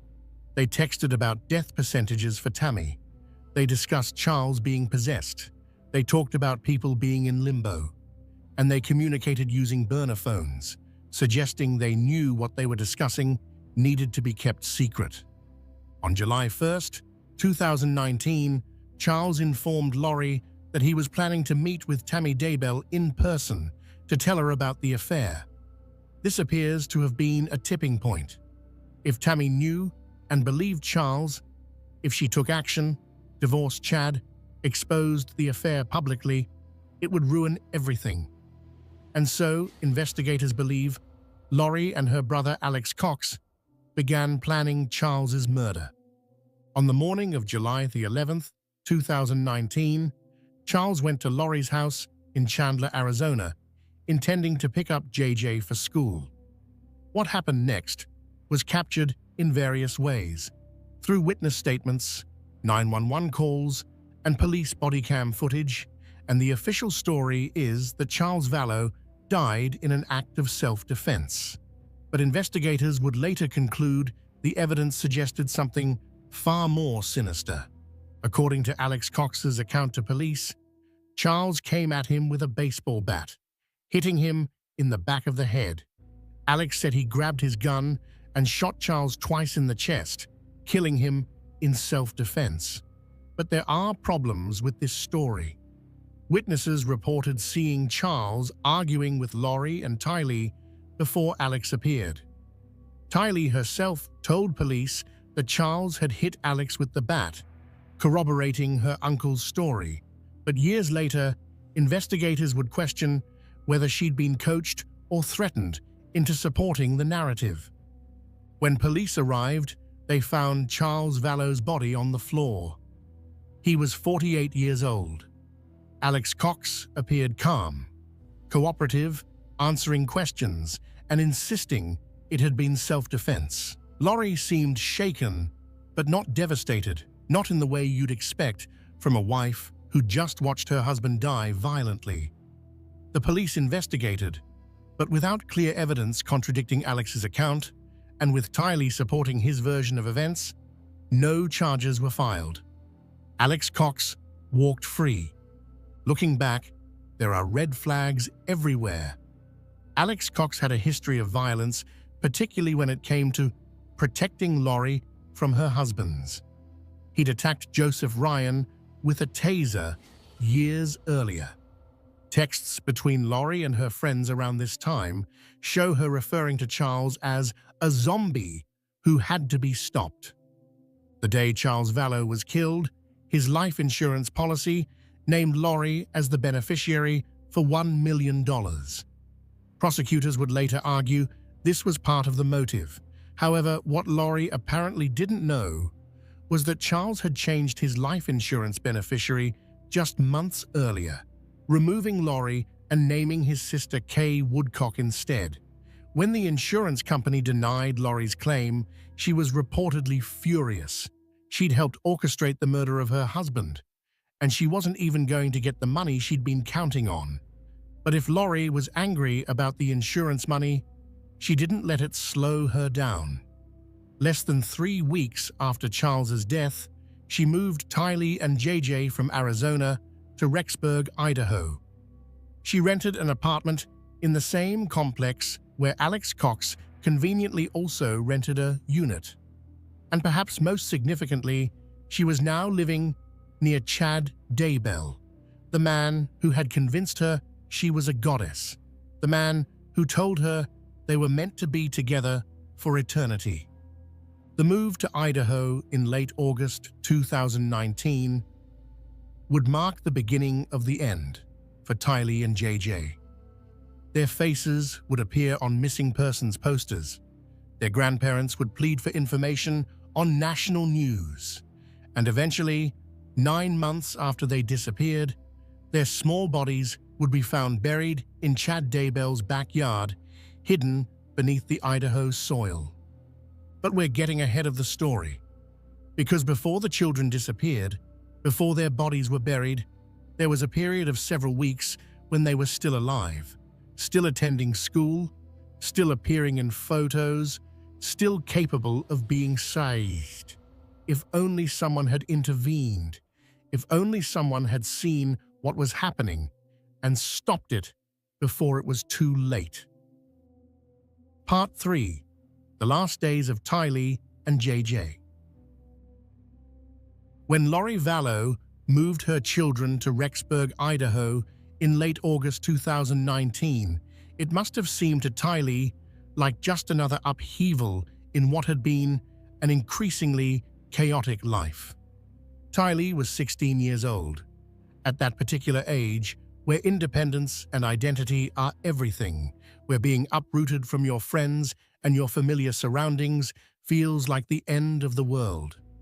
According to her best friend from Arizona, Tylee hadn't wanted to move to Idaho, but she went anyway, reportedly because she wanted to protect her little brother JJ.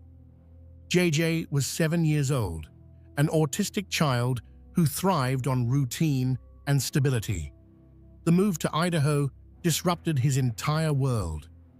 He'd been attending Lawrence Institute for Education in Gilbert, Arizona, where teachers and staff understood his needs and worked with him patiently. Now he was being enrolled in Kennedy Elementary School in Rexburg, in a completely new environment with people who didn't know him. Tylee had been attending Perry High School in Gilbert. Whether she was ever enrolled in a high school in Idaho isn't entirely clear from the records, but what is clear is that her time in Rexburg would be measured in days, not months or years. On September 8, 2019, Lori took Tylee and JJ on what would be their last family trip. Lori's brother, Alex Cox, drove them in his Ford F-150 to Yellowstone National Park. They spent the day touring the park, taking photos, appearing for all the world like a normal family, enjoying the natural beauty of Yellowstone's geysers and hot springs and wildlife. There are photographs from this day that would later become crucial evidence. Images of Tylee smiling, images of her wearing a necklace with a distinctive silver charm, images of JJ looking happy despite the upheaval in his life. The last photo taken of Tylee shows her near a body of water at Yellowstone, her long hair blown by the wind, very much alive. The timestamp on that photo would later become significant because it established the last time anyone outside of Lori, Chad, and Alex definitely saw Tylee alive. According to phone records, Alex Cox's phone pinged at a restaurant in West Yellowstone, Montana at 8:37 p.m. that evening. By midnight, they'd returned to Rexburg. The phone records from that night paint a disturbing picture. At around midnight, Alex returned to his own apartment, but at 2:42 a.m., he went back to Lori's apartment. What happened during those early morning hours? What was discussed? We don't know for certain, but we know what happened the next morning. The morning of September 9th, 2019, data from Alex Cox's cell phone placed him at Chad Daybell's property, specifically near the pet cemetery and fire pit area on Chad's land. The phone remained at that location for approximately 2 hours. About 14 minutes after Alex's phone showed him leaving the property, Chad Daybell sent a text message to his wife Tammy, who was away from home. The text read, "I spotted a big raccoon along the fence. I had my gun handy, and he is now in our pet cemetery. Fun times." This text message would later become one of the most chilling pieces of evidence in the case. Because when investigators eventually searched Chad Daybell's property 9 months later, they wouldn't find a raccoon in the pet cemetery. They would find the remains of 16-year-old Tylee Ryan, dismembered, burned, and buried in a shallow grave. The forensic analysis would later reveal just how horrific Tylee's death had been. Her body had been burned while still whole, not in pieces, according to forensic anthropologist Dr. Eric Bartelink. Large parts of her remains were missing, including her arms, legs, and portions of her ribs. What was found was examined by forensic experts who discovered evidence of blunt force trauma to many of her bones. The cause of death was officially listed as homicide by unspecified means because the extent of the burning and dismemberment made it impossible to determine exactly what had killed her. But there's no question that she died violently. Tylee's DNA would be found on a pickaxe and a shovel in Chad Daybell's garage. Surveillance footage would show Alex Cox and Lori visiting a storage unit on multiple occasions after Tylee's death, presumably disposing of evidence or moving belongings. But in the immediate aftermath, Lori said nothing. She didn't report Tylee missing. She didn't tell friends or family where Tylee had gone. She simply acted as if her teenage daughter had ceased to exist. When people asked about Tylee in the following weeks and months, Lori had various stories. Sometimes she said Tylee was at school. Sometimes she said she was with friends.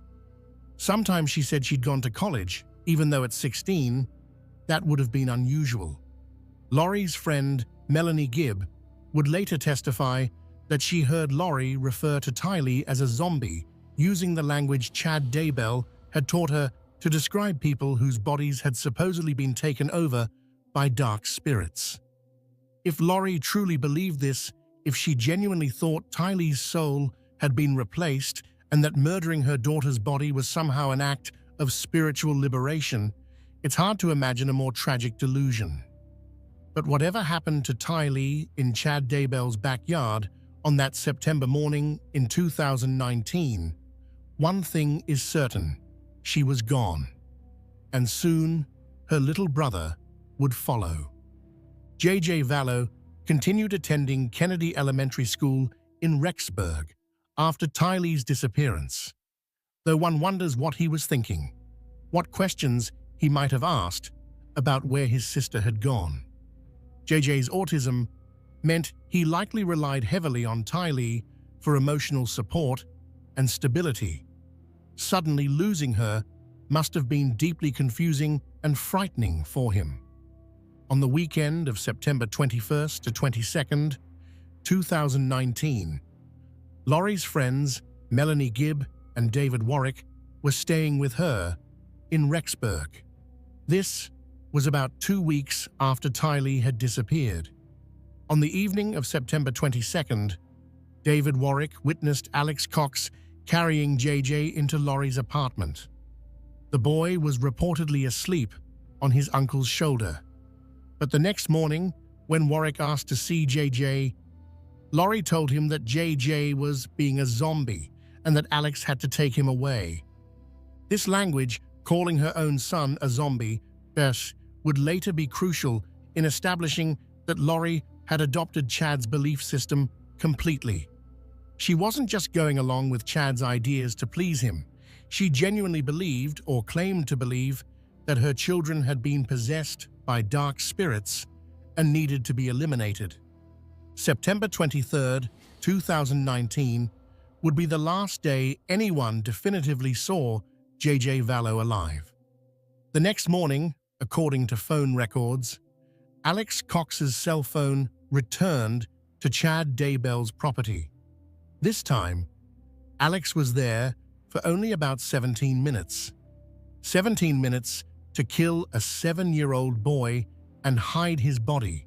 17 minutes to end the life of a child who had been born into difficult circumstances, who had overcome challenges associated with his autism, who had been adopted into what he thought was a loving family, only to be murdered by the very people who were supposed to protect him. When investigators eventually found JJ's body, the condition in which he was discovered would break the hearts of everyone who saw the evidence. JJ had been wrapped tightly in black plastic bags, his hands and feet bound with gray duct tape. His mouth had duct tape over it. A white plastic bag had been placed over his head. The official cause of death was asphyxiation. He had essentially been suffocated, wrapped up like garbage, and buried near a tree on Chad Daybell's property. Dr. Garth Warren, the forensic pathologist who conducted JJ's autopsy, noted scratch marks on the plastic bag near where JJ's hands had been.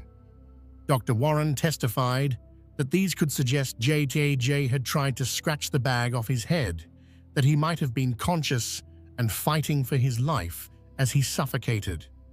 JJ also had bruises on his wrists and ankles, consistent with the duct tape bindings, and an abrasion on his neck. There were no signs of disease or other trauma to his internal organs. A healthy 7-year-old boy killed for no reason other than his mother's twisted beliefs and her desire to be with a man who told her she was special. The last time anyone took a photo of JJ was at Yellowstone on September 8, 2019.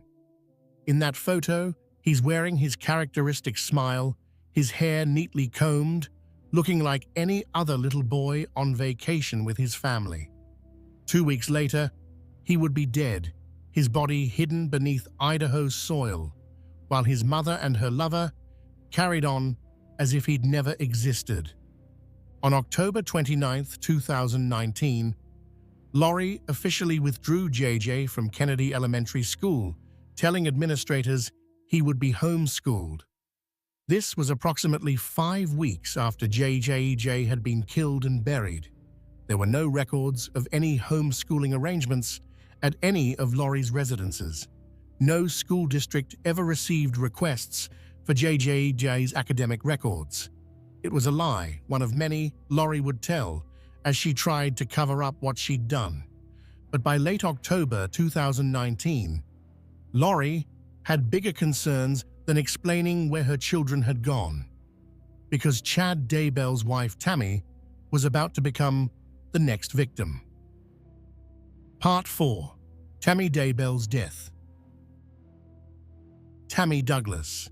Daybell had been married to Chad for 28 years. They'd raised 5 children together. They'd built a life centered around their faith, their family, and their small publishing company. Friends and co-workers universally described Tammy as healthy, active, and engaged with life. She worked as a librarian at Central Elementary School. She attended high-intensity fitness classes regularly. She was taking a clogging class. Several people who exercised with Tammy in the months before her death described her as fit and able to keep up with vigorous workouts without difficulty. Tammy was 49 years old in October 2019. There was no indication she was seriously ill. She hadn't expressed concerns about her health to her friends.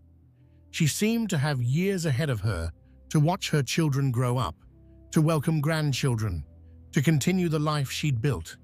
But Chad Daybell and Lori Vallow had other plans, because as long as Tammy was alive, Chad couldn't marry Lori.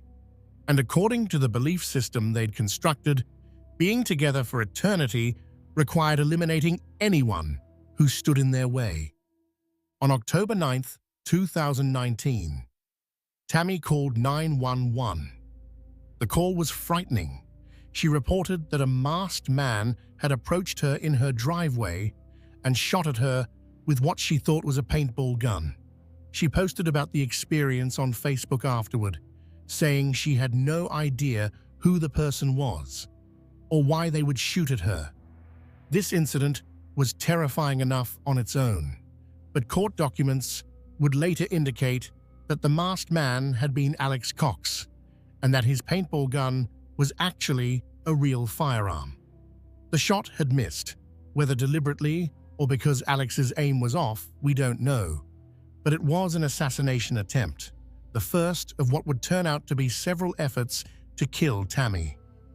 Cell phone records would later show that Alex Cox's phone was near the Daybell property on October 9, 2019. And text messages between Lori and Chad reveal that Lori called an unnamed individual that day and said he can't do anything right. Was she frustrated that Alex had failed to kill Tammy? It certainly seems possible. 10 days later, on October 19, 2019, Tammy Daybell died in her bed. Her son, Garth Daybell, said he and Chad had found her unresponsive that morning and called 911. The 911 call featured Chad sounding distressed, reporting that his wife had died. When Rexburg police officer Alyssa Greenhalgh arrived at the scene, she found Chad and Garth in the living room. She described Chad as distraught and crying. Garth was quiet and reserved, likely in shock. Chad told Officer Greenhalgh that Tammy had woken up around midnight with a coughing fit and had vomited multiple times. He said he'd helped her back to bed and then woke later that morning when she fell from the bed, pulling the blankets off him. That's when he discovered she was unresponsive. He mentioned that Tammy had fallen about a month earlier and didn't have any major medical issues, though he referenced some fainting episodes and shaking fits that might have been seizures. Fremont County Coroner Brenda Dye was called to the scene. When she arrived, Chad was very upset, pacing around.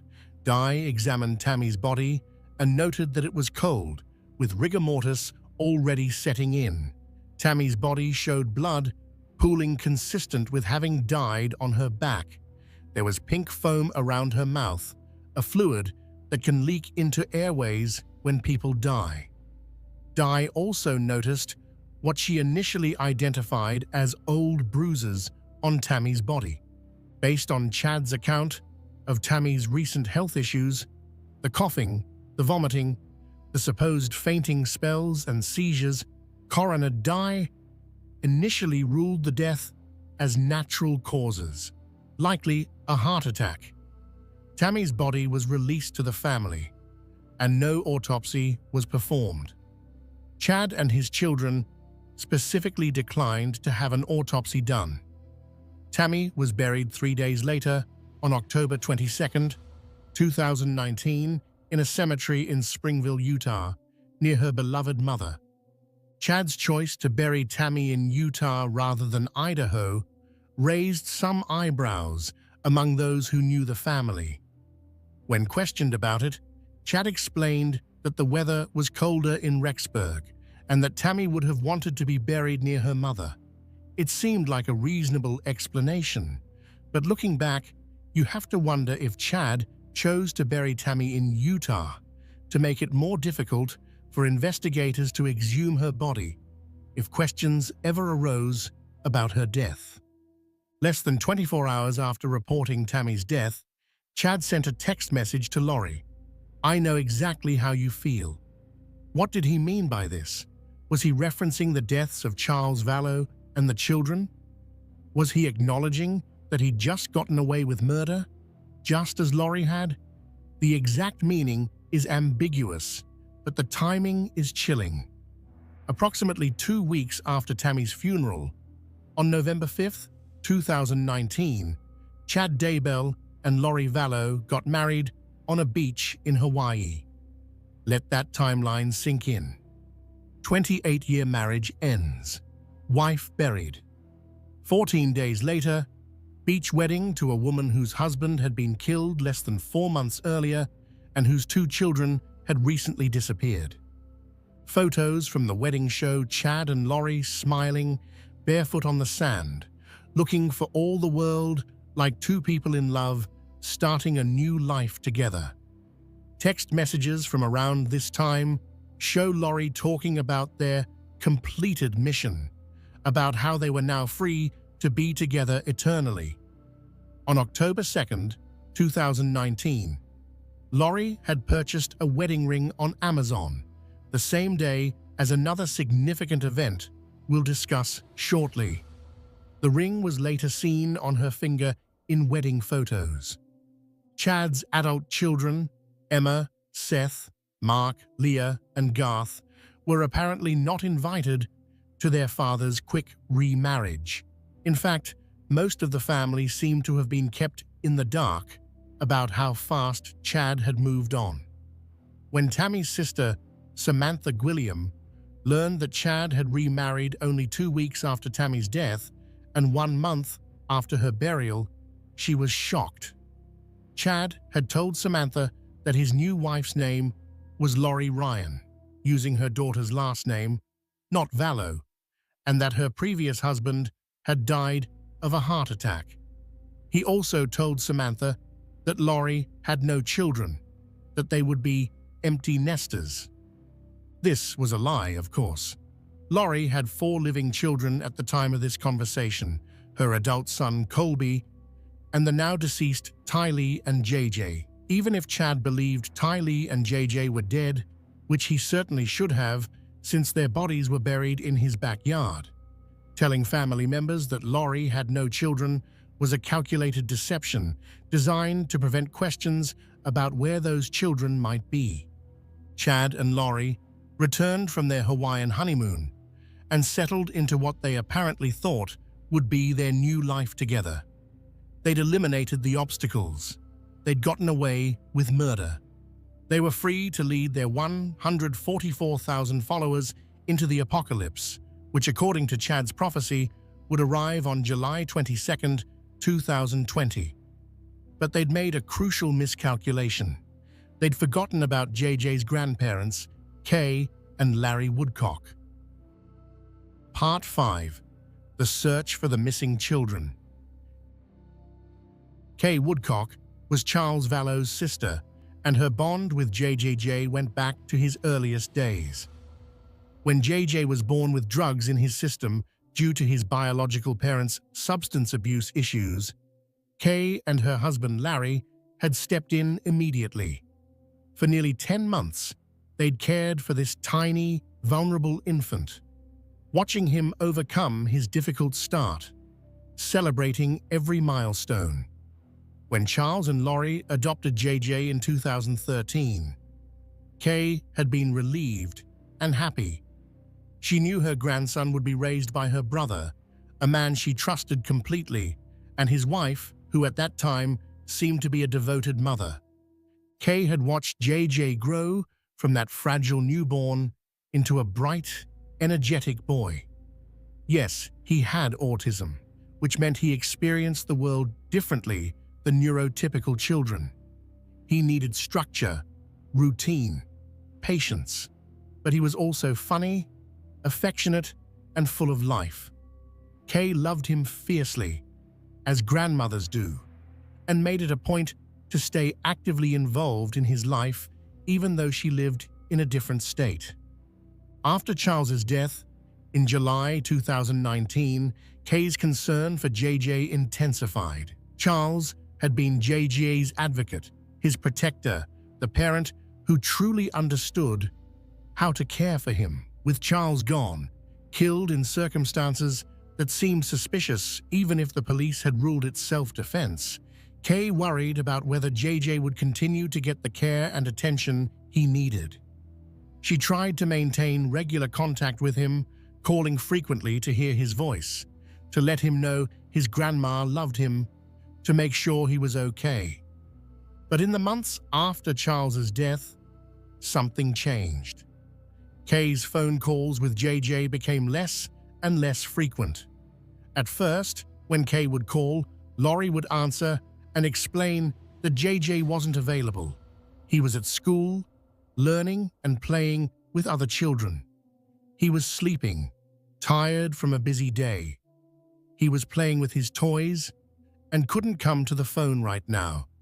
These seemed like reasonable excuses.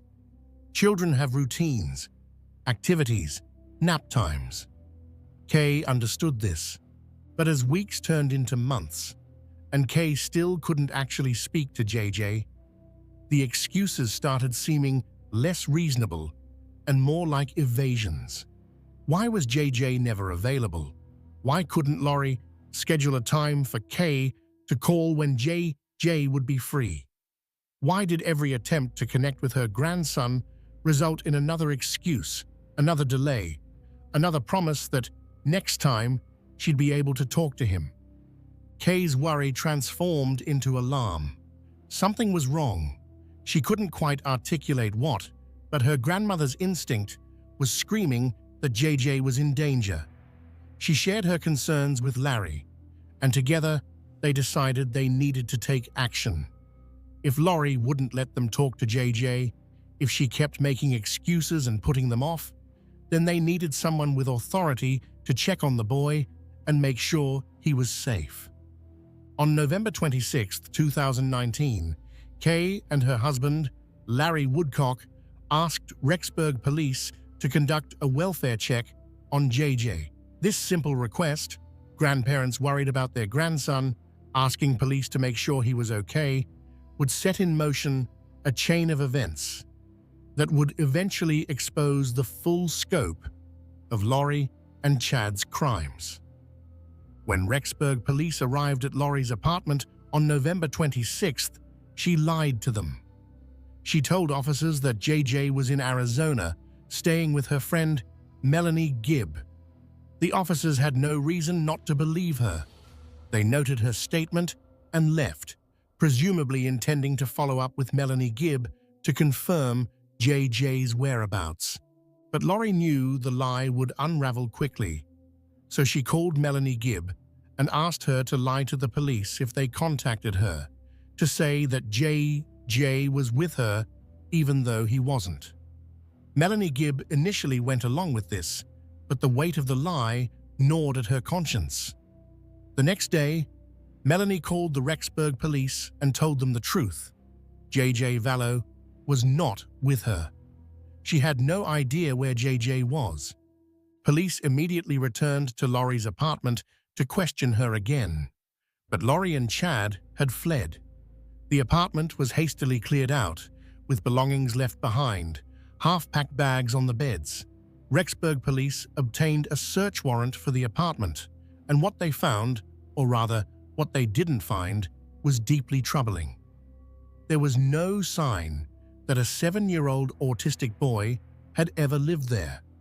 No toys, no adaptive equipment, no medication, nothing that suggested JJ's presence. As police continued their investigation, they realized that not only was JJ missing, but so was Tylee. When had anyone last seen her? The last confirmed sighting was the photo from Yellowstone National Park on September 8, 2019. That was over 2 months ago, and now both children were gone. Their mother had lied to police and disappeared, and no one could provide any credible information about where the children might be. On December 20th, 2019, Rexburg police held a press conference announcing that 7-year-old Joshua JJ Vallow and 16-year-old Tylee Ryan were missing and believed to be in danger. The police released photos of both children, appealing to the public for any information. The case immediately captured national attention. 2 photogenic children, a mysterious mother, allegations of cult beliefs, and doomsday prophecies. The media couldn't get enough of it. As the story spread, more troubling details emerged. Journalists discovered that Lori's brother Alex Cox had shot and killed her husband Charles Vallow.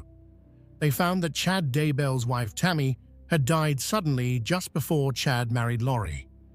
They learned about the bizarre religious beliefs, the talk of zombies and dark spirits, the claims about being married in past lives. Each new revelation made the case stranger and more disturbing. By late December, police had traced Lori and Chad to Kauai, Hawaii, where they were living in a rented condo, apparently enjoying an extended honeymoon. On January 25, 2020, Lori was formally served with a court order to produce Tylee and JJ within 5 days to authorities in Madison County, Idaho, or face legal consequences. Lori ignored the order. She didn't produce the children. She didn't provide any information about where they might be. She simply continued her Hawaiian vacation as if nothing was wrong, as if 2 children weren't missing, as if their grandparents weren't sick with worry, as if the entire nation wasn't watching and waiting for answers. On February 20th, 2020, Lori was arrested in Kauai and charged with 2 counts of desertion and non-support of dependent children, as well as resisting or obstructing officers, solicitation of a crime, and contempt of court for violating the order to produce the children. Video footage from her court appearance shows Chad sitting in the gallery behind her, showing his support. Outside the courthouse, as Lori was being transported, investigative reporter Morgan Lowe called out questions. "Where are your kids? How come you're not telling anybody where your kids are?" Lori said nothing, her face impassive. Lori was extradited from Hawaii back to Idaho to face the charges.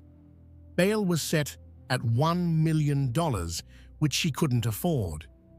She remained in jail while Chad returned to Idaho, moving back into the home where Tylee and JJ's bodies lay buried just 50 feet from the house.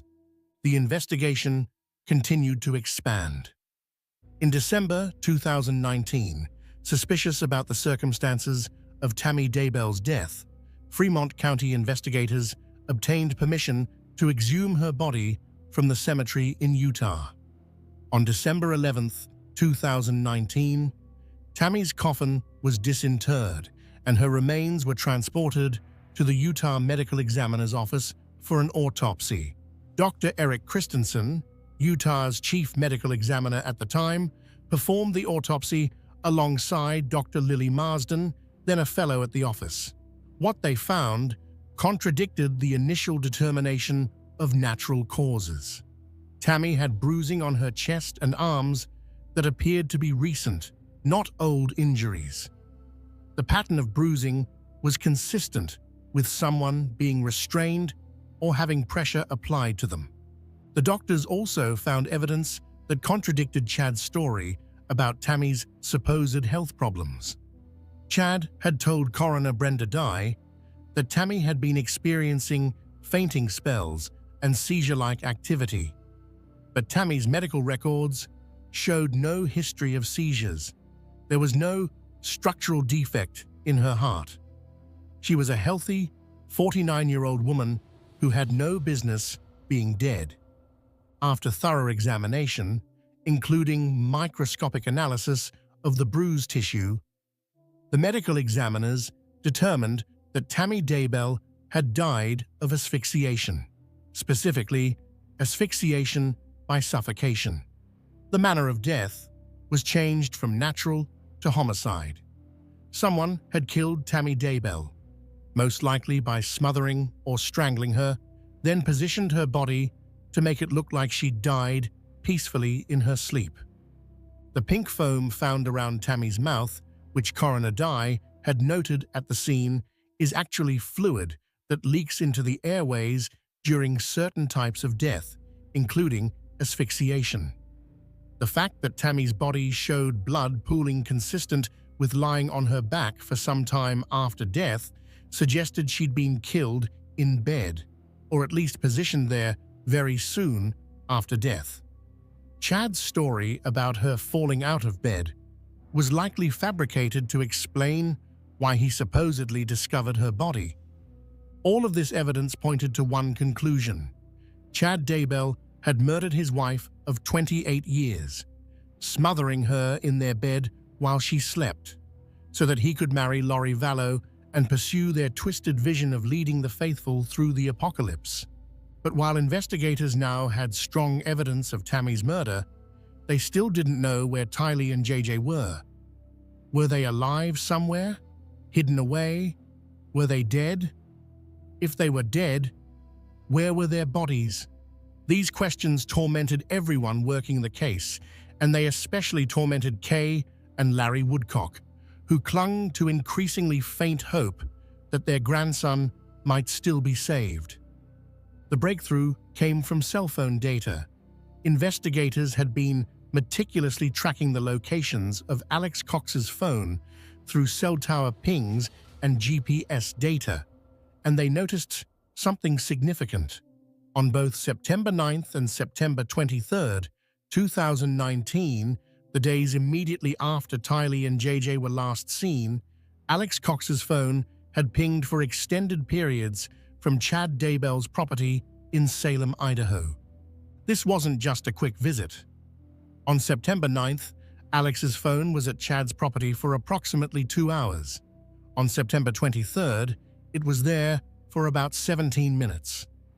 These time periods and locations corresponded with suspicious activity that would make sense if someone were burying bodies. In early June 2020, investigators obtained a search warrant for Chad Daybell's property. The warrant was based on the cell phone evidence, the suspicious circumstances of Tammy's death, and the fact that 2 children had been missing for 9 months and had last been in the care of Chad's wife, Lori. On the morning of June 9, 2020, a large contingent of law enforcement officers descended on Chad Daybell's home in Salem. FBI agents, detectives from multiple jurisdictions, forensic specialists, and cadaver dogs all arrived to conduct what everyone feared would reveal the worst-case scenario. Chad Daybell was home when the search began. He asked to contact his attorney and then sat in his car, watching as investigators began marking off areas of interest in his backyard. He watched as they brought in equipment, as they carefully photographed every inch of the property, as they began the painstaking process of excavating areas where the cadaver dogs had indicated possible human remains. Detective Ray Hermosillo would later testify in chilling detail about what they found that day. The first discovery came near a tree in the backyard. They removed the top layer of earth, revealing grass that was shorter than the surrounding area, as if it had been recently disturbed. Beneath the sod and topsoil, they found 3 large, flat, white rocks. Under the rocks were thin pieces of wood paneling, and beneath that, a layer of black plastic. One of the crime scene investigators cut a hole in the black plastic. Beneath it was white plastic, like a bag, and inside that bag was the small body of a child. They could see brown human hair through the plastic. Carefully, methodically, they continued the excavation. The child was wrapped tightly in plastic, with duct tape binding the hands and feet. There was duct tape over the mouth, a white plastic bag over the head. It was J.J. Vallow. He was wearing red pajamas and black socks. His small body had been wrapped up like garbage and buried beneath rocks and wood paneling. The care taken to hide him, the layers of earth and stone and plastic, contrasted horrifically with the violence of how he'd been killed. His arms and legs were bound. He'd been suffocated, fighting for breath, scratching at the bag over his head, while his mother and her accomplices had snuffed out his young life. As investigators continued searching the property, they made a second, equally horrific discovery. In an area Chad had described as a pet cemetery, where Chad had supposedly buried a raccoon back in September, they found something far worse than animal remains. The excavation in this area revealed charred remains, burned bone fragments, tissue that had been melted by intense heat. As they carefully sifted through the burned material, they found what had once been a 16-year-old girl. Tylee Ryan's body had been dismembered and burned, her remains mixed with soil and ash. Among the burned material, they found a melted green bucket and a distinctive silver charm, the same charm Tylee had been wearing in the photos from Yellowstone on September 8, 2019. FBI Special Agent Steve Daniels testified that about 14 minutes after Alex Cox's phone left the property on September 9th, Chad Daybell had sent the text to his wife about shooting a raccoon for the pet cemetery. The spelling error, raccoon instead of raccoon, seemed almost insulting, as if Chad couldn't even be bothered to spell-check his cover story for murdering a child. The condition of Tylee's remains was beyond disturbing. Forensic anthropologist Dr. Angie Christensen received more than 100 bone fragments from Tylee's body for analysis.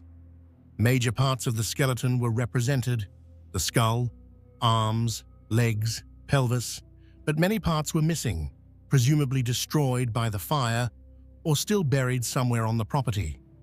Many of the bones showed evidence of blunt force trauma. The body had been burned whole, not in pieces, based on the burn patterns, and there was no evidence in the toxicology that Tylee had been alive when she was burned. A small mercy in an otherwise unimaginably cruel death. The moment Jay's body was confirmed as found, someone apparently radioed Chad Daybell's daughter Emma, where Chad had been waiting. Detective Eric Wheeler testified that he saw Chad's daughter Emma approach the car where Chad sat handcuffed, crying as Chad told her how to access his bank account. "I'm sorry," he was overheard saying to her. Then Chad drove away from his daughter's house at a high rate of speed. Detective Wheeler pursued him and stopped him, placing Chad under arrest and informing him that Jay's remains had been found. Chad Daybell was taken into custody on June 9, 2020, and charged with 2 counts of destruction, alteration, or concealment of evidence. Additional charges, including murder charges, would come later as the investigation continued and more evidence was gathered. The discovery of the children's bodies answered the question everyone had been asking: where are Tylee and Jay? But it raised 100 more questions. Who exactly had killed these children? When? How? Had they suffered? Did they know what was happening to them? And most painfully for those who loved them, could they have been saved if someone had intervened sooner? The news of the discovery spread quickly. Within hours, every major news organization in America was reporting the story. The images of the small graves being excavated, the footage of Chad Daybell being arrested as he fled his daughter's home, the photographs of Jay and Tylee that had been displayed on missing persons posters for months. All of it flooded television screens and social media feeds across the country. The public reaction was intense and visceral. People who had followed the case from the beginning felt devastated but not surprised. There had been little hope the children were still alive after so many months, but having that hope finally, definitively extinguished was still crushing. Those who were learning about the case for the first time were horrified, struggling to comprehend how a mother could kill her own children and then go on vacation in Hawaii as if nothing had happened. The Rexburg community, where Chad had lived and where his property had become a crime scene, was shaken. This was a small town, a place where people knew their neighbors, where this sort of thing wasn't supposed to happen. Residents had to grapple with the fact that 2 children had been buried just yards from a home in their community for 9 months, while everyone went about their daily lives completely unaware of the horror that lay hidden beneath the Idaho's soil. For law enforcement, the discovery was both vindicating and heartbreaking. The investigators who had worked tirelessly for months, following leads, analyzing phone records, building their case, had suspected all along that the children were dead. The cell phone evidence had pointed to Chad's property specifically, but suspecting something and confirming it are 2 different things. Finding the actual bodies, seeing the condition they were in, understanding the violence that had been inflicted on these innocent children. It affected even the most experienced officers. FBI Special Agent Steve Daniels, who had been part of the excavation team, would later testify about the process of uncovering the burial sites. The testimony was clinical, professional, necessary for the legal proceedings. But behind the clinical language, you could sense the emotional weight of what these investigators had experienced. They'd gone to work that morning hoping they wouldn't find what they suspected they'd find. And then they found it anyway. 2 children, murdered and buried, hidden away like they'd never mattered at all. Kay and Larry Woodcock received the news at their home. They'd known on some level that this was the likely outcome. As the months had passed with no sign of J.G., hope had faded. But knowing something intellectually and having it confirmed are 2 different experiences. When the official confirmation came that the remains were indeed their grandson and his sister, the grief that had been building for months finally crashed over them like a wave. Larry Woodcock would later describe the moment in interviews and court testimony. The sense of helplessness, of having tried everything to save JJ and failed. The rage at Lori for what she'd done. The questions that would haunt them forever about whether there was something more they could have done, some action they could have taken that might have changed the outcome. These are the burdens that victims' families carry, the what-ifs and if-onlys that can never be answered satisfactorily. Tammy Daybell's family also received confirmation that day that their worst fears were justified. Tammy's death, which had initially seemed natural, which they'd grieved as a tragic but ultimately unremarkable loss, had in fact been murder. Their father, son-in-law, brother-in-law, the man they'd known for decades, had killed her. And then he'd remarried so quickly, had carried on with his new life while Tammy lay in her grave, had been living in a house just 50 yards from where 2 children's bodies were buried. The betrayal was unfathomable. In the days following June 9, 2020, more details about the condition of the remains began to leak out through court filings and law enforcement statements. The public learned that J.J. had been bound and wrapped in plastic, his mouth taped shut. People learned that Tylee's remains had been burned and dismembered. These details, while necessary for the criminal cases, were agonizing for those who had cared about the children. It's one thing to know someone has been killed. It's another thing entirely to learn the specific, horrific details of how they died. The location of the burials on Chad's property also raised questions about who else might have known. Chad's adult children lived in the area and visited the property. Had they noticed anything suspicious? The pet cemetery where Tylee was buried? Had anyone questioned the story about the raccoon? The tree where JJ was found? Had anyone noticed the disturbed earth, the grass that was shorter than the surrounding area? Investigators would interview Chad's children extensively. The children maintained that they'd had no idea about the burials, that their father had kept them completely in the dark. Some of them initially defended Chad, insisting he was being framed, that there must be some explanation other than their father being a murderer. Over time, as more evidence emerged, some of the children would come to accept the reality of what Chad had done. Others would struggle with that acceptance for much longer. The property itself became a focal point for both media attention and criminal investigation.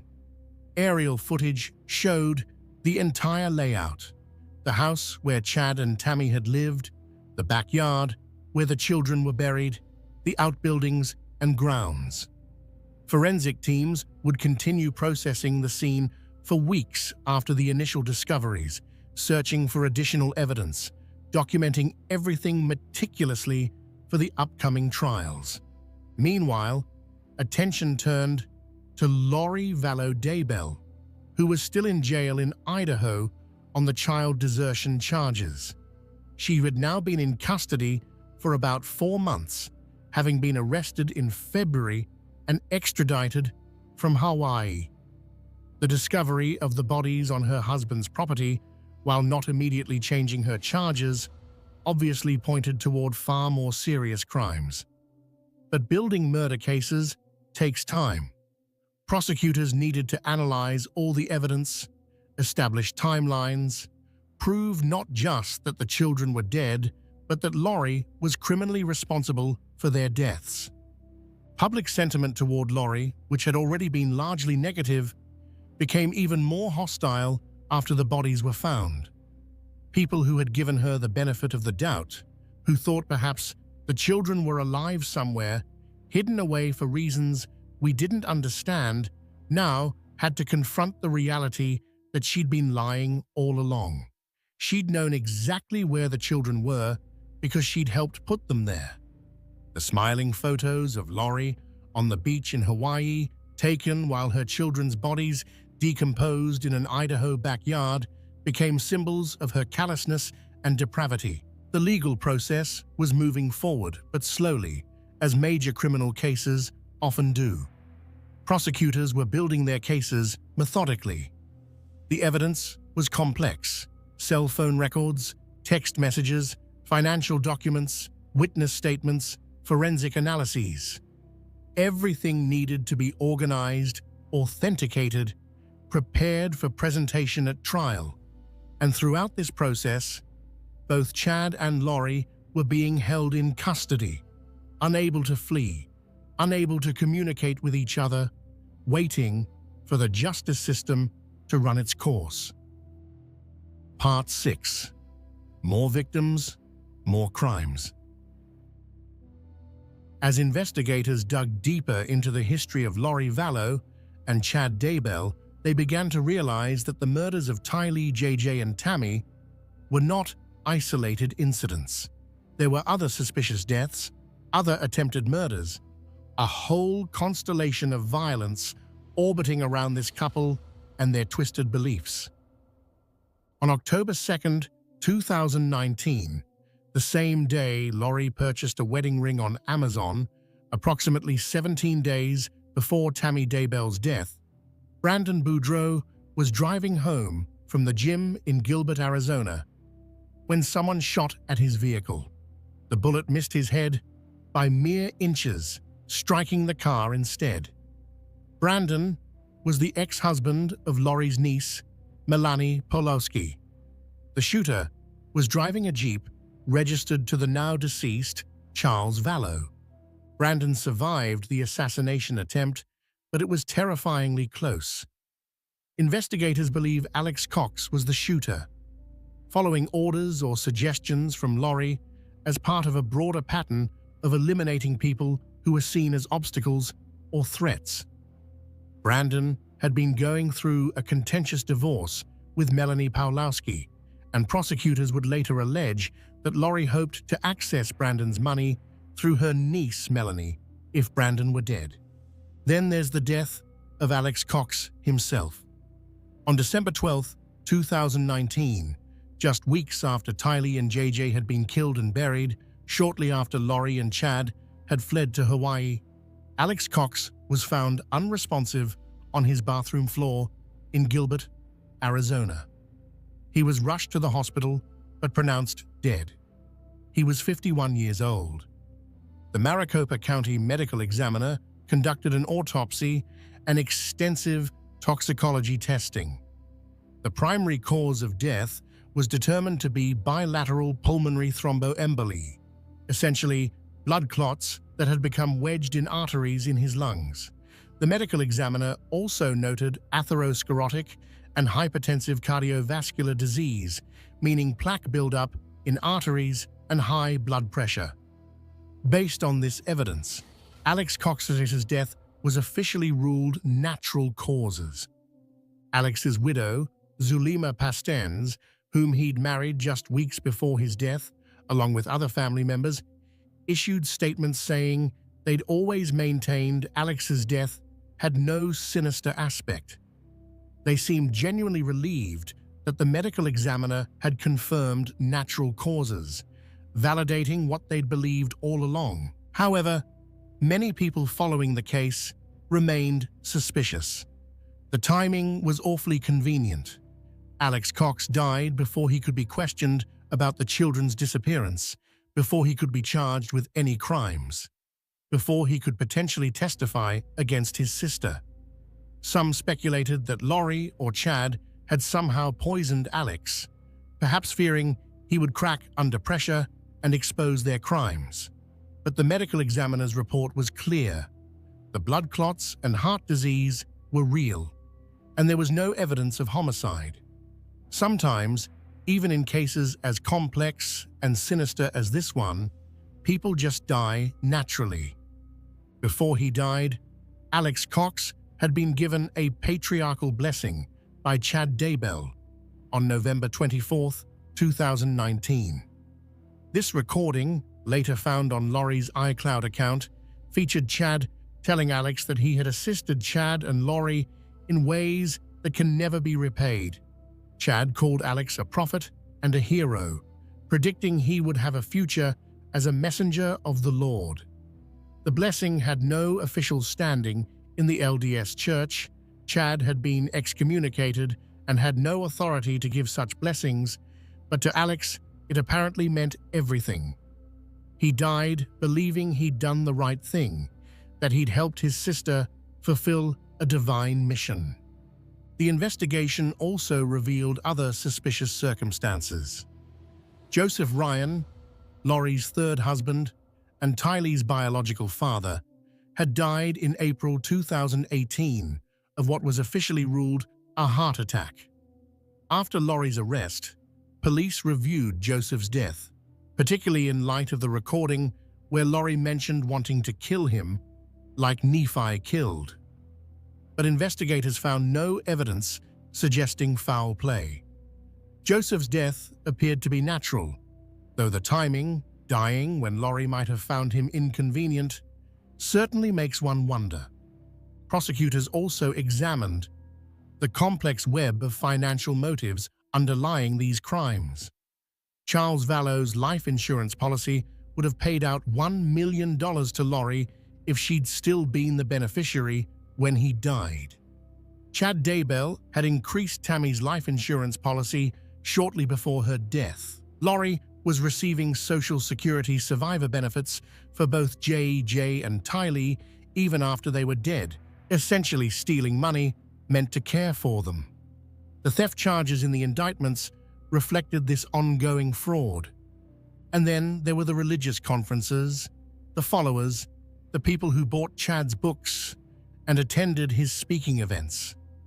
Chad and Lori weren't just committing crimes for money or even just for each other. They were operating within a belief system that justified everything they did, a system where they were the heroes, the chosen ones, the people destined to save humanity. Part 7. The Trials and Verdicts.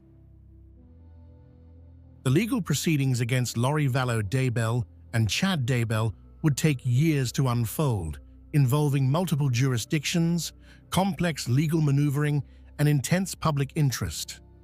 The sheer scope of the alleged crimes, 3 murders, conspiracy charges, insurance fraud, child desertion, meant the cases would be exceptionally complex.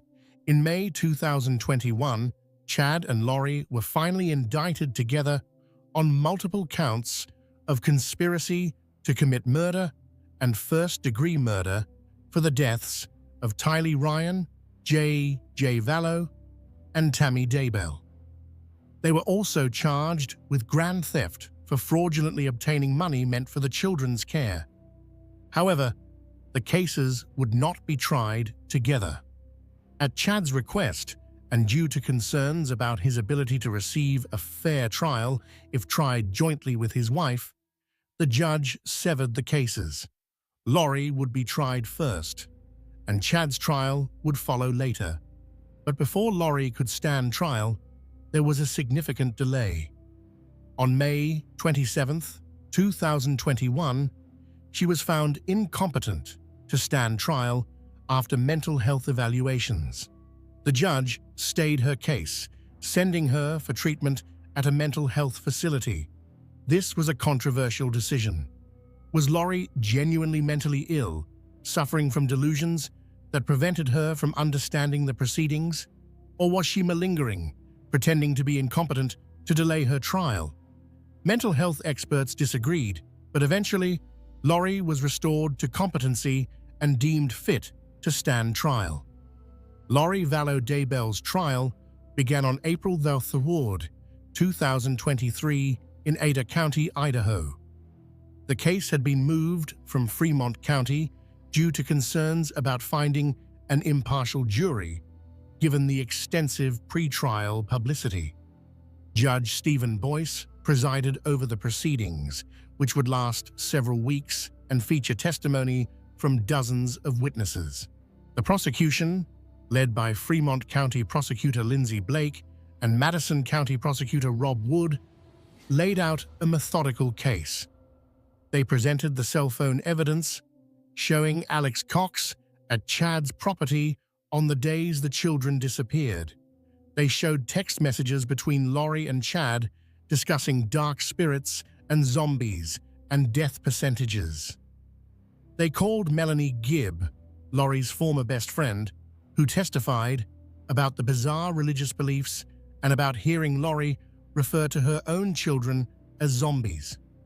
They presented the autopsy evidence, including the horrific photographs of how JJ and Tylee's bodies had been found. The atmosphere in the courtroom throughout the trial was heavy with emotion and significance. This wasn't just another criminal trial. This was a case that had captured national attention, that had sparked conversations about religious extremism, maternal love, and the capacity for human evil. Every seat in the gallery was filled every day. Reporters from major news organizations documented every moment. And watching it all were the people who had loved the victims, family members seeking justice and answers. The prosecution's opening statement set the tone for everything that would follow. Lindsay Blake stood before the jury and methodically laid out what the state intended to prove. She explained how Lori and Chad had developed a twisted belief system based on Chad's teachings about dark spirits and zombies. She described how this belief system had been used to justify removing anyone who stood in the way of their relationship. She walked through the timeline: Charles Vallow's death in July 2019, Tylee's disappearance in September, JJ's disappearance later that same month, Tammy's death in October, and then the wedding in Hawaii